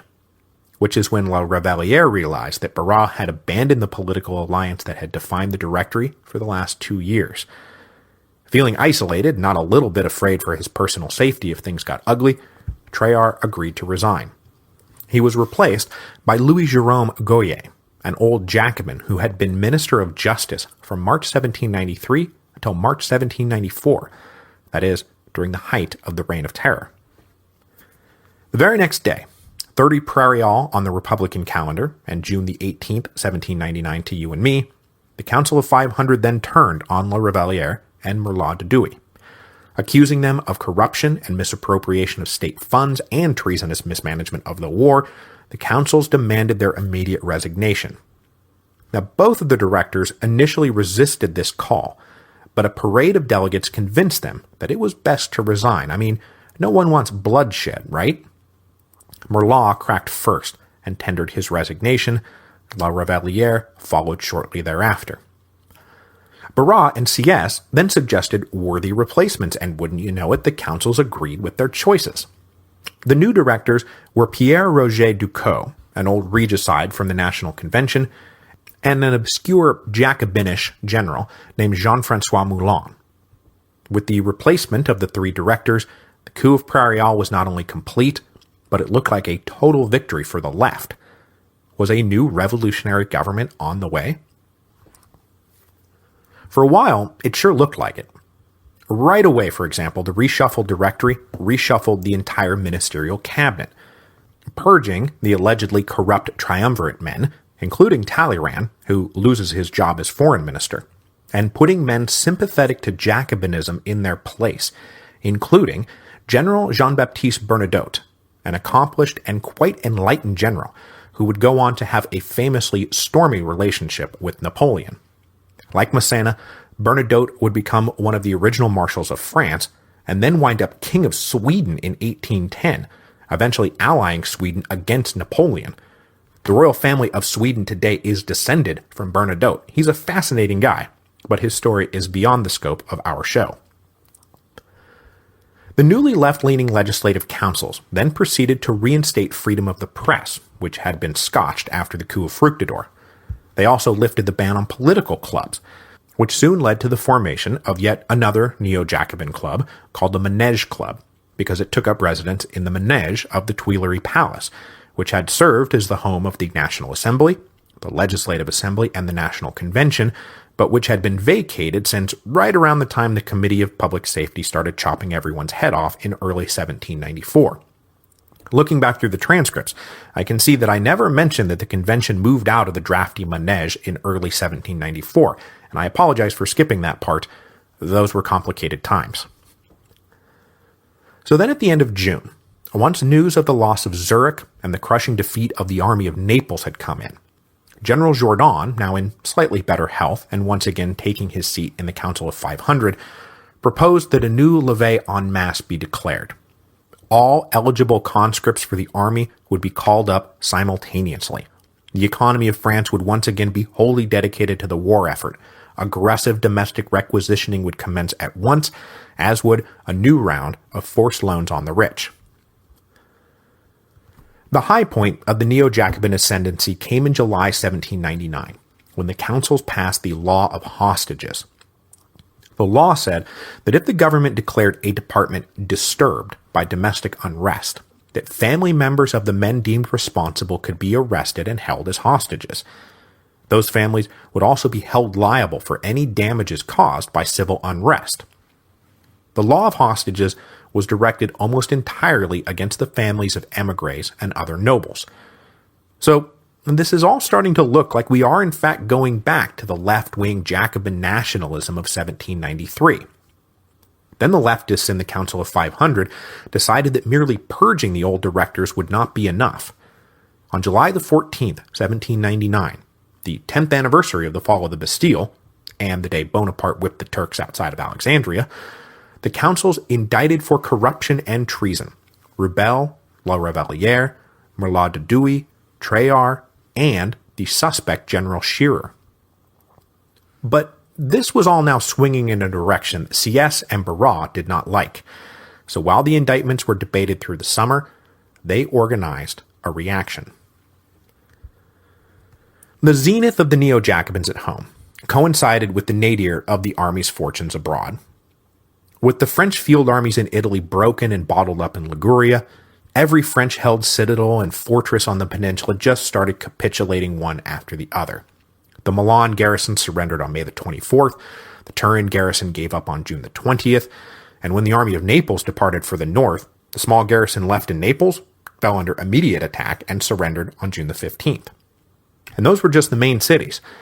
All the men holding all those little Italian forts everywhere saw no sense in holding out.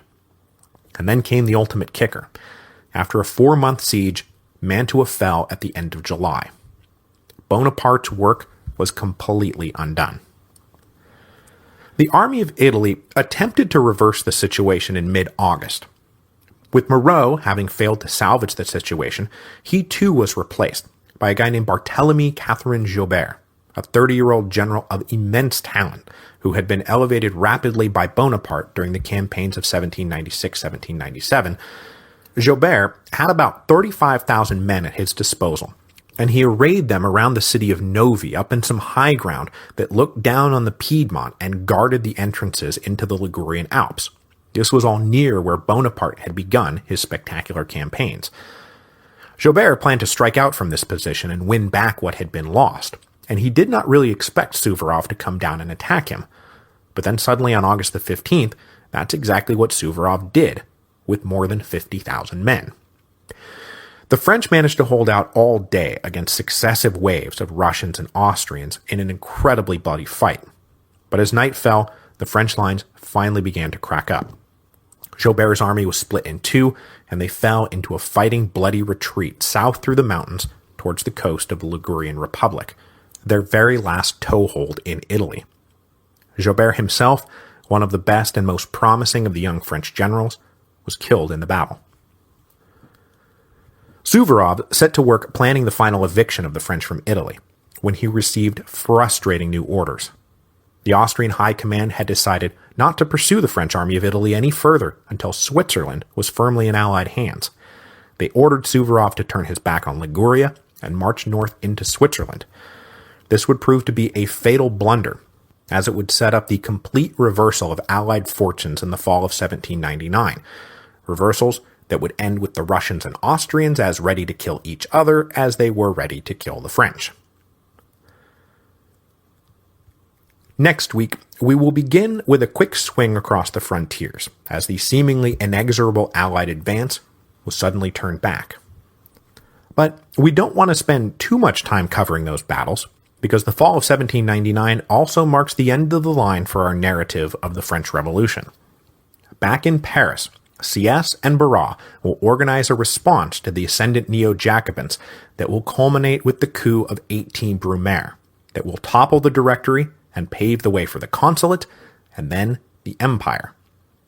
But as we will see, though Bonaparte was the principal benefactor of the coup of 18 Brumaire, he's also the one who nearly blew the whole project before it even got off the ground.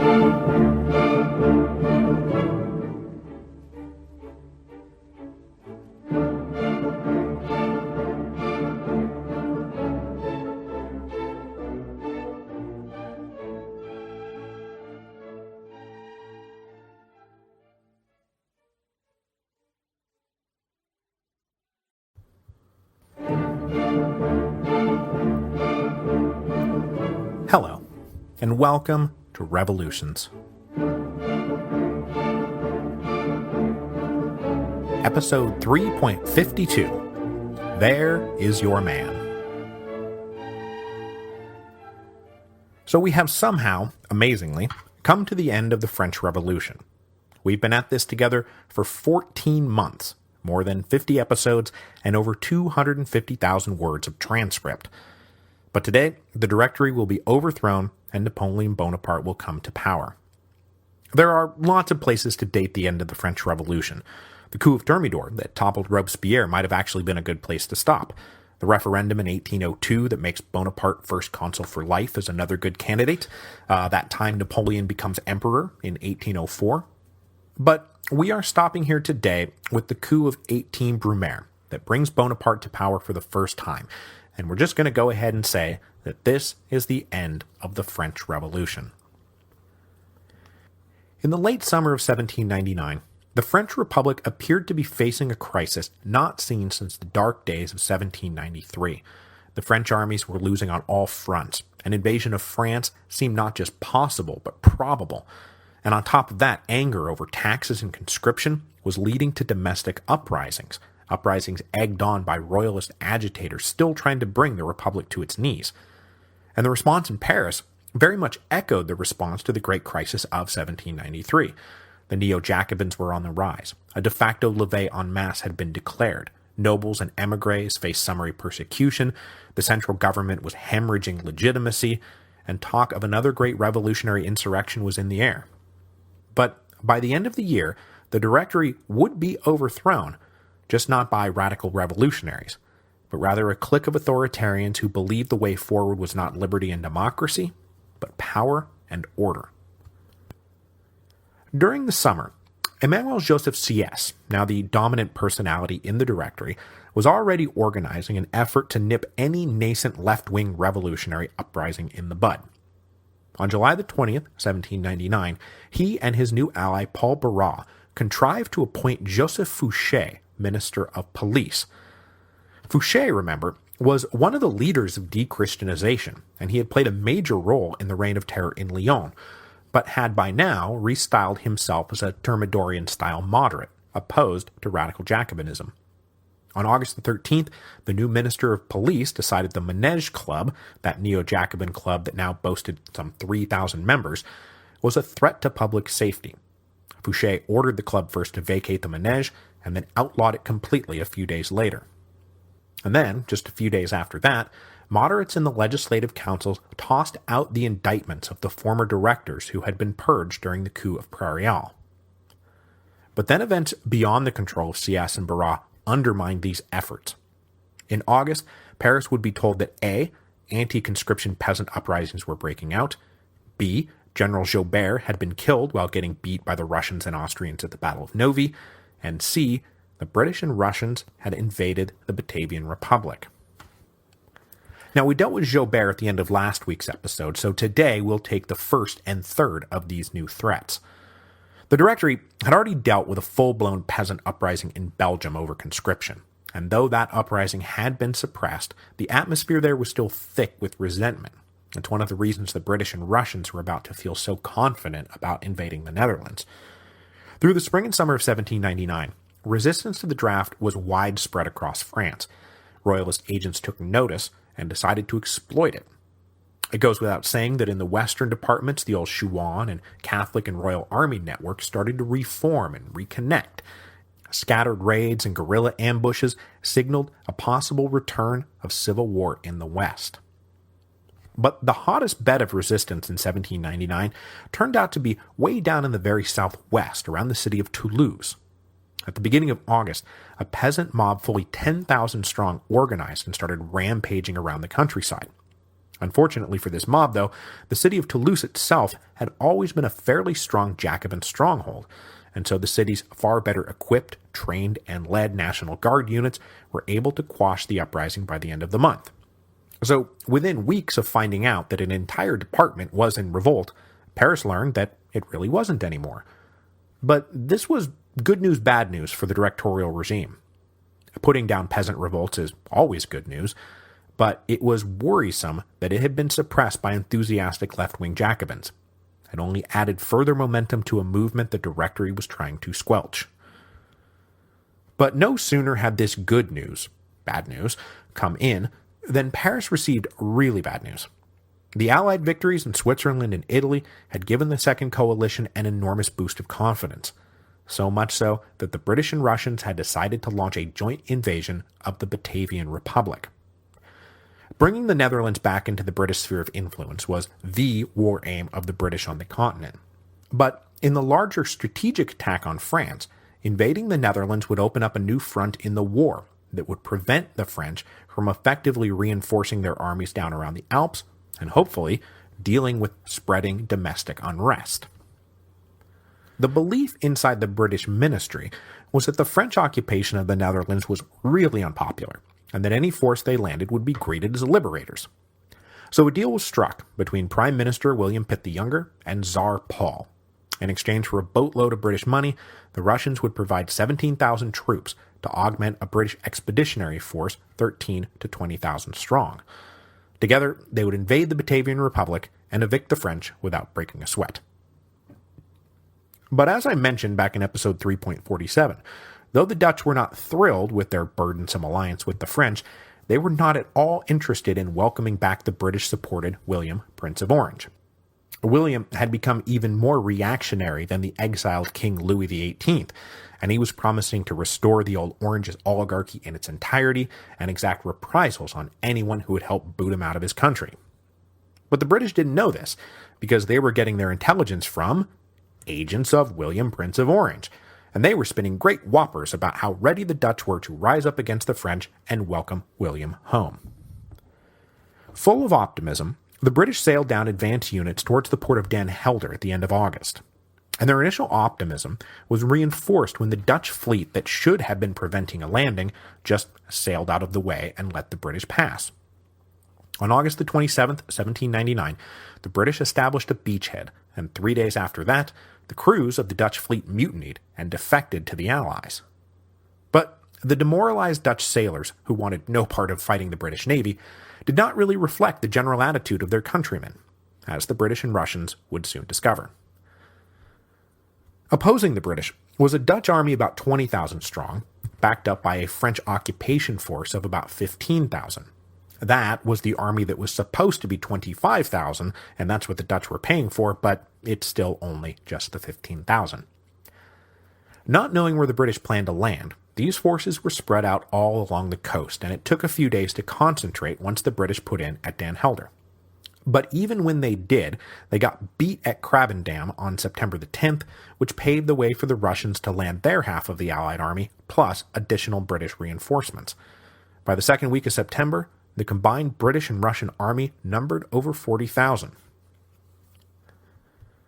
Back in Paris, this new crisis triggered a showdown between the resurgent Neo-Jacobins and the more moderate leaders of the Thermidorian variety, who were both appalled and terrified that the left was getting ready to drag France back into the horrors of Year Two. This battle culminated with a proposal by General Jourdan. Jourdan was deeply annoyed with the Directory for mismanaging the war and constantly sending him out there to lose, and so was now firmly aligned with the Neo-Jacobin opposition. On September the 13th, Jourdan rose and proposed that the councils declare the country in danger, just as the Legislative Assembly had done in July of 1792. If the councils so declared, the normal constitution would be suspended and emergency powers would go into effect. The Neo-Jacobins said this was an absolutely necessary step if France is going to survive. The old revolutionary spirit must be renewed, and nothing could be allowed to stand in the way of that renewed revolutionary spirit. But the moderate center was not at all convinced that this was the case. Emergency powers had been necessary when we didn't have a stable constitution, they said, but we have one now, and we should let it work. Everyone has the authority they need to organize and rally the nation to victory. We just need to let them do their jobs. Plus, in case you've somehow forgotten, it was the declaration that the country was in danger that led directly to the insurrection of August the 10th, the September massacres, and eventually the Reign of Terror, and we do not want to go back to that. When the vote was taken the next day, the memory of all that had been bad about emergency powers outweighed the memory of all that had been good about it. In the Council of 500, the motion was defeated 245 to 171. Then, as luck would have it, the moderates were proven entirely correct. They did not, in fact, need emergency powers to win the war. And just as the spring and summer had brought nothing but bad news from the front, the fall brought nothing but good news. Up in the Netherlands, the British and Russian invasion was already stalling out. Despite their hefty numerical advantage, or perhaps because of it, the British and Russians were having trouble collaborating with each other.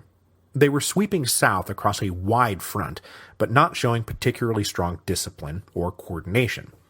On top of that, large parts of the countryside were starting to flood, and supply lines became treacherous, washed out, or impassable. And of course, the kicker was that the Dutch were absolutely not rallying to their cause, but instead rallying against it. The Franco-Dutch army scored a victory at Bergen on September the 19th, and then fought the Allies to a draw at Alkmaar on October the 2nd, though they did leave the Allies in strategic control of the field. That set up what turned out to be the decisive battle of the campaign at Castricum on October the 6th. After an all-day fight, the British and Russians were broken into a chaotic retreat. This defeat led to a strategic retreat all the way back to their original beachhead. When they got there, the weather took a terrible turn, making resupply and reinforcement from the North Sea nearly impossible. With neither side looking to get bogged down in a siege through the winter, the French and British negotiated an agreement that allowed the Allied forces to withdraw under very favorable terms, including keeping the ships they had captured from the Dutch. Signed on October the 18th, the Allies started to evacuate, and the brief Anglo-Russian invasion of the Batavian Republic was over. Meanwhile, down in Switzerland, the French were about to enjoy a similar run of success. As a consequence of the invasion of the Batavian Republic, the Austrian and Russian forces down in Switzerland and Italy were shuffled around, much to the great dread of their two best generals, Archduke Charles for the Austrians and the old undefeated Alexander Suvorov for the Russians. In mid-August, new orders came in from the Austrian High Command. Archduke Charles was to withdraw the bulk of his army from Switzerland and march them north to anchor the Rhineland, leaving behind 25,000 Austrians and about 30,000 Russians to hold Switzerland. To replace Charles's army, Suvorov was ordered to stop his attacks on the French in Italy and instead come north to replace the Austrians in Switzerland. Neither commander was happy about these orders, and Charles intentionally lingered and delayed as long as possible before leaving Zurich. His entirely justified concern was that the French general André Massena had gathered 80,000 men, and the window between Charles leaving and Suvorov arriving would leave Massena with a local numerical advantage, as there would only be about 50,000 Russians and Austrians left holding Zurich. when Charles withdrew, Massena was like, oh, happy day, and immediately drew up plans to go retake Zurich before Suvorov arrived. On September the 25th, Massena led his army on an attack on the city and found the Russian defenders overconfident and underprepared, and coordination between them and the Austrians profoundly lacking. After heavy fighting, the French pushed the Allies back into Zurich itself, and then the next day expelled them from the city in chaos and confusion. The Allies lost something like 13,000 killed, captured, or wounded, and the Russians were now in full flight out of the mountains. Meanwhile, Suvorov was just now pushing his way up to reinforce Zurich, only to find that it had already been taken by the French, who were now pivoting south to trap Suvorov in the mountains. But Suvorov slipped the trap and was forced to go on a pretty brutal march through the now snow-covered Alps to escape. His men were exhausted, starving and frostbitten when they got out, but they got out. Tsar Paul received word that his two armies in the west were in full retreat at almost the same moment. First news that the invasion of the Netherlands had just flat out gone nowhere, and then that his great armies in Switzerland and Italy, who had been steamrolling the French, were now in a bloody, broken, and exhausted retreat. Paul blamed the Austrians for setting his forces up to fail, and so he did what the Austrians had been worried he would do before they decided to form the Second Coalition in the first place. In October 1799, Tsar Paul tore up the alliance with the Austrians and withdrew from the war. Now, Paul was also pretty ticked off at the British because the Russians had endured the majority of the casualties in the invasion of the Netherlands. The final break with the British would not come until mid-1800, though, by which point the Tsar was chatting it up with French First Consul Napoleon Bonaparte about the possibility of a mutually beneficial alliance, and the stately quadrille danced on. Ironically, the great victories of the French in the fall of 1799 and the sudden withdrawal of the Russians from the Second Coalition did not strengthen and stabilize the Directory, but instead paved the way for its overthrow. And that brings us to the final act of our drama, the coup of 18 Brumaire. Now, the thing about the coup of 18 Brumaire is that Napoleon Bonaparte was not in fact its principal mastermind. That honor goes to recently elected director CS, who was ably aided behind the scenes by recently ousted Foreign Minister Talleyrand. Now, CS, as we've already established, has never been a fan of the Directory, and his primary goal in joining it seems to have been tearing it down from the inside. And this is something that he had been planning pretty much from the beginning, and then really super planning when the Neo-Jacobins started to rise back up again. CS believed it would be disastrous for France to fall back into the dark chaos of revolutionary democracy. To accomplish his goal, CS said that he would need a head and a sword. The head would of course be his own, so all he really needed was a sword. CS had initially settled on young General Joubert to be his sword, and had engineered Joubert's promotion to head the army of Italy in order to enhance Joubert's reputation. But then Joubert got beaten and killed at the Battle of Novi, and CS was back to square one. None of the other possible candidates, though, were reliable. Jourdan was clearly allied with the Neo-Jacobins. The Minister of War, Jean-Baptiste Bernadotte, was too, and indeed at that same moment those Neo-Jacobins were talking to Bernadotte about possibly leading a coup from the left, but that never went anywhere. CS finally came around to call on General Moreau, who appears to have hated the Directory with a passion, but he was a soldier, not a politician, and didn't want to lead any political revolution. As the story goes, CS was meeting with Moreau in mid-October 1799, trying to convince him to be the sword, when word came through that General Bonaparte had landed in France. Both were shocked at the news, as no one knew that Bonaparte had secretly ditched Egypt at the end of August. But Moreau allegedly turned to CS and said, "There is your man." Bonaparte had finally arrived in France on October the 10th, after a 40-plus day voyage of successfully dodging British naval patrols. After he landed, word spread like wildfire that the conquering hero had come home, and as he traveled to Paris, he was greeted by jubilant celebrations in every town he passed through. Local dignitaries would come out and meet him and glad hand him and generally just cheer and wave their hats. This enthusiastic reception was based primarily on Bonaparte's reputation as the bringer of peace. Everyone knew that it was Bonaparte who had ended the war, and everyone knew that when he left, it had just started back up again.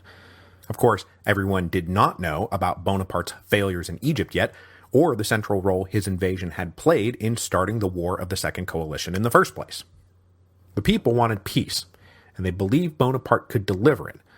But if that was really the dream, then wow guys, Bonaparte is really not your man.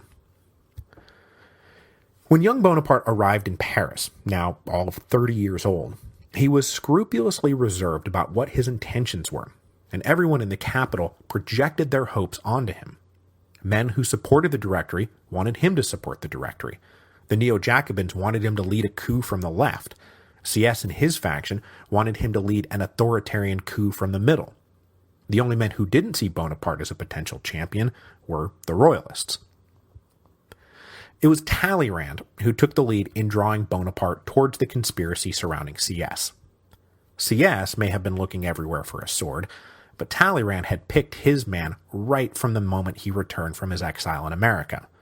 All that was left was to convince CS that Bonaparte was in fact the guy. But there was a problem. Bonaparte and CS detested each other. CS saw Napoleon as a rustic, uneducated provincial with an overinflated ego. Napoleon saw CS as a pompous aristocrat of dubious loyalties with an overinflated ego. Their partnership nearly failed before it even started, due to a standoff between their mutually overinflated egos. When Bonaparte arrived in Paris, both men wanted the other to pay the first call. CS couldn't believe Bonaparte wouldn't come round to pay his respects, and Bonaparte said, "I pay calls on no one," and was angry CS wouldn't come to him. It became like a whole thing. Finally, Talleyrand went round to Napoleon and said, "You are being an ass. You have to make the first move, so just do it." And Bonaparte reluctantly agreed. It was the last time he would let CS win. For the next 2 weeks, secret meetings were regularly held to plot the fall of the Directory. Besides Bonaparte, CS, and Talleyrand, the other principal conspirators turned out to be Napoleon's brother Lucien, who was helpfully about to be elected president of the Council of 500, Police Minister Joseph Fouché, who wasn't supposed to be in on it, but who said, "I'll help out," when his spies uncovered the plot. Also included were 2 of the 4 other directors, Pierre-Roger Ducos and Paul Barras. But Barras was included in the plot specifically to prevent him from spilling the beans if he got wind of it. The secret plan was to purge Barras along with everyone else when the time came because nobody trusted him. For now, though, he was allowed to believe he was one of the inner circle conspirators. The coup was arranged to unfold in 3 stages. First, all 5 directors would resign simultaneously. Second, the legislative councils would be induced to appoint a new provisional executive to replace the Directory, and then third, that provisional executive would draft a new constitution. But despite their careful planning, the coup was a very near-run thing. Partly because it was planned to unfold too slowly, partly because it paid too much attention to constitutional protocol, and partly because Bonaparte himself was impetuous and impatient. As Duff Cooper says in his classic biography of Talleyrand, if you're going to stage a coup, it has to be fast, it has to be willing to break the law, and you need a level head. And that does not really describe the coup of 18 Brumaire. But because there wasn't a real emergency out there that the conspirators could point to and say, hey, we need to rewrite the Constitution because emergency, they had to invent one. For this, they could have gone one of 2 ways. Either trump up a royalist insurrection or trump up a Neo-Jacobin insurrection. After multiple discussions, the plotters settled on an invented insurrection from the left.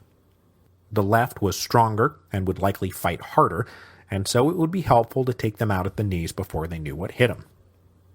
After securing the services of some friendly printers to pump out propaganda, financing from some friendly bankers, and assurances from a cadre of officers that they would follow Bonaparte when the time came, there was nothing left to do but do it. On the morning of November the 9th, 1799, 18 Brumaire, year 8, Paris woke to find posters plastered all over the city warning of a Jacobin plot to overthrow the government.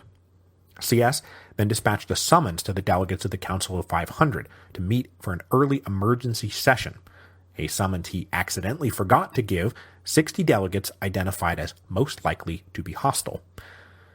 When this emergency session met, Council President Lucien Bonaparte stood up and said, "Gentlemen, we are all in imminent danger. A mob uprising not seen since the old days of revolutionary chaos is in the making." Lucien then recommended the council immediately quit Paris and relocate to the nearby town of Saint-Cloud. The bewildered and nervous delegates agreed. When the Council of Ancients met a few hours later, they were surprised to find the Council of 500 had already approved the move, and that they all had to beat it out of town right away. To protect the fleeing delegates and defend the government, the Council of 500 transferred command of all Paris area soldiers to General Napoleon Bonaparte. After all, General Bonaparte had once saved the government from a royalist uprising on 13 Vendémiaire with his fabled whiff of grape shot. Who better to protect us? And so the sword was given his sword. So far things are going pretty good.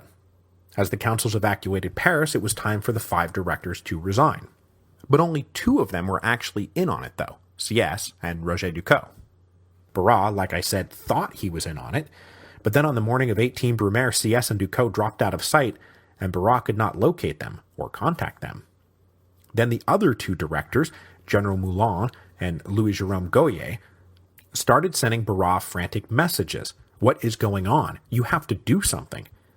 And Barras must have been like, "Well, I thought I was doing something, but it looks like something is being done to me."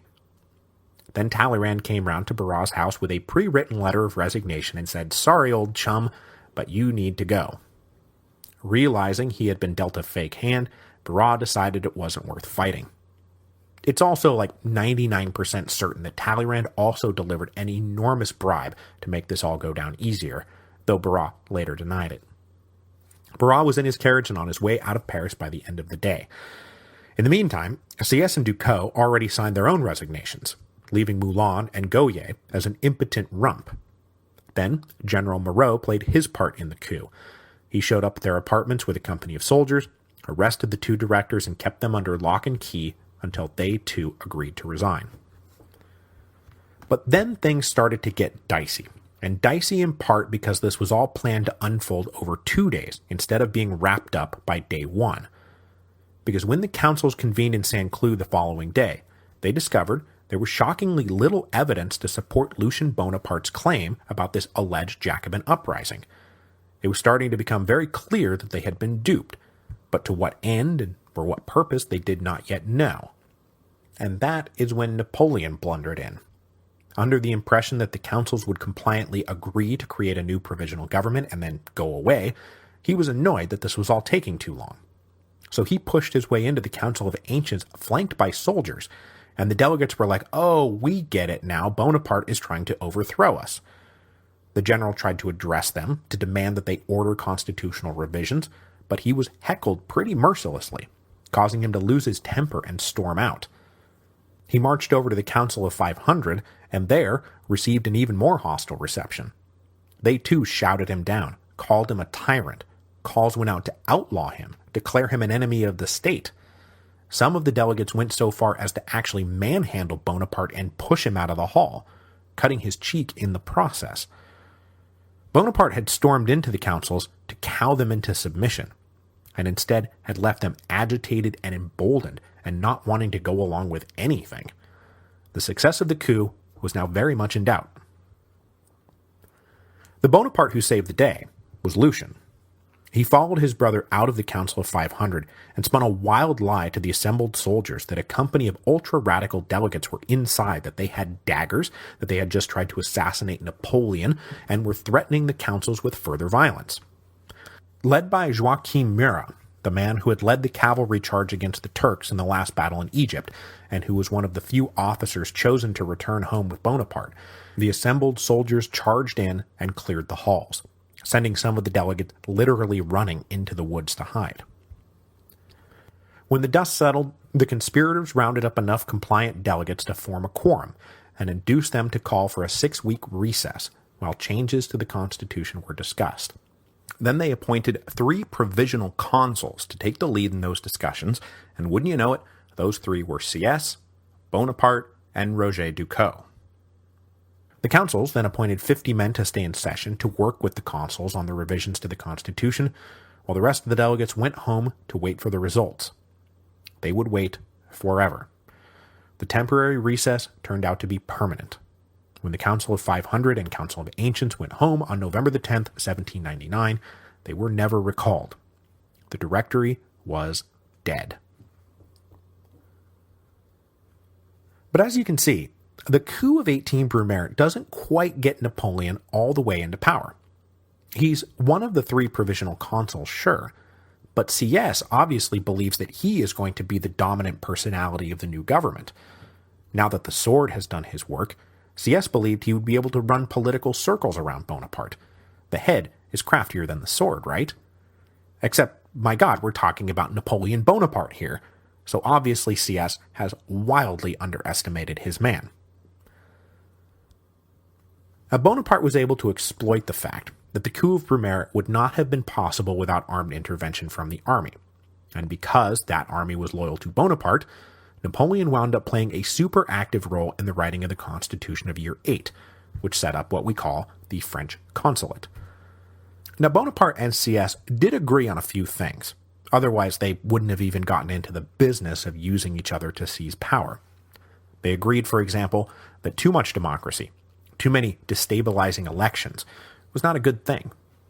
So the Constitution of Year 8 created this unwieldy apparatus where a commune's voters would get together and vote 10% of their members to a departmental assembly, who would vote 10% of their members to a national assembly, and then from that assembly, a wholly new unelected institution called the Senate would pick 100 men to serve in a tribunate and 300 men to serve in a legislative assembly.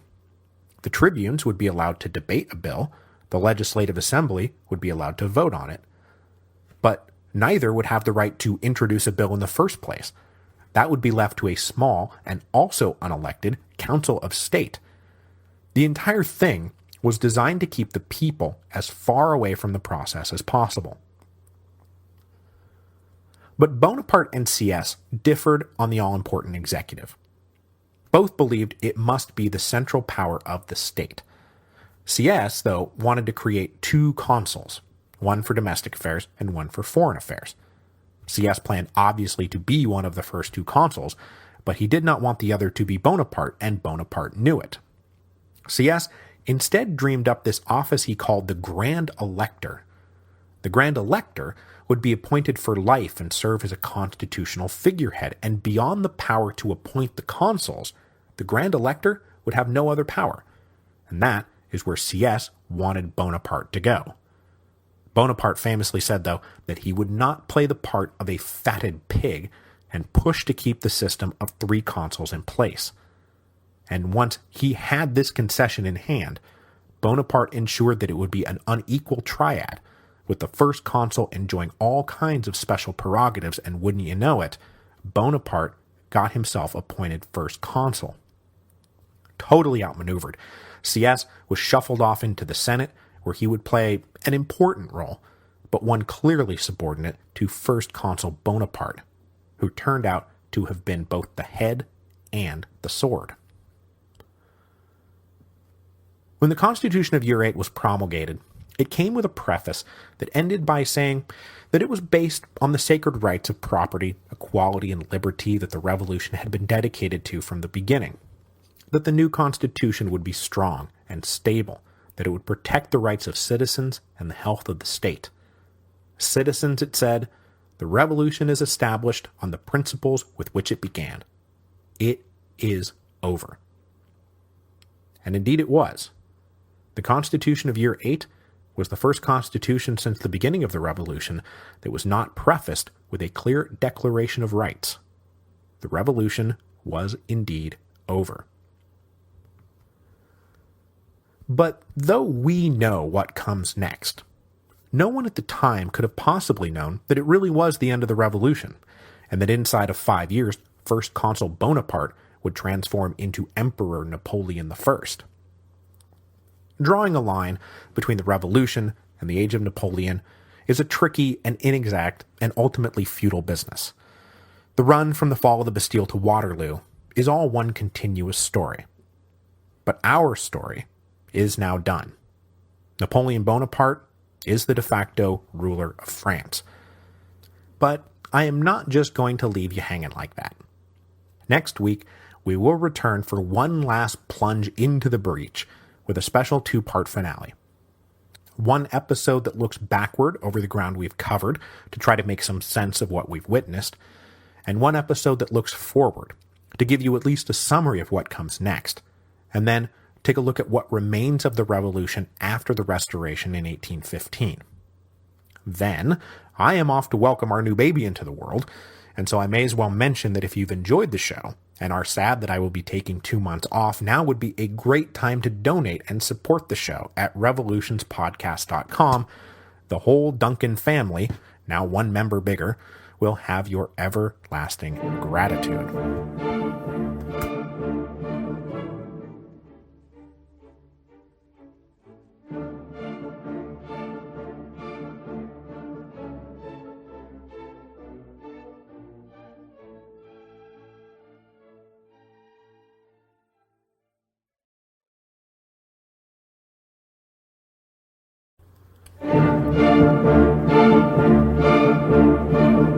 Hello, and welcome to Revolutions. Episode 3.53, The Consulate. So, a funny thing happened on my way to the finish line. On Friday morning, my hard drive crashed. I didn't lose any files, but I did lose an incredibly necessary day of work while my computer was being fixed. As a consequence, I had to abandon the dream of writing the final retrospective before I went on break. Luckily, the episode I had written on Napoleon had ballooned to over 7,000 words, so what I decided to do instead was break that one huge episode into 2 smaller episodes. A first that focused on the consulate, and a second on the empire, and so here we are. The final retrospective will be written, but it will just randomly show up in your feed one day. I'm not going to not write it, I'm just not going to write it right now. Pretty rotten timing, but such is life. So, on with the end of the show. We know now that Napoleon coming to power in November 1799 turned out to be a watershed moment, not just in the course of the French Revolution, but for the course of world history, period. But as I said at the end of last week's show, no one who woke up on the morning after the coup of Brumaire could have possibly known how momentous Bonaparte's ascension to power would turn out to be. Coups and counter-coups and purges had defined the French Revolution for the last decade. So the new French consulate might last 1,000 years, then again it might not make it till spring. Who could tell? In the end, the consulate would last 5 years, before it gave way to the empire, which lasted for another 10, before it gave way to the Bourbon Restoration, that closed the whole great cycle set off by the bankruptcy of the monarchy in 1786. So what I want to do here today is give a brief summary of the next 5 years, with a particular emphasis on providing some closure for a few of the threads we've been following for so long, but which are still left open. The fate of the church, the economy, the legal system, and of course the wars, and the more wars, because aside from 1802, it's basically just one nonstop war. The French consulate was officially inaugurated in February 1800, when the Constitution of Year 8 was ratified in a general referendum by the rather unbelievable margin of 3 million to 1,500. Now, people like to point to this as proof of Napoleon's transparently anti-democratic instincts. And while it's true that Bonaparte was not big on democracy, it's not like the votes on previous constitutions had been any different. Remember, the Constitution of 1793 had passed 1.7 million to 16,000. The Constitution of Year 3 had passed 1 million to 49,000. So it's not like the unbelievable verdict on the Constitution of Year 8 was wildly out of line with previous constitutional referendums. But that said, the results of the referendum were obviously rigged, and the vote was purely for show. Now, as I mentioned at the end of last week's episode, the one group that had not been major players for Bonaparte's hand after he returned from Egypt were the Royalists. But the fact that he had just climbed to power by stomping on the Jacobins had raised royalist hopes that Bonaparte might still play General Monk to Louis XVIII's King Charles II. The restoration of the Stuarts was a historical episode they all knew quite well. King Louis XVIII personally wrote to the new first consul in those very terms. But Bonaparte had no intention of going down merely as another monk, though he was careful to play his cards close to the vest. He did not reply to the king, but he did not overtly dismiss him either. The Catholic and royal rebels out in the west were rising back up again, and Bonaparte didn't want to alienate them by coming out firmly against the idea of restoration. He wanted to ensure domestic tranquility because he was about to have to go out and deal with the looming Second Coalition. But Bonaparte was also aware that restoring the monarchy was in many ways the least of the Western rebel demands, and so he arranged meetings with those leaders to address their real concerns, the preservation of traditional Catholicism and military conscription.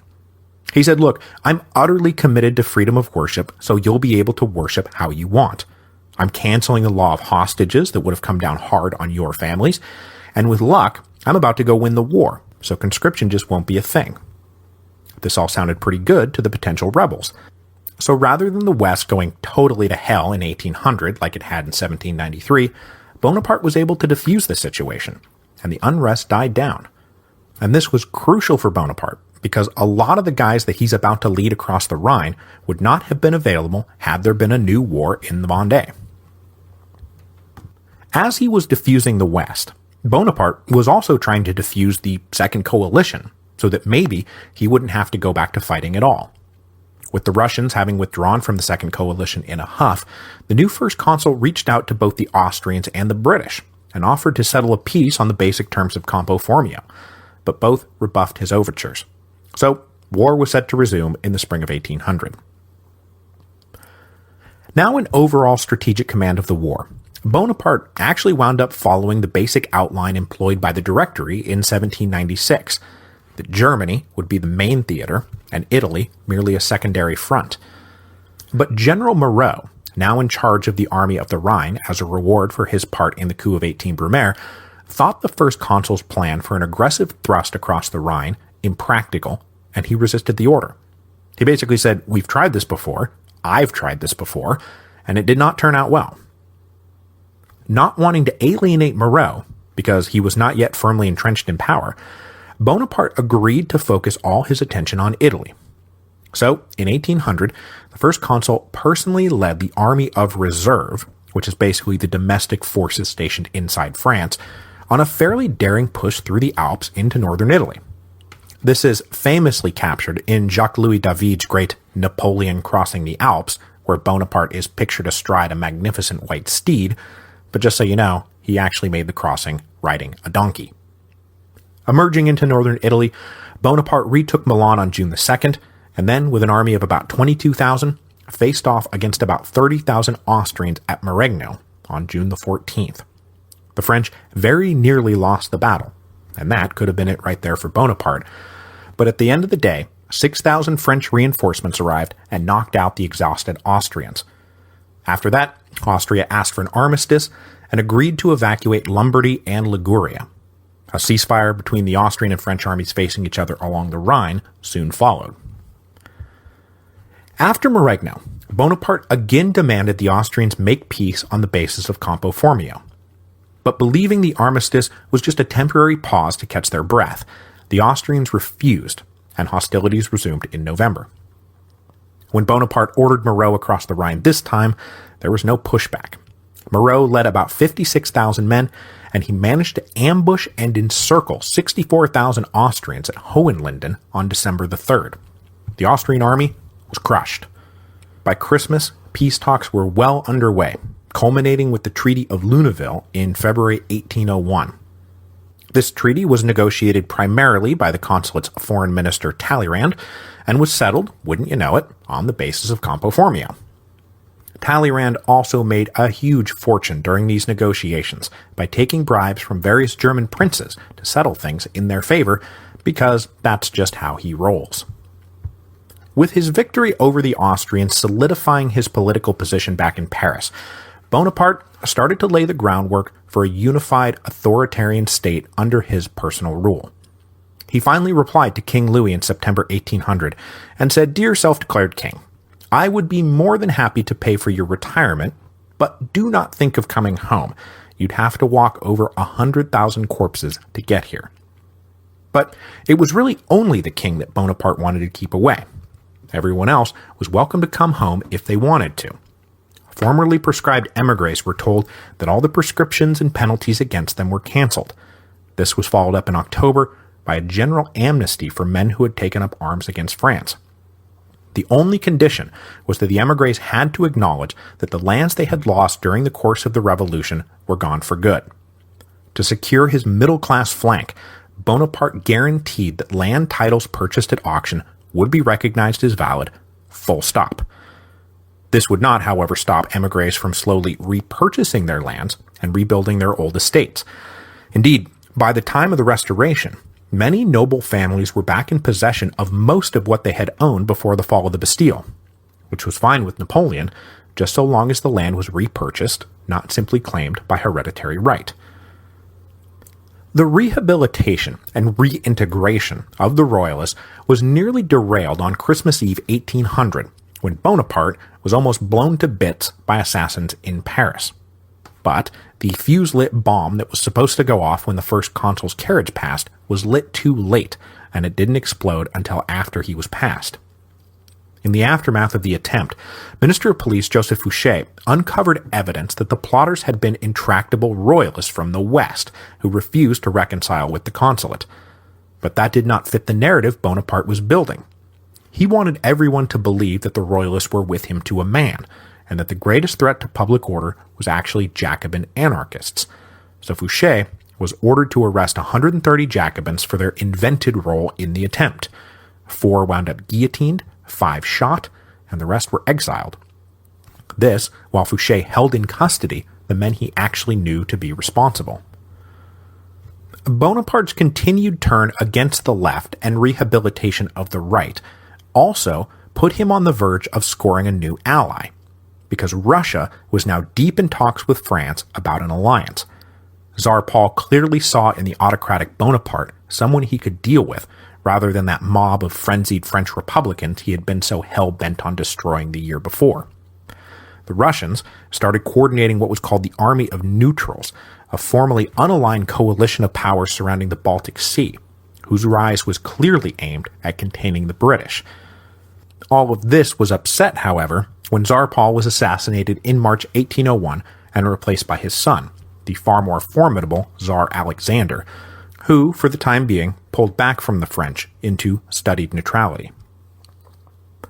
But though the first consul did not win a new ally, he did manage to shed his last enemy. After nearly a decade of war, the British were finally getting sick of it all, especially since they were now left all on their own again. In February 1801, Prime Minister William Pitt the Younger, the strongest anti-French voice in the government, resigned after his move to relax anti-Catholic laws to forge a stronger and more stable union with Ireland was rejected by King George III. With Pitt gone, the ministry sent out peace feelers to France. And so, though there was still technically a war on, Napoleon was able to spend most of the next year focused on domestic concerns. First Consul Bonaparte capitalized on the de facto peace and further entrenched the new order he had been building since Brumaire. And a key to this was solidifying the state finances and making sure that the money guys were on his side. He formed the Bank of France, a central bank that would handle state finances, and he promised that the remaining national debt would be paid in time and in cash. The value of government debt notes doubled almost overnight. Tax collection was also vastly improved by this point, so state revenue was actually there to meet these obligations. And this, as I mentioned back in episode 3.47, was entirely due to the efforts of the Directory's finance minister Ramel, who had repudiated 2/3 of the state's debt back in 1797 and had then formed the new centralized tax collection agency. Had it not been for Ramel, Bonaparte would have had an impossible time stabilizing the state's finances. But by 1802, France was actually running a budget surplus. The first consul was also obsessed with completely overhauling law and order in France. From almost his first day in office, Bonaparte had been hard at work on what would become the Napoleonic Code, one of the single most influential law books in human history. Finally published in full in 1804, the Napoleonic Code represented the achievement of a dream the Revolution had been striving for since the Estates General had first been called. Scrap the contradictory, obscure, and illogical laws of the Ancien regime, and replace them with a single, unified, clearly spelled out set of rules that applied to everyone equally. Though Napoleon himself obviously felt bound by no laws, he wanted his nation to enjoy the peace and security that comes with the rule of law. The Napoleonic Code is without a doubt one of his great contributions to the development of the modern world, and the legal systems of a ton of different countries right now today are rooted in the Napoleonic Code. But Bonaparte's greatest achievement during this period, in terms of his immediate situation, was reconciling France with the Catholic Church. Since the occupation of Rome, Pope Pius VI had been in French custody. He was basically a French prisoner. Now, Pius VI had been pope since 1775, had been staunchly anti-revolution the whole time. And when he died in August 1799, still in French custody, there was real talk that he might actually be the last pope. But Bonaparte believed that reconciling with the church was essential to restoring domestic tranquility and his own personal rule. You know how out in the West it's always the Catholic and royal army? Well, just think if the Catholic part is cut out. The royalists wouldn't have a leg to stand on if they were no longer the only defenders of traditional religion, and they will have to reconcile with my regime. So the first consul gave permission to the College of Cardinals to hold a conclave in Venice, and that conclave elected Pius VII, who was a more practical politician than his predecessor, and who would make a fine negotiating partner for the first consul. So shortly after restoring French hegemony in Italy following the Battle of Marengo, Bonaparte entered into talks with the new pope to restore the French Catholic Church. In July 1801, the two sides reached an agreement called the Concordat of 1801. The church acknowledged that lands it had lost in France in 1789 were not coming back. They also agreed that freedom of worship in France would be a thing. Bonaparte was clear about that, and he really did believe in it. But the Concordat also re-established state support for the Catholic Church, though it did fall short of making Catholicism the official state religion. The Concordat also brought back the Sunday rhythm of the week, and rolled back strict laws about adhering to the Republican calendar, a calendar which Bonaparte would keep around until 1806, when he finally let it slip into oblivion, where it would henceforth only trouble students of history trying to make sense of an already too complicated historical era. Now, as had been the case before the Revolution, the Concordat of 1801 said that France's head of state would select French bishops, and in preparation for the renewed church, all existing bishops, refractory and constitutional alike, were ordered to resign. Bonaparte would build a new college of bishops from scratch, taking some from the refractories and some from the constitutionals. Bonaparte also got the Pope to say it was okay for French bishops to take an oath of allegiance to France, something the revolutionaries had been trying to shove down clerical throats since the very beginning. With the Pope's permission, they finally accepted the oath. When it was all worked out, the Concordat of 1801 basically healed one of the great festering wounds that had been opened by the Revolution, a wound that had helped turn the good revolution of 1789, defined by the Declaration of the Rights of Man, into the bad revolution of 1792, defined by the Reign of Terror. But because he was Napoleon, that is, of course, not quite the end of it.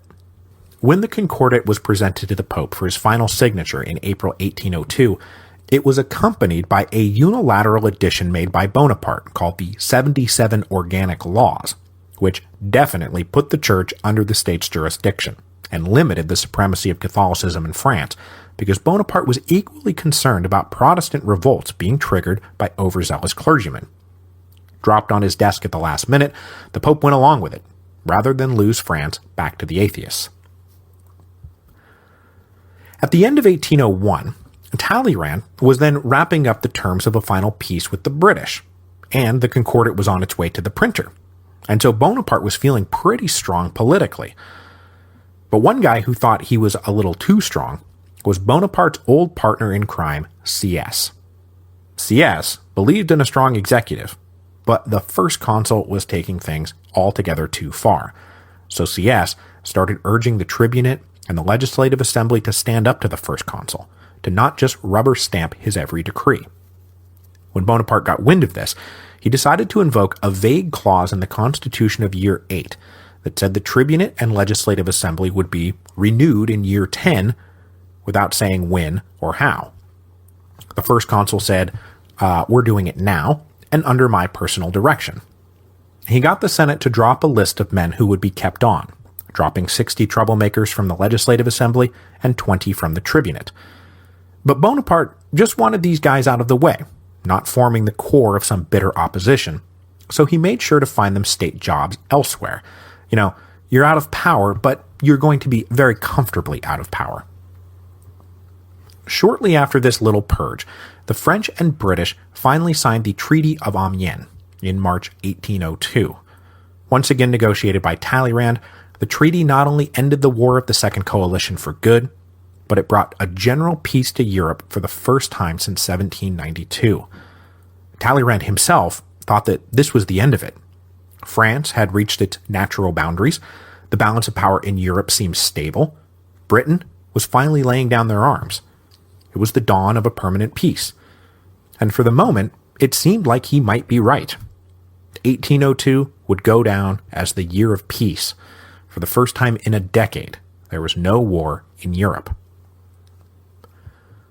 So in the spring of 1802, Bonaparte has in hand the Treaty of Luneville, which took the Austrians out, the Treaty of Amiens, which took the British out, the Concordat of 1801, which dealt with the church, and a compliant government. Trade was prospering again, wages were rising, all those scarce goods that France had been deprived of for a decade were now flooding back onto the market. Both popular and successful, Bonaparte exploited all this good news and rewrote the Constitution of Year 8 to give the first consul even more power. The resulting Constitution of Year 10 was thoroughly autocratic and included a provision making Bonaparte first consul for life. As I've mentioned, this moment is often recognized as the true and logical end of the French Revolution, as now so many of the revolution's aspirations had been achieved, so many of its open wounds healed. France was at peace for the first time since 1792, and Bonaparte is now de facto dictator for life. So clearly, the French Revolution is over. But though France is now a dictatorship, it is not a joke to see in Bonaparte's rule not the repudiation of the revolution, but rather its total fulfillment. In so many ways, he was finally achieving the dreams of the early revolutionaries. He was certainly embodying the kind of enlightened despotism the philosophes had been calling for back in the 1760s and 1770s. And look what he's done. France is now a thoroughly modern state, centrally run, pretty efficient, abiding by a rational and comprehensive and universal code of laws. Church prerogatives are recognized but subservient to the state, and freedom of worship is guaranteed. All public offices are open to men of merit. Promotion was based mostly on talent.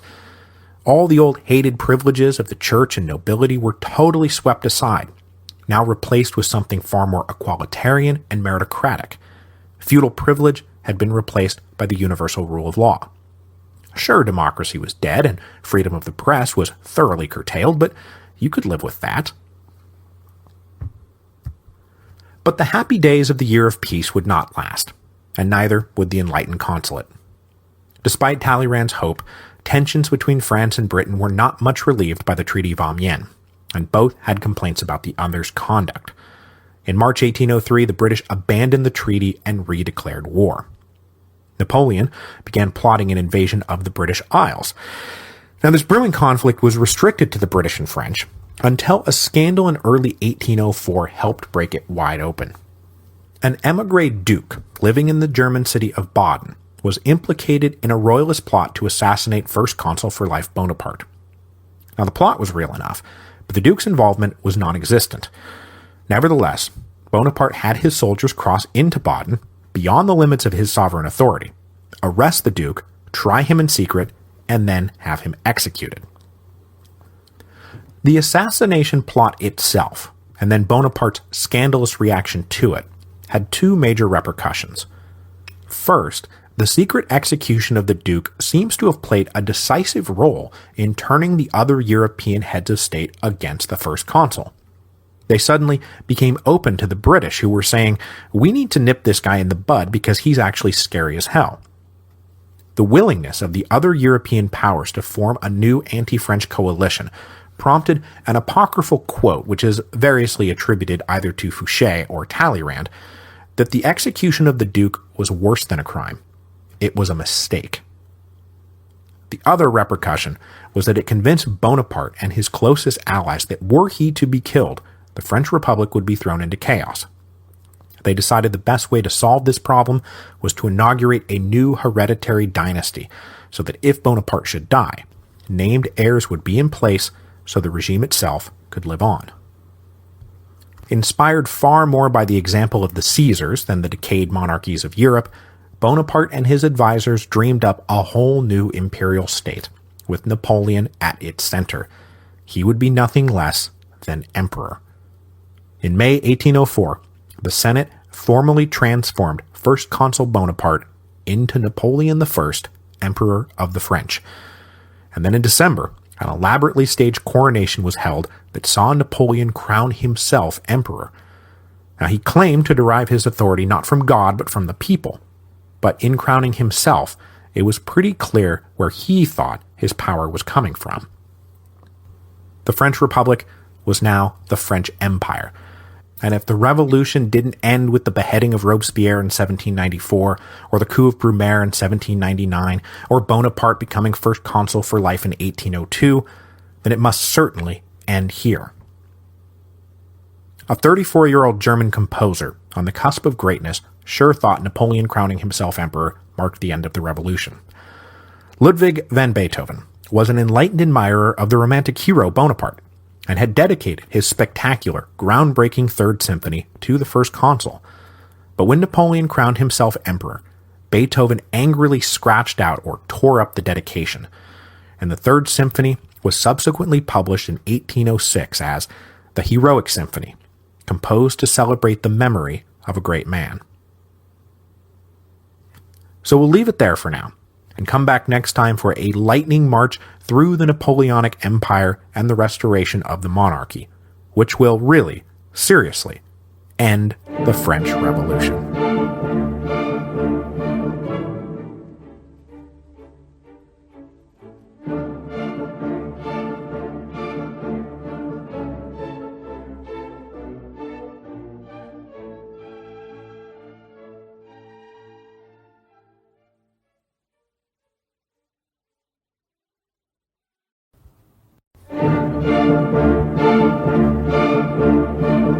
Hello, and welcome to Revolutions.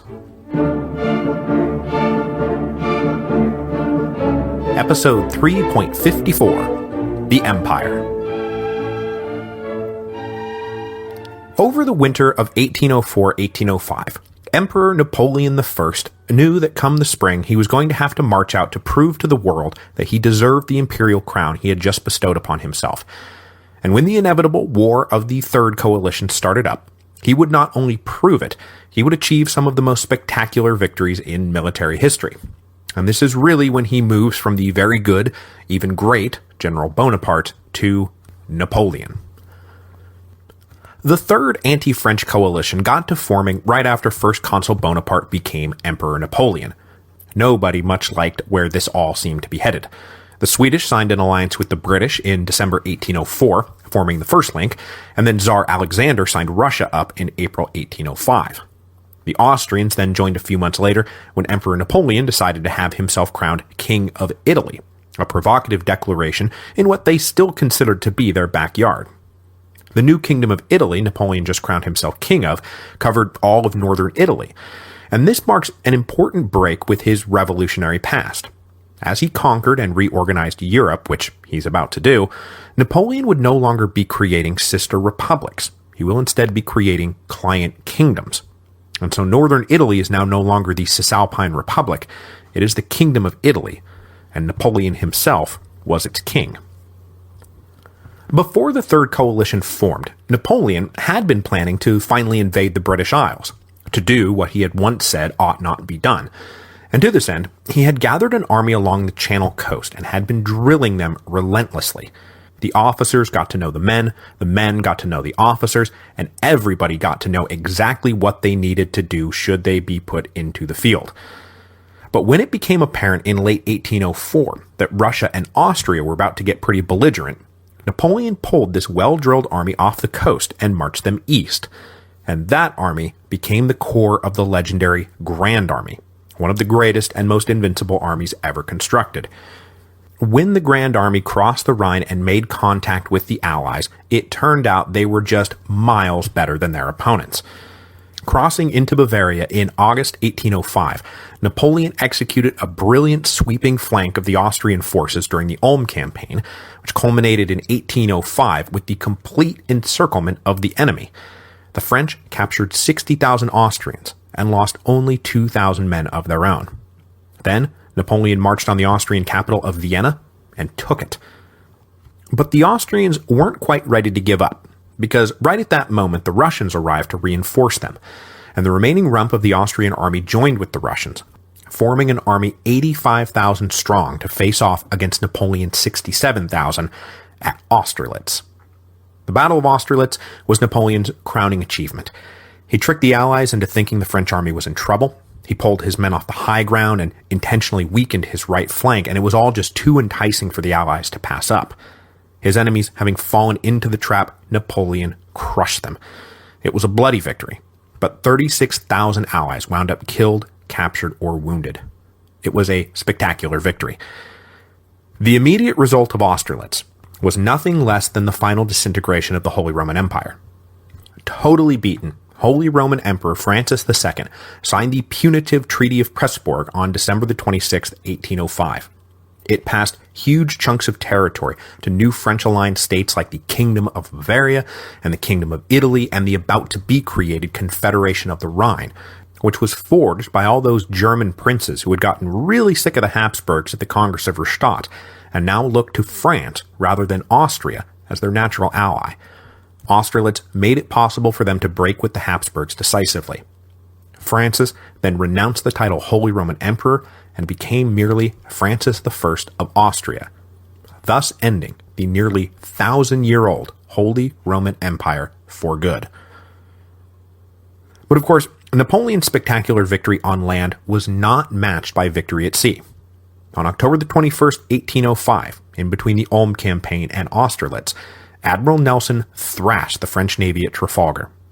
Nelson died in the fighting, but his victory ensured that Britain would control the seas for the duration of the Napoleonic Wars. It also set the stage for mutual economic warfare.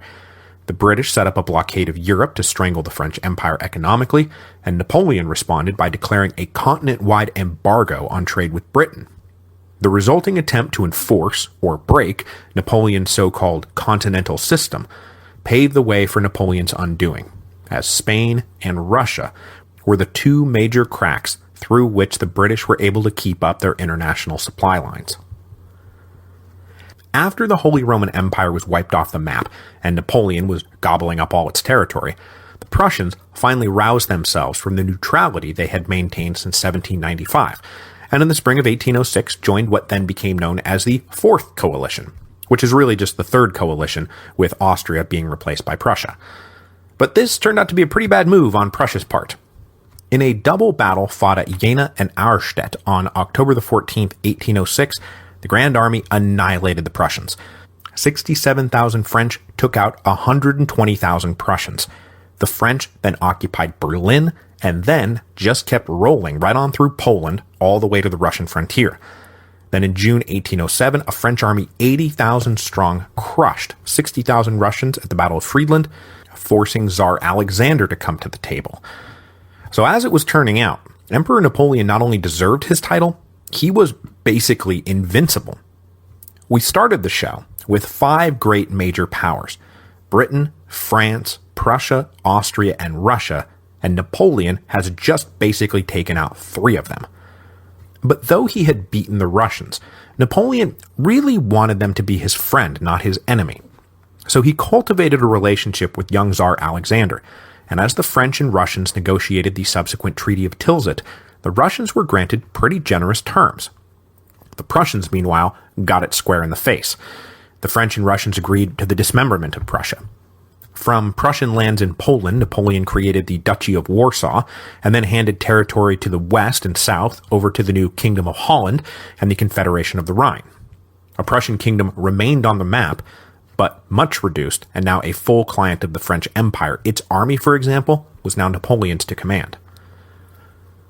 But though the Treaty of Tilsit in many ways represents the apex of Napoleon's power, sown within it were the seeds of discontent, especially between Napoleon and his foreign minister Talleyrand.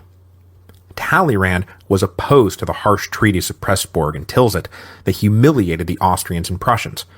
Rather than laying the foundations of a stable peace, Talleyrand saw only fuel for future wars that a now badly overextended French Empire would not be able to cope with. Tilsit marks the beginning of Talleyrand turning on Napoleon and coming to the belief that for the good of Europe, Napoleon's imperial ambitions were going to have to be checked. Talleyrand resigned as foreign minister in 1807, but, critically, he was kept on as a senior counselor of state. So the new map of Europe created by the treaties of Pressburg and Tilsit is a handy moment to run through Bonaparte's use of his family to rule Europe. He was really hoping to forge a pan-European imperial family who could be trusted to run the empire. And though he did not yet have a son, something that was creating lots of tension between Napoleon and his wife Josephine, Napoleon did have lots of brothers and sisters to cement the Bonaparte imperial dynasty. His brother Joseph, for example, was made king of Naples in 1806, and as we're about to see, will be made king of Spain in 1808. His younger brother Louis was made king of Holland in 1806, when Napoleon decided he could not trust the government of the Batavian Republic to run the blockade on the British, though, as it would turn out, he couldn't really trust Louis either. Louis basically went native while running Holland, and started to identify more with his Dutch subjects than his imperial brother, forcing Napoleon to remove Louis as king in 1810. Another brother, Jerome, was made king of Westphalia, his sister Eliza was made Grand Duchess of Tuscany, and then another sister, Caroline, was married off to Joachim Murat, one of Napoleon's key lieutenants, who was then himself made king of Naples in 1808. When the Revolutionary Wars began in 1792, one of the grand aims was to sweep aside the old royal dynasties, and Napoleon achieved this, only to replace them with a new imperial dynasty. Now, one guy you might have noticed missing from that list was Lucien Bonaparte, who had been so critical to the success of Brumaire. It turns out that Lucien was a Republican true believer, who was not at all happy with his brother's autocratic turn. Napoleon tried to marry Lucien off to a Spanish princess, but Lucien refused and then went into self-imposed exile in Italy. After years of living under de facto house arrest, he tried to escape to America, but was captured by the British shortly after putting to sea. And this wasn't so bad for Lucien, though, because when he was brought to England, he was celebrated as the good Bonaparte, the one who had turned his back on his evil brother Napoleon. So Lucien lived comfortably in England and then returned to France following the Restoration, but at the very end, he decided to support his brother during the 100 Days, and so wound up proscribed by the Bourbons after Waterloo. Lucien is kind of like the opposite of Talleyrand, always managing to stay on the wrong side of the winners. The unraveling of the Napoleonic Empire began just after the Treaty of Tilsit was signed, and it began on the Iberian Peninsula. Trying to lock down the continental system, the French army invaded British allied Portugal in November 1807, and once that invasion was complete, Napoleon then turned around and double-crossed the Spanish Bourbon monarchy. King Charles IV was forced to abdicate after spontaneous riots broke out in favor of his son Ferdinand. Ferdinand was elevated to the throne, and he turned to Napoleon for support, but Napoleon ousted him too, putting his own brother Joseph Bonaparte on the Spanish throne.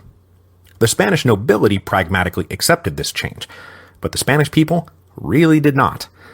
So what followed was the Peninsular War, 8 solid years of fighting between various French armies and Spanish guerrillas, and it's where the term guerrilla was actually popularized. When Napoleon was around, The French seemed unbeatable, but whenever he left, it all collapsed into chaos again.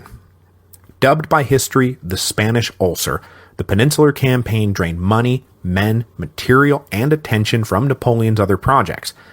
It also brought General Arthur Wellesley, the future Duke of Wellington, to the main stage, as he would lead the British forces in the Peninsular War, and would eventually be leading them right through the Pyrenees and into France itself. Meanwhile, Napoleon and Tsar Alexander held a further summit in 1808 in the German Principality of Erfurt, helpfully dubbed the Congress of Erfurt. Napoleon's goal was to strengthen the bond the two emperors had forged at Tilsit and get Alexander to commit to the continental system. Napoleon brought along Talleyrand despite their now mutual enmity, and this proved to be a huge mistake.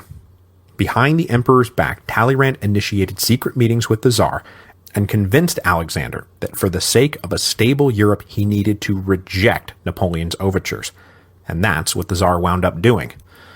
Napoleon never discovered that Talleyrand had betrayed him, and simply walked away shaking his head, unable to understand why Alexander had said no to a perfectly awesome deal to be one of the twin imperial pillars of the whole European continent. Rebuffed by Russia, and with the Spanish ulcer still bleeding, Napoleon was then forced to go back to war with Austria in 1809. Believing that the time had come to set things back the way that they should be, Emperor Francis I, of now just Austria, signed a new treaty with the British, creating the Fifth Coalition. The Austrians then launched a quick offensive to catch the French off guard, and Napoleon was dealt his first major defeat at the hands of our old friend Archduke Charles at Aspern-Essling in May 1809, but the emperor managed to extract his army and come back around to smash the Austrians at Wagram in July, which was a battle waged between 154,000 men under Napoleon and 158,000 under Charles. Just for kicks, I went and looked up one of the great culminating battles of the 7 Years' War, the last cycle of European wars before the Revolution. The Battle of Freiburg in 1762 pitted 22,000 Prussians against 27,000 Austrians. Napoleon's victory at Wagram cost his army upwards of 37,000 casualties. The Austrians lost 30 to 40,000 men. So, yeah, war is no longer a game of chess played by kings with small professional armies. It is now massive and total and horrible. After Wagram, the Austrians had to sign an incredibly harsh treaty that stripped them of even more land and forced them to now provide support and men for the French armies. Basically, Austria was now, like Prussia, merely a client kingdom of Emperor Napoleon. To seal this particular deal, Napoleon then made the very unpopular decision to divorce his wife Josephine, who had yet to bear him a child, and marry the Austrian princess Marie-Louise, which, back in France, went over about as well as Louis XVI's marriage to Marie Antoinette. But in March 1811, she bore Napoleon a son, who was promptly made King of Rome and heir to the imperial throne. Napoleon's really real undoing came the following year. Angry that Tsar Alexander was not going along with the continental system, Napoleon decided that a full-blown invasion of Russia was in order. The invasion is now justly infamous as a military and, frankly, humanitarian disaster. If I did it right, the invasion of Russia would be like a 3 or 4 episode arc, so let's just do it now with some raw figures. Now, no two sources seem to want to agree on the totals, but Napoleon led something like 450,000 men into Russia in June 1812. 5 months later, after skirmishes and battles and attrition and scorched earth tactics by the Russians and the just horrible Russian winter, Napoleon retreated out of Russia at the head of less than 40,000 men. His army suffered 380,000 deaths in just 5 months. The Battle of Borodino alone accounted for more than 70,000 dead on both sides.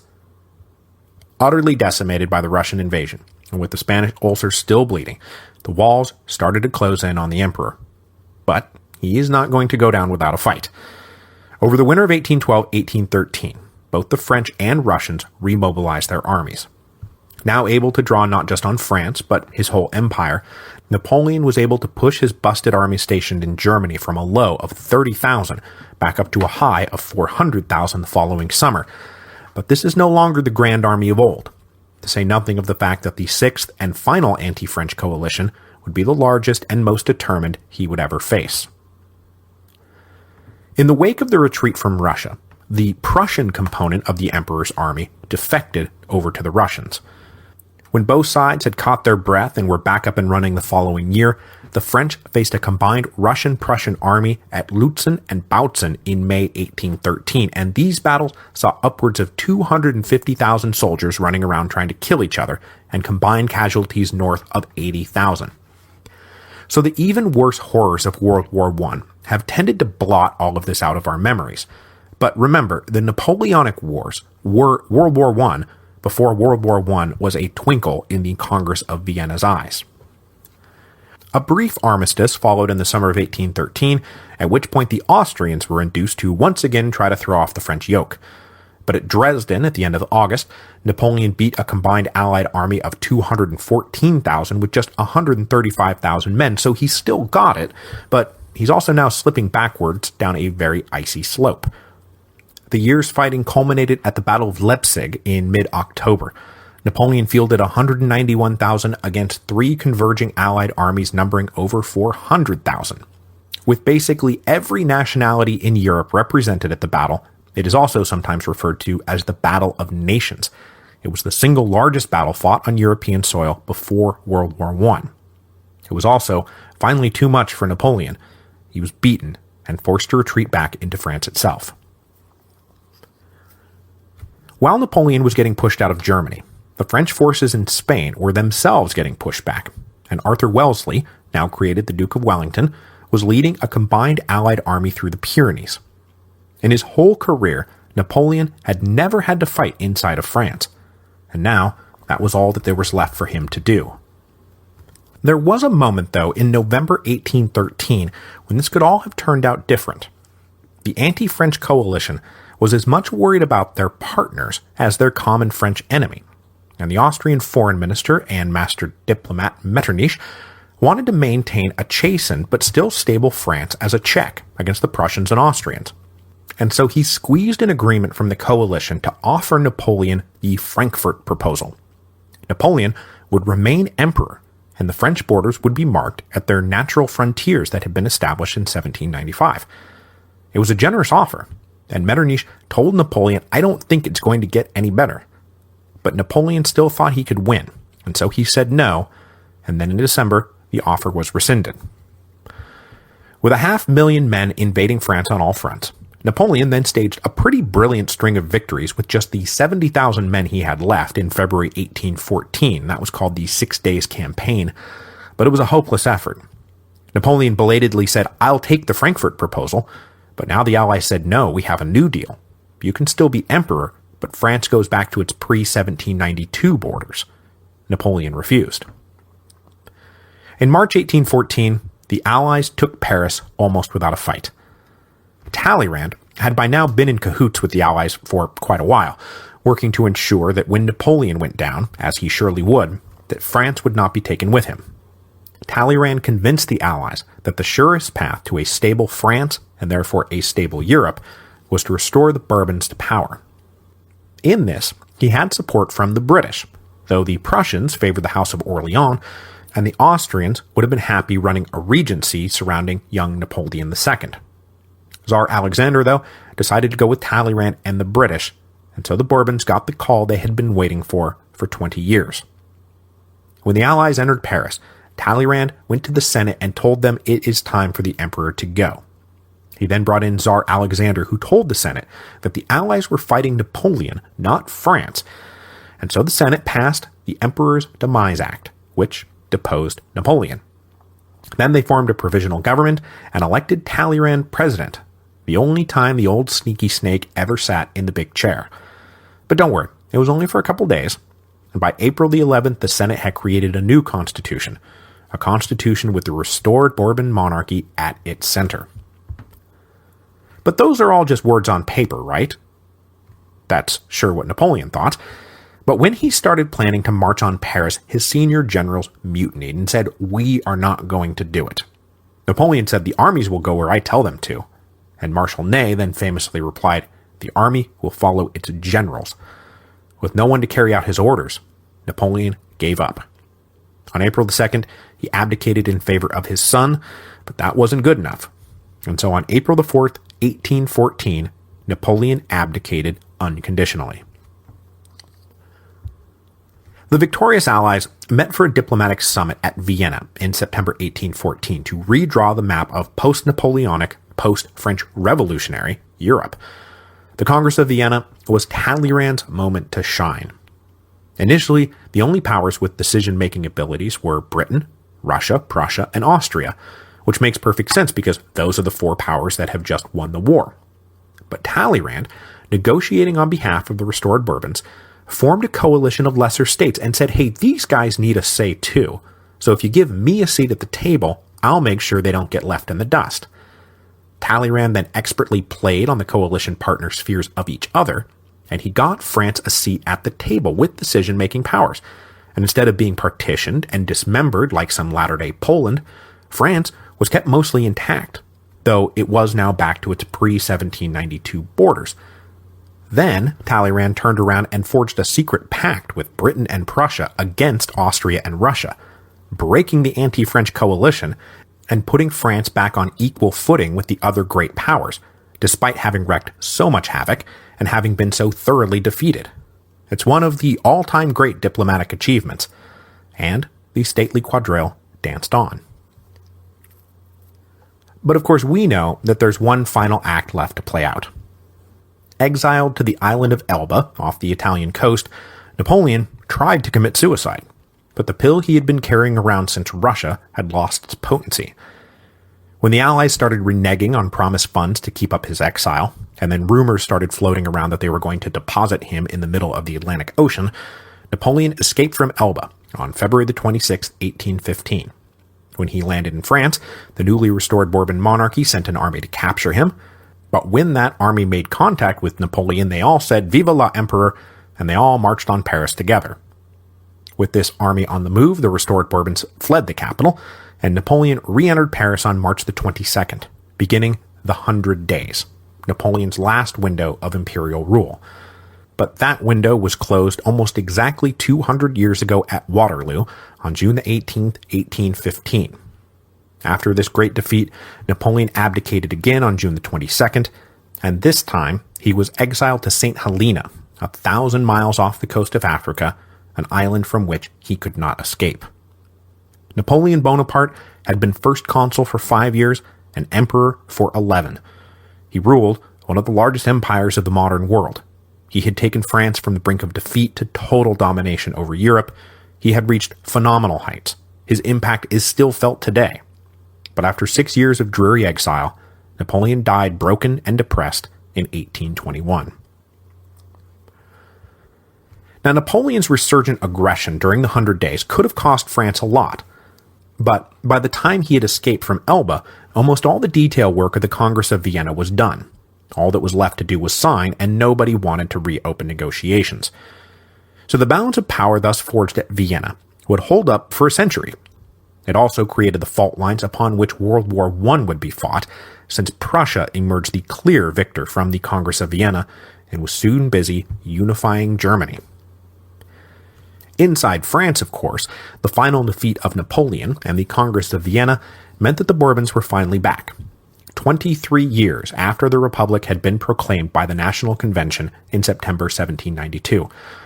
Talleyrand stayed on as foreign minister for Louis XVIII, and the old survivor was surviving thanks to the seeds he had sown right after the fall of the Bastille. If you'll recall, Talleyrand had told the Comte d'Artois, if you guys want to survive, you're going to have to crack down on these revolutionaries fast and hard. Artois had agreed with this assessment, but Louis XVI had not. Artois then fled the country in July 1789, and when he finally returned to Paris in 1815, he could not deny that before he had done anything else, Talleyrand had once tried to save the monarchy from destruction. Though Talleyrand would not last long in office. By the end of the year, he will be forced out of the ministry, and then spend the next 15 years exiled from public life, before being invited back to power by King Louis Philippe, marking the 6th different regime Talleyrand would serve in his long and sneaky and brilliant career. Everyone went into the Restoration with something resembling hope. So much had changed, and so much of that change was cemented that it did not seem possible for the restored royal family to try and undo it. But it was later said that when the Bourbons came back, they forgot nothing and learned nothing. Some things they could not change. The centralized departmental structure remained in place, as did the Napoleonic Code. I mean, how could it not? It was working great. All Frenchmen were also considered equal before the law. But on the other hand, the king was also the supreme commander of the army and navy. He could make war and negotiate peace. He could sign commercial treaties with foreign powers, appoint public officials, and pretty much write domestic regulations and ordinances as he saw fit. As constitutional monarchies go, the Restoration was heavy on the monarchy. Now, Louis XVIII was personally fairly liberal and cautious with his new subjects who had gotten pretty used to being citizens over the last 20 years. But when he died in 1824, his brother, the implacably counter-revolutionary Comte d'Artois, succeeded him as King Charles X.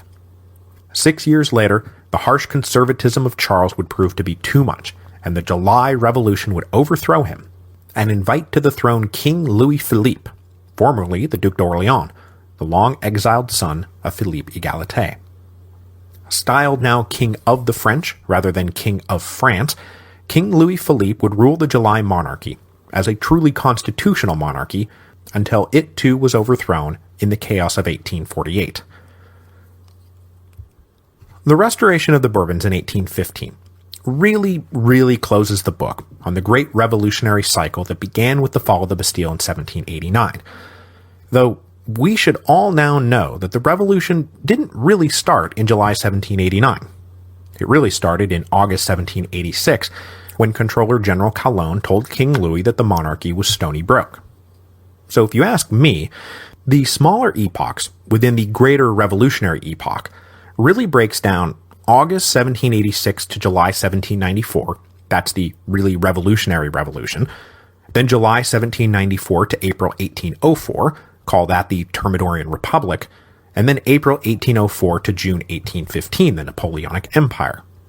But we are going to talk about all that during the final retrospective, which, as I said, will just be showing up in your feed at some random point. In the meantime, you can find me on Twitter at Mike Duncan so that you will be able to keep up with me in real time. But between now and then, I will have had a baby. So I am off to do that now. See you on the other side.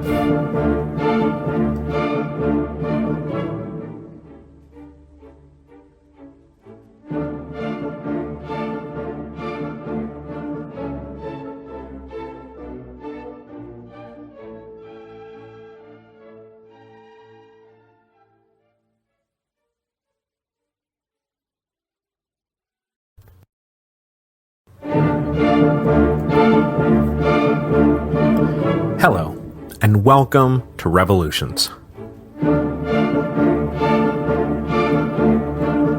Episode 3.55, The Retrospective. So welcome to our one final look back at the French Revolution before we finally move on. What I'm looking to do here, as much for myself as for you guys, is to walk back through everything that we've covered to pull out what I consider to be the really important turning points so that we can trace a coherent line from the collapse of the Ancien regime through the Napoleonic Empire and then the restoration of the Bourbon monarchy. Now, one thing I noticed looking back through it all is that many of the events that I consider key turning points are actually pretty obscure and rarely show up in a general survey of the revolution, because a good turning point sets up the really famous dramatic moments. By the time the really famous dramatic moments happen, the turning point has already done its work. This is one of the reasons I love really getting into the details, because you get to grasp the secret scaffolding that holds more visible history up in place. So let's start then with a broad framework. After having gone through the whole revolutionary period, I now know how I would divide up the era into discrete historical periods. Now, these kinds of divisions are, of course, arbitrary, but they do help keep things straight and are good building blocks for your broader understanding of world history. So, ignoring all traditional dating conventions, here's how I would break things up. The French Revolution began in August 1786, when Controller General Calonne told the king that the monarchy was stony broke. This kicked off a chain reaction that led to the disintegration of the Ancien regime. And where does the French Revolution end? Well, I am now prepared to say that it ends in July of 1794, with the Thermidorian reaction and the fall of Robespierre. The French Revolution, running from 1786 to 1794, was defined by an almost uniform process of increasing radicalization. That is, at almost every crisis point, the more radical faction inevitably won. It started with the critics inside the Assembly of Notables who stood up to Calonne rather than just rubber stamping his reform package, and led all the way through to the Reign of Terror. During this process of persistent radicalization, the revolution devoured the hell out of its children, as yesterday's revolutionary fringe became today's moderate leaders, became tomorrow's reactionary conservatives.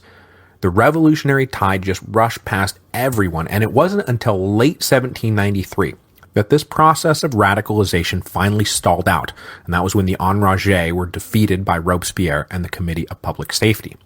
The Thermidorian reaction marks a fundamental break with the course and speed of events, to the point that I'm pretty comfortable saying that the French Revolution ends at Thermidor.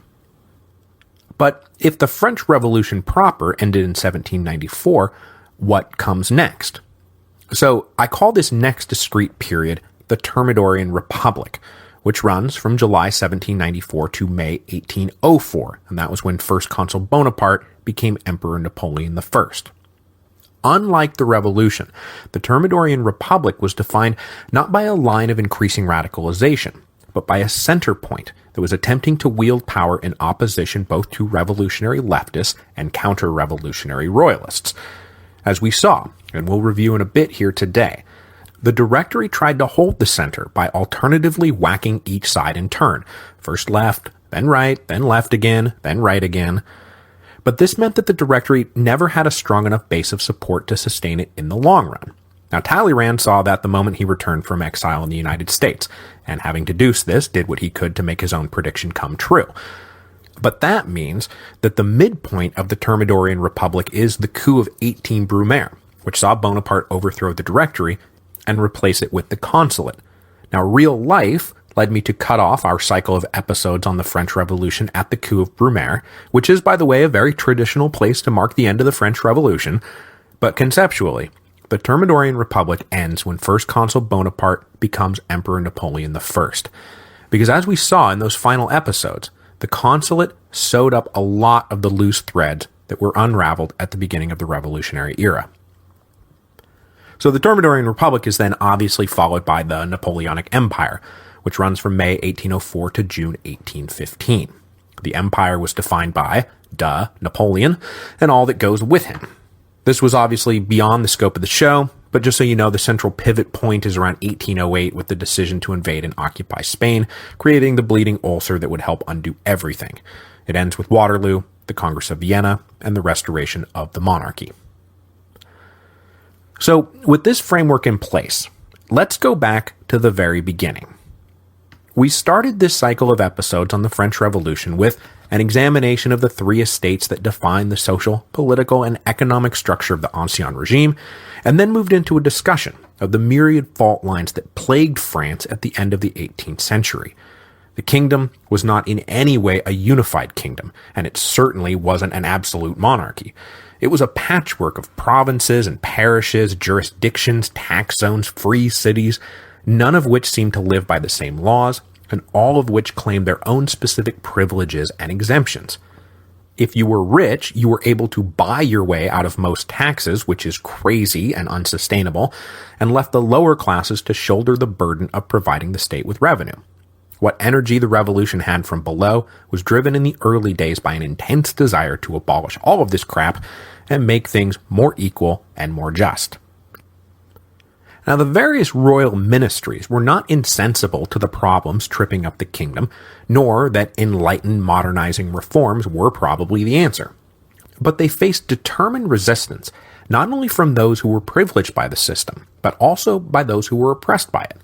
Because remember, there were things like the Flour War in 1775.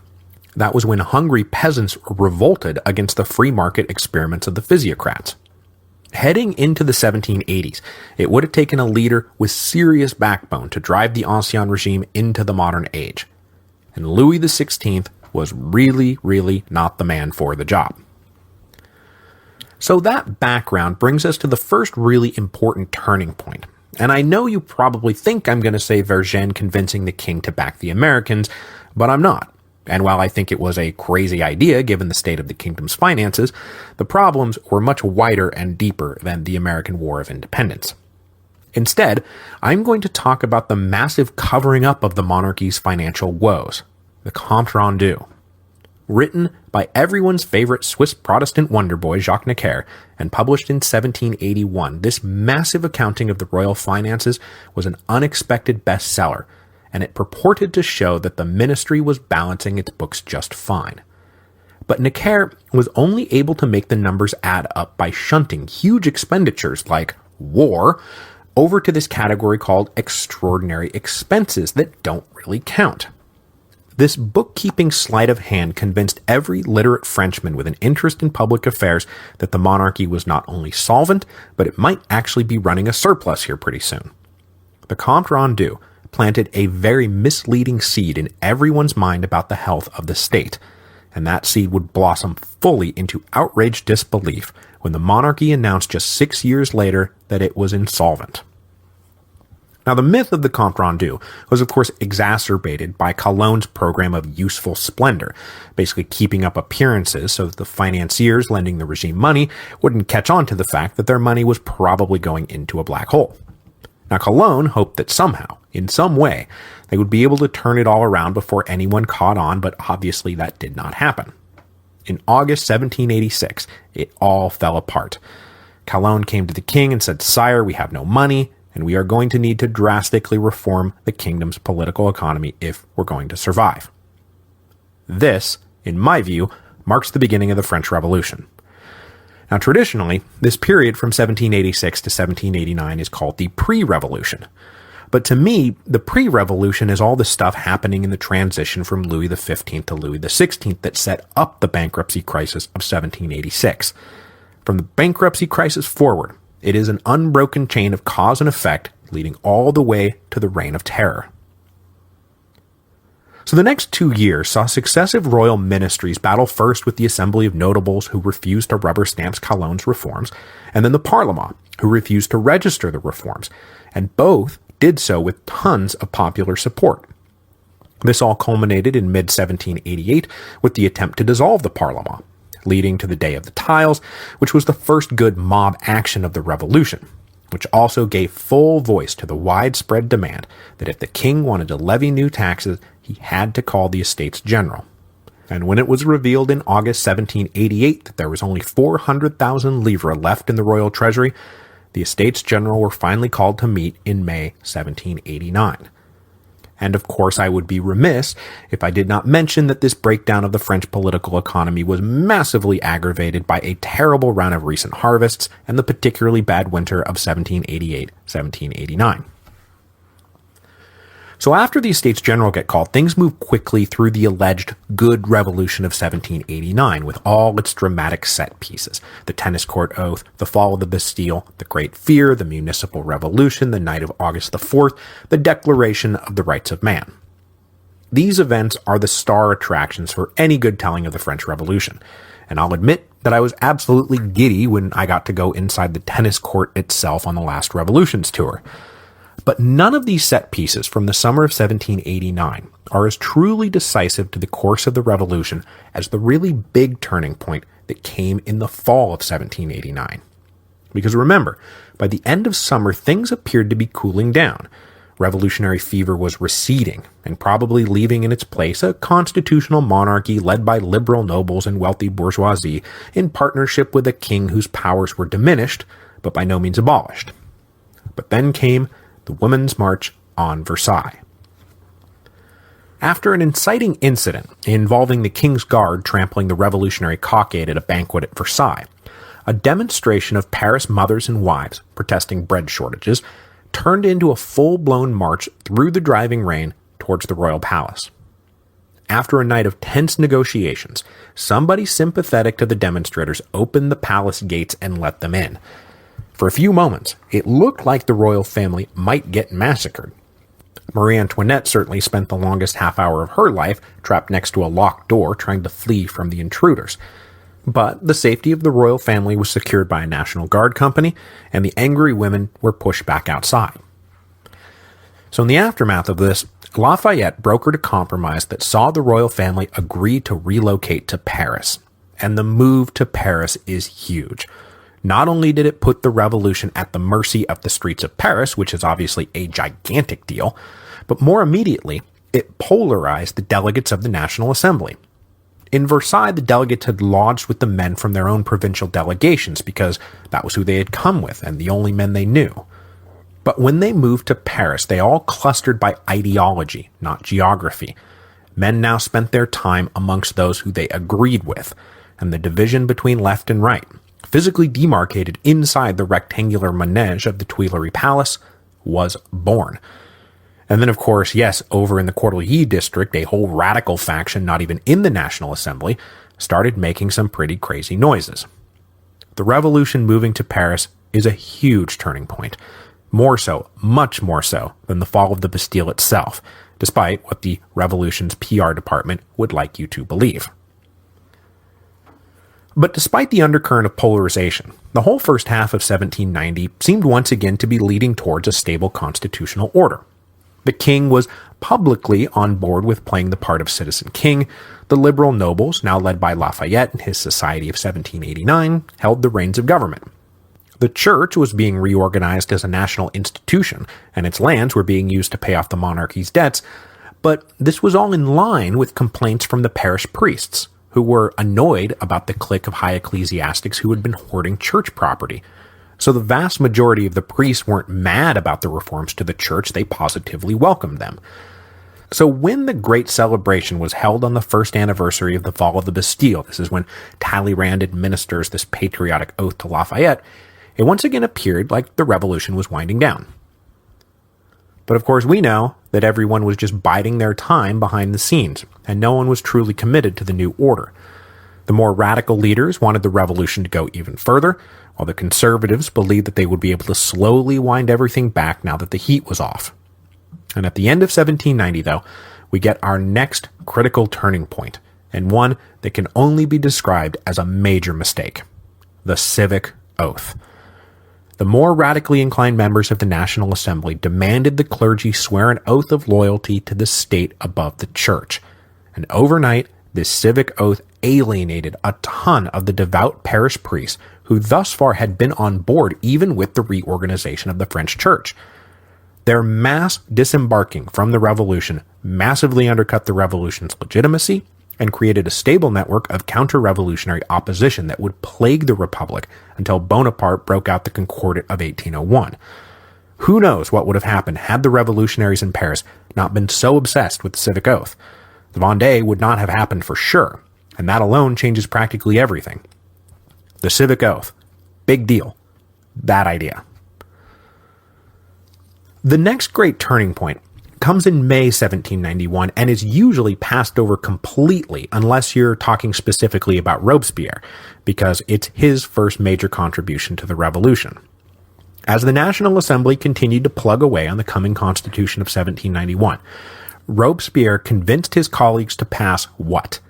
That self-denying decree, with the National Assembly delegates voluntarily barring themselves from serving in the coming Legislative Assembly.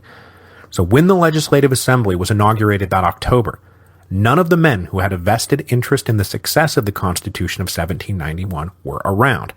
And not only that, they were replaced by more obscure local leaders who had just spent the last 2 years cutting their revolutionary teeth as critics and rabble-rousers. The refined gentility of the National Assembly gave way to the more raucous and self-consciously revolutionary Legislative Assembly. And of course, in between the self-denying ordinance and the Legislative Assembly, and what made the Revolutionary Assembly even more raucously and self-consciously revolutionary, was the king's flight to Varennes, which devastated trust in the monarchy and really let loose fears of a royalist plot to invite the Austrians in to crush them all. The respectable revolutionaries of the liberal noble variety were then forced to confront a more radically egalitarian and now avowedly republican force coming out of the Cordeliers district. It is tough to say whether these more respectable revolutionaries who were personified by the constitutional monarchists in the Funyaw Club would have been able to keep things on course had they transitioned into controlling the legislative assembly. But I cannot imagine things would have spiraled out of control quite so fast had power not been handed to Brissot and his Girondan colleagues, who immediately started beating the drums of war. So since the onset of the war is the really big central pivot point of the French Revolution, let's stop for a minute and review the international situation. As you will recall, we have our 5 major powers: France, Austria, Prussia, Britain, and Russia. In terms of the international balance of power, the really shocking event that put everyone on notice that France was actually in deep trouble was when Prussia marched into the United Provinces in 1787, and France was too broke to lift a finger. Suddenly, the leaders of all the other powers were like, ho ho, France is weak, how can we exploit this?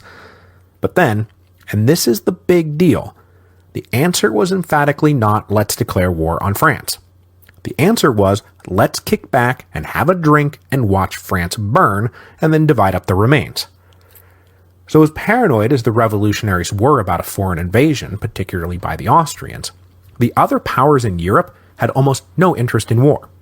It wasn't until 3 years after the fall of the Bastille that war was actually declared, and when it came, it was driven by the French, not by the Austrians. Now, the mistake that the other powers made, and by that I mean the Austrians and the Prussians, was in thinking that belligerent threats would strengthen political moderates inside France and that that would stave off war, when in point of fact it paved the way for aggressively nationalistic leaders to grab the reins and declare war. What the other powers wanted was a French monarchy weakened by revolutionary constraints and unable to resist or interfere with the power plays of everyone else. What they did instead was provoke a war that led directly to the rise of Napoleon, and then him conquering them a decade later. Whoops. So, the single most decisive turning point in the course of the French Revolution is the declaration of war on Austria in April 1792. You can actually pinpoint it even more specifically. It's April the 28th, 1792. That was the day Colonel Arthur Dillon led an initial skirmishing action against the Austrians near the Belgian frontier, which turned into a disorganized retreat in the face of Austrian artillery. Now, the Girondan orators had whipped up war fever over the winter by promising quick and easy victory over the decaying Austrians, and the reality of military hardship was a bucket full of cold water.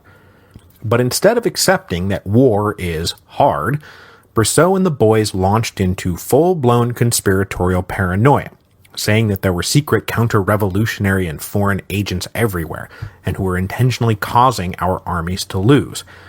Now, a few speeches from a few guys is obviously not enough to invent bloodthirsty paranoia out of whole cloth, so the conditions were obviously there. But rather than reining those impulses in, the Girondins let it off the leash. And boy, did bloodthirsty paranoia get off the leash. You can see a very clear separation in the revolution's body count right here in the spring of 1792. Because even though there have been major demonstrations, mob uprisings, really bitter political battles, what's been the result? Well, let's go to the board. The Day of the Tiles and the other street clashes over the May Edicts in 1788, some property damage, some injuries, handful of dead. Followed the Bastille. Well, scores of dead demonstrators, a few soldiers killed in the siege, a very gruesome end for the governor, and then the intendant and his son got lynched a few days later, but really that's it. The great fear that swept the countryside in the aftermath of the fall of the Bastille, estates ransacked, records burned, but this was always after pushing the noble families aside, not hacking them to pieces with rusty sickles. The Women's March on Versailles. I mean, maybe that could have gotten out of hand, but it didn't. The National Guard secured the royal family. There was only a few dead in the skirmishing around the royal apartments. The demonstrations surrounding the flight to Varennes. Lots of ominous loitering. No actual action. And then finally the massacre of the Champ de Mars, which, first of all, there was only about 50 dead max, and second, all of those were on the side of the Republican radicals. So when we add up all the bodies, the vast majority are, first of all, from the revolutionary side, and second of all, there aren't that many of them. The id of the revolution was obviously in check until the war. After the war begins, and then really once it starts to go bad, holy crap, look out. The insurrection of August the 10th was armed and merciless. You get the massacre of the Swiss guards at the Tuileries Palace, the systematic hunting down and hacking to death of defeated soldiers. And then you get the September massacres a month later, which are the first really freakishly murderous thing the French Revolution got up to, with its kangaroo tribunals and men, women, and children being pushed into alleyways to face indiscriminate butchering. 1,500 dead in less than a week. And why? Because of the war. A foreign army was marching on Paris. And it's just going to be like this right into 1793 in the Reign of Terror. Time and again, we see a direct link between bad news on the various war fronts and a rise in revolutionary butchery. When the bad news gave way to better news, the butchery slowed down. And of course, we've already seen how the majority of the official victims of the Reign of Terror came from cities that had risen in revolt against Paris and were now being subdued and punished. The war changed everything. The war defined revolutionary terror. The war created revolutionary terror. So, besides the terror, the other really big result of this big turning point called the war is a little thing called the overthrow of the monarchy on August the 10th, 1792, which marked the beginning of what some people like to call the Second French Revolution, and I do like that formulation. August the 10th was the first out-and-out planned revolutionary insurrection. It's when the Paris Commune seizes control of the revolution. The character and characters of the revolution change dramatically from this point on. The first revolution was aristocratic, elitist, and moderate. The second was populist, egalitarian, and radical. The first revolution was by the culottes. The second revolution was by the sans-culottes. And as we just discussed, the first revolution was relatively bloodless as far as revolutions go. The second revolution was a bloody terror. The first revolution was enlightened pamphlets like What is the Third Estate by the Abbé Sieyès. The second revolution was whatever homicidal propaganda Marat happened to be scribbling on any given day. The first revolution was Lafayette and the National Guard. The second was Vadier and the Revolutionary Army. The first revolution was for a constitutional monarchy. The second was for a republic. I could go on, but I like this distinction. So the first wave of revolutionary killing in the Second Revolution subsided after the surprise victory at Valmy, and this victory gave the newly inaugurated National Convention the space it needed to descend into an incredibly bitter and not entirely explicable blood feud between the Girondins and the Mountain, who used the trial of the king as their first field of battle. The Mountain won, of course, and poor Louis, who was just not the man for the job, got his head chopped off. Now, in a casual telling of the French Revolution, the murder of the king will always be a decisive event, especially because it convinced the other monarchies of Europe to declare war on revolutionary France. But we have a more nuanced understanding, don't we? Because we know that Austria and Prussia are already at war with France, Russia won't get into it for another 5 years, and so of the 5 major powers, we're only really talking about the British. And while the death of the king did finally sever diplomatic relations, it was really the fact that Dumouriez had pushed the French armies into Belgium and was threatening the United Provinces that really got the British into the war. Dead king, live king, whichever. Mess with British hegemony in the Netherlands, and they are gonna want to fight you. So in the spring of 1793, the powers of Europe were united against Republican France. And that is when the convention issued the decree that blew up the home front. Remember what it was? The next big turning point? The levée of 300,000. Resistance to this draft was acute and widespread. It created anger and resentment and hostility across France, sowing the seeds of the coming Federalist revolt. And of course, it was the levée of 300,000 that provided the spark that blew up the Vendée into a towering inferno. Resistance to the draft created a parallel domestic crisis to match the foreign crisis of Europe uniting against the French. And since defeating and punishing those domestic insurrections is what the Reign of Terror was all about, the levée of 300,000 takes on an even greater significance. Now, I've cracked a few jokes about how long it took us to get through 1793. By my count, we nosed into the year in episode 3.26 with the execution of Louis, and did not escape it for 11 full episodes, finally leaving it behind in episode 3.36. It's the craziest damn year I've ever seen. It started with the French army under Dumouriez getting beat, and then him defecting, leaving the road to Paris seemingly clear. But with the Vendée erupting and the Federalist revolt in full swing, the Allied response was quite justifiably to let Republican France collapse all on its own. But somehow, that's not what happened. The Committee of Public Safety was created and then reorganized itself into a strident and self-confident dictatorship. The levée en masse was formulated and started to work. The Federalist revolt turned out to be less powerful than its leaders had hoped, and soon only Lyon was holding out. The Catholic and Royal Army was still marching around in the West, but their commanders were not unified, and they had no stable pipeline of arms or support, and it was too late that the Allies realized that the French Republic was not, in point of fact, about to collapse. All of this came to a head in October 1793, which is the craziest damn month of the craziest damn year. It was a month of resolution. Bloody resolution. And here's just some of the stuff that happened in the span of that single critical month. The Queen was put on trial and executed. The popular and democratic Constitution of 1793 was permanently suspended without ever taking effect. Lyon fell, ending the Federalist revolt and giving the Reign of Terror its first major batch of victims. The Catholic and Royal Army was defeated in the West, and its survivors ran off to try to find the British, but that little adventure came to nothing. The Republican victory in the Vendée set up the other great center of the Reign of Terror. And just as an aside, you'll get a lot of different dates out there about when the Reign of Terror actually starts. Some going all the way back to the execution of Louis, others when the guillotine was introduced in the spring. But the Reign of Terror starts here in October 1793, because this is when legal formalities are absolutely tossed aside and the mass executions really get going. Exemplified, of course, by the show trial and execution of the Girondins, which also took place in October 1793. And then finally, out on the Belgian frontier, the French beat the Austrians, leaving the French Republic heading into the winter with victory on all fronts. October 1793. There is a whole book in that month. This snatching of victory from the jaws of defeat thoroughly legitimized the power and authority of the Committee of Public Safety, and they cemented it with the Law of Free Maire, which gave them basically total authority over everything.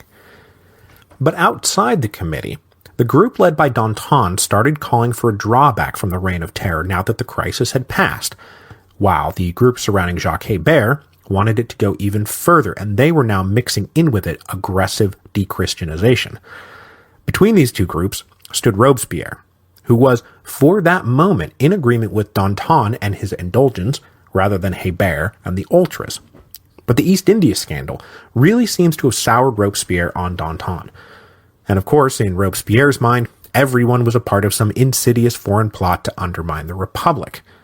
And this is also technically the moment when the revolution stops persistently radicalizing, as the first victims of the Committee of Public Safety's new authority were the enragés, and then the first victims of Robespierre's terror were Hébert and the Ultras. So the next great turning point comes in February 1794, and is a bit speculative on my part, but I still think we need to talk about it. Robespierre got sick, and he disappeared for a month, and I am not above believing that he had some kind of nervous breakdown. Robespierre was a workaholic. He kept insane hours. He rarely slept. And at that moment, he probably felt like the survival of the Republic was resting on his tiny shoulders. Now, I want to be really clear about this, that this is all pure conjecture on my part based on little more than historical rumor. But when he emerges from this sickness, whatever it was, the careful, calculating Robespierre who cut with a scalpel was gone. And I mean that seriously. There was, for example, enormous pressure on the Committee of Public Safety to round up hundreds of alleged sympathizers when the Girondins were put on trial, and Robespierre quashed the attempt and insisted that they stick with the short list of named victims. After he emerges from his sickbed in March 1794, Robespierre, revolutionary surgeon, is replaced by Captain Guillotine of Severed Head Mountain, who also happens to believe that he is the high priest of a death cult of the Supreme Being. First he liquidated the Ultras, then he turned on Danton and liquidated the old Cordelier gang. And this was the beginning of the Great Terror. But remember, there was always a tight link between revolutionary mass killing and the course of the war. And as Robespierre was getting going on his Great Terror in the spring of 1794, the domestic situation was calm. And out on the frontier, another victory by the French army had led the Austrians to evacuate Belgium. The British had already failed to take Dunkirk, and they were pulling back to Holland. Prussia wanted out of the war. Spain wanted out of the war. So the disconnect between the terror in Paris and the relative calm everywhere else became very noticeable, and everybody got very nervous about Robespierre. So with everyone super paranoid about Robespierre, and rightfully so, a mismatched coalition of Robespierre's enemies conspired to bring him down, and they pulled it off in July 1794. And I pretty much now think that that ends the French Revolution. This is going to be followed by a new historical chapter that played by a different set of rules with a different set of aims, and like I said, it was defined by this little circumscribed center trying to stave off challenges from both the left and the right, rather than a barreling locomotive of pure revolution that had really defined everything from the Assembly of Notables through the war with the Parlement, the Estates General, the National Assembly, the Legislative Assembly, and then the Convention and the dictatorship of the Committee of Public Safety. The French Revolution began with an attempt to reform the finances of the monarchy. It led instead to the total destruction of the Ancien regime, the establishment of a revolutionary republic that was ostensibly democratic and equalitarian, and which clearly ran on the blood of tyrants. After Thermidor, the object is not to push the revolution further, but to draw back from it as safely as possible, to hold on to the positive gains that had been made, while ditching the fear and paranoia and belief that the Republic of Virtue was just around the corner just as soon as we murder everybody. But it was a tough trick to turn, as counter-revolutionary royalists were always looking for their chance to strike. And if there's one thing the Thermidorians were not going to give up on, one of the truly positive gains they believe had been made, it was the Republic itself. So the Directory was defined by these alternating strikes against first the left and then the right as they tried to hold on to power from the center. And in total, I count 5 of these focused swings over the next few years. The first of these was obviously the move against the left after Thermidor. The Muscadins were set out to work on the Jacobins. The reaction to this were the failed insurrections of Prairial and Floreal, which finally buried the Sans-Culottes for good, and which in turn led to the White Terror of 1795, which is always described as a royalist action, but it's best understood as victims of the terror taking revenge on their abusers. The second swing was when it was time to implement the Directory. The Thermidorians had drafted a new constitution that returned to the more elitist principles of the Constitution of 1791.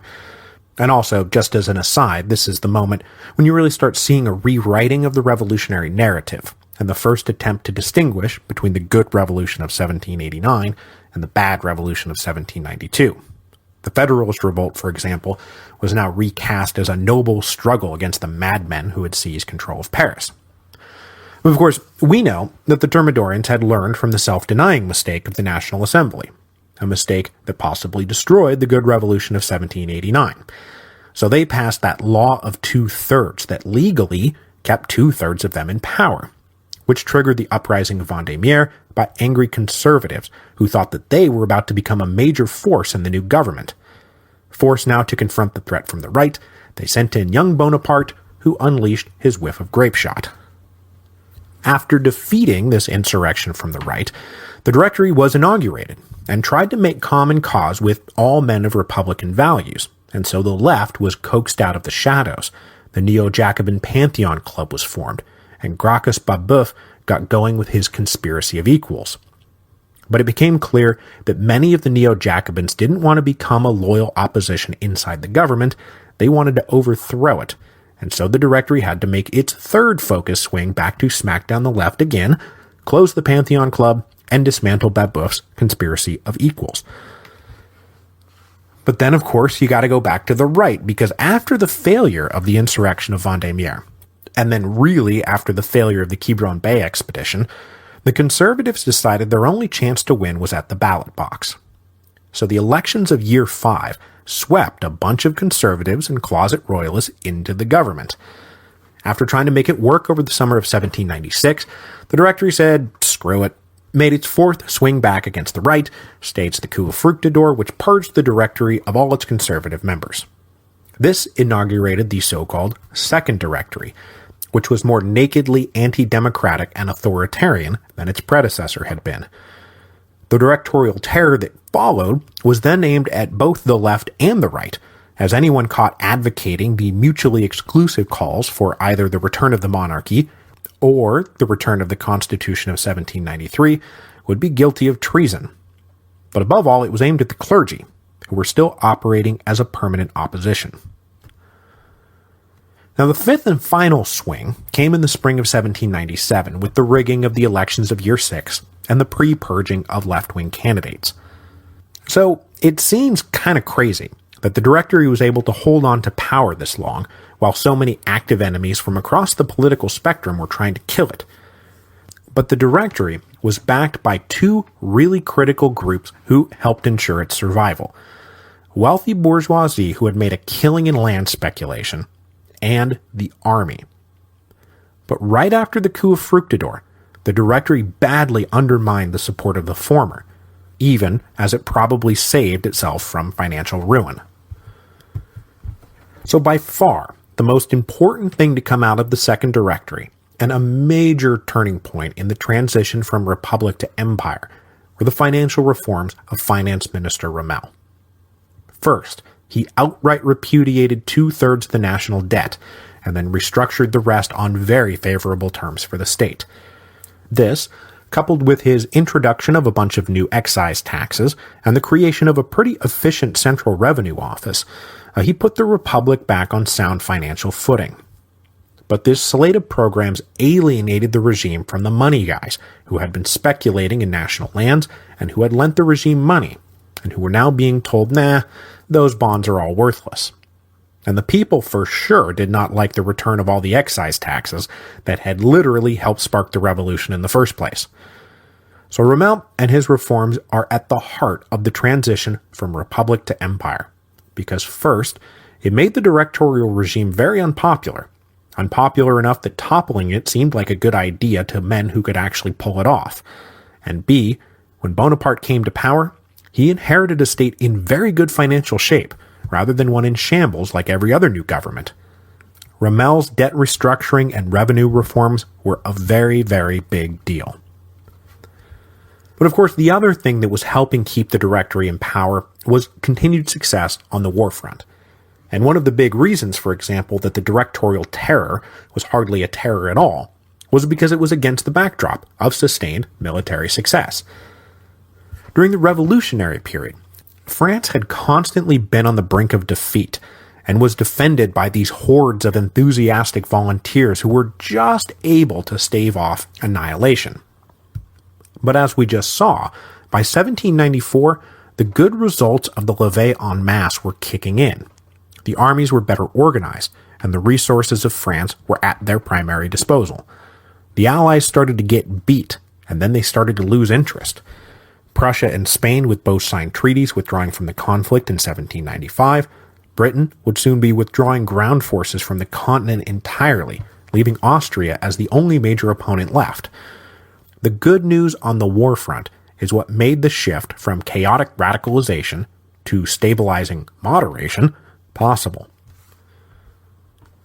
So then, of course, General Bonaparte comes along, and he starts delivering not just victory, but conquest. All those sister republics now being set up help subsidize the French state, because after being liberated from the chains of medieval tyranny, these sister republics were pumped mercilessly for cash and prizes by the occupying French forces. The Directory's inability to keep its army paid, fed, and clothed had led to this explicit policy of the war feeding itself.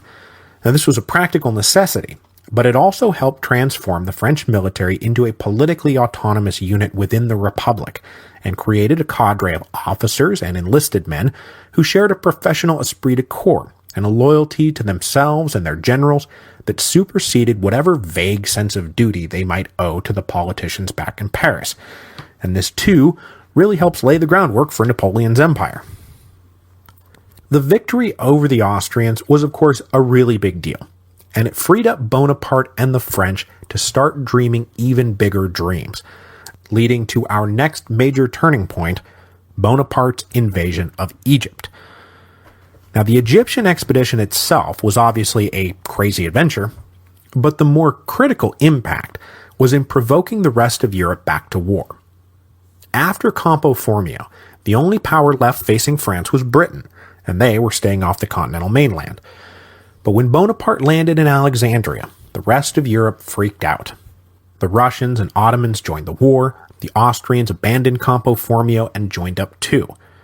The War of the Second Coalition then started out very badly for the French, which delegitimized the directorial regime in the eyes of two key groups. First, a clique of civilian leaders in Paris who had always been looking for a chance to overthrow the regime, and then, much more importantly, in the army itself, who believed the Directory had left them undersupplied, underarmed, and set up to fail. The support of the army had been the key to the Directory's survival. The disastrous beginning to the War of the Second Coalition removed that support. And of course, it also provided Bonaparte with the opportunity to come home and save the day, even though the Egyptian expedition was both a failure in itself and had been the principal cause of the war starting back up in the first place. Now, we ended the whole show, of course, with the coup of 18 Brumaire that overthrew the Directory and inaugurated the consulate. And though that wound up being the endpoint, I now believe that the coup of Brumaire is actually a midpoint, dividing the era of the Thermidorian Republic in two. On one side, the Directory, on the other, Bonaparte's consulate. And as I hopefully was able to explain in that penultimate episode about the consulate, Bonaparte was able to wrap up a lot of what had been left over from the revolutionary chaos. The consulate cemented many of the major reforms that had been made, and then fulfilled one of the dreams that was a uniform set of laws with the promulgation of the Napoleonic Code.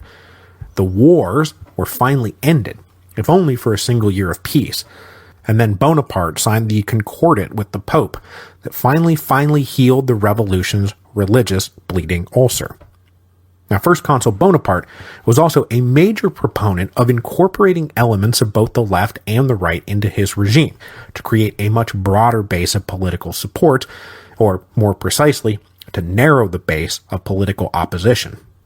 Instead of the Directory's whirling dervish approach to political opposition, Bonaparte invited the émigrés to come home, though he also made them swear not to lay hereditary claim to their old estates. If they wanted those lands back, they could buy them, but they could not just have them. Bonaparte's more subtle and welcoming approach helped him build the foundation of an imperial regime that found a home both for constitutional monarchists, just replace king with emperor, and enlightened republicans. Now, running through the consulate era, it's an almost uniform string of successful policies and wise decisions, except in one major area that we are about to talk a whole lot about, because First Consul Bonaparte got it in his head to make France the predominant power in the New World, and to rule a super-strong colonial empire in the Caribbean and in North America, having recently come into possession of the old Spanish claims to what we call the Louisiana Territory. So, instead of working with and legitimizing the rule of Toussaint Louverture, the ex-slave who now ruled the French colony of Saint-Domingue, Bonaparte tried to overthrow him and return the colony to direct rule from Paris. In his own memoirs, written while in exile, Napoleon reckoned this was one of the worst mistakes he ever made. But aside from that, the consulate was so successful on all fronts that the transition to empire in 1804 was made seamlessly and without major opposition. And that kicked off the Napoleonic Empire, which is now well beyond the scope of our show, and after a decade of conquering Europe and then losing it bit by bit, Napoleon was driven into exile, and the Bourbons came back. So that leaves us with one final question. What did the revolution achieve? In 1815, the monarchy was back, yes, but France had been permanently altered by the course of the last 30 years, right? And even the reactionary Bourbons could not turn the clock back on everything. So what remained? Well, first of all, you have this incredible rationalization of the political administration. No one was going back to the insane quilt of overlapping jurisdictions and privileges that had defined the Ancien regime. The departments were here to stay. Centralized power was here to stay. One nation run by a single set of laws, with the exact same taxes and regulations for everyone. France was just dramatically rationalized during the Revolution, and none of it was going anywhere. Also here to stay were the cohort of bourgeois bureaucrats who had formed a pretty solid administrative apparatus over the course of the Thermidorian Republic and the Napoleonic Empire, and were just too effective to get rid of. At the start of the Revolution, there were about 700 guys who made up the central administration of the kingdom. That number was now 6,000. And across France, there were a good 250,000 professional bureaucrats running the show. Promotions were based on merit, and they had no space for dilettante nobles trying to shove their way back into control. Not that the nobility even wanted to after the Revolution. Now, of course, the abolition of feudalism and noble privilege was a major feature of the Revolution, and it was pretty well maintained after the Restoration. But it's also important to note that the old nobility that had allegedly forfeited a ton of land during the Revolution actually had quite a lot of it back by the time of the Restoration.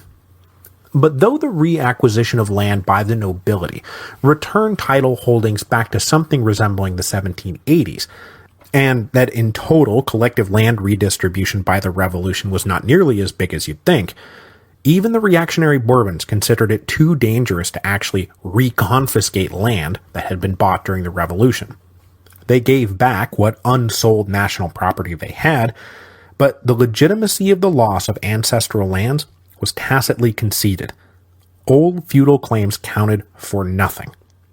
But another major result of the Revolution was that this returned and still quite wealthy nobility pretty much retired from politics, safer to hunt and play cards, and leave the grubby business of political administration to the commoners.